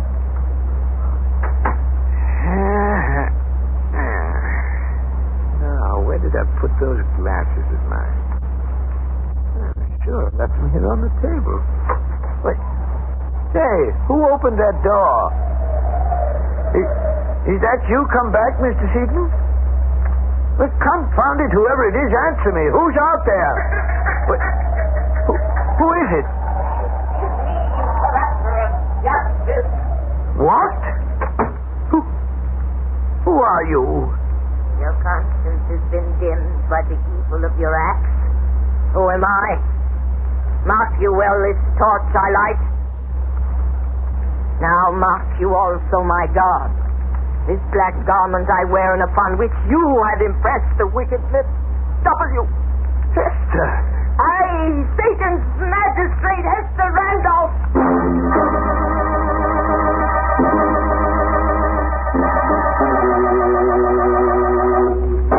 You are listening to Inner Sanctum, brought to you by...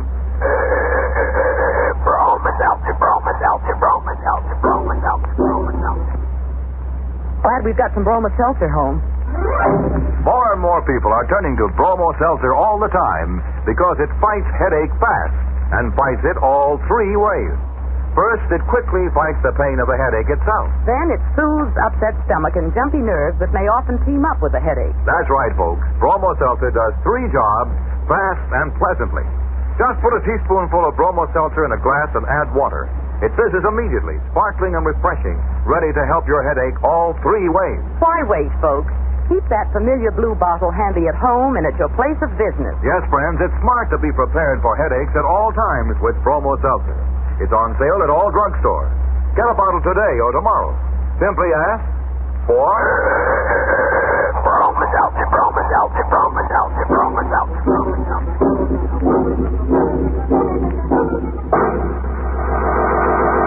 That Hester character. You know, that's the way a dame gets when she's burned up. Makes a specter of herself. You know, folks, I kind of feel sorry for old Judge Foster. When Hester showed up, the poor guy didn't know which way to turn. To turn away which way? They should have believed Sarah Seaton. She sure had Hester dead, or rather alive, to ride. Yes, indeed, it's a wise descendant who knows her own forebears. Particularly the grave-minded one. Well, now, let's get back to our flaming fable. see what's cooking for the next stanza. Paul, wake up. Oh, please, wake up. Oh, Sarah. What's the matter, darling? I've just had a terrible dream. I'm afraid. No, dear. I dreamt that Judge Foster was killed tonight by Hester. You did warn Judge Foster, didn't you, Paul? Yes, of course, Sarah. Where are you going, dear? I'm getting dressed. I'm going down to tell the judge myself. You are staying here. Oh, please, please let me go. It means the man's life. You heard what Dr. Norton said, dear. Under no circumstances are you to leave the house. You're to talk to no one. Why am I being kept here like a prisoner? Why don't you let me speak to... Oh, what was that? Sounded like a door banging in the wind. There it is again. In the rear of the house. Didn't you lock that back door? Mm-hmm. I'm sure I did. I'd better see what happened. Wait, I'm going with you. I'd better turn on a light here in the kitchen. No, you won't have to. I can see. It's the door, all right. Guess I must have forgotten to spring the lights back. Paul! Sarah, what's the matter? Out there. With the trees at the end of the lawn. I thought I saw a figure. All right, you stay here, dear. I'll be right back. No one out here, Sarah. You sure? Positive. Probably just a shadow. Paul! There's someone right here! Sarah! What happened? Sarah? Where are you? Sarah!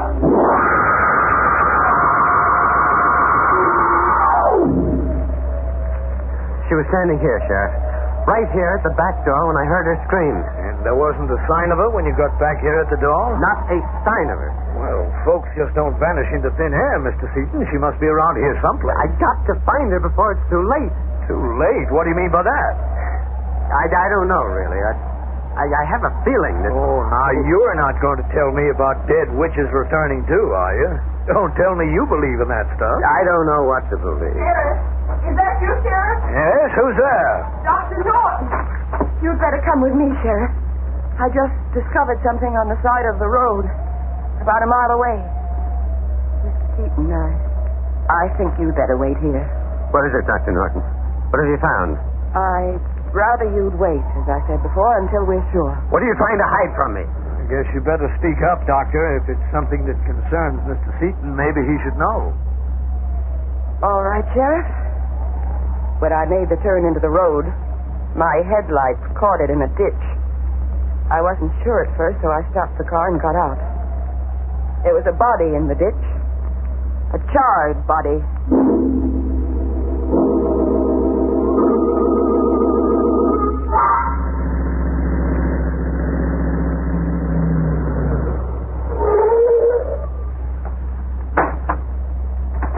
This way, Sheriff.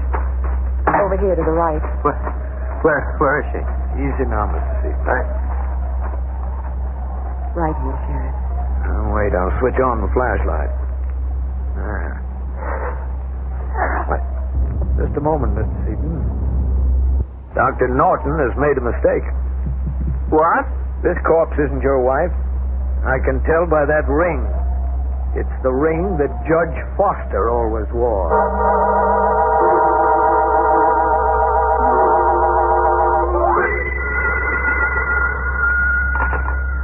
Hello? Oh, yes, Sheriff. Any news yet? Well, why can't your men find her? It's been 6 hours already. No, I haven't heard a word. Yes. Please call me as soon as you hear anything, will you? Who's there? Who is it? Oh, open the door. Hurry. Sarah! Yes, quick, let me in. Oh, Sarah, thank the Lord you're all right. Oh, no. Darling, where have you been? What happened to you? Wait, lock the door quickly. She doesn't know I've come back. She's still looking for me. Hester. She was out there, Paul. That's why I ran from the house. She called to me from the road. Made me go with her. Go where? To the cemetery. She kept me there, torturing me, begging me to change places with her. Darling, you're not making sense. Please, believe me. We've got to get away from here tonight. Right now. She'll kill me if we don't.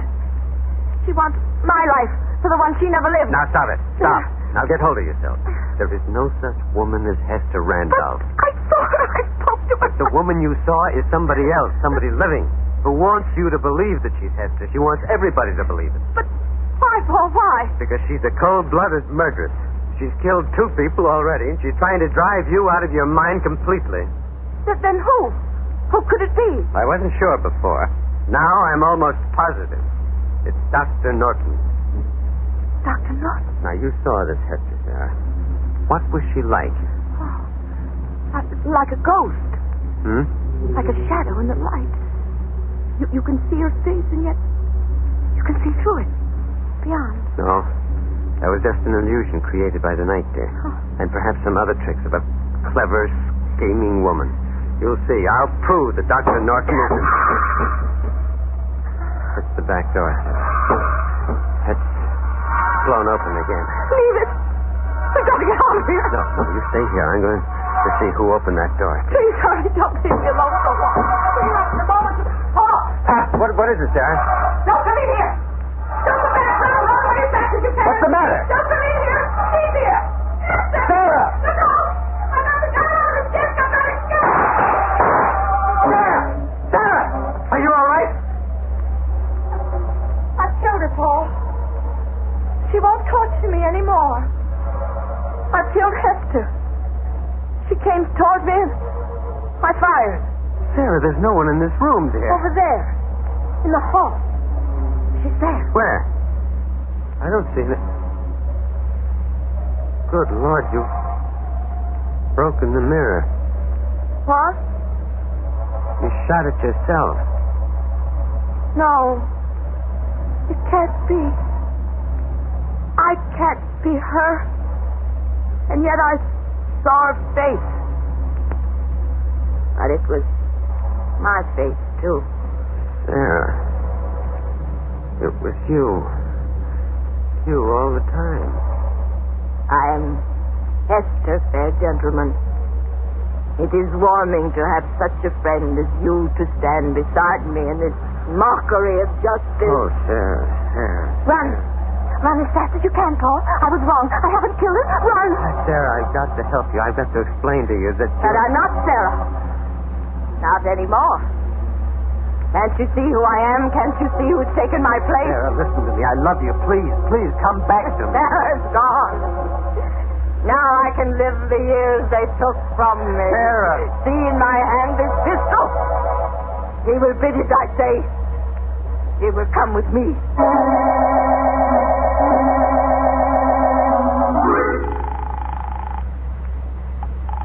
Still no answer, Sheriff?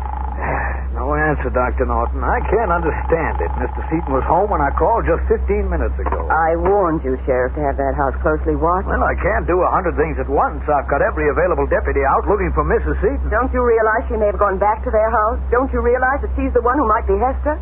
Mrs. Seaton? Hester? What the deuce are you talking about? I'm talking about dual personality. Mrs. Seaton is suffering from a nervous breakdown. And it's entirely possible that she's the one who killed Griffin and Judge Foster. Well, you should have told me this before, Doctor. Come on, we're getting right over to the Seaton house. Good evening, friends. This is your host to welcome you through the creaking door into the inner sanctum. Say, let me tell you about the new soap opera I heard the other morning. It's a slippery little stanza called John's Other Coffin. This program poses the question, can the murderous husband be happy with the spirit of his dead wife? It seems everything went fine with his marriage till one night at dinner his wife asked him to pass the knife, which he did, right through her. Then he hit her body in the town bell. And that's where he made a big mistake, because the next morning she told on him.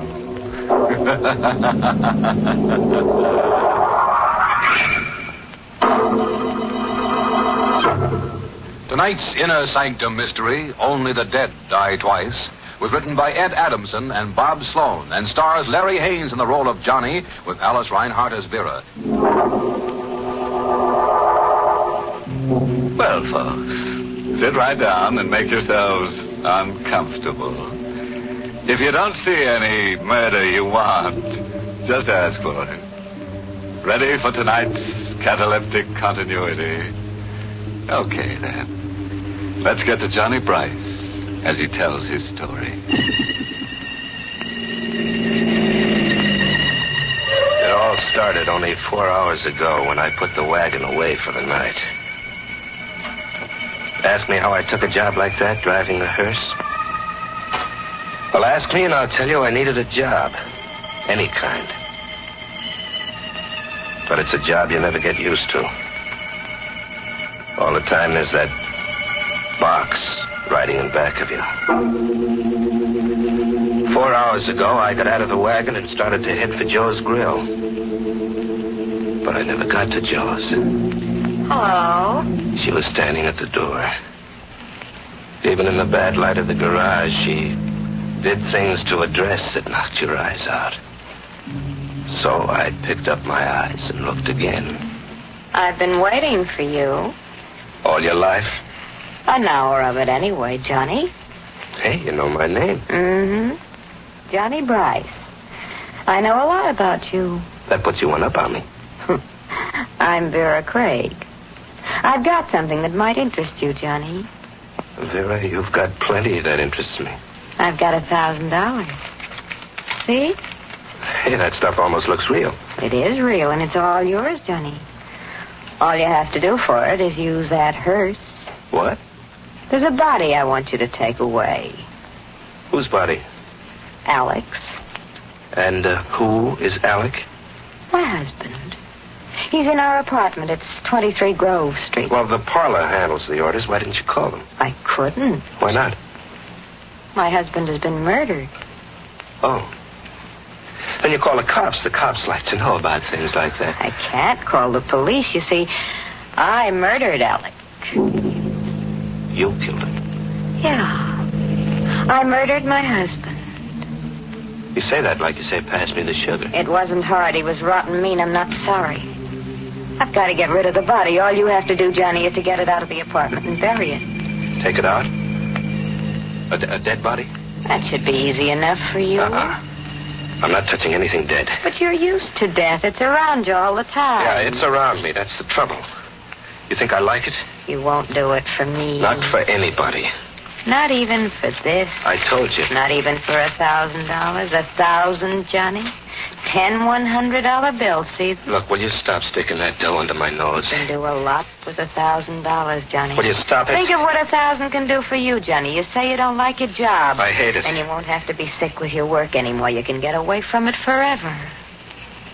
Forever? This'll be the last time you'll have to drive a hearse. All you have to do is get rid of Alec's body. $1,000, all for you. It'll free you, Johnny. What do you say? $1,000. What do you think I say? I drove the wagon to the address Vera gave me and parked it in the side alley. The house was one of those broken-down brownstones. The halls were dingy and creepy. I was trying to find the door with the name Craig on it. The hall was so dark I didn't see him standing there. You looking for something, mister? What? Yeah, what's the matter? I scare you? What are you doing here? And that's just what I was going to ask you. I don't like people sneaking around these halls. I'm the super. Oh, the super. Yeah, what do you want here? Nothing. And what are you looking at the doors for? I've been following you. Well, I'm trying to find a friend's apartment. Yeah, who's your friend? I can tell in the apartment. No, thanks. You don't have to bother. I can find it. Look, mister, I don't like the way you act. Maybe I should call a cop. A cop? Yeah, you heard me. Oh, look, you don't have to call a cop. I told you I'm looking for a friend. Yeah, but you still didn't tell me your friend's name. Okay, he's Alec Craig. Oh, Mr. Craig, eh? Well, why didn't you say so? That makes things different. Mr. Craig's apartment's up on the next floor. Rear of the hall. Rear of the hall. Thanks. Hey, wait a minute. Yeah? What is it? No use going up there. Mr. Craig ain't home. But I was... Yeah, he ain't home. He ain't been home all evening. If he was home, I'd have seen him come in, sure. Okay, then I'll talk to Mrs. Craig instead. Mrs. You can't do that, mister. He ain't married. There ain't no Mrs. Craig. What kind of a gag was this? The super said there wasn't any Mrs. Craig. Then who was Vera? Well, after the super walked away, I went upstairs. The door to Craig's apartment was part open. I pushed it the rest of the way and walked in. The living room was as cold and gloomy as a morgue. I wanted to turn and go out, but something kept pulling me. Ask me and I'll tell you it was death. You couldn't see it, but you knew it was there, and you couldn't make it let go of you. Pulled me right through to the next room. Alec Craig was there, just as Vera said. On his white shirt, there was a big red circle. And on the floor next to him, a carving knife. Stained with the same red. I walked out of the room. $1,000 and no $1,000. I couldn't touch him, not for $1,000,000. I got to the front door and opened it. Hello. He was standing there in the hall right in front of the door. A big guy in a black hat and coat. I was just going to ring the bell. My name's Steve Maxton, detective, first grade, 16th precinct. You Alec Craig? No, I'm a friend of Craig's. Oh, I want to see Craig. Well, he's not home. Who are you? Johnny Bryce. You're sure Bryce's Craig isn't home? I just told you nobody's in there. Okay, then suppose you come inside with me. We'll wait for Craig. Well, he's not coming back tonight. Go on, do like I tell you. Get inside. What is this? What do you want with me? I just got a call to get over here. The guy who called said there was a murder. Murder? That's right. He said that Alec Craig was here in his apartment. Dead. If I had gotten out of that apartment a minute before, this never would have happened to me. But now I was stuck. I warn you, Bryce, don't try any phony moves. Oh, you got this wrong, Maxton. Somebody's playing a gag on me. Maybe. Craig isn't here. You can see nobody's here. Well, look in the next room. There wasn't a thing I could do.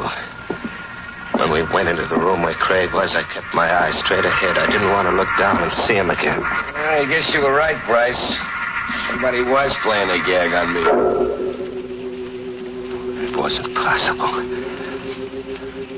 I couldn't believe it. There wasn't a body on the floor. There wasn't a murder knife. There wasn't a single trace of death.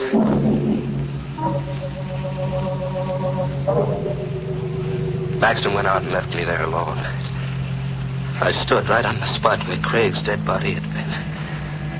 My head spinned around like one of those kids' tops that makes that whirling sound. The sound was my own voice asking myself 100 questions that didn't have any answers. And the whirling sound got worse and worse. And all of a sudden it stopped. Hello, Johnny. Vera. What's the matter, Johnny? Aren't you glad to see me? How'd you get here, Vera? How'd you get into that closet? There's the back entrance to the apartment. Look, what's going on here? There was a body right here on the floor. I saw it with my own eyes. Yes, Johnny, you saw Alec's body. I put it in the closet to save you.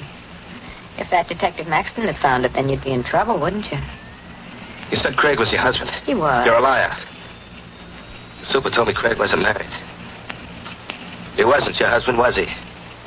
Was he? All right, he wasn't. Why'd you lie to me? Because I wanted to make sure you'd help me. What kind of a game are you playing? When I told you I killed Craig, that was the truth. Why'd you kill him? Because he deserved to die. He was blackmailing me. Johnny, you've got to get him out of here quickly. Oh, no. I'll meet you out at Mount Crescent Cemetery. All you have to do is carry him down the back stairs to the hearse. Nothing doing. I'm not going to touch him. I couldn't put my hands on him. $1,000, Johnny.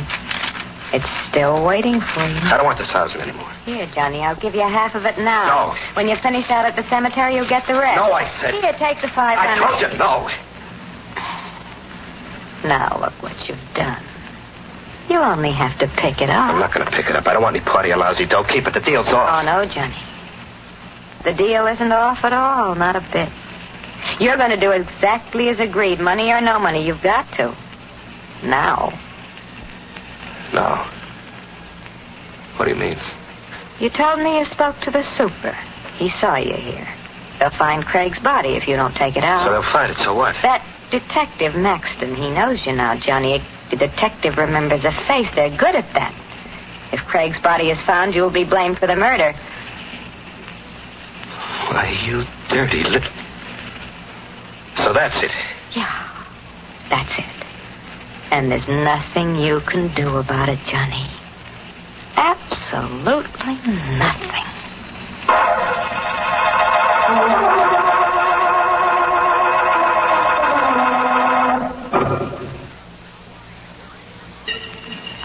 I carried Alan Craig down the back stairs to the wagon. I always thought the dead were cold and stiff. But they're not that way at all. Craig hung over my shoulder like a warm rag doll. And with each step down those dark stairs, he bounced. And his face touched mine. With each step, a scream broke loose down deep inside of me, and I had to bite my tongue to keep the scream from coming out. When I finally got him to the wagon, I dropped him into the box. Then I closed the lid. He was there in the box, but I could still feel his weight on my shoulder. His face brushing against mine. I shut the back door and walked to the front of the wagon. Where you going, Bryce? Maxton. I said, where you going? What are you doing here? You still didn't answer my question. To the garage. I'm putting the wagon away for the night. You didn't tell me you drove a hearse. You didn't ask me. Didn't I? No. Well, then I guess I didn't ask. I was waiting out front. You didn't come out that way. Well, there, backstairs, I had my wagon parked here in the alley. And why didn't you go in through the back? Huh? You went in the front way. How did you know? Oh, maybe I was outside when you got here. Maxton, who are you? You saw my badge. I'm a cop. What do you got in that hearse? Just a box. What's in the box? Nothing. Sure? It's empty. And you wouldn't mind if I had a look. Let go of my arm. I tell you, the box is empty. What are you so nervous about? Your hand shaking like a leaf. Look at the box, I swear. There's nothing in it. That's what you said. What are you going to do? Nothing, Bryce. Like you said, the box is empty. I'll see you around sometime. Soon. Paxton walked out of the alley, got into a car, and drove off. What was the game they were playing, Vera and Maxton? Why did Maxton let me off so easy? I drove the wagon out of the alley and headed for Mount Crescent Cemetery, where Vera was supposed to be waiting. When I got to the River Drive, I started to breathe again. Well, I was lucky after all. I steered Maxton off. And I noticed there was a car behind me. I knew who it was. Maxton. That's why he let me off, so he could tail me. I slammed the gas down all the way.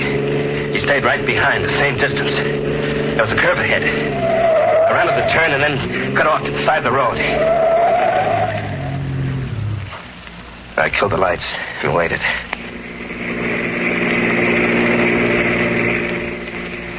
Maxton's car whipped by.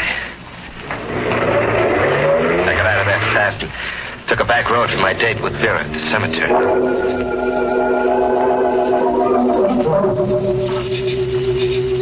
What took you so long, Johnny? Well, Maxton tailed me, Vera, but I shook him off. What is it, Johnny? The way you look here in the moonlight. What's the matter with the way I look? There's something about you that reminds me. Reminds you of what, Johnny? Death. You're not something alive or real. Here's the shovel. You'll dig the grave over there near that tree. No, I can't do it. I can't do any more. This way, Johnny. Stay where you are, Bryce. Maxton. Thought you got rid of me, eh? Maxton, believe me. I had nothing to do with it. It was all her idea. I didn't want to come out here. You picked a Lulu this time, Vera. So you found out, Steve. What are you going to do? What is this? A nice yellow Lulu. He tries to pin it all on you. What are you two talking about? Now, this is the spot where you two have been meeting. Meeting? Cut the act, Bryce. I don't get You're wasting your breath. That's not going to save you. I told my wife if I ever caught her... Vera's your wife? No use, Johnny. There's nothing we can do about it now. But now you'll find out everything about us. Maxton was holding the gun level at Vera. She was right. He'd find out everything. Craig's body was a few yards away in that wagon. I couldn't let Maxton find that body. I waited a second, I jumped out. Saw the gun fly out of his hand. I held him by the coat collar. He brought his right all the way around, but I ducked just in time. Then I buried my fist in his middle. I heard the wind go out of him. Then he dropped to the ground. Come on, Bill. Let's get out of here. No, Johnny. He'll be around soon. We can't go yet, Johnny, don't you see? See what? He'll find you. No matter where you go, he'll find you. I know him. You'll hang for Alec Craig's murder. But I didn't kill Craig. You did. We'll both hang. He'll fix it that way. You won't have a chance. Here. Take this. Gun? It's his. What do you want me to do? Take it, Johnny. You know what you've got to do. Kill him. Kill him? It's the only way out for you now. You've got to kill him. But I can't. I can't. All you do is pull the trigger. It's so simple. She shoved the gun into my hand. The metal of it burned my palm like a hot poker. Hurry up, Johnny. Shoot. I couldn't lift my hand. Hurry before it's too late. She picked up my hand and aimed the gun at him. Before it's too late, Johnny. Maxton was laying in the moonlight, quiet and still. I closed my eyes against the side of him. Then I felt her finger press mine.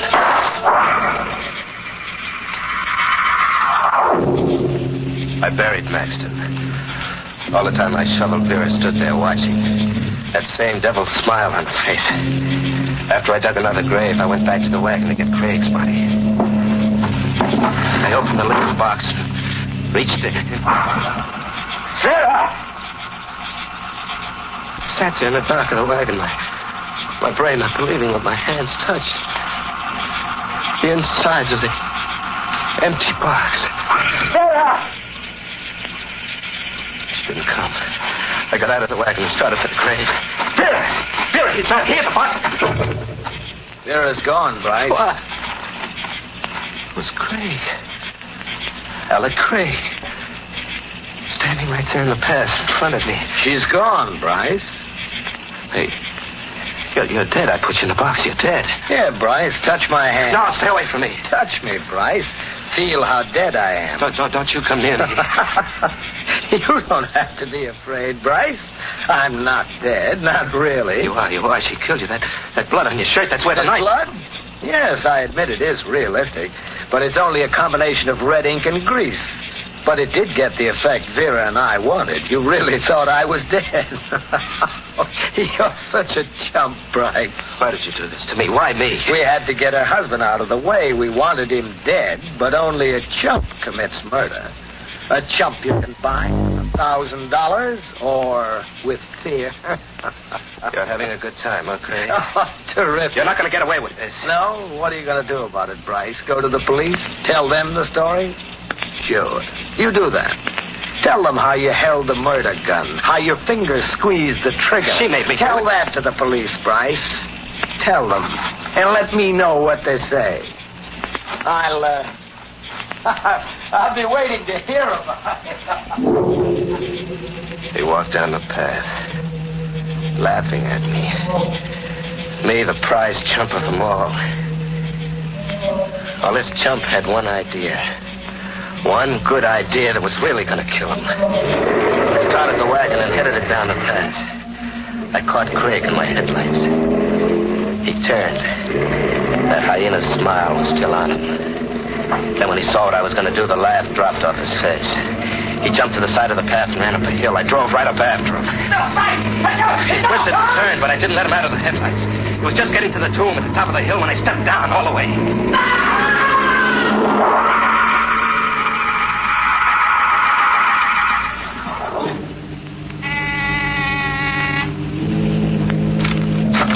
Alec, what took you so long?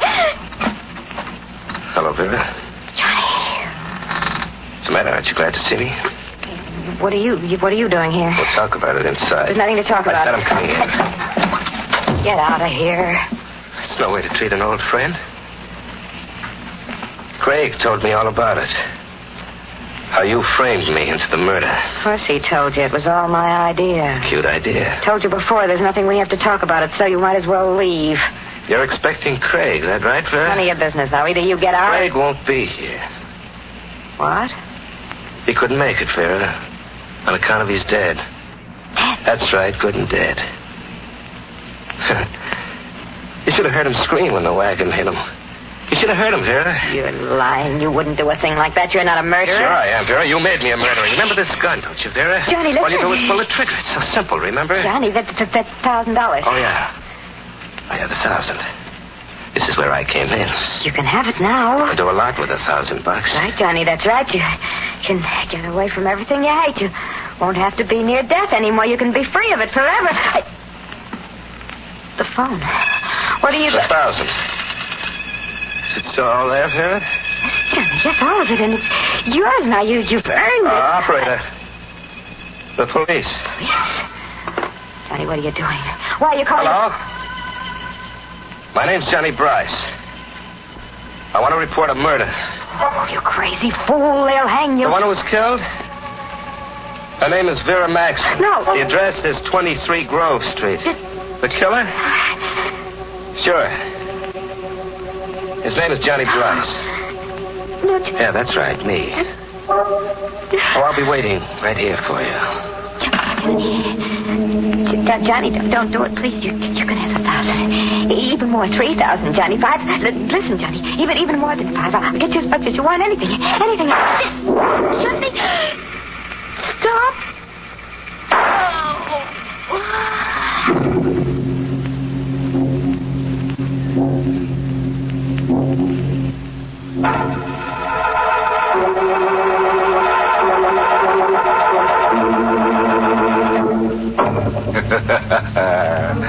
Now, that's the way I like to see our stories finish. Plenty of corpses and no remorses. Well, Johnny finally got the drop on Vera.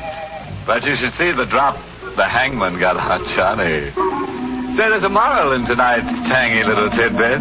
It comes from the grave works of the funeral philosopher, Wormley Digger, author of One Hearst Town. Now, how's it go? Oh, yes. When you plant a corpse, be prepared for anything. You can never tell what might come up.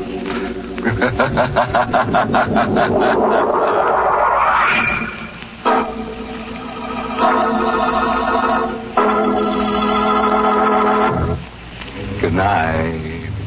Pleasant dreams.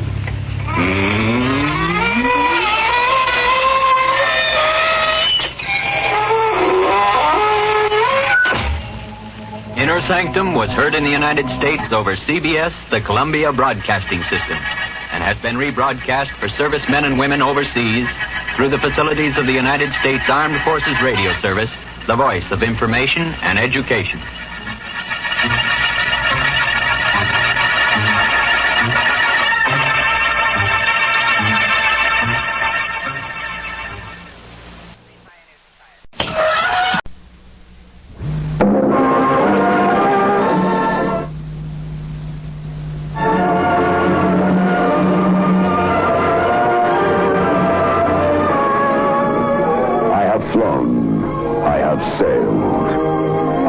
About this world of ours, and ever in search of the finest of its kind, we bring you the tops in spine chillers.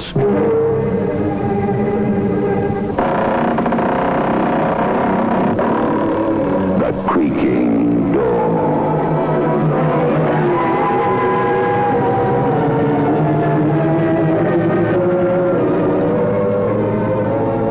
Manufacturers of State Express 3-5 Stilton King cigarettes take pleasure in presenting The Creaking Door.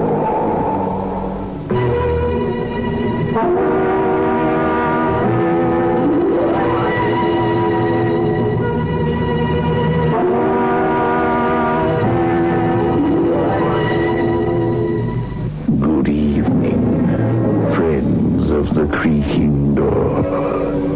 The creaking doors. So do come. No, not that way. Follow me into the dark tunnel. Careful. It's very dark. You must be very careful that you don't tread on any corpse. It might be yours.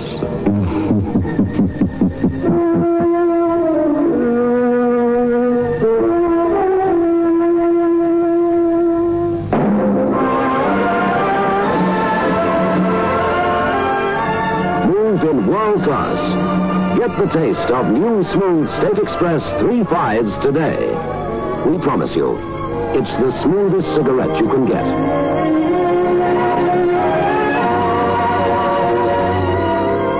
It's a blend that has been perfected after years of constant research by our master blenders.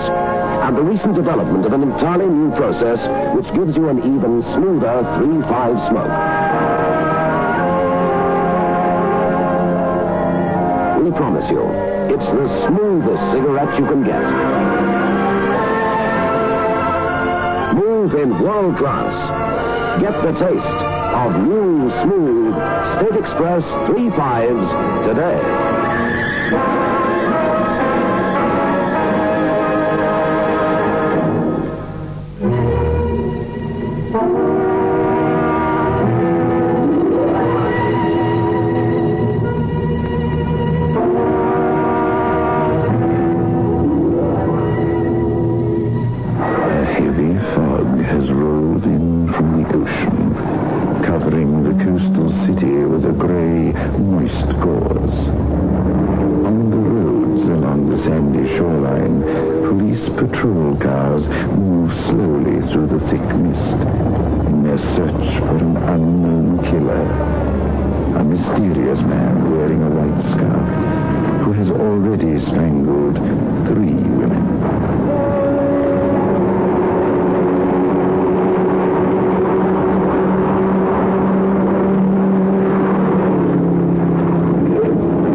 Afraid, Wallace. You're with me. Of course, my dear. I'm with you. But those stories about those poor women who were murdered on the beach. So that's what's bothering you. It's only natural, isn't it? How do we know who may be near us in this fog? How do we know what may lie ahead? Why, Janice, my darling, that's what makes life interesting. Not knowing what lies ahead. The next step. The next minute. Wallace, please, I'm getting chilly. Well, why didn't you say so, darling? Here, I'll wrap my scarf around you. I'd rather go back to the house. Really, Janice, you're acting like a stupid child. Now, come on. Let me put this around your neck. All right.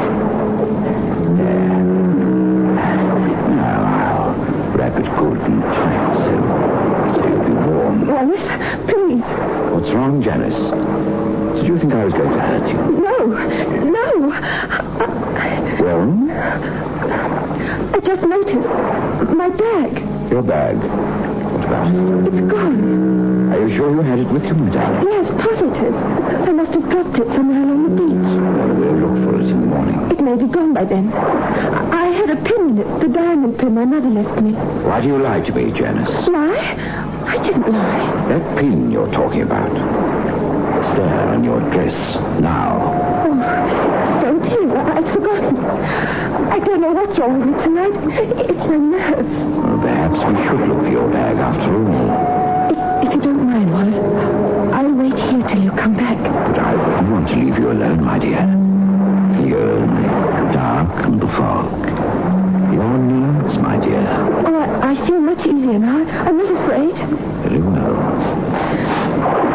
I'll be back in a moment. Now be sure to stay right here. All right, Wallace.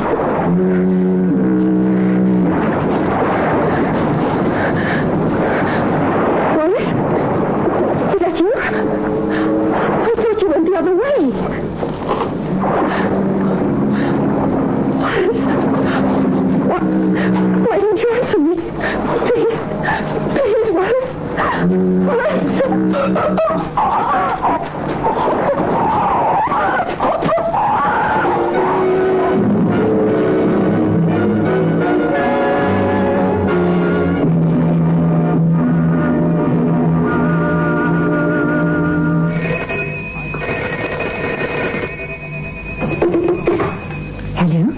Editorial? Miss Winston? Yes?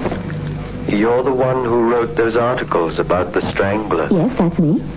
Well, if you want some more information for your stories, drive out to Ronson Point immediately. Who's speaking? The man in the white scarf has just claimed his 4th victim. What? What did you say? Alec, get on the other phone quickly. All right. Call the police. Ask them to trace the call. All right. Now, would you please tell me again what it was you said?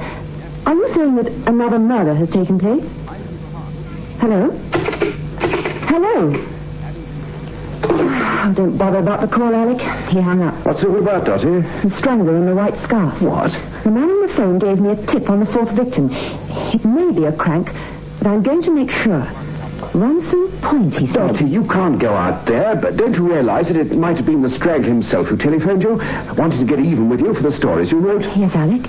It has occurred to me. And that's the reason we're going out to Ronson Point right away.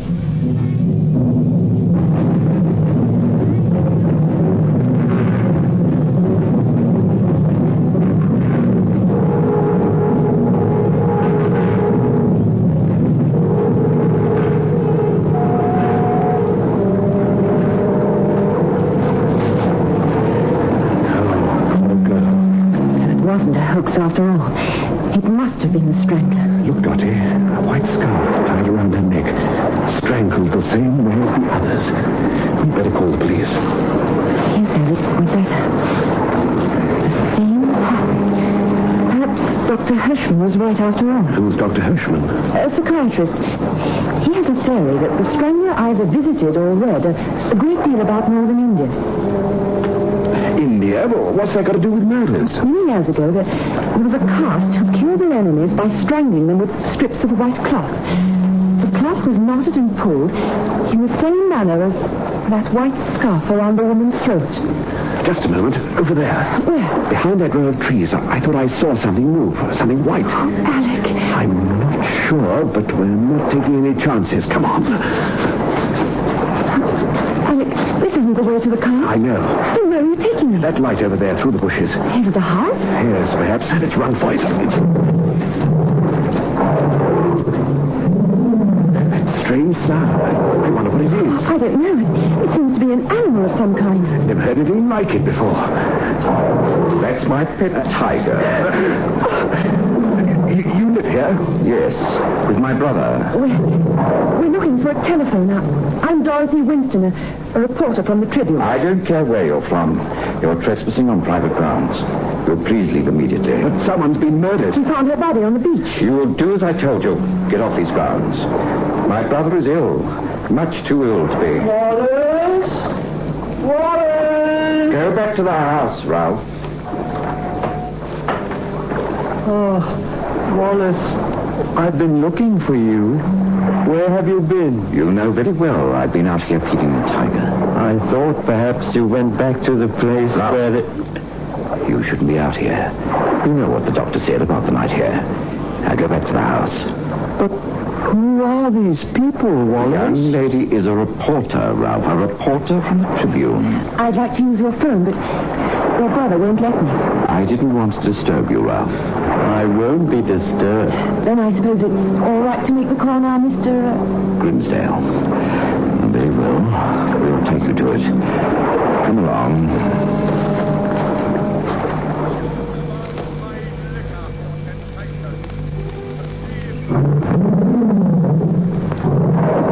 If you're a reporter, I suppose you want to phone your paper about... Wallace! My arm, you're hurting. Forgive me, Ralph, if I held you too tightly. You know how unsteady you've been lately. I didn't want you to fall. You squeezed my arm because you didn't want me to talk. Now, really, Ralph, you'll have these people believing I'm some sort of monster. You're free to say anything you please. You know that. Say anything you wish. You see, you've nothing to say. Oh, Wallace. Please forgive me. I'm just upset because you left me alone so much tonight. But I haven't left you alone, Ralph. I don't know why you say such things. I've been in the house with you all evening. Don't you remember? Oh, yes. Now I remember. You've been with me all evening in the house.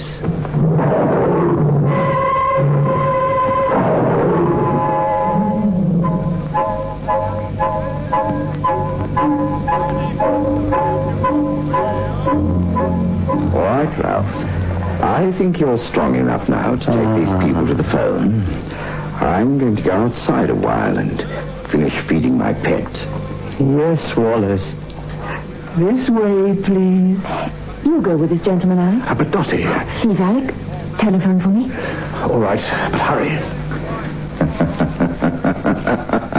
What do you find to be so amusing, Mr. Grimsdale? I find the obvious very amusing, Miss Winston. You stayed behind to watch me. Isn't that correct? Yes, in a way. Don't you think you're acting a bit rash? Perhaps, but that pet tiger of yours out there fascinates me. Oh? It's quite a rare species of tiger, isn't it? I didn't realize you're an expert. I have reason to know about that particular breed of tiger. Reason? You have been to India, haven't you? No. You're lying. I'd be a bit more careful of what I said if I were you, Miss Winston. You're not fooling me, Mr. Grimsdale, with that alibi of yours. Now, look here. You were on the beach earlier this evening. Ridiculous. You changed your suit. You've changed it because the other one had a piece torn out of it. I found that piece on the beach, next to that woman's body. Now you're lying. Am I? For your information, Mr. Grimsdale, I have that torn piece right here in my hand. Give it to me. Oh, sit down my throat. Open your hand. Oh, don't. Open it. Oh, wait. All right, I'll open it. I knew you were lying. There's nothing in your hand.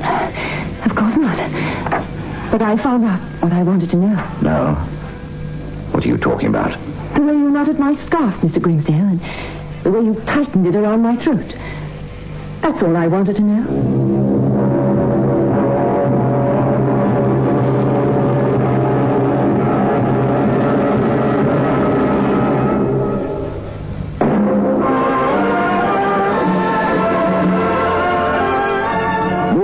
World class. Get the taste of new smooth State Express 3 5s today. We promise you, it's the smoothest cigarette you can get.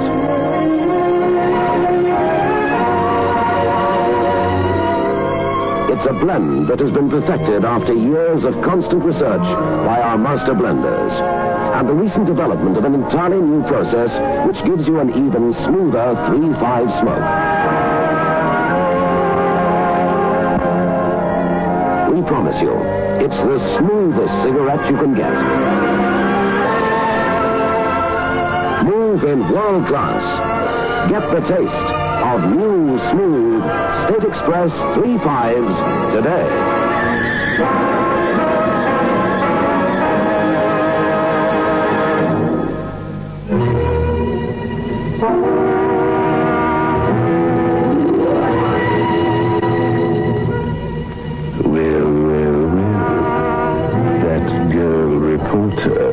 Boyfriend weren't very clever, were they?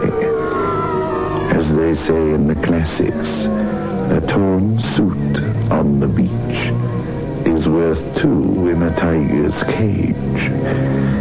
But let us proceed with our tale.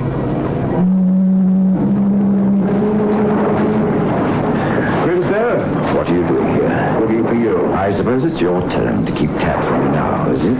Dottie told me you tried to choke her with the scarf. Why did you run away? You knew I called the police and run away. Really? You're talking nonsense. I have nothing to fear from the police.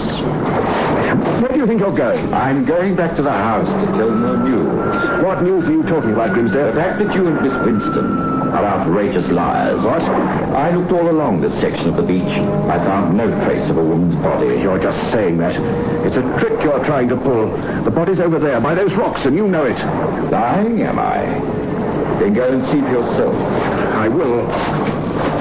Believe me, Lancey, you're just wasting your time. It's gone. What did you do with the body, Grimsdale? What? Where did he go to? Where did he...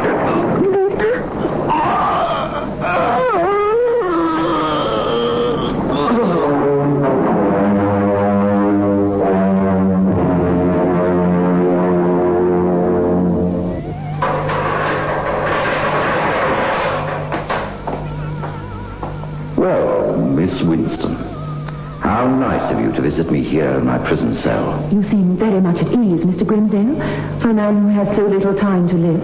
Oh, I don't know, Miss Winston. I've an idea I'll live longer than you will. Don't you think it's a little late for you to threaten me? Miss Winston, you're meddling in something that shouldn't concern you. Alec Lancey was my fiancé. You'd do better to let the police capture his murderer. They already have. They won't keep me here another 24 hours. And when I'm free, Miss Winston... Oh, you can't frighten me.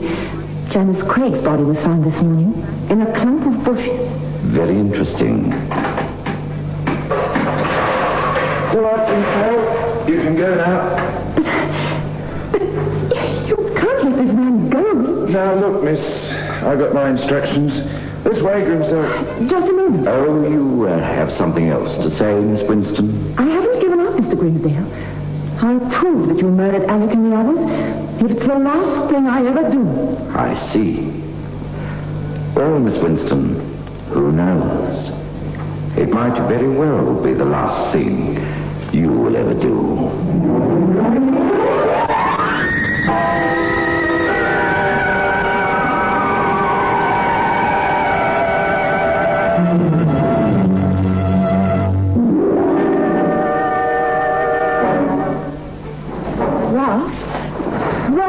Oh, Miss Winston.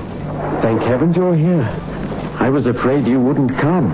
You said it was a matter of life and death. Oh, it is, believe me.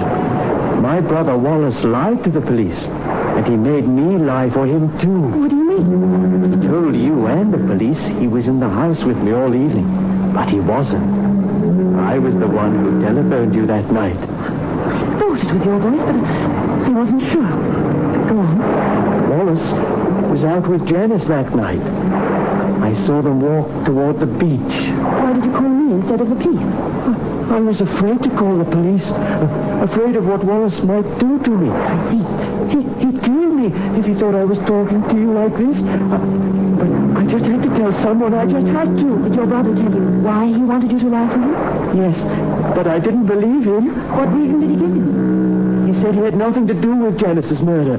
But there was no way of proving his innocence. He was afraid he would be found guilty if I didn't do as he told me. I see. Tell me, Ralph.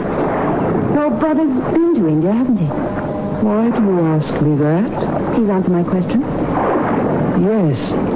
We lived in the Punjab for 5 years. I thought so. When I saw the tiger in that cage, What's the matter? The tiger. It isn't there. The cage is empty. Your brother must have taken it away. Yes, Miss Winston. I did. Oh, Wallace! I took it away because unfortunately it's dead. It was shot. Wallace, What were you saying, Ralph? I didn't say anything. Not anything. Go into the house immediately. Now, wait a minute. Are you meddling again, Miss Winston? I'm going to protect the Crown's key witness in the case against you, Mr. Grimsdale. So, Ralph, you told her. Yes, I told her. I told her everything. I don't care what you do to me. I don't care because Stop that. Stop that. Stop it. You're through giving orders to anyone, Mr. Grimsdale. Put that gun away, you fool. Don't you dare move. I promise if you do, I'll fire. Ralph, hurry. Call the police. I'll keep him here until the police arrive. Ralph, don't do it. Call the police, I say. He'll kill you, too, if you don't. Yes, he will. I'll call him right away. Ralph, come back. He'll be back, Mr. Grimsdale, with the police. You're making a mistake. There's no mistake about you now. Not after what your brother told. For all you know, I may just have been trying to protect Ralph. It's obvious how strange he is. It's too late to blame it on him. But I'm innocent. And I can prove it if you'd only give me half a chance. Like the chance you gave my Onyx? I wasn't anywhere near Lansing when he was killed. I ran away and left him alone on the beach. And I suppose the same thing happened with Janice Craig. I was in love with Janice. I was going to marry her. Ralph was always afraid that he'd be left alone. Oh, you can't make me believe that, Mr. Grimsdale. Just give me some kind of a chance, Miss Winston, before it's too late for both of us. I admit I was with Janice at night. But I didn't do it. I couldn't have done it. What do you mean you couldn't have? I'll show you why if you go with me to the place it happened. Do you think I'm that foolish? I know, Miss Winston. You want to find your fiancé's murderer. But you'll never find the killer if they could have linked to me. Please, give me a chance to prove to you who the real killer is. Before it's too late. All right, Mr. Grimsdale. I'll give you just this one chance.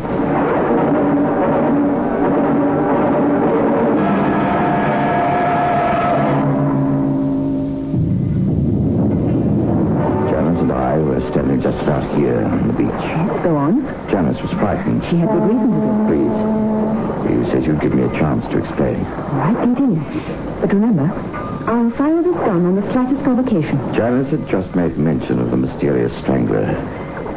She felt a sudden chill. So I placed my scarf over her shoulders. A white scarf? Yes, I've always had a preference for white scarves. Like the one you're wearing now? I didn't realize I'd put it on this evening. Perhaps, Mr. Grimsdale, you do many things you don't realize.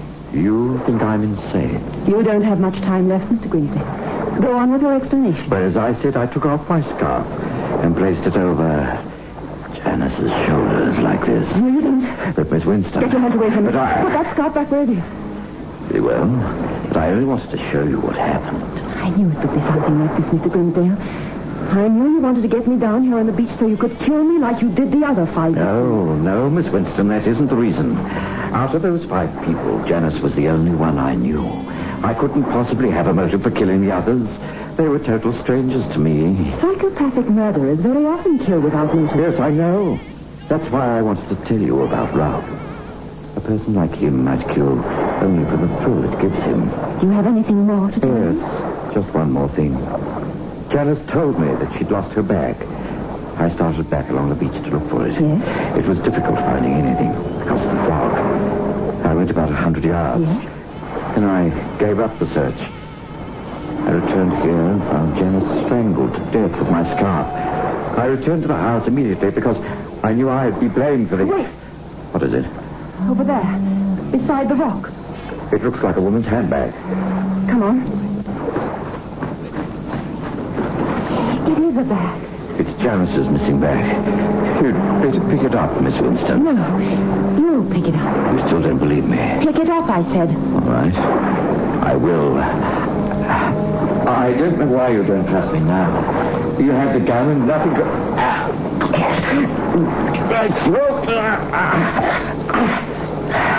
I knew you couldn't resist another victim, Miss Winston. I knew. That's where you're wrong, Mr. Grimsdale. Entirely wrong. There are other ways of committing murder. I just wanted to feel the scarf tighten around your neck just for a moment. Get up. And I knew it was you. I just had to prove it. How did you know? That night I ran from the beach. I saw a woman at the edge of the woods. A woman wearing a white scarf like you're wearing now, Miss Winston. I followed you back to town to your office. That's where the police were wrong. They were looking for a man, and all the time it was a woman. But they'll never know. After I kill you with a gun with which I killed the tiger, it'll be all over. There'll be no more strangling. No, Miss Winston. You couldn't stop killing any more than you can stop breathing. I know exactly what I'm doing. I'll tell the police you tried to murder me like you did the others, and I had to shoot you in self-defense. After the gunshot, it'll all be over. Finished.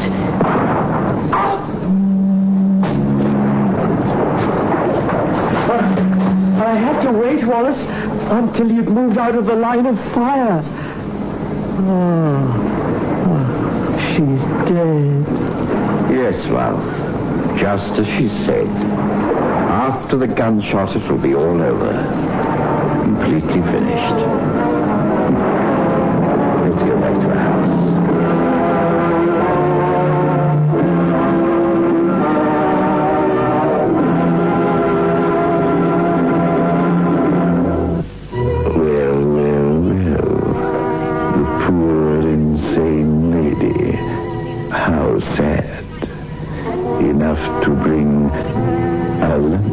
to one's throat.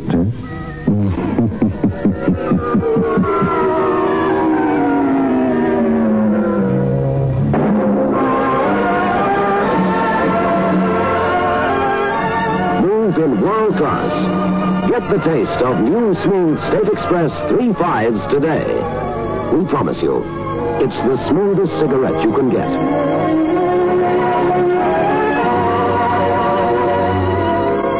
It's a blend that has been perfected after years of constant research by our master blenders.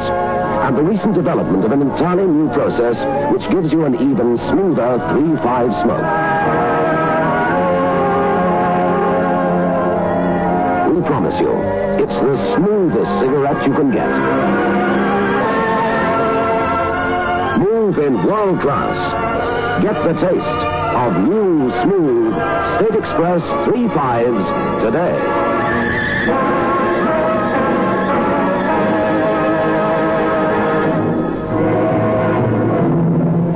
This is your host back again. Just a reminder of our rendezvous next week. Where are we going? Through the creaking door, of course.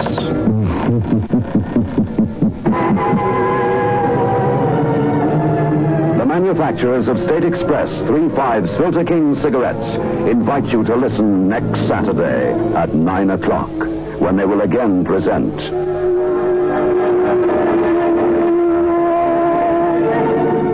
The Creaking Door.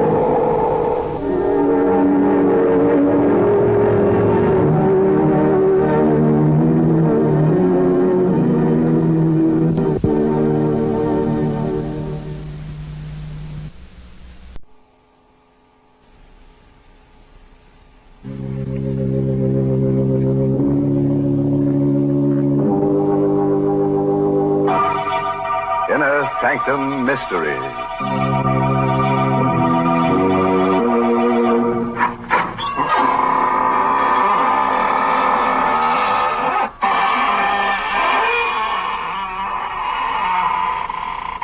Good evening, friends of the Inner Sanctum. This is your host, welcoming you in through the squeaking door. Come in, see my latest collection of corpses. I've dug up some very interesting pieces, but of course I had to pay a stiff price. This petrified man, for instance, he's over 100 years old. They found him in a forest.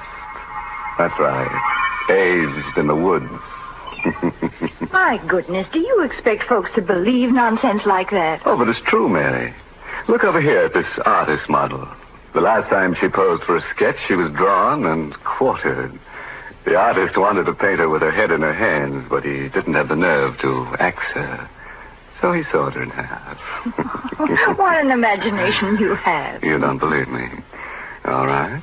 I'm not going to show you my corpse collection anymore. This is the last time. Well, I don't believe that either. Tonight's story is called Dead Man's Debt. It's an original radio play by Robert Newman. And our star tonight is Joseph Julian, who plays the role of Danny.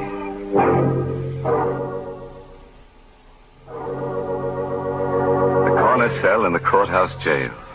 Stone walls, stone floor, and a hard cot. Lying on the cot, huddled under the blanket, is Danny Gorman.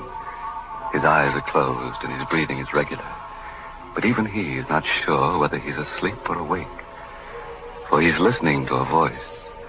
A voice he's heard quite often during the past few weeks.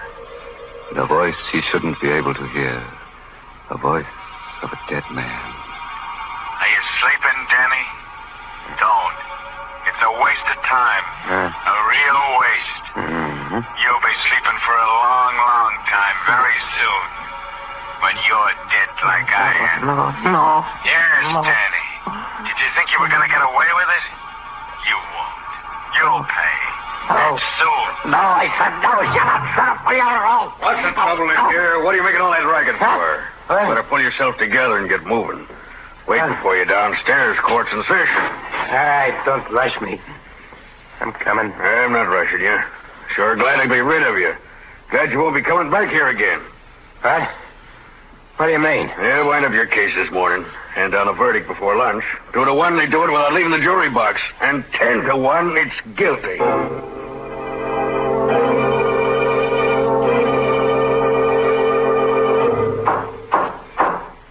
Gentlemen of the jury, have you reached a verdict? We have. Prisoner will rise and face the jury. Go on, Danny. Stand up. What is your verdict? Not guilty. Right. You're in. What a riot. I should have taken him up on it. 10 to 1 he wanted to give me that you were going to send me up. But I knew it. I knew you would. Order, Mr. Russell. Will you quiet your client? I apologize, Your Honor, but as you can imagine, he's been under considerable strain. Take it easy, Danny. Danny. Oh, Danny. Well, Gail, hiya, baby. I knew it too, Danny. I knew they'd let you go. They had to.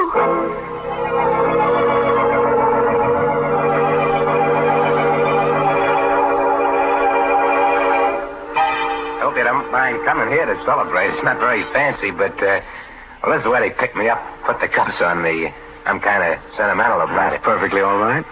Here's to you, Russell. You did a swell job getting me off. Well, thank you. I had probably done better if I didn't have a conscience. How come? I was assigned to your case. I had to defend you. And I did the best job I could.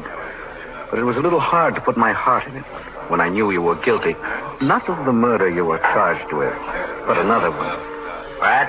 Is that supposed to be funny, Mr. Russell? It's not, Gail. Danny was charged with the murder of Carson, a well-known jeweler, whose body was found a few miles from his country house. Danny was seen in the vicinity in the company of Stack Allen, a man with a long criminal record. Now, if you remember, there were just 3 things that saved Danny. 1, the fact that Carson was thought to have a valuable diamond on him. Danny didn't have the diamond, and it hasn't been found yet. 2, Carson was shot with a .45. Danny's gun was a .38. And 3, Stack Allen has disappeared. Now, on the basis of these 3 facts, I was able to convince the jury that it was Stack who killed Carson and took the diamond. And, as a matter of fact, that's what I think did happen. Well? The DA made one mistake. He charged you with a wrong murder. I don't believe you killed Carson, but I do think you killed Stack Allen. That's ridiculous. Danny, tell him it's not true. Tell him. What are you going to do about it? Nothing. I'm not a policeman. I'm an attorney. You're lying. No. You see, basically, I have great respect for the law. I believe that even though it sometimes makes mistakes, it generally corrects them. I think it'll catch up with you. In the meantime, well, that's the matter of my services. Since I saved your life, I figure you owe me a good deal. Don't worry about that. I'll pay you. Yes? How? Never mind that. I said I'd pay you. You don't have the money now. I know that. If you wanted me to, I could probably help you. I don't want any help from you or anyone else. I said I'd pay you, and I will. Come on, Gail. Let's get out of here. Are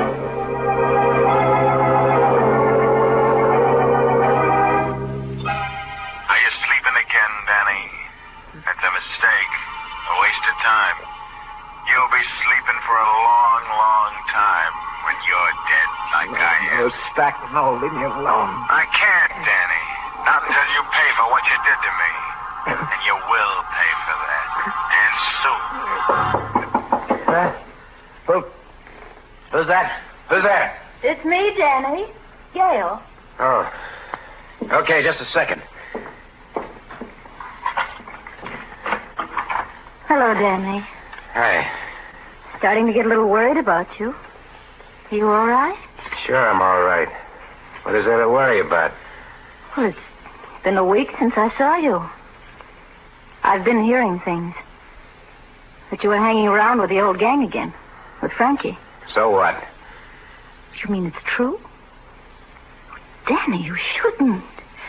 You know what almost happened, what would have happened if it hadn't been for Mr. Russell. Russell? You wouldn't be here now if it wasn't for him. Danny, you said you were going straight, and instead... He wanted to help you, remember? How are you, Danny? Russell, what are you doing here? Look, if you're worried about your dough, I told you I'd pay you. I never said anything about money, Danny. And I'm not worried about being paid. I'm a firm believer in balancing accounts. We pay for everything we do. What are you driving at? You killed Stack Allen for the diamond you took from Carson, but you never got the diamond. Suppose I help you find it. What? How do you know where it is? I don't know. I'm only guessing. But if you show me where you buried Stack's body, I think maybe we can find it together. You're just trying to trap me. Tag me with Stack's murder. I told you I was an attorney, not a policeman. Okay. Okay, I'll take a chance on it. Get your car, I'll show you.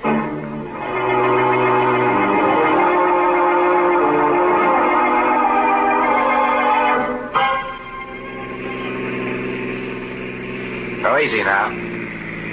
Turn off there to the left. Into the woods? Yeah. Just a little further. All right, go slow. Okay, now stop. I think you'd better stay here, Gail. It's not going to be very pleasant. No, it's all right. I'll come. Just as you like. Now, tell me again just how it happened, Danny. Well, we drove down here after we knocked Carson off to decide just what we're going to do. I had a feeling Stack was going to plug me so he wouldn't have to split with me. And I decided to beat him to it. He went over there. He sat down on that log. And he was playing with his ear the way he used to, pulling on it. I let him have it. I searched him, but I couldn't find the diamond. What did you do with the body? I dug a deep hole right there. I dumped him in it, and I piled wood on it, and then built a fire. And after it burned down, I covered it up. Okay. Let's get the shovels out of the car and start digging.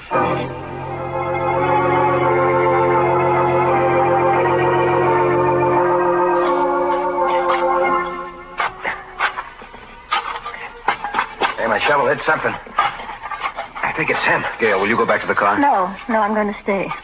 I just won't look. There he is. At least his bones.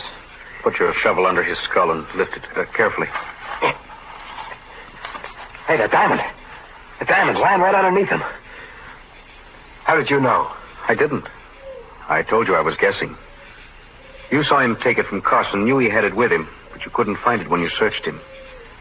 You mentioned that when he was thinking, he had a way of playing with his ear. His ear, of course. That was it. He hid it in his ear. Maybe he figured I was going to stick him up or something. Maybe. Anyway, I got it now. We're rich, you hear, Gail? We're rich. Yes, I hear. What are you looking at me for that way? Danny, I loved you for a long time. Even when I knew there were things wrong with you. I stuck with you through the trial because I thought you were innocent. That you hadn't killed Carson. Now I hate you. I stood trial. I got off, didn't I? I paid for the diamond. And now it's mine. Yes, Danny. It's yours. But you haven't paid for it. You're only going to start paying for it.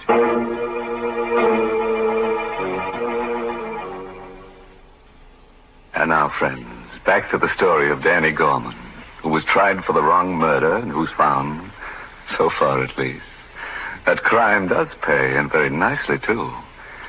It's about an hour later now, and a car with 3 very silent people in it has just reached the outskirts of the town.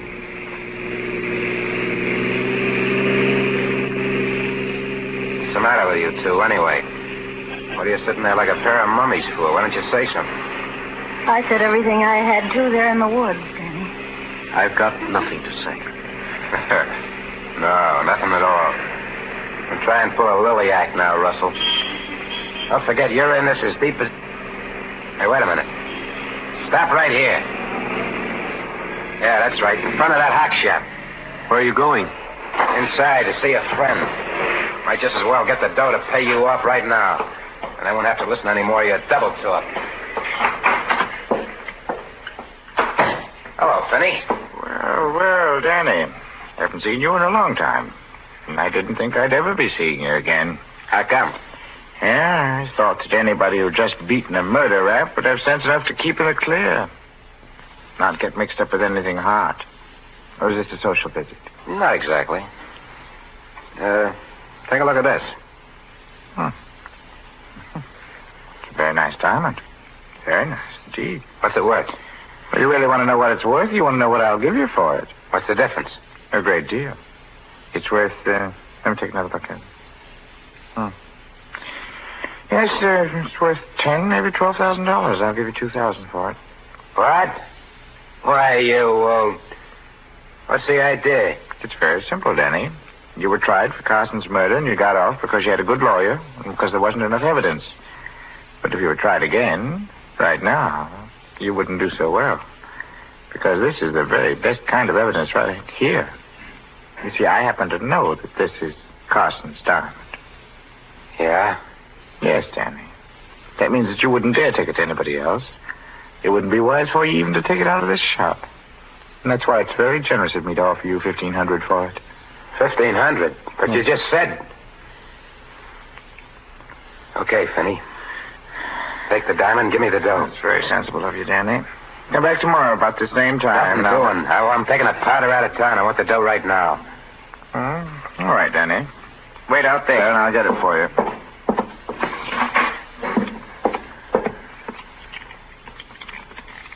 $7, 21, 4, and there we are. Let's see. No. Sorry, it had to be a knife, Finney. Danny, you... Couldn't take a chance with a gun, not with my friends outside. Shouldn't have driven such a hard bargain. Because now I'm not only going to take the diamond back, I'm going to take every cent you got in the safe. After all, it won't do you any good anymore.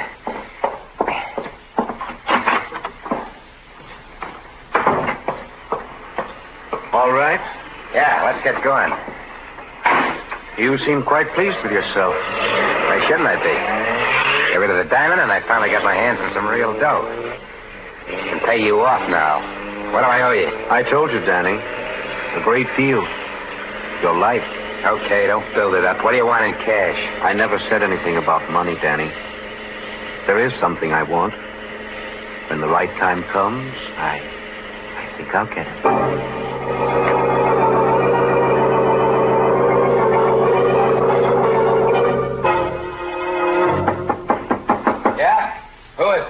Me, Danny.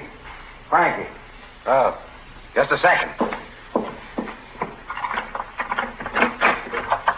Hiya, Frankie. Fine. A little worried about how you were. Me? How come? A little job last night. Said you wanted to get in on it, and you never showed up. So maybe you were sick or something. Oh, that, No. It was just that, well, I changed my mind. Yeah? Yeah, I kind of thought it over. I decided, I better stay in the clear. Let's go straight from now on. That's smart, Danny. Real smart. Yeah, I think so. How'd it go? Smooth as silk. We ended up with stuff worth, 3 or 4 G's anyway. Yeah, swell. Yeah. So only after it was all over that we ran into something kind of funny. What was that?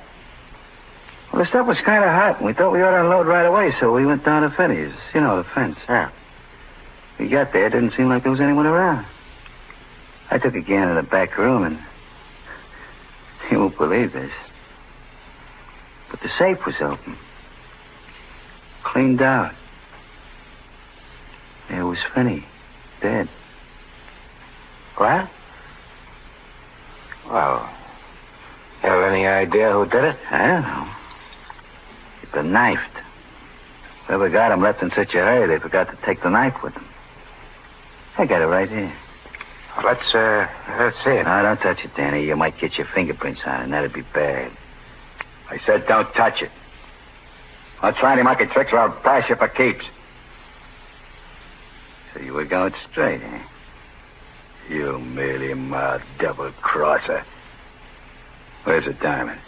What are you talking about? Don't give me that. You think I know your knife when I say it? There's only one reason you'd go to see Finney. To cash in on that diamond you and Stack took from Carson. Well, I want it. Okay. Okay, Frankie, you can have it. I've been having nothing but tough luck ever since I first laid eyes on it. It's over there in my bureau, hidden under my socks. I'll get it for you. You're starting to show some sense. Yeah, I think so. More sense than to let you leave here knowing what you know. Now, get my friend the lawyer down here. Everything will be hunky-dory.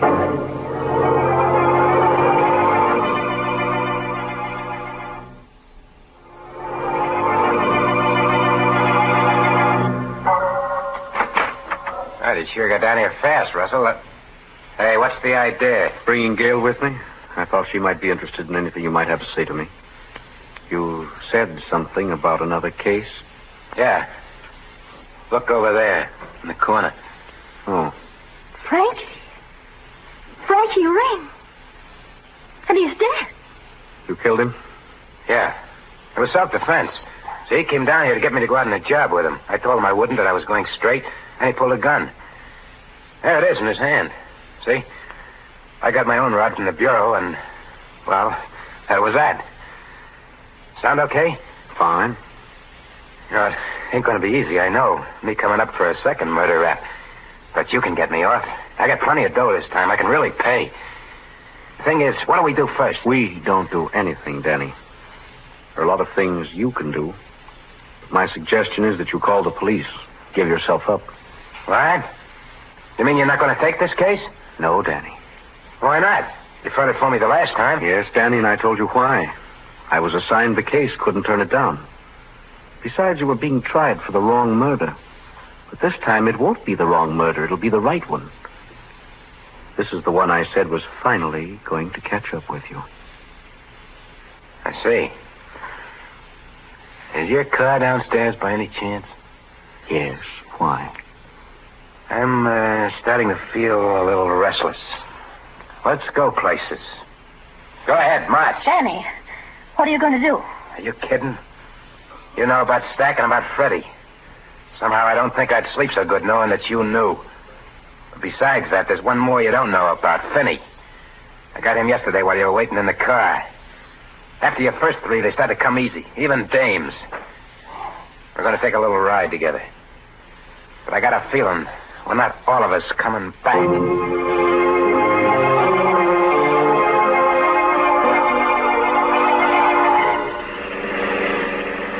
Keep driving till I tell you to stop. Right. You're taking this awful quiet, the two of you. Maybe you don't think I'm going to go through with it. Oh, I think you intend to, all right. Whether you will or not is another story. So is the reason I'm taking it this way. Maybe this is as good a time as any to tell you a few things. Why I took your case in the first place. Well? It was because of Carson. He was my father's best friend. Kind of a second father. It was he who put me through law school. When he was murdered, I made up my mind to get to the bottom of it, find out who killed him. I didn't think it was you, and it wasn't. You were involved. And I knew that if I helped you get what the murder was committed for, the diamond, eventually you'd pay for the murder you committed. Well, now, you've got not one, but 3 murders to pay for. What are you stopping for? Railroad crossing. There's a train coming. Can't you hear the bell? Told you to keep going till I said for you to stop. Okay. Hey, what's the idea? You stalled the car. Yeah. To make sure it stays stalled, I'll just take these keys. Danny, we're right on the track.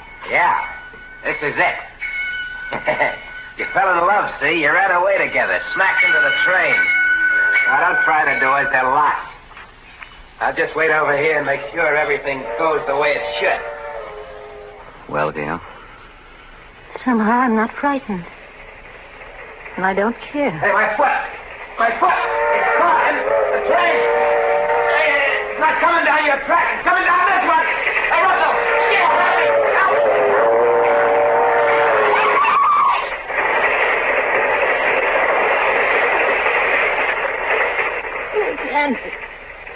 Yes. He was on the wrong track. Then he'd been on the wrong track for a long time. John, What was it you said before about why you took the case? Was it true? Yes.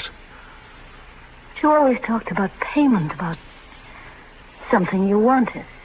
I wanted justice. And I also wanted something else. Someone Danny had at first and then lost. Someone he didn't deserve. John. Yes, Chester. That's right. You.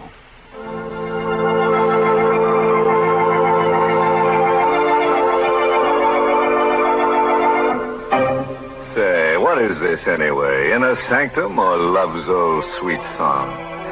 You'd better get yourself another tune, Professor. Or I'd better get myself another program to haunt. That's right. One more sappy ending like that, and they can get themselves another host. Why, what was the matter with that ending?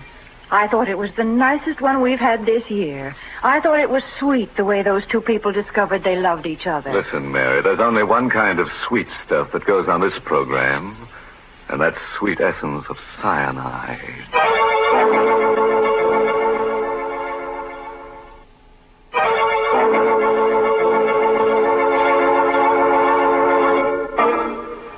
And now, a word of advice, friends.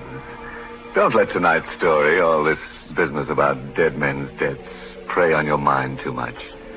If you should wake up at about 2 in the morning and hear strange footsteps coming up the stairs towards your room, don't worry. It won't be a homicidal maniac.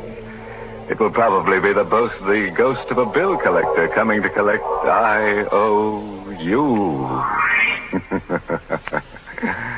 By the way, this month's Inner Sanctum Mystery novel is Lay That Pistol Down by Richard Powell. And now it's time to close the squeaking door. So, good night. Pleasant dreams.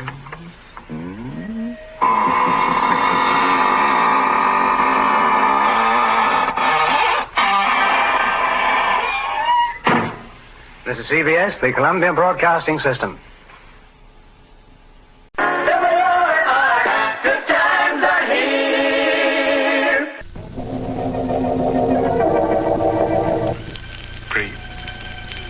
Tonight, your Mystery Playhouse presents Inner Sanctum.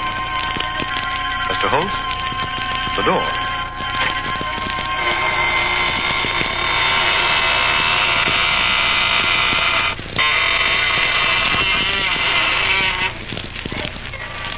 Good evening, friends of the Inner Sanctum. This is your host to welcome you through the squeaking door. What's that? You're scared. Don't be frightened. Why, we've been beating our brains out to make things pleasant for you. Yes, take that fellow lying on the floor. Now, that's a nice guy, really solicitous. He put a bullet through his head because he didn't want you to be bored.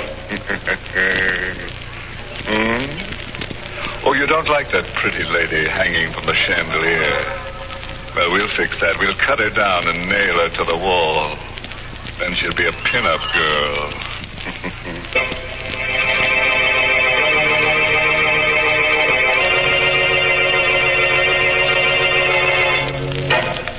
And now, friends, do whatever it is that you do when fear fastens cold fingers on your spine. A cigarette, perhaps, or a handkerchief to twist. Anything to brace you against tonight's tale of horror. It's an original radio play written especially for Inner Sanctum by Michael Sklar and called Death is a Double Crosser. Our star tonight is Lawson Zerbe, who plays the part of Harry Smith, murderer. I looked at the blood-splattered mallet, still gripped in my hand, and down at Marie's body. It was like coming out of a bad dream, only to go into a nightmare. Instead of using a mallet to cut the King Midas diamond, I'd used it to murder my wife. And the big diamond was still in the vise, still sparkling in the light of the work lamp, still tormenting me with the glow of its inner fires. The thing was evil. Anderson had warned me. Does the diamond frighten you, Harry? No wonder.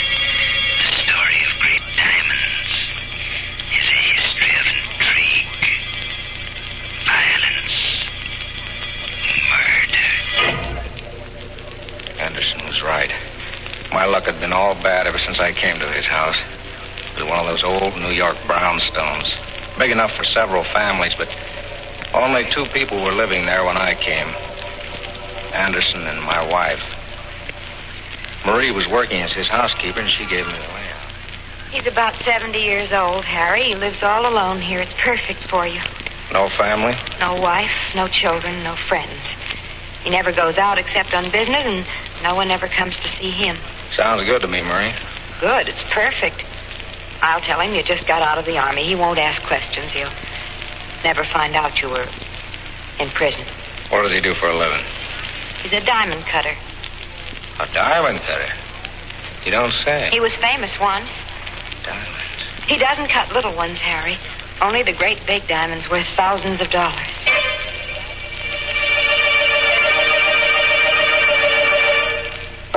I moved in with Marie, and for a while everything was quiet.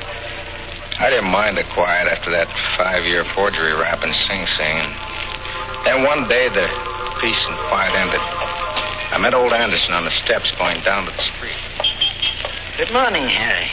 Oh, hello, Mr. Anderson. Hey, you look all excited. Some good news come your way? I hope so, Harry. Of course, I can well afford to be idle, but it would be pleasant to work again. And it's nice to know that people still remember you. Is it a job? Wonderful job. If I get the assignment, well, I'm sure I'll get it. He couldn't give it to anyone else. A diamond? One of the largest diamonds in the world. The King Midas stone, discovered last year in the Kimberley Fields. It was purchased recently by Johnson, the multimillionaire. I'm on my way to his home to discuss the cutting. Well, good luck. I sure hope you get the job, Mr. Anderson.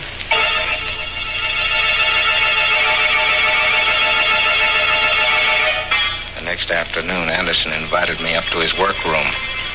On the bench was a square black velvet covered by a white cloth. Something big was underneath that cloth.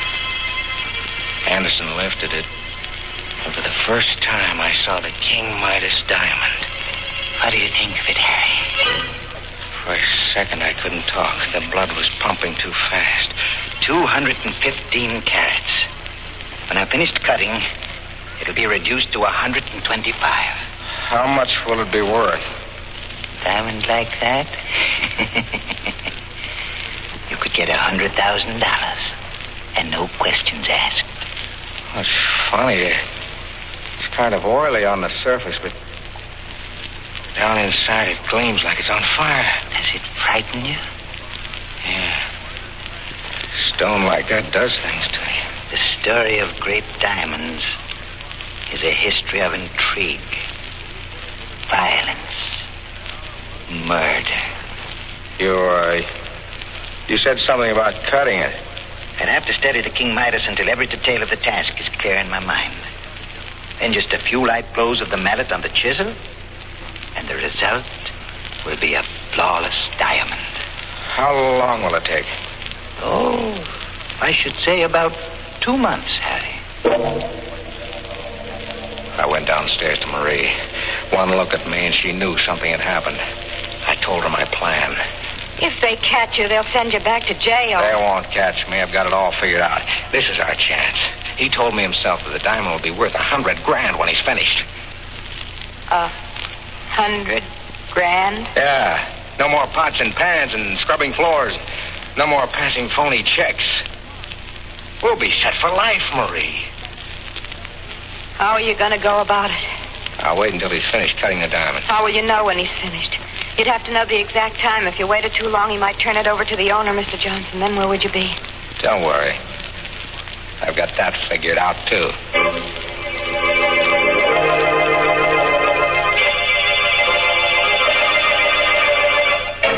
So you want to become a diamond cutter, Harry? If you'll teach me the work, Mr. Anderson, I promise it won't be any bother.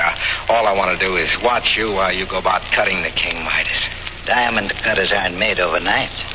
It takes a great deal of time. I spent 50 years learning the craft. Oh, please, Mr. Anderson, you don't know what this means to me. Well, all right, Harry. I'll let you watch me as I work. So that's how it began. Every day for 2 months, I went upstairs and watched Anderson as he studied the King Midas diamond. Cleavage must take place along planes parallel to the octahedron bases of the crystal. Step by step, he explained the job, how he would split it, where he would place the notches so that the diamond would split along the exact lines he wanted. He went over every detail again and again and again. Finally, he cut the notches for the splitting. Slowly, carefully. And then he placed the diamond in the vise. He got out the chisel and the mallet and placed them on the workbench. It was like a wedding ceremony. I was on fire. I couldn't wait. Just a few taps with the mallet, and it's done. Are you going to do it now? No, Harry. Tomorrow. Tomorrow. He kept putting it off. Then I realized what it was. He was scared. He couldn't trust his unsteady hands. It hit me like a ton of brick. He was never going to cut that diamond. You're so smart. What are you going to do now? I'm going to cut the diamond myself. You? Yeah, me. I know how to do it. It's all set. There's nothing to it. But what about Anderson? We don't need Anderson anymore. You mean... Yeah. But that's murder. So it's murder. They'll never pin it on us. I've figured out a way to do it without leaving any trace behind. We went upstairs. Anderson was standing where I left him at the workbench. He was so lost in thought that he didn't hear us come in. He isn't looking. Get it over with. All right.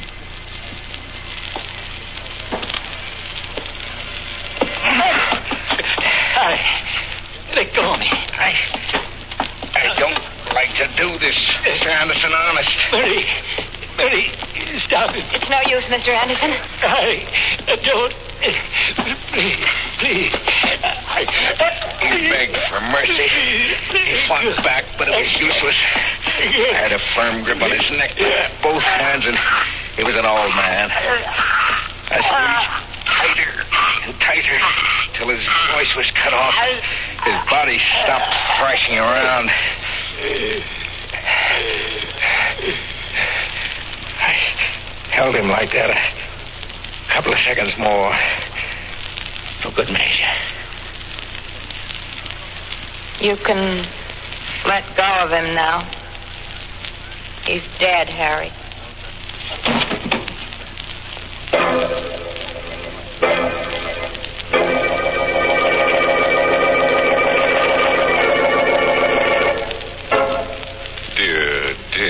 Dear.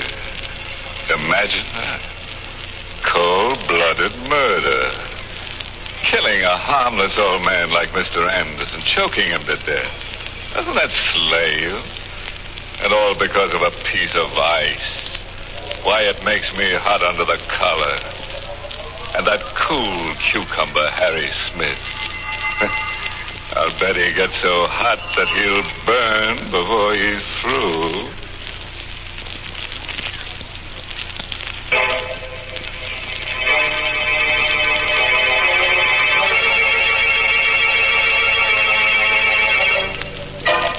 Well, friends, let's get back to Harry Smith and his charming wife.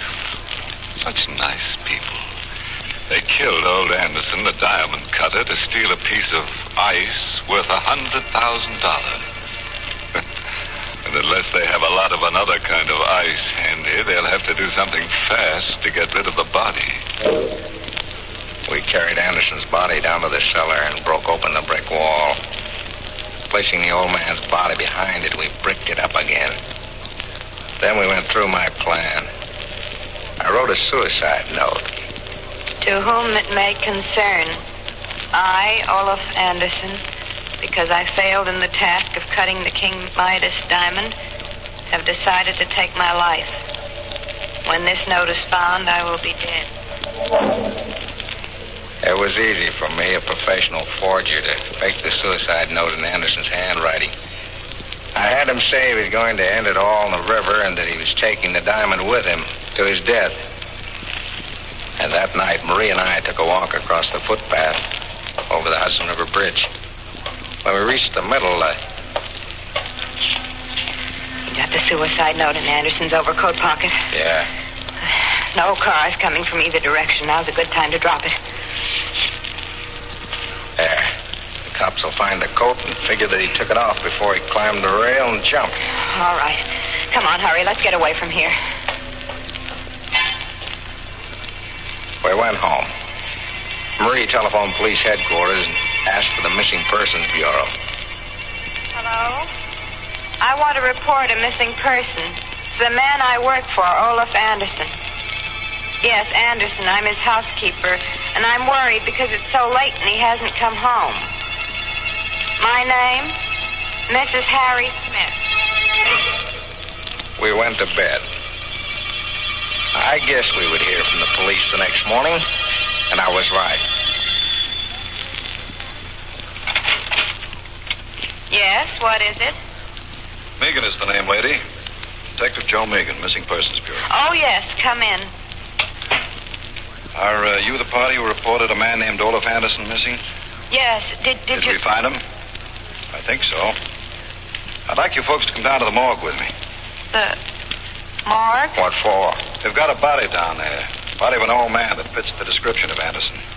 It's fished out of the Hudson River early this morning. You might be able to identify it.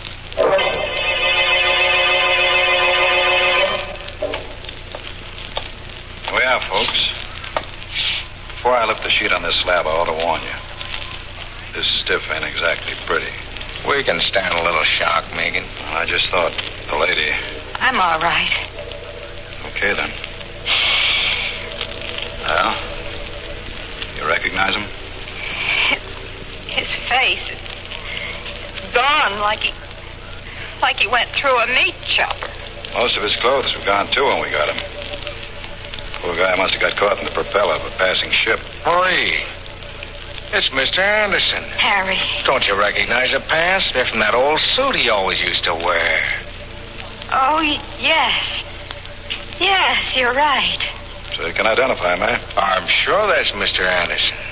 Well, I guess that closes the case. Suicide.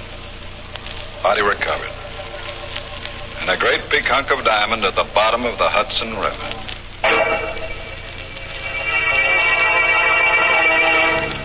It was a lucky break for us. We were in the clear, and the King Midas diamond was ours. We went back to the house. I took the diamond up to the workroom, and I placed it in a vise. I got out the mallet and the chisel. I thought it would be easy to cut the stone. Until I tried. Well, what are you waiting for? My hand is shaking. I'm kind of nervous. Things have been coming too fast. Let's put this off until tomorrow.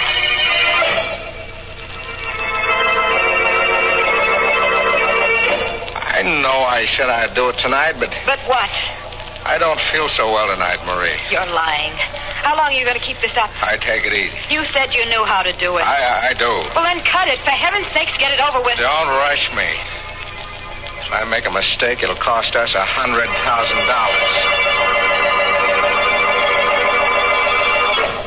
You've been putting it off for 3 days now, Harry. First this and then that. There's always something. You've always got a reason for not cutting that diamond. Now, listen, Marie, I've got to be careful. Knowing how to cut the diamond is one thing, doing it is another. You're scared. That's what's the matter with you. Don't say that. You're frightened. Look at your hands. See how they shake. Well, you can hardly hold the mallet and chisel. You're as bad as Anderson was. She was right. My hands were shaky, just like Anderson's before I killed him. I tried for control. I told myself the diamond was nothing but a chunk of carbon crystal. I placed the chisel against the stone. I raised the mallet. But I couldn't bring it down. No, what are you waiting for? I don't know how hard to strike. A gentle blow. That's what you said Anderson told you. I can't do it. You can't do it. Of course you can. Don't be a stupid fool. There's nothing to it. She went wild. She began to shake my arm and scream at me. But her voice seemed to come from a distance. I kept staring at that diamond as though I were hypnotized. My throat was dry as dust. I was dizzy. Pinpoints of fire shot across my eyes. The diamond was doing things to me that was driving Marie crazy. Suddenly, I couldn't stand it. Her voice snapped something in my mind. You fool, you stupid idiot. Don't stand there like a silly fool. Shut up. Don't you dare shout at me. Shut up. I've had all I can take from you. Why, of all the nerve, you... Harry, put down that mallet. Stay away from me. I didn't mean those things I said. Take as much time as you like. Don't. Harry! Marie. I'm sorry. I lost my head. Marie, say something. He's dead. I killed him.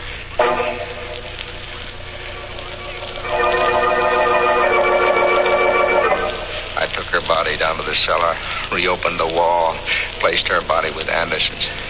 I'd hardly finished putting the bricks back into place when the front doorbell rang. I cleaned my hands, went upstairs, and opened it. Hello, Smith. It was Megan, the detective. He came in, looked around suspiciously, and closed the door behind him. What's the matter with you, Smith? Me? Yeah, you. You look sick. Me sick? I never felt better in my life. It's the light. Is your wife at home? No, she isn't. Expect her home soon? Why, no. No, she went to Baltimore to visit her mother. Left kind of suddenly, didn't she? What are you driving at, Megan? Take the chip off your shoulder. Nobody's picking on you yet. What do you mean? Miss Anderson suicide. You said the case is closed. It's closed until this morning. Now there's a couple of angles in the case that don't make sense. I'm not even sure the old guy we pulled out of the river is Anderson. But I identified him. Sure you did. Yesterday, a guy named Keeler showed up at the morgue and swore that same body was his father. It must be Anderson. A suicide note. Suicide note said Anderson was killing himself because he made a mistake and ruined the King Midas diamond. There, don't you see? But Anderson never got the job of cutting that diamond. Hey, what? Say that again. Anderson never was commissioned to cut the King Midas diamond. How do you like that? It can't be. He told me himself. I got that information straight from the owner, Mr. Johnson. I don't believe it. Johnson was out of town until this morning. I got in touch with him, making a routine check on the facts. He told me he never commissioned Anderson to cut the stone. Said Anderson was too old and unreliable to be trusted with the job. But I saw the diamond, saw it on Anderson's workbench. The diamond you saw must have been a phony. A diamond. Still upstairs in the workroom. Still waiting to be cut. I couldn't believe it was a phony. I wouldn't believe it. It had to be the King Midas. Megan was getting more and more suspicious. I had to act fast before he got down to the cellar and noticed the fresh plaster on the wall. I had to make sure about the diamond. I'd gone too far now to back out. I hit Megan on the head with an andiron. He was unconscious. I dragged his body into the closet and locked the door. Upstairs in the workroom, I grabbed up the chisel mallet. No time to think now, no time to be frightened. I had to know if that diamond was the King Midas. I put the edge of the chisel to one of the cleaving grooves and struck with the mallet. It chips like glass. Yeah, it is glass. Megan was right. I went through all this for nothing.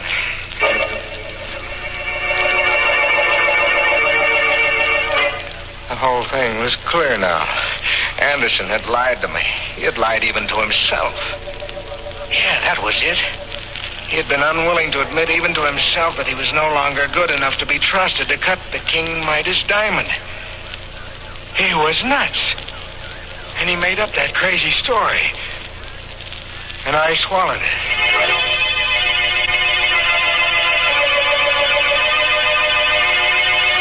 There was one thing left to do. I had to get away. As far away as possible and as fast as I could. I ran up the stairs. Going somewhere, Smith? Megan. Hoist your hands. Get him up higher. Now, come on down here. That's close enough. How'd you get out of the closet? No trick at all to force that door when I recovered from the crack on the head you gave me. That sock did something for me, Smith. You know, it gave me a brand new angle on this case. A new angle? Yeah. How's this? You thought Anderson had the King Midas diamond. So you killed him for it and planted that phony suicide note on the bridge. You know, we almost fell for it. No, You killed Anderson. I wouldn't be at all surprised if you murdered your wife. And all for a phony 5 and 10 cent store diamond.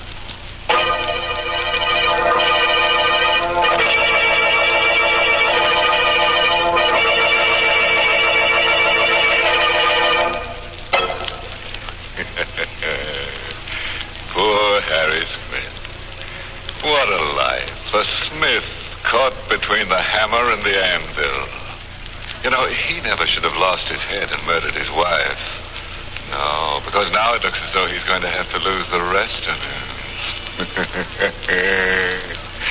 Yes, right now, Harry is really harried. And when the state executioner gets him, he'll be fit to be tied in a noose.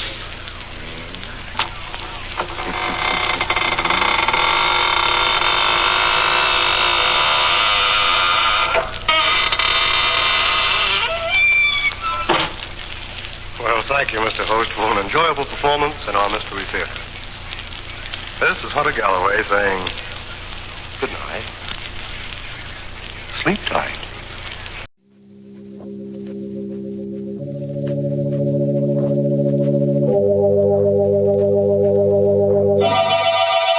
Lipton Tea and Lipton Soups present Inner Sanctum Mysteries.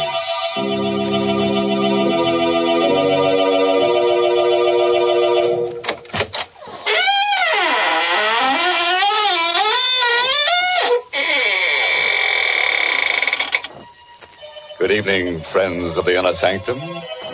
This is your host, waiting to act as your guide through the squeaking door on a specially prepared travelogue.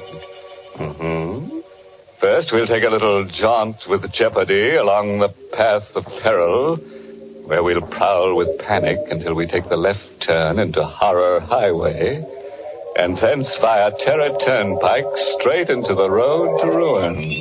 I don't think I like your itinerary, Mr. Host. If you don't mind, I'd much rather take a shortcut to the Highway of Happiness via the kitchen. And pray tell us, by what signpost shall we recognize your blithesome Highway of Happiness, Mary? Well, you'll just know you're headed for pleasure when you take your first taste of swell Lipton tea. Because, what a world of contentment there is in every cupful. What flavor, what wide-awake flavor. No wonder the tea experts say there's only one word to describe Lipton's, and that's brisk. No wonder more folks enjoy Lipton's than any other brand of tea in the world. It's because Lipton tea never tastes dull, flat, or dreary. It's always lively and cheery. Yes, Lipton's is the world's favorite tea, and it will be your favorite, too, once you taste that brisk Lipton flavor. So be sure you try Lipton tea.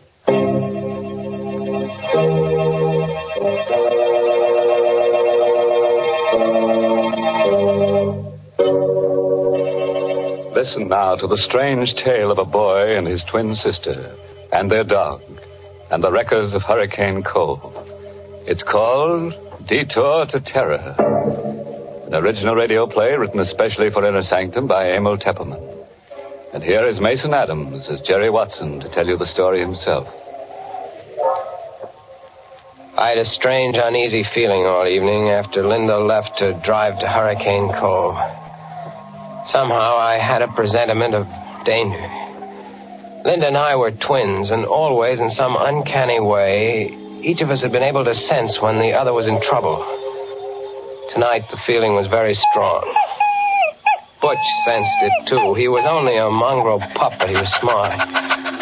I shouldn't have let Linda go alone, but she had insisted. She was a feature writer for the Manhattan magazine, and she'd run across the trail of a story about an old family of wreckers who lived down by the shore near Hurricane Cove. The tale went that this family had made a living in the old days by placing false signals on the shore in order to lure ships onto the rocks and then loot them. It was this story that she'd gone to investigate. Unwilling to go to bed with that uneasy feeling lying heavy upon me, I dozed in the chair by the fire with Butch's whine in my ears. It must have been a dream, because I saw Linda's white face floating in a sort of haze. And then I saw the fear in her eyes as she called to me. Jerry! Jerry, help me! Help me! I came awake suddenly with a cold sweat in my face.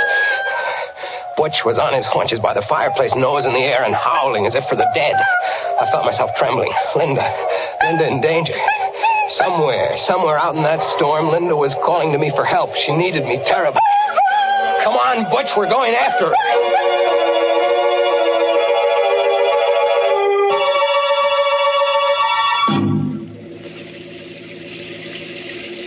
Within 20 minutes, I was speeding through the storm out along Highway 9. I remembered Linda's telling me just what route she'd take. See, Jerry, I'll go out on 9 to here, and then turn off on the old shore road. It isn't used much anymore, but it's the shortest route to Hurricane Cove. And if I leave now, I should be there by midnight.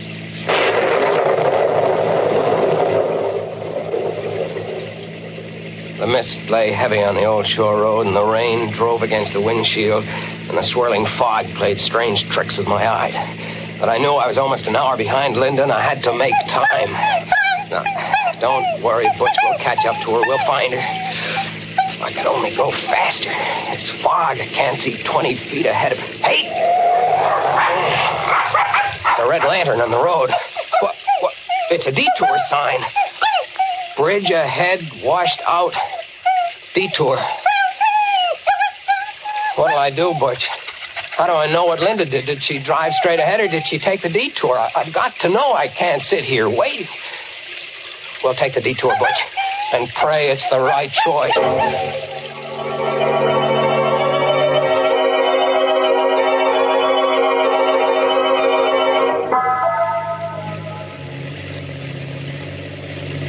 This detour isn't taking us anywhere, Butch. I don't think Linda came this way.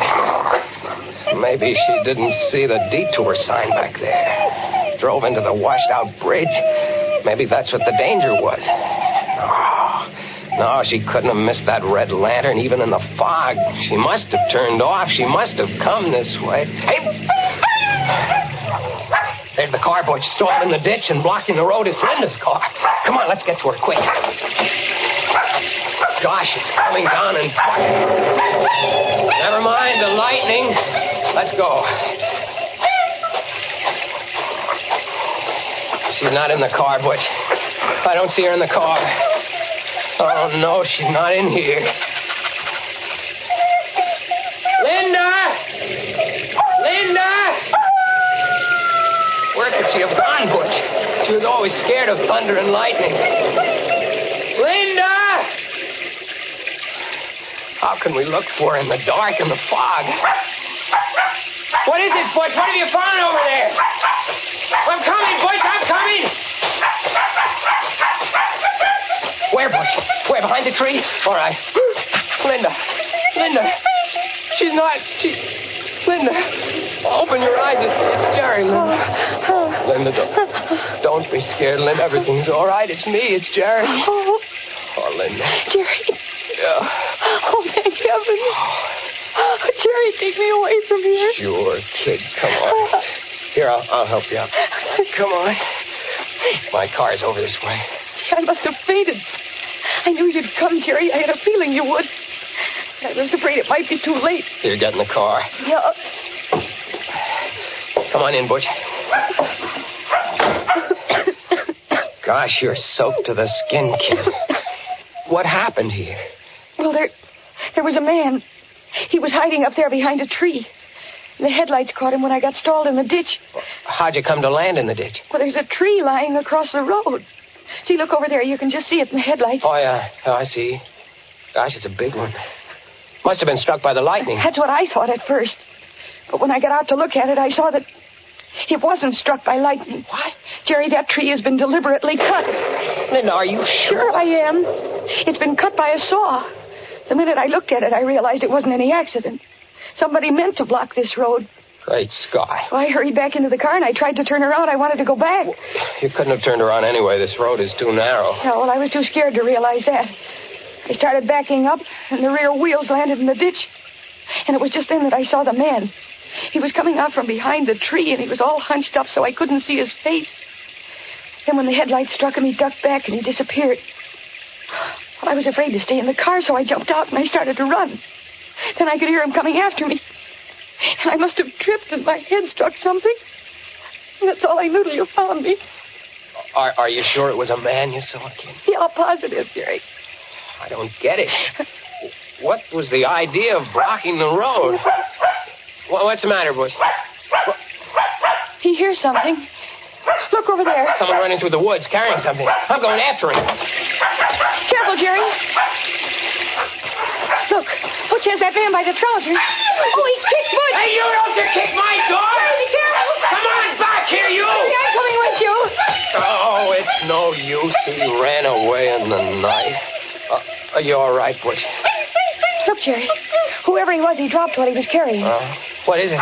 Looks like a big board of some kind. Here, I'll turn the flashlight on. Yeah. What's a sign? Has lettering on it. What's it say? What it says? Great Scott. What is it, Jerry? It says, bridge ahead, washed out. Detour. Jerry, this is the detour sign from the highway. Yeah. They only put it up there to lure you onto this back road. Then they blocked the road with a tree. Kid, it looks like we're in some kind of a trap.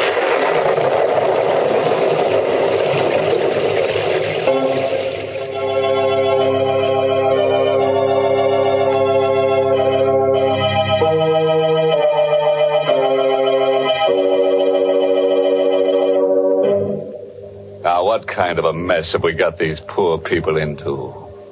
Imagine finding that poor twin sister unconscious behind the tree. And it took Butch to find her, too. I wonder what kind of a tree it was. Oh, probably a dogwood tree. As you can always tell a dogwood tree by its bark. There's poor Linda in all that trouble, and here you go, making puns. I can't help it, Mary. That's my nature. I ought to know it's your nature by now. And I ought to know, too, you can't change people. Take those of us who like to start each day off with piping hot Lipton tea.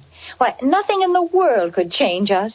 In fact, breakfast just wouldn't be breakfast without Lipton's. Lipton tea just seems to go with a bright bowl of gay yellow jonquils, a sunny checked gingham tablecloth, and, of course, the morning paper. Part of the reason is Lipton's deep amber color and tempting aroma. But the big reason breakfast wouldn't be right without Lipton's is Lipton's grand, brisk flavor. It's so lively and tingling with zip. Just a cup or two of Lipton's and your spirits catch on and your day's off to a bright start. Yes, breakfast time or any time is the right time to enjoy Lipton tea. So for real tea-drinking pleasure, ask your grocer tomorrow for brisk Lipton tea.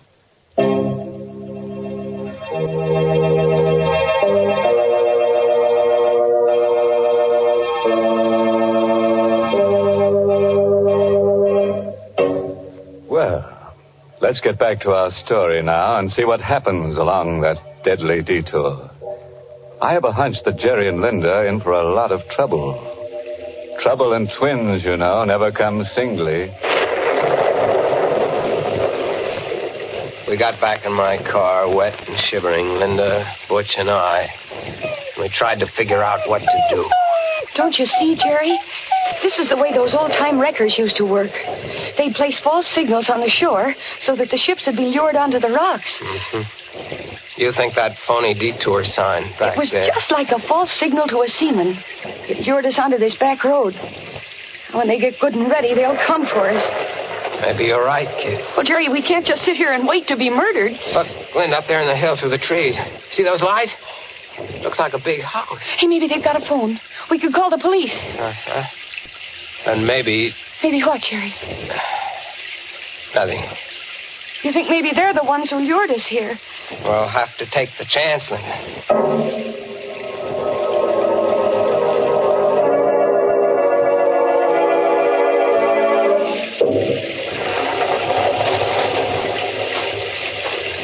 The ground here is so soft. Isn't there a path through these woods? There is. We could never find it now. Anyway, this is the quickest. There are the lights of the house, up ahead through the trees. Such big trees, so old and bare. They look like evil things. Like they're waiting to twine their arms around us and crush us. Quit it, kid. You'll work yourself up for nothing. We'll be at the house in a minute. What? What is it? The lights, they went out. The house, it's all dark. Quiet, Butch, Why did they quiet. put the lights out, Jerry?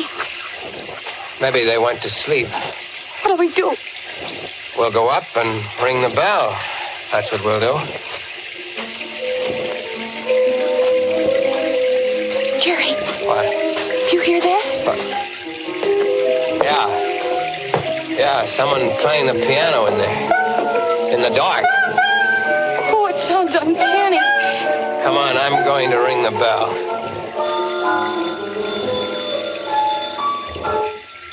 The piano stopped. Yeah. I think I hear someone coming. Still no lights.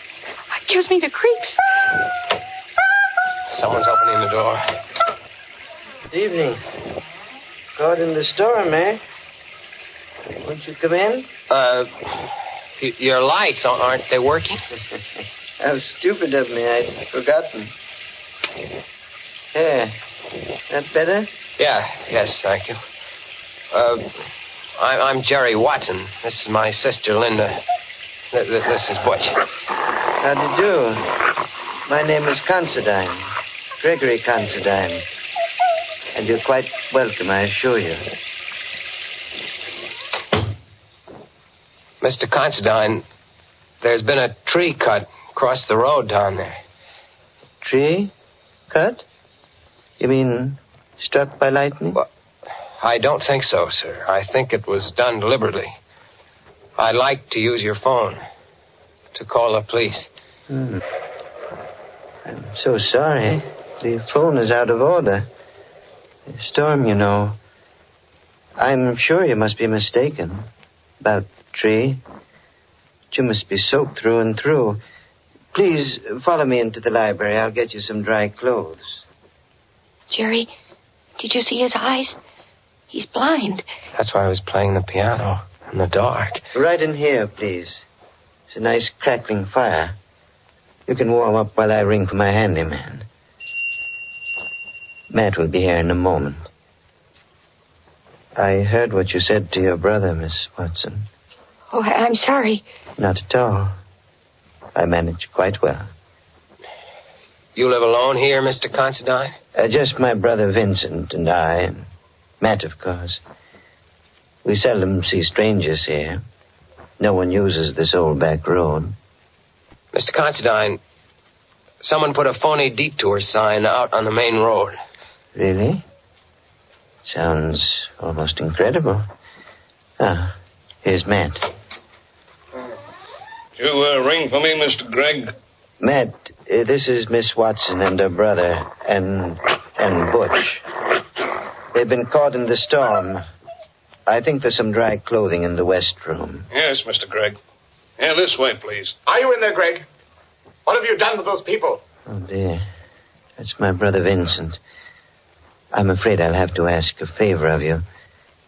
Please overlook anything Vincent may say. He's, shall I say, a bit strange. Oh, here you are. Well, introduce me to your friends, Greg. Go upstairs, Vincent. Go upstairs, Vincent. Is that all you have to say to your brother? What are you going to do to these people? What are you planning for them? Vincent. You can't shut me up. Look here, mister. And young lady. Take a bit of advice from me. Don't stay in this house overnight, or you'll never live to see the morning. Get out, quick. Matt, you know what to do. No. Yes, Mr. Gregg. No, please, keep away from me, Matt. Keep away. I warn you, mister, get your sister out of it. No, hey, let go of me, Matt! Hey, he knocked him out. I regret that it was necessary, Mr. Watson. Vincent is difficult at times. Please pay no attention to what he said. I'm very sorry that you had to witness this painful scene. Matt, please carry Mr. Vincent upstairs and lock him in his room.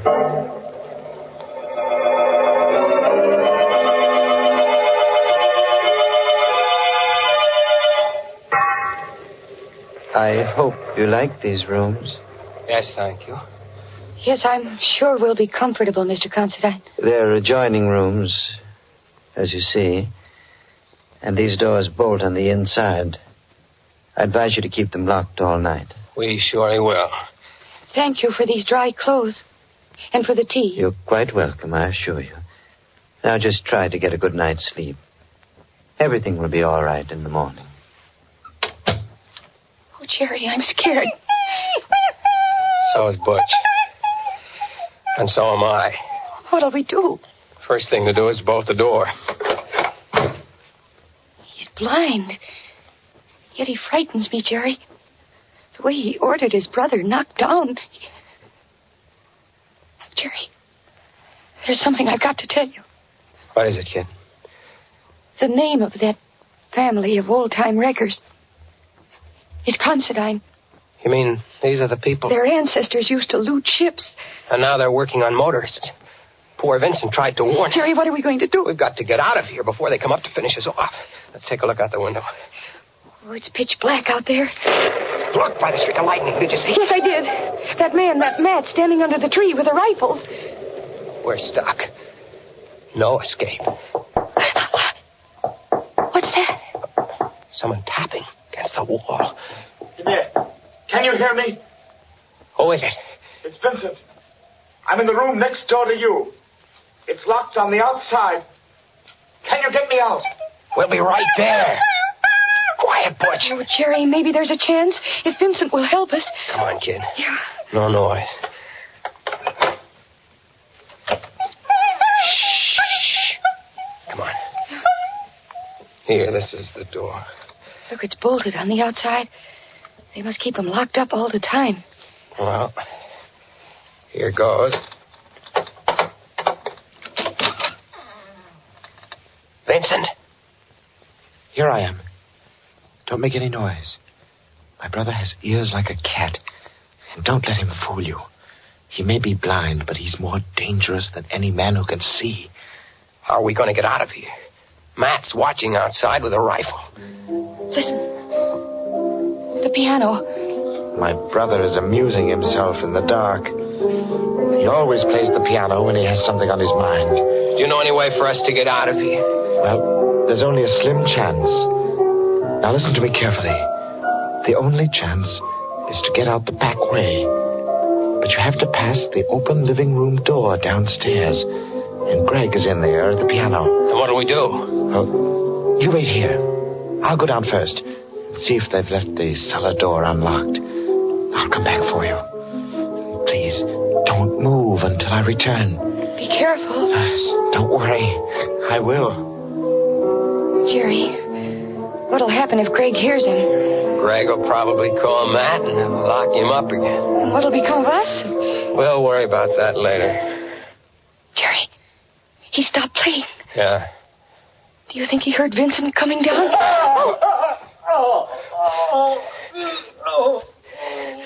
Jerry, Greg caught him. What'll we do? Come on, we're going down. The lights are all out down here. I don't hear anything. Where do you think Greg is? Maybe waiting to jump us in the dark. Come on, I don't care. Stick behind me. We're going in the living room. Where's Butch? I don't know. Oh. What is it? My foot touched something. A body. Then I'm going to take a chance on the flashlight. Stand back. All right. Great Scott. What is it? Look. What is it? What? That isn't Vincent. It's Greg. He's been stabbed. Watch out. Vincent is somewhere around. He'll kill you. What do you mean? My brother Vincent, the one who's been doing the wrecking. We always keep him locked up. But tonight, he got away. Planted the detour sign. Cut the trees. Vincent did all that. Matt and I, we tried to stop him. Matt went out to the road, took down the detour sign, but it was too late. Watch out. He'll be back to kill you.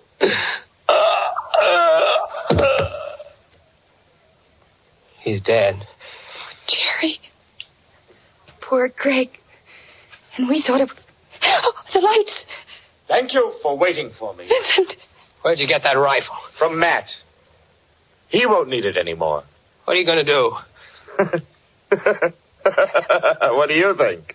You're crazy. Well, aren't we all? Now, my good friends, if you'll just say a prayer. Any little prayer will do. Point that gun at my sister. It won't do you any good to stand in front of her. This rifle is a 30-30. Now, if you're ready... Jerry, he's mad. Look out! Witch! Attaboy, witch!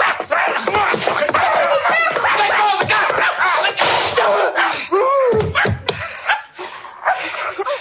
The gun went off in his face. Oh, Jerry. Take it easy, kid. He's dead. Don't look at him. He isn't pretty to look at. But you did all right.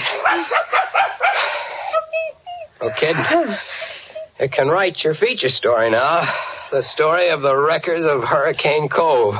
And it'll be under your own byline, too. Oh, I'm going to write it under a double byline, Jerry.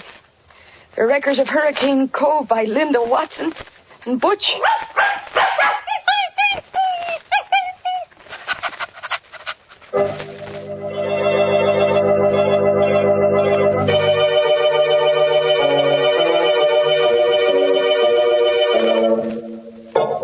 Well, Butch, how does it feel to have a byline?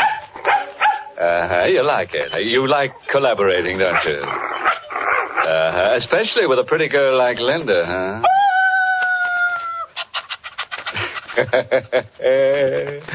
Which just goes to prove that there's a little bit of wolf in the best of dogs. But do you know the difference between a wolf call and a wolf whistle, Mr. Host? Let me think. When a fella gives a wolf whistle, he's starved for love. And when he gives a wolf call, he's just plain starved. In which case, there's just one thing to do. Feed him. But if you really want to appeal to his better nature, see that he winds up every meal with a good big cup of satisfying Lipton tea. Men certainly go for that brisk Lipton flavor. It's so lively and full of zip. So make a note right now to ask your grocer for Lipton tea tomorrow morning. Once you taste full-bodied Lipton tea, you'll know why you find Lipton tea in more teacups than any other brand of tea in the world. For Lipton is tea at its delicious best. Start enjoying it real soon. Get the tea with brisk flavor. Get Lipton tea.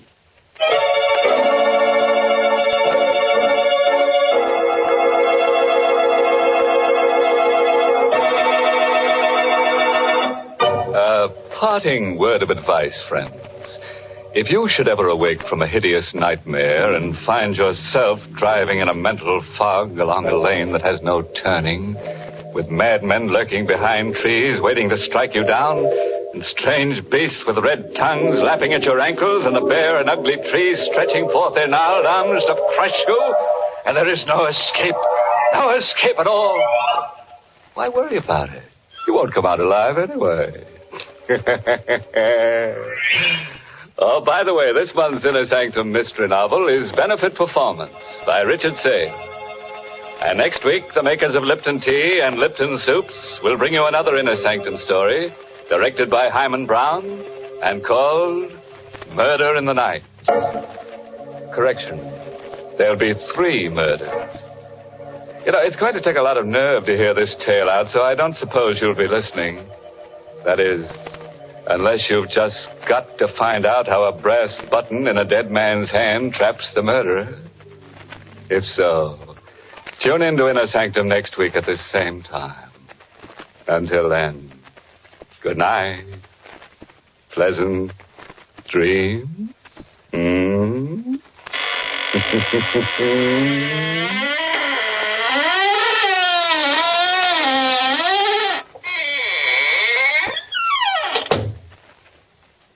friends, here's a good way to lead off a meal. Serve quick, grand-tasting chicken-y Lipton's noodle soup. The first taste of Lipton's noodle soup takes you back to Grandma's own country kitchen. But you get Grandma's results in a jiffy, because Lipton's noodle soup is a real old-fashioned noodle soup with oodles of tender noodles in savory golden broth that's easy to fix and costs little.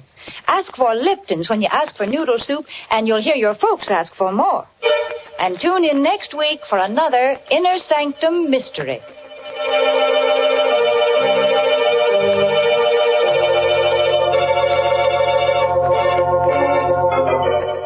This is CBS, the Columbia Broadcasting System.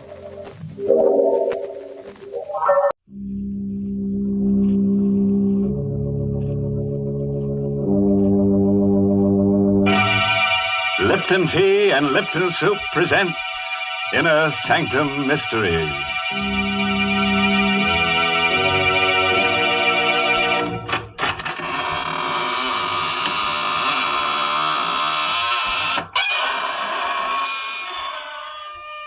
Welcome to the shadowy borderland of the squeaking door, all you hardy adventurers. Into the land of the grisly, ghastly, gruesome, horrid, shocking, and monstrous. I mean, Inner Sanctum. Of course, I assume that we're all old friends here, but if by any chance there's a stranger among us, perhaps I should state the purpose for which we are here assembled. Our object is to make your spine tingle and your hair stand on end. That's right. When we're through, you'll discover that a fiend in need is a fiend indeed. Heavens, you stop talking so scary, or folks will tune us off their radios. Oh, Mary, I'm just trying to scare them into the chill, so they'll have to drink Lipton tea. Well, that isn't necessary at all. For a great many years, people have been enjoying Lipton tea without any persuasion from you. That famous Lipton flavor has won the praise of tea experts all over the world. And you know, folks, these experts describe the Lipton flavor by saying that it's brisk. B-R-I-S-K. Now, brisk means that Lipton tea always tastes fresh and full-bodied. Yes, tangy and vigorous. Never flat or wishy-washy. That's why I always say you don't know how good tea can be till you know how good Lipton's is. And now, friends, let's go from tea to terror.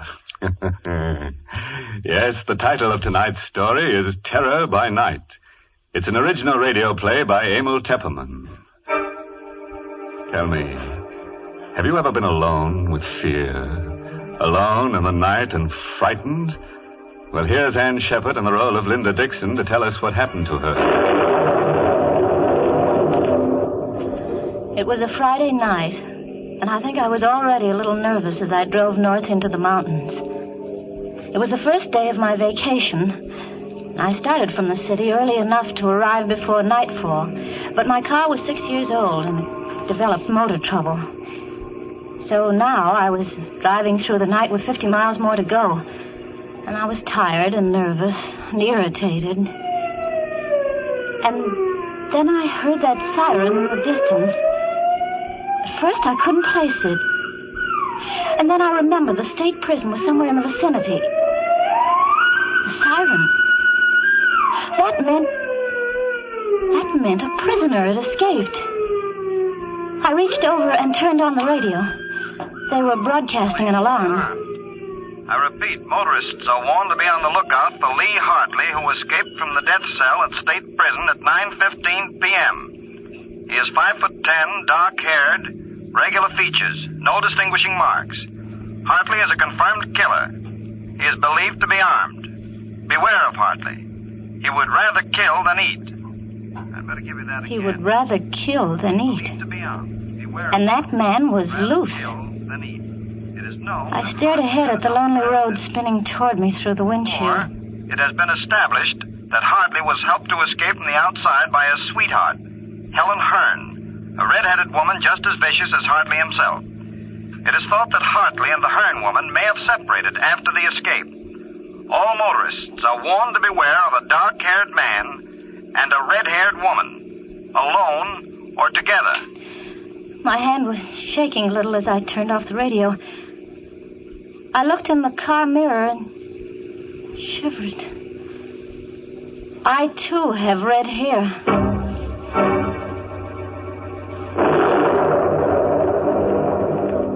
There was a storm coming up, and I was driving into it. And the night was black, and I felt small and lonely and frightened in the car. Then I saw them in the mirror, the headlights sweeping up behind me. A car. It had come out of nowhere. It was pulling alongside, cutting me off. I cowered behind the wheel and watched the door of that other car open. A man stepped out. Oh, I breathed a sigh of relief. It was a state trooper. You driving all alone, miss? Oh, yes, officer. Sorry if I scared you. We're stopping all cars. Where are you heading for, miss? Oh, I'm going up to Seven Lakes Hotel.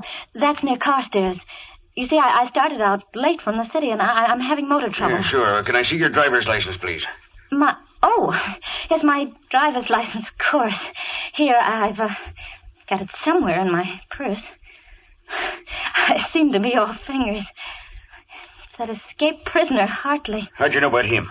Oh, well, I heard the prison siren. Then it came over the radio about Hartley and his red-haired girlfriend. Say, you've got red hair, too.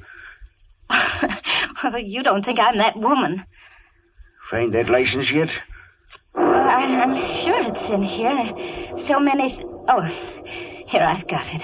Here's my license. Thanks. What time did you say you left the city? About 5 o'clock. Took you a long time to get this far.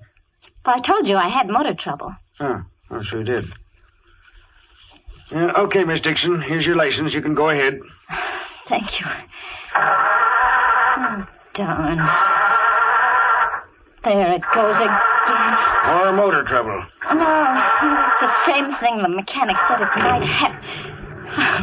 There it started. You want to get that fixed first chance you get? Yeah.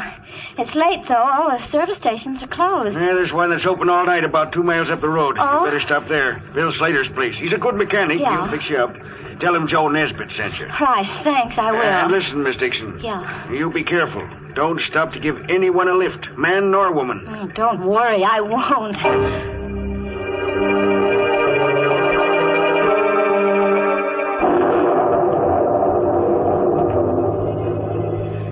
The night closed in on me again, but I didn't feel quite so nervous, knowing that the trooper was somewhere behind me on the road, and Bill Slater's service station ahead. In a few minutes, I saw the lights on the service station. I swung into the open space in front of the pumps, and I stopped. There was a rumbling of thunder in the west. The storm was moving up fast.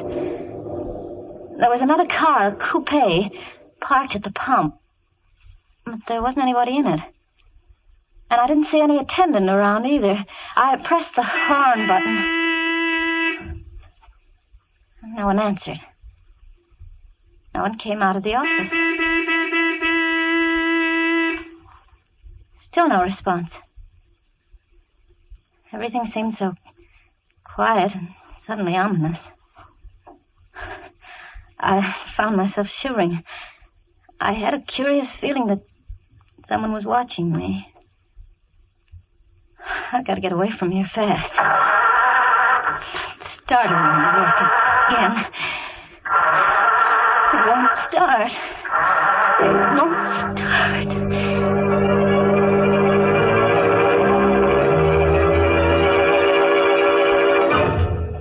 For a long time, I sat behind the wheel, listening for the sound of footsteps stealing up behind the car. There were none. Then I could bear it no longer. I had to get out of the car. I had to see what was in that office. I opened the door of the car and stepped down on the gravel. Anybody in there? No answer. I clenched my fists and stepped inside.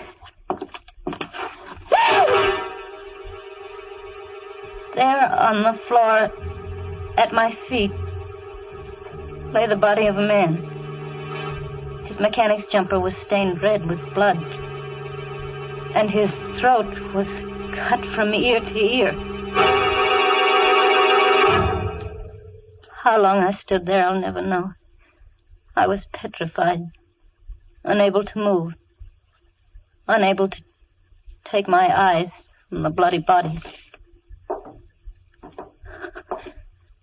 What's that? Someone coming downstairs. Hartley. It must be Hartley, the killer. He must have been hiding somewhere upstairs. I've got to get away outside. But how? My car won't run. That other car, the coupe, I could jump into that. Yes. If I could reach that coupe before he comes down. Anything wrong, sister? Too late. Anything I can do for you, sister? Yes, it's my car. It won't start. I thought someone here might help me. Sorry. There doesn't seem to be anybody around. That's my coupe over there. I stopped for gas and no one came out, so I went in and looked around. Did you find anyone? There isn't a living soul in there. Oh. You look kind of tired. Oh, no, I'm all right. My name is Taylor. Oh? John Taylor. I'm Linda Dixon. Linda Dixon, huh? Glad to know you. Traveling far tonight? Well, I'm going to Carstairs. Seven Lakes Hotel. They're expecting me. Now, what do you know about that? What? Carstairs is the town I'm heading for, too.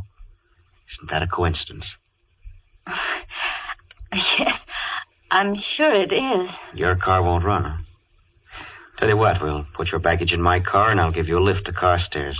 You can send for your car in the morning. Oh, no. I'll have your bag switched in a jiffy. Please, no, I would rather not. We are all switched. Now, come on. Get in here. He took my arm and helped me into the coupe. His hand was strong. His grip was hard. It hurt me. There you are. Snug as a bug in a rug.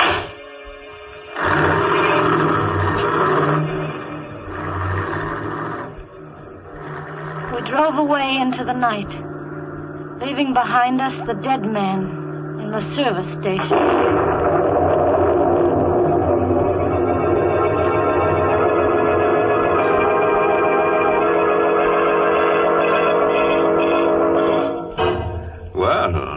From where we sit, it looks as if pretty Linda Dixon has gotten herself into an awful jam. And believe me, she's shaking like jelly. My goodness, that poor girl. And just think, this is supposed to be her vacation. Why, Mary, she's in the country now, isn't she? In fact, it looks to me like she's going back to the soil. Horizontally. Oh, dear. Why do you always look on the dark side of things? Seems to me you're always pessimistic. Of course, lots of folks feel that way at times, like when they've been working too hard and they're tired. But you know, I think there's nothing better for that let-down feeling than a good hot cup of Lipton's, the tea with the brisk flavor. That brisk flavor really perks you up. You see, that word brisk, B-R-I-S-K, is just another way of saying that Lipton tea tastes full-bodied and vigorous. Yes, tangy and spirited, never flat or wishy-washy. So try Lipton's real soon, won't you, folks? Well, now, let's go back and see how pretty little Linda Dixon is making out, all alone in the car with a strange man. But after all, she shouldn't be too scared of him. He's just a felon who needs a friend.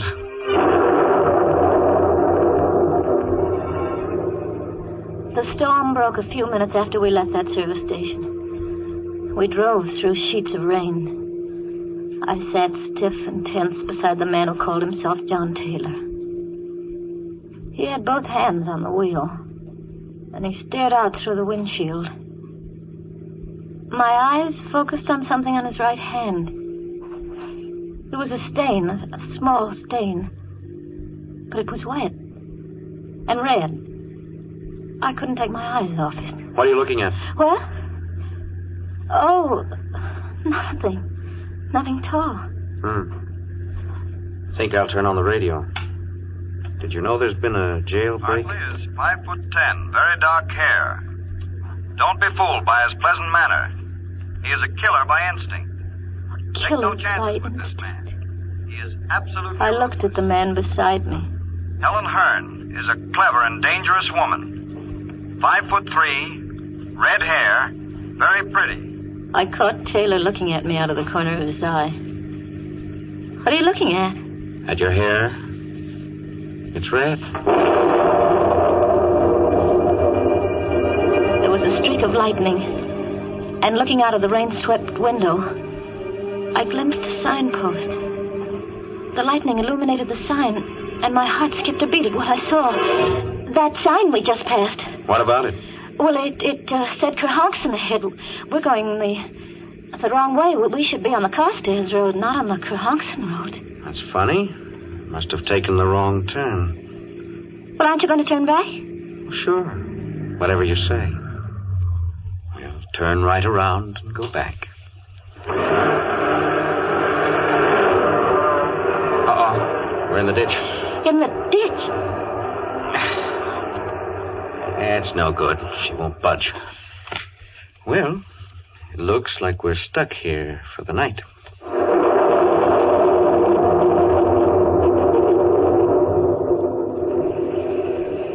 You look scared. Oh, no. I think I'd better get out and walk. Perhaps there's a house nearby. Walk in this weather? Oh, I don't mind the weather, really. I don't. You can't walk in this storm? Well, nevertheless, I'm going to try. Not on your life. What do you mean? I'm staying right here till I get the car out of the ditch. You get pneumonia walking in this storm. But I'm Let's see. Where's that flashlight? Ah, here we are. Got some tools in the trunk compartment. You stay put. Stay right where you are. I heard him open the trunk in the back. I listened for further sounds, but there was nothing. I didn't hear him moving there. I didn't hear any tools. I had to find out what he was doing. Slowly, carefully, I got my door open.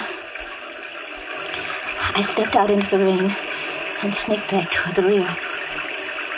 I saw him there, not moving, in front of the open trunk compartment, bending over with a flashlight in his hand. The ray of light was focused on something curled up inside. It wasn't baggage or tools. It was a woman's body. Just then he saw me. He snapped the flashlight off, but not before I caught a glimpse of red hair. Then I must have fainted.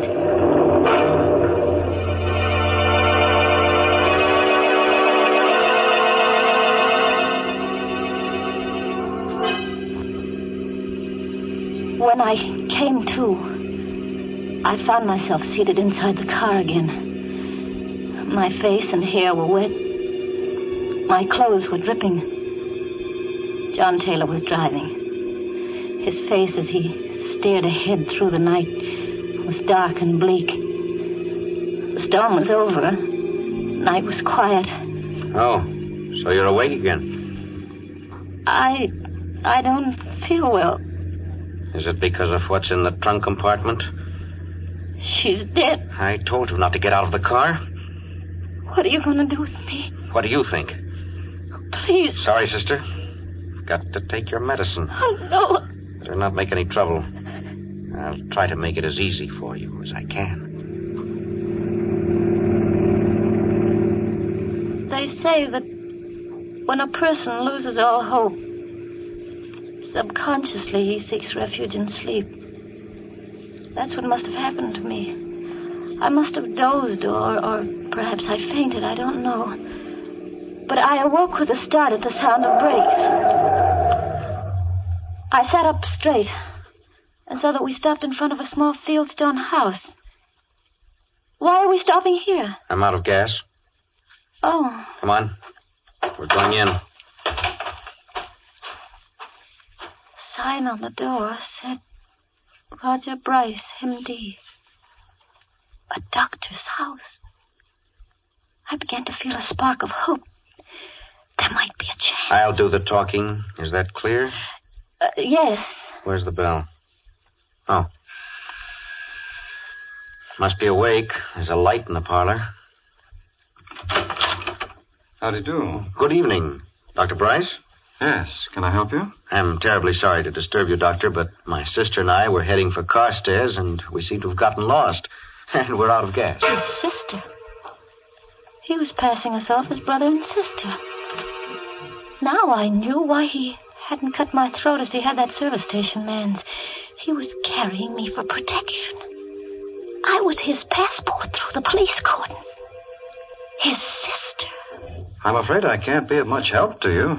I'm 7 miles from the nearest town, and I haven't any spare gasoline. Come in, won't you? Why, yes, thank you. We will. I wonder if I could offer you my hospitality for the night. Oh, that would be imposing. Not at all. I have 2 rooms that aren't being used. Really? Oh, come. I insist. I'd hoped for a chance to talk to Dr. Bryce alone. Just a word to warn him. But Taylor never left us alone for a minute. He insisted on coming into my room. To make sure, he said, that it was comfortable enough for me. Then he took the doctor by the arm and went out with him. Good night, sis. And sweet dreams. I was alone. Free of the presence of John Taylor. I had another lease on life. I waited, my heart pounding. Give them both a chance to retire. Then I slipped off my shoes, and in my stocking feet, I stole across the room and inched my door open. Slowly, carefully, I stepped out into the corridor and turned right toward the doctor's room. What's the matter, sister? You weren't thinking of going anywhere, were you? I wanted a drink of water. A drink of water, huh? In case you didn't know it, there's a water pitcher on your dresser. Oh, I didn't see it. Good night, sister. I turned around and went back into my room. It was no use. If I attempted to warn Dr. Bryce, Taylor would probably kill us both. I turned out the light in my room. I knew he was watching my transom. Then I lay down on the bed. How long I lay there, I don't know. Perhaps I slept, perhaps not. But I heard that slight creak as my door began to inch open. The blood chilled in my veins. Slowly the door came open. I lay fascinated, unable to move. Vaguely I saw the outline of the hand and the knife it held. I wanted to scream, but I couldn't. Slowly he came toward the bed. Now he stands over me. He raises the knife. I screamed and rolled over on the bed just as the knife flashed down. I rolled off the bed and cowered in a corner. That horrible figure came around the bed after me with a knife, a brain. Help! Dr. Bryce, help me! I let Howard go in the corner. They fought all over the room in the dark. I had no strength to move, to think, not even to hope. All the life seemed to have gone dead in my veins. And then it was over. But who had won? In the dark, I strained my eyes to see. There was a vague shape on the floor, and another weaving around the room, Who?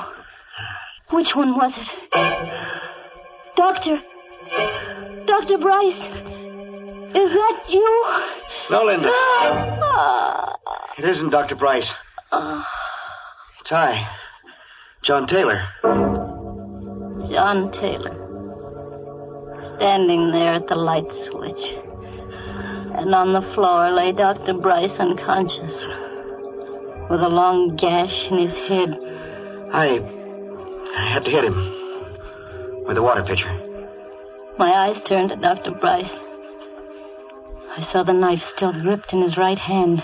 That's Hartley, Linda. Lee Hartley, the killer.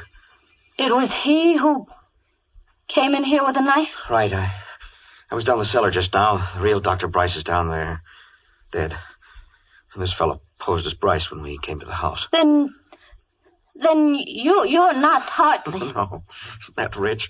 All the time you thought I was Lee Hartley, and I thought you were Helen Hearn. On account of your red hair. But the body, the red-haired woman. Oh, that's Helen Hearn. This fellow must have killed her back at the service station and stuffed her body in my trunk compartment while I was inside. That all happened last summer. In time, I think I'll manage to forget that night of horror. But it won't be soon. Sometimes in the night I dream that I see that awful figure with the knife poised above my throat. And I wake up screaming. But then John takes me in his arms and holds me tight and tells me that everything's all right.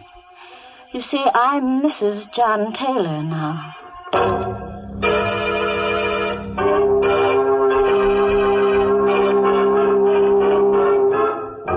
Well, what do you know? A happy ending.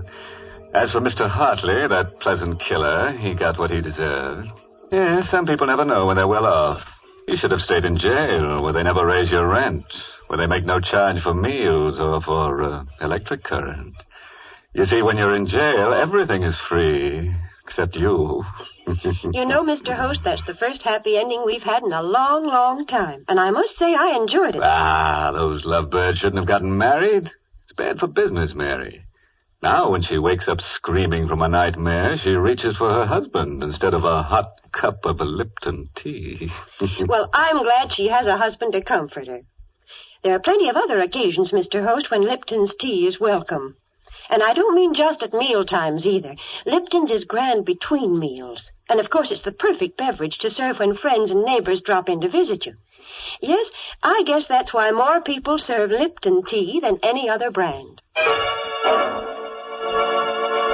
And now a word of caution to all amateur detectives.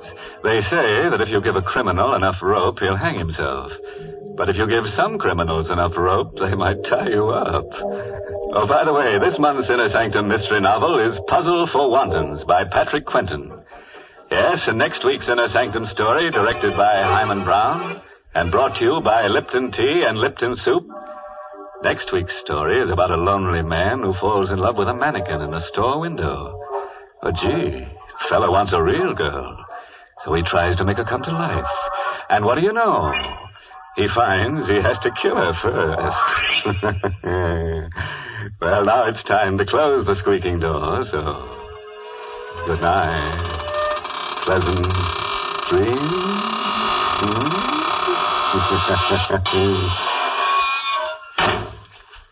Folks, these busy days we all want to save time when we prepare meals, and yet we don't want to sacrifice that good homemade taste. Well, the answer to that is Lipton's Noodle Soup. You see, Lipton's takes no time to prepare, and yet it has a real fresh-cooked chickeny flavor. Yes, it tastes just like the chicken noodle soup you'd make right in your own home. Lipton's is economical, too. It costs less and makes more than canned soups.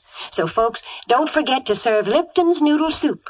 And don't forget to tune in next Tuesday night for another Inner Sanctum Mystery. This is CBS, the Columbia Broadcasting System.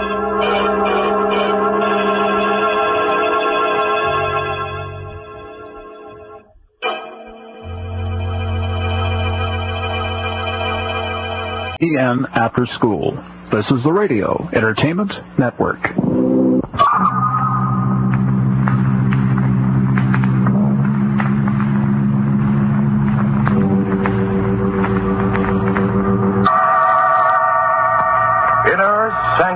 Mysteries.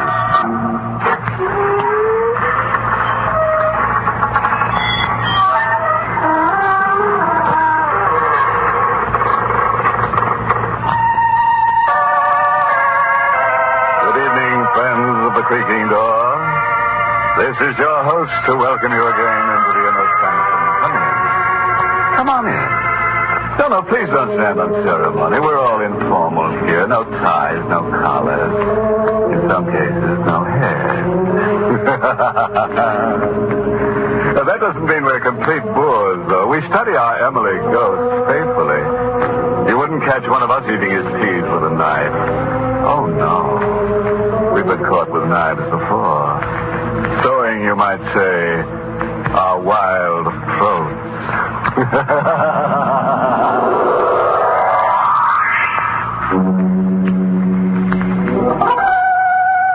Well, the preliminaries are over. Beginning right now, things are going to happen. So sit up, draw a deep breath, and lend us an ear. We've got to get our teeth into something. Listen now to the voice of Donald Bucher as Danny Williams, as he tells the weird story of the dead walk at night.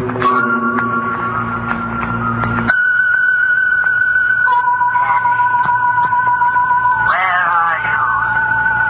Danny! Danny! There it is again. Danny! My uncle calling to me, just as he used to when I was a boy. My blind uncle tapping his cane and calling. Danny, where are you? He's dead. I wish I could join him.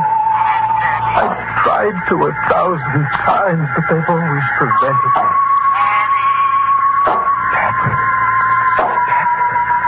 Tap it. It goes on incessantly. It never stops. Even when I sleep, I hear it every minute, every second. Sometimes thought I can thunder. Can't you stop it? Can't you give me 1 minute's peace? Why don't you stop it, you blind old fool? Leave me alone! Haven't you got enough? Leave me alone!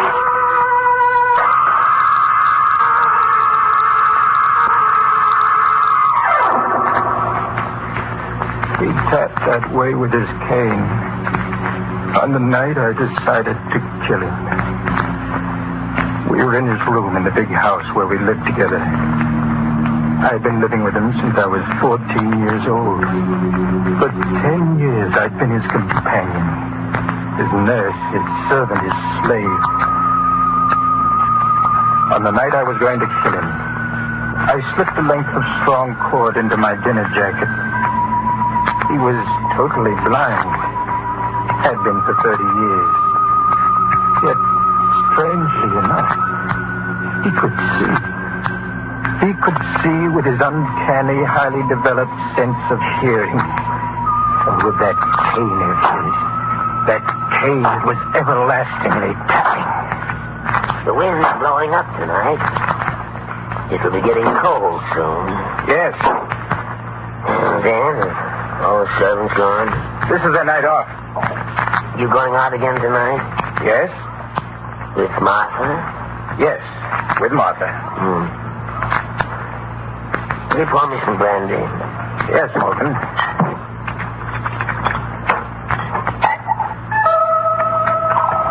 I poured out the drink. In my pocket, I felt the cord, and as I handed the drink to him, I took it out and walked behind him. Now, this was the time. Slipped the cord around his neck. Twisted. It would be over soon. He sat there, holding the glass in one hand. I raised the cord over his head. All I had to do was drop it over his neck. Why are you standing behind me? Well, how did you know? I heard you walk there. Why, Danny? I just wanted to look out of the window. One quick move, it would be over. But I didn't want to kill him, so I suddenly... I'd make a clean breast of it and give him a chance. Well, Dan, how How long are you going to stand there? Morgan, there's something I want to speak to you about. Well, what is it, my boy? I want to marry Martha. I thought that was on your mind. But I need $10,000, Morgan. Will you give it to me? What are you laughing at? You. I was just waiting to see how much you'd ask for. You lied your way in pretty deeply this time, didn't you, Danny? What are you talking about? I saw what was coming. While you were in town, we had a very interesting little talk. Did you? She told me that her father's worried about her marrying a fortune hunter. Seems he's a very wealthy man. Yes, that's right.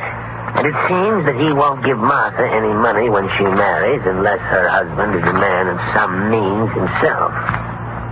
It also seems that you lied to her. You told her you're wealthy. Why? Did you tell her the truth? No. You always were an incorrigible liar. Morgan, she got the impression that I had some money because I lived in this house. And now you have to live up to that impression so you can marry her. But you'll give me the money, won't you? Why'd you lie to her? Well, I did it without thinking. I wanted to tell her the truth, but I couldn't. I was afraid that if she found out that I'd lied, she'd hate me. Morgan, are you going to give me the money? Danny, I'm very fond of you. I took you in to live with me when you were a poor, penniless gutter snipe.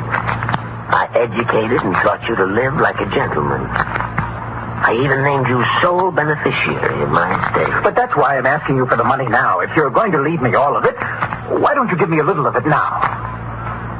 Because I don't want you to marry Martha. Why not? I don't think she's the girl for you. You stupid, blind old fool. Man. Martha's the finest girl I ever met. I won't have you talking about her like this. You won't have a penny of my money to marry her. You're doing this because you want me to stay with you. Now, what are you talking about? From the very first day I came here, it's been Danny, do this, Danny, do that. Danny, read to me. Danny, pour me some brandy.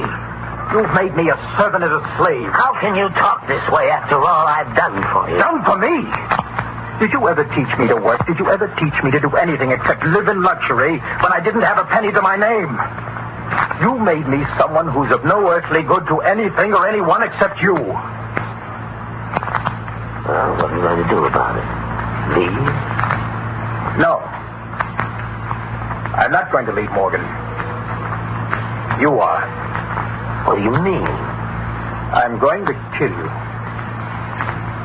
Don't be ridiculous, my boy. You'd probably make a bungling mess of it. I don't think so. You see, I planned it very carefully. Danny, if you think you can frighten me into giving you that money, you're quite mistaken. I don't intend to frighten you. I intend to murder you. You're not serious. Yes, I am, Morgan. Danny, you got up, I heard you. Yes. Now, don't lose your head. Perhaps we can come to some agreement. It's too late for that. Don't think you can stall me and then turn me over to the police. Danny, where are you? You'll know in a minute, Morgan. When you feel something on your neck. Oh. No. Let go of me. It'll be over in a minute. Let go of me, you idiot. Let go. Not now, Morgan. All right, Danny. I'll admit it. I wanted you to stay with me. I'm blind, old, alone, but I'll let you go. I'll give you the money you want. Only don't kill me. It's too late now. I know you, and I don't trust your promises. I'll give you anything you want. You hear anything now, please, Dad. No, Morgan. Oh, if I could only see. If I could only see. I'm going to be merciful, Morgan. It'll only take a few seconds, and this sword will crush the life out of you.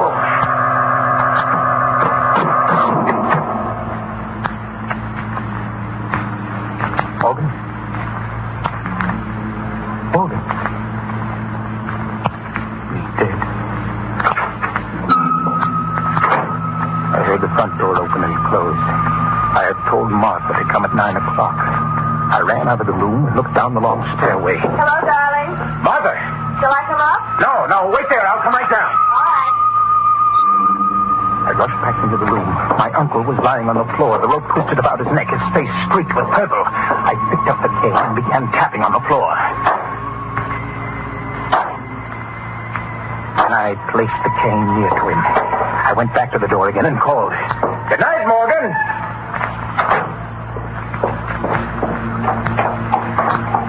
Your uncle. Oh, he's fine. I heard him tapping around up there. Yes, he likes to make a lot of noise with that cane of his. I think he gets a kick out of it. Do you think it's safe to leave him alone here? Safe? Well, of course. Look, shall we go dancing somewhere? Mm-hmm. That's a swell idea.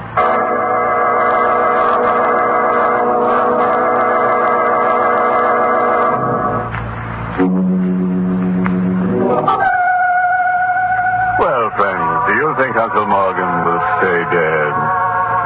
Oh, you do? Well, that shows how much you know. On this program, the dead never stay that way. So get ready for the worst, because in the next few minutes, you're going to find corpses that walk in the dead of the night.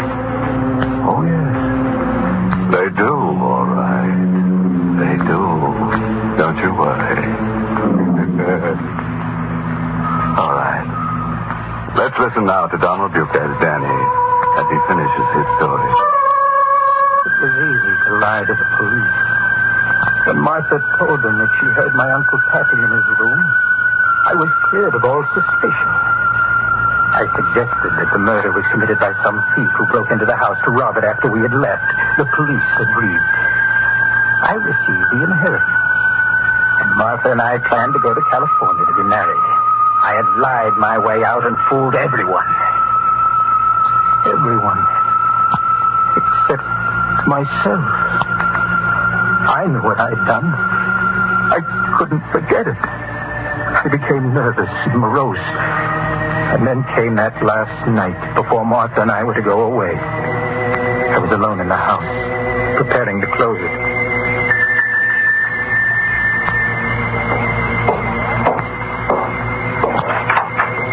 Hello, Dan. Martha. Well, it's so late, I didn't expect you. I know, darling, but I was afraid to leave you alone in this huge old house. I decided to come over. Well, that's very sweet of you, darling, but there's nothing to worry about. You can't fool me. I've noticed how you were behaving these last few days. Have you? Ever since your poor uncle was killed, you haven't been quite yourself. Well, I suppose I have been a little upset. I'm glad you came, darling. Look, I can put you in the guest room next to my uncle's old room. That's the only one beside my own that hasn't been dismantled yet. Come on. I'll show you the way. All right. When we get to California and we're married, you'll forget all this. I hope so. What was that? I didn't hear anything. I thought I heard a noise. I was right. This old house is affecting you. Maybe. You know, Martha, last night I thought I heard him tapping with his cane. Did you? Well, it was just my imagination, I guess. I wonder. You know, darling, I had a rather strange dream about him. You did? I dreamed he came to me and told me he wasn't dead. Well, that's a crazy idea. Isn't it? But just suppose he wasn't dead. Well, that's impossible. I saw him dead with the rope around his neck. Did you?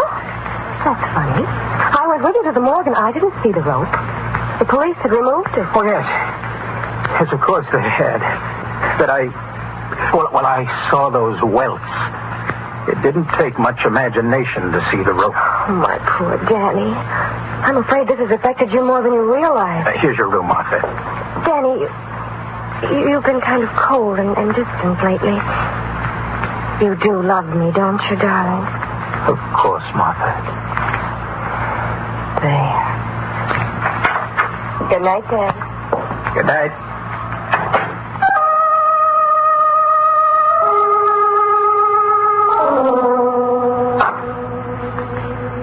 I was awakened that night from a tortured sleep by a familiar sound.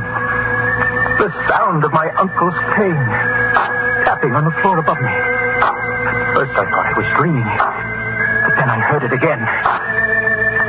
It seemed to be coming closer, to be taking a familiar course. Yes, I had heard it 1,000 times when he was alive. That same nervous, rhythmic tapping. It was coming down the stairs. Tap, tap, tap. Down the stairs. Cautiously, carefully. It was on the landing now. Would it go down further, or would it turn as it had done so often to my room? It came closer. Closer. It was coming to my room. There could be no doubt about that. It couldn't be alive, and yet... It was knocking at the door. It took every bit of courage I had, but I went to the door and opened it. There on the floor outside my door was my uncle's cane. A throb of cold, icy terror shook me. I ran back into the room, and half insane with panic, I shouted, Martha! Martha! Martha! Danny, what's the matter? Martha, darling. I must be going out of my mind. I saw... What did you see? That cane. That cane that you have in your hand. Put it down. I found it outside your door. I thought you'd misplaced it. No, that's my uncle's cane. That's the one he always used. But, Danny, there's no need to be so frightened of it. Why, you'd think it was going to hurt you the way you act. Martha! Here, you hold it. No. Danny, you're terrified. What's wrong? What's happened? Martha, don't make me tell you. Don't. But what are you afraid of? That cane. Put it down. Throw it away. The cane? Throw it away. You don't know what you're saying. Oh, Martha, why do you keep pointing it at me? Why? Danny, you've got to tell me what's troubling you. I won't put it down until you tell me why you're afraid. Martha, for heaven's sake. You can trust me, Danny. I love you. Tell me what it is. Martha. What is it? No matter what it is, I'll always love you. Don't be afraid to tell me. I killed him. Your uncle? Yes. Why? For the inheritance. I didn't want you to know that I didn't have a cent. I asked him for the money, begged him for it. He sat there in his chair telling me I couldn't have a cent. He wanted to keep me here with him. I wanted to marry you. That's why I murdered him, Martha, because I love you. Do you understand? Yes. Oh, Martha. Martha, I knew you would. You'll stand by me, won't you? Why are you smiling that way? How much money did you inherit? $200,000 in this house. You'll transfer that money to me in the morning. When the house is sold, you'll turn over that money to me, too. If you don't, I'll tell the police what you just told me. Martha, I don't understand. I thought I was pretty clear. Oh, I see now. You think I'm too upset to manage the estate, and you want to take care of it for me until we're married. There isn't going to be any marriage. No marriage? No. Now that I can get the money without marrying you, there's no reason for me to tie myself down. Why should you want the money? Your father... He's been dead for 17 years. Martha, you told... You were lying to me. Yes, Dad. But you were lying to me, so it comes out even. And stop cowering at this cane. There's nothing queer about it. I made that tapping noise tonight. I thought it would make you confess, and it did. This is a joke. It's a monstrous joke. I wouldn't think it was so funny if I were in your position. You know, the money isn't quite all. I can use you, Danny. I might need certain things done sometime. And if you'll remember that I can send you to the electric chair whenever I choose to, you'll do them. I see. The slave merely changes masters. Where are you going? Back to my room. Oh, no, you're not. Ben, let go of me. I want to show you something, Martha. Something about this cane. You said there was nothing queer about it. Well, there is. Let me show you. You didn't know, did you, that if you press a button in the handle, the outer covering slips off, and you have a sword in your hand. A sword? Yes. Look. Yes. See? It's a sharp sword, forged in Italy during the Renaissance to be used by men with less conscience than I about murder. Dan, what are you going to do? I think you know. No, Dan, you can't. Did you think I would give you that money after I murdered a man to get it? I'll let you keep the money. You think I believe you? I know liars. I won't tell the police. I swear I won't. I'll do anything you say. I'll marry you. You think I'd marry you after I found out that your love was a lie? Do you think I'd let you live when I know you have a secret that can enslave me? No, Dan. Take that sword away. Don't do it. I love you. Liar. Dan, don't. Please. I beg you, I'll do anything you say. Don't.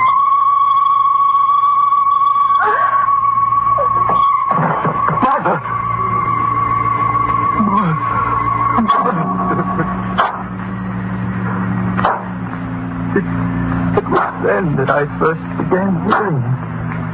my mind. That tapping. That incessant tapping in the cave.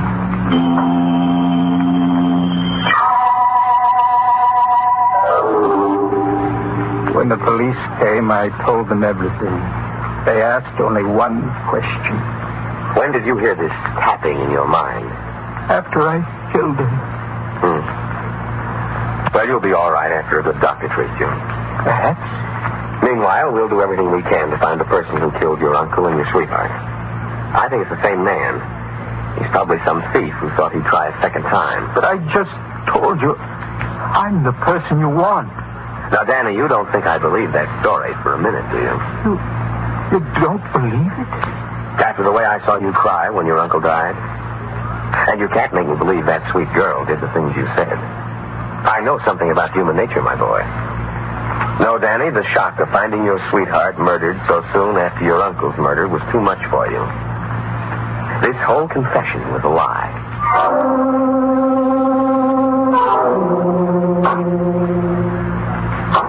For 20 years now, I've been in this cell at the state asylum waiting to die. I who told the truth because I wanted to die. For 20 years, I've been hearing that tapping day and night every second. For 20 years, I've been hearing my blind uncle call me as he used to when I was a boy. Dan, where are you? Why don't you come to me, Dan?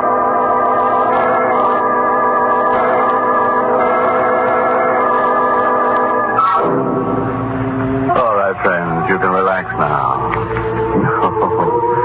No, this isn't Danny. This is your host. Our story's over and the porters are now mopping up. Well, I guess tonight's little story should teach you never to tell a lie. Lying leads to cheating, and cheating leads to murder. And murder leads to insanity, all of which are very bad habits to get into indeed.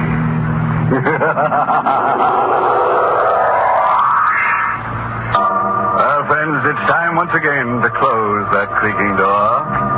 Until next week at the same time, when we'll be back with a little hunk of horror. You'll be sure to listen, won't you? Until next week, then. Good night. Pleasant dreams.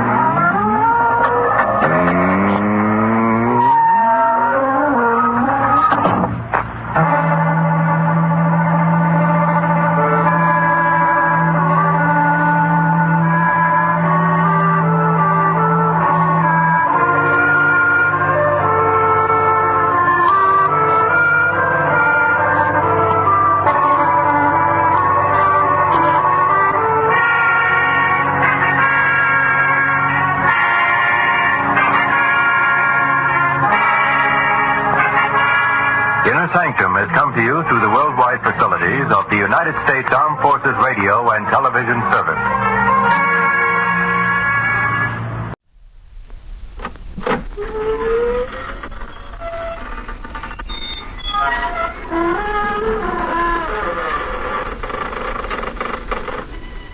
Good evening, friends of the creaking door.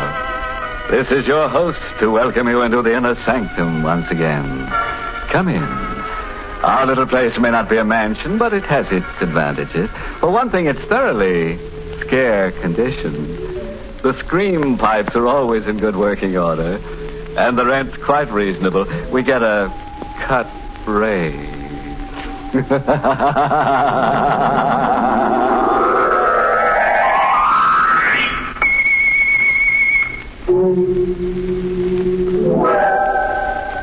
Well, you've had your warning. Whatever happens from now on, you asked for. Just be sure the family is provided for. And now to our happy little anecdote for tonight. Birdsong for a murderer. My name is Carl Warner. I'm not a young man any longer, but I don't mind that. I wasn't very happy when I was young. Now, well, at least I'm not unhappy. And late at night, after Elaine has gone upstairs to bed, she's my wife, and she's very pretty and younger than I am, and perhaps I made a mistake in marrying her, but, well, anyway, late at night, I go into the room where I keep the birds, and then, listening to them sing, I get as close to happiness as I can expect. I stay an hour, and then I cover their cages. And then they know it's time to sleep. And they sleep. Even on the stormiest of nights. And this was a stormy night. The birds were still, and I turned to go upstairs when someone knocked at the front door. It was late. We know very few people. We kept to ourselves, mostly Elaine and I, so I was worried a little when I opened the door. Yes? Mind if I come in, Mr. Warner? It's kind of damp out. No, of course not. You seem to know me. I do, don't I? But I don't know you. My name is Brule. Chester Brule. Chester Brule. I still don't know. Remember? It doesn't matter. What did you want? Nice place you got here. Much nicer than Cragmount. Cragmount? Cragmount Asylum for the insane. You work there? I used to work there. This is all very interesting. Funny thing happened just before I left. One of the inmates escaped. This baby was a homicidal maniac. Homicidal? Yeah, that's right. I don't see what all this has to do with me. I didn't say it had. There was one funny thing about this inmate. What's that? Loved canaries. Loved to listen to him sing. Psychiatrists at Cragmount found it very interesting. Birdsong was the only thing that kept the murderous impulses down. Mr. Warner, I'm out of work. That's too bad. You're not doing badly. Nice house, furnishings. Didn't I hear canaries singing before I come into the house? Maybe you did. So, 5,000 in the morning? No. I think yes. Otherwise, Cragmount will be happy to hear from me. 11 Crescent Place. Room 2B. In the morning. You can show me to the door now. Of course. Good night, Mr. Warner. Till we meet again. I watched him go out into the blackness, and the blackness swallow him. The birds were quiet. I thought for a moment of taking the covers off the cages and letting the birds sing, and then I thought that tonight it might be better if I didn't let the birds sing.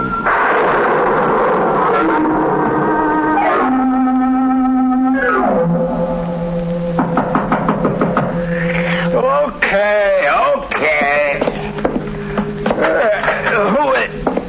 Oh, couldn't wait till morning, huh? I didn't expect it. Wait, that knife. No! I shouldn't have let it... Surprise!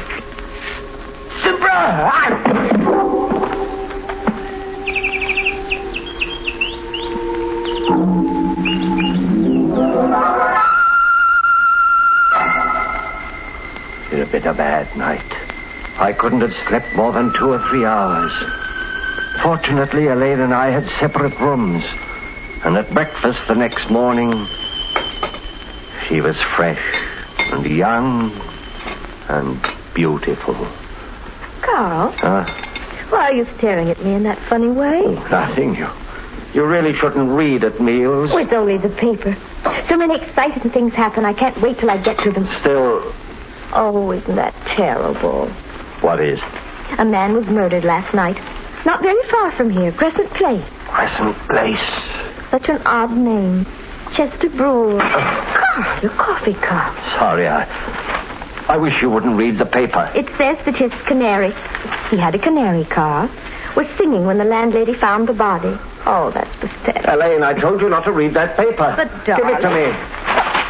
Carl, you're tearing the paper up. What's the matter? I'm nervous this morning. Don't remember you ever having been like this before. I told you I was nervous. Now, look, darling. Why don't you go into the aviary? Listen to the birds for a while. You love them so, and they have such a nice effect on you. I went into the aviary as she suggested, and I listened to the birds. But it was quite a little while before I stopped trembling. Carl? Yes, dear? Come into the kitchen. All right. I've been washing the breakfast dishes, darling, and found this among them. Carving knife. This isn't that funny. Besides, look at it. The blade's all covered with brown stains. I see. Sure, I washed it after dinner last night. Did you use it for anything? No, darling. Now, give it to me and I'll wash it now. Oh, I can do it. I just wondered. Oh, the door. Will you... No, you give me the knife.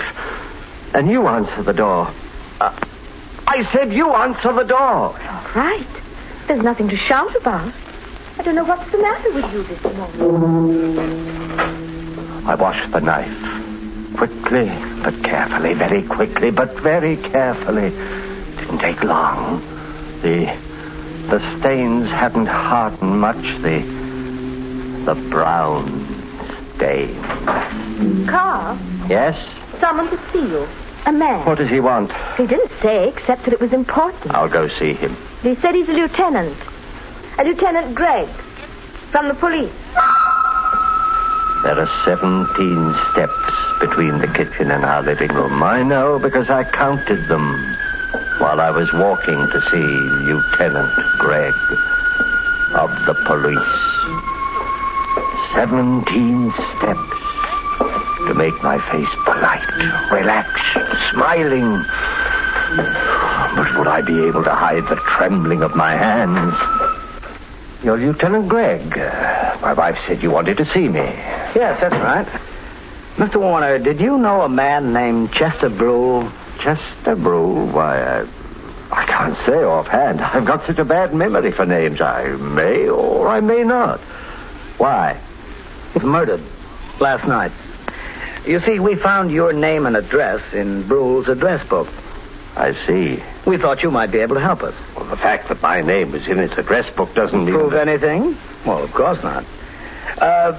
Would the fact that Brule used to be an attendant in an insane asylum mean anything to you? Why should it mean anything to me? Well, I didn't say it should, Mr. Warner. I just thought... Well, it doesn't. Well, I guess that's that. You know, funny thing. There was a bird cage in Brule's room with a canary in it, singing its head off. Huh? Well, lots of people are fond of canaries. Sure. What was funny about it is that Brule's landlady swears Brule never had a bird. That is funny. Why, it looks, the killer knifed Brule and then left the cage and the bird in it behind him. Doesn't make any sense. Unless you figure that the guy who killed Brule was insane. The birds have been quiet, but the slam of the door maybe started them off. And I knew that somehow I would have to get the cage and the bird in it out of Brule's room. I didn't know how I'd do it, but I'd do it no matter how insane it was.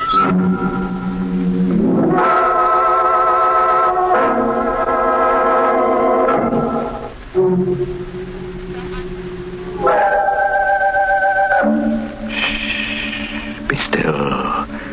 Very still. Is that a canary you hear trilling? It is? But you don't have a canary? Well, maybe it's somebody coming to visit. When the doorbell rings and you go to answer it, I'd suggest you wear a high collar. It'll keep your throat dry. But while you're waiting, let's return to our star, Boris Karloff, in the role of Carl Warner, who had to steal a bird cage with a bird in it out of a murdered man's room. It was dark when I got to Crescent Place. Dark on a lonely street. There was no one in front of the house. Nothing to show that a man had died inside the night before with a knife in his throat. The door was open. There was a dim light in the vestibule, leaving the stairs beyond in darkness. I went up them to the second floor. There was no one in the corridor. The door of 2B opened,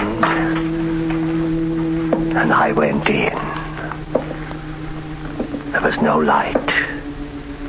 The moon cast a pale glimmer over the room, and someone in a chair near the window. For a moment I thought it was Brule, but there was no blood.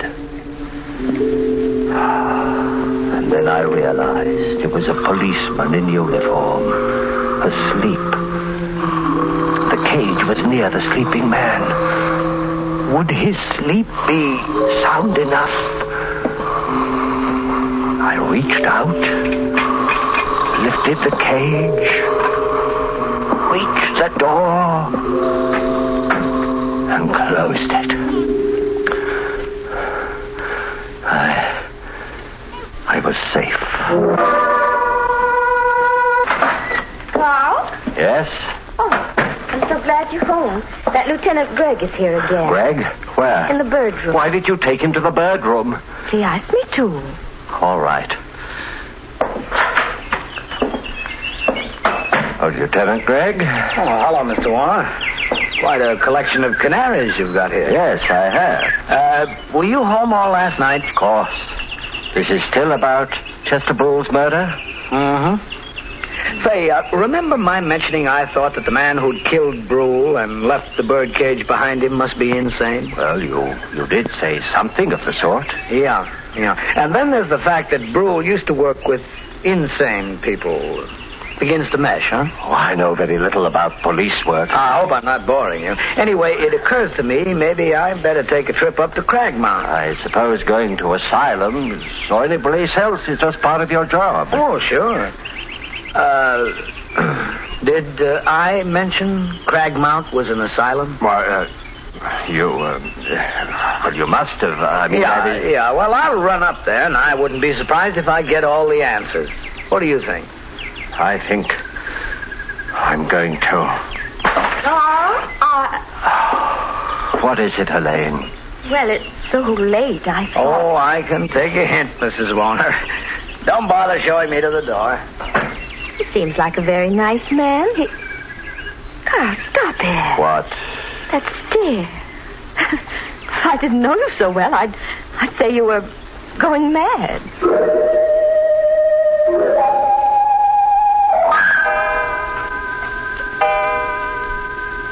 Go to bed, Elaine. All right, darling. Oh, Carl, look. Look at what? Through the window, the garden. Lieutenant Gregg didn't go away. He's down there. Get away from that window. Go to bed. I'm going. But he looks as if he's waiting down there for something. For what, Carl?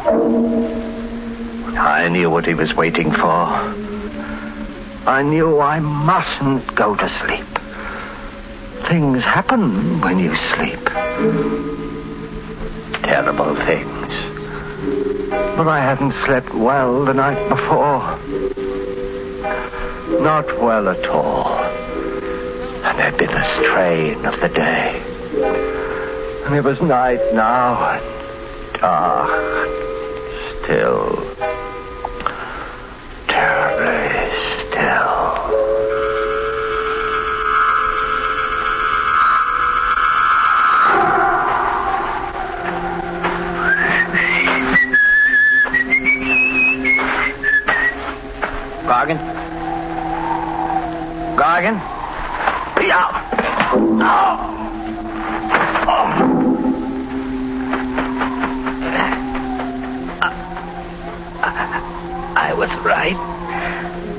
was right, only it wasn't cocking. Oh.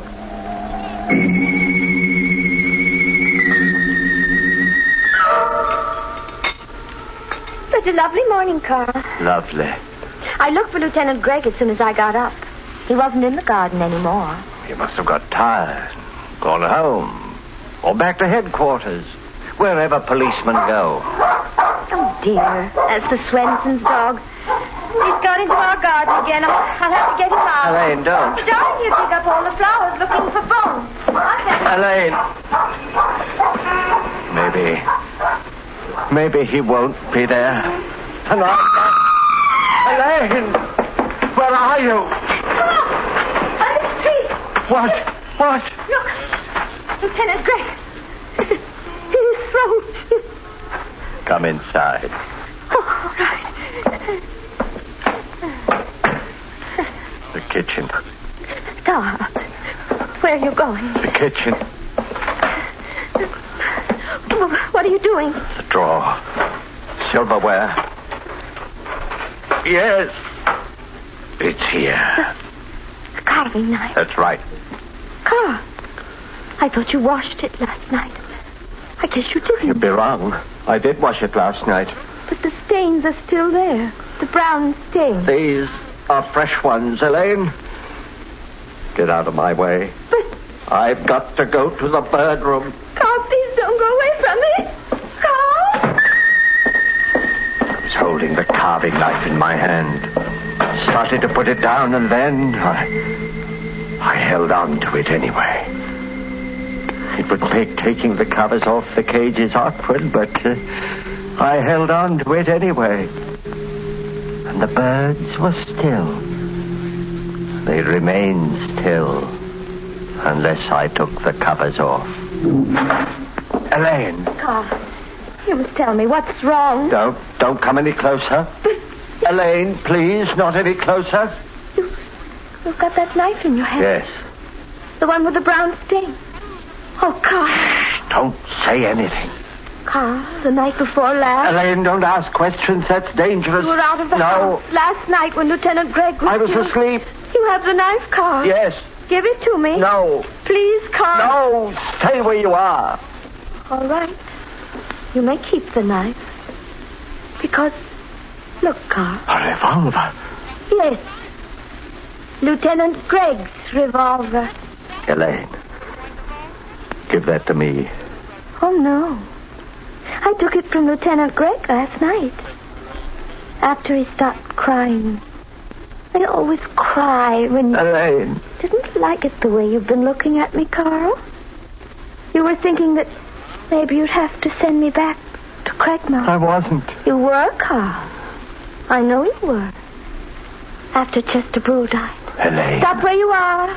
All right, but... Keep your hands away from the birdcage. Don't pull off the cover.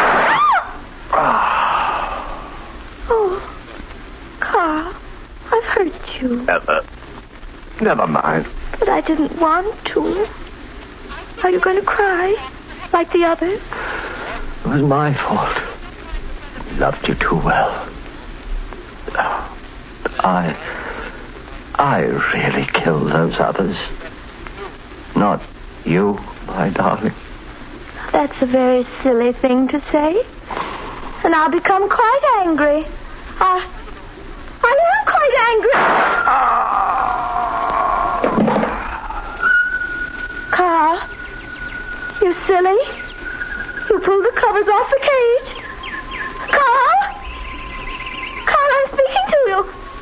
Those birds, I don't like them. Carl? Oh, poor Carl. He's dead. I loved him, and now he's dead. But anyway, he didn't cry. He didn't cry.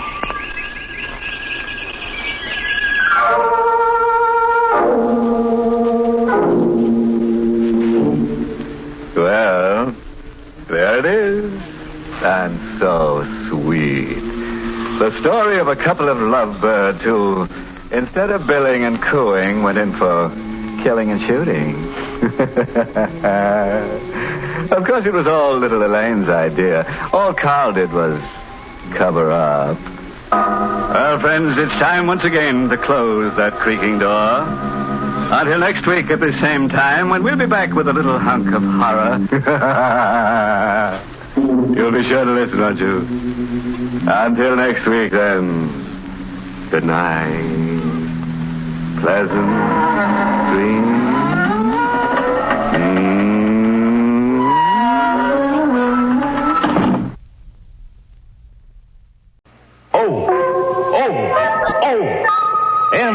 Stop. Triple O.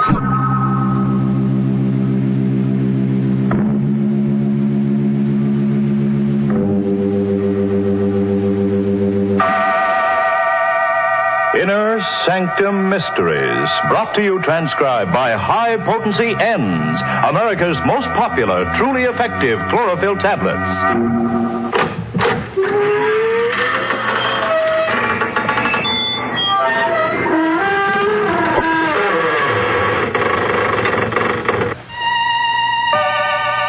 Good evening, friends of the creaking door. This is your host inviting you into the inner sanctum once again. Come in. You're early tonight. The coroner hasn't arrived yet. But it's all right. The corpse is here. Yes, that's him over there in the corner. The slightly decapitated gentleman sitting with his head in his hands.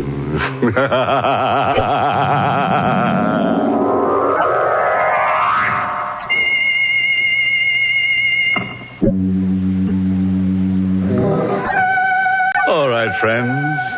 Let's gather round and meet that grim reaper, Mr. Macabre. No. Don't try to run away. Lie perfectly still. If you race with Mr. Macabre, you're liable to end up in a dead heat. From the living room of a small house that has seen better days, a single light shines in the early evening. Inside, Grace Denning waits alone for her father to come home. Anxiously lighting one cigarette from the other, she paces the floor until at last she hears his footsteps on the porch stairs. Father? Is that you, Father? Yes, dear. Oh, were you worried about me? Well, you're never this late for dinner. I thought something might have happened to you. You weren't down at the river again, were you, Father? No. Well, where were you? Just downtown. I stopped off for a minute. Grace, why are you staring at me? Well, you look so strange, so frightened. Well, I should be frightened. You know what it's like to live without money week after week, waiting, hoping for a break that never comes. Well, don't worry, darling. Your luck will change. I'm not worried anymore. You got the loan? Yes. From the bank? No. From Dr. Tarleton. Dr. Tarleton? He wouldn't lend you any money. He wouldn't lift a finger to help you. Why not? He's an old friend of mine, isn't he? Well, I wouldn't call him a friend. Not after the way he's treated you all these years. He still hasn't forgiven you for taking Mother away from him. Don't be a fool. Well, he hasn't. He's still in love with her. He told me so. At the funeral. Well, what difference does it make? I've got the money, haven't I? But how did you get it? I told you he lent it to me. Why did he lend you that money? Because I gave him something in return. What? I sold him my brain. What do you mean, Father? I willed it to him in return for the loan. Your brain? Yes. He said it would be of value to him in his experiments. He said the medical school was making a study of men with artistic talents. But you haven't painted for years. Well, Dr. Tarleton didn't really want my brain, Grace. Can't you see? It was just an excuse to torment me. Well, you're not going through with it. I won't let you. You'll have to, Grace. I've gotten the money. Then you'll give it back. I won't let you take it. Here, what are you doing? Holding him up to return that money. Put that phone down. Father, let go. Drive you out of your mind if you accept this loan. Now, let me speak to him. Dr. Tarleton's office. Miss Henry speaking. Hello. Oh, Miss Henry. Is Dr. Tarleton there? Why, who's calling, please? This is Miss Denning, George Denning's daughter. Would you ask the doctor to come to the phone, please? I'm afraid I can't, Miss Denning. Dr. Tarleton, is dead.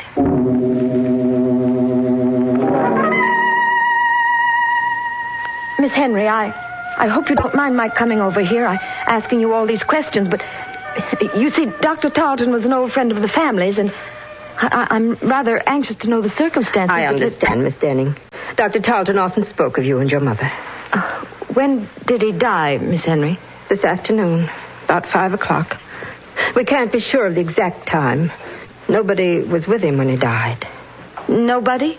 As far as we know. I was out of the office on an errand when it happened, and when I got back, he was dead. But what happened to him? I mean, it was all so sudden. Did he have a heart attack or something? Well, he was subject to dizzy spells, Miss Denning. He probably had one this afternoon. Oh, I see. But I'm not sure that's what caused the accident. Accident? Yes, he fell against the instrument cabinet in his office and broke the glass. The edge of it cut an artery in his neck, and he died before anyone could reach him. How awful. Well, what makes you think it wasn't an accident? I don't know. I just have a feeling it might have been murder. Why?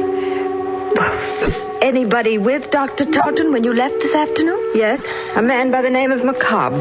Who? Mr. Macabre. I don't know his first name or anything about him, but the police are investigating him right now.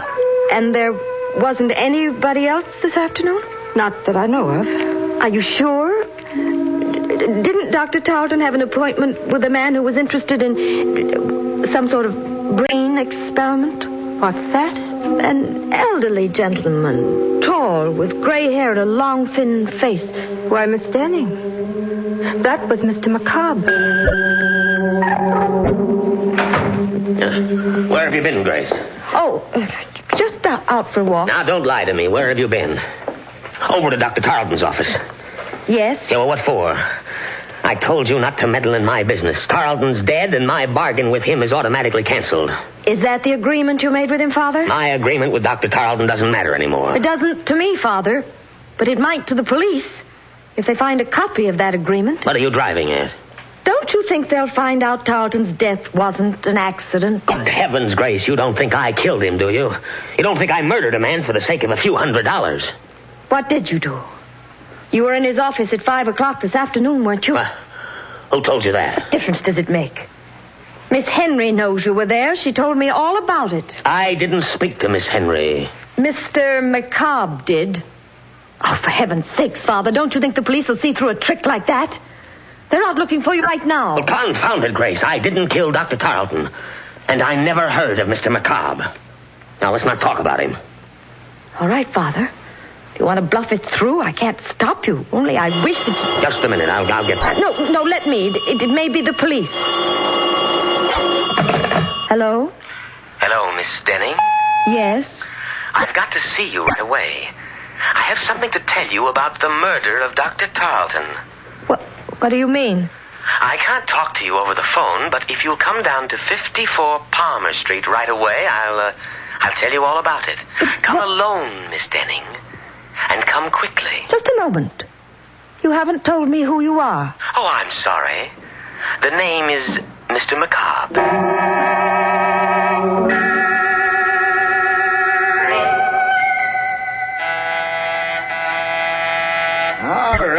All right, I'm coming. Yes, what do you want? Why, I'm Miss Denning. Weren't you expecting me? I never expect anybody around here, especially at this time of night. What did you ring the bell for? Well, I was supposed to meet somebody here. Are you sure you got the right address? This is the University Medical School, the autopsy lab. We're closed up for the night. That's strange. I was sure he said 54 Palmer Street. Who was this? One of the students? No, a friend of mine. Well, it's a funny place to be meeting a friend of yours, but if he said he'd be here, well, maybe you better come in.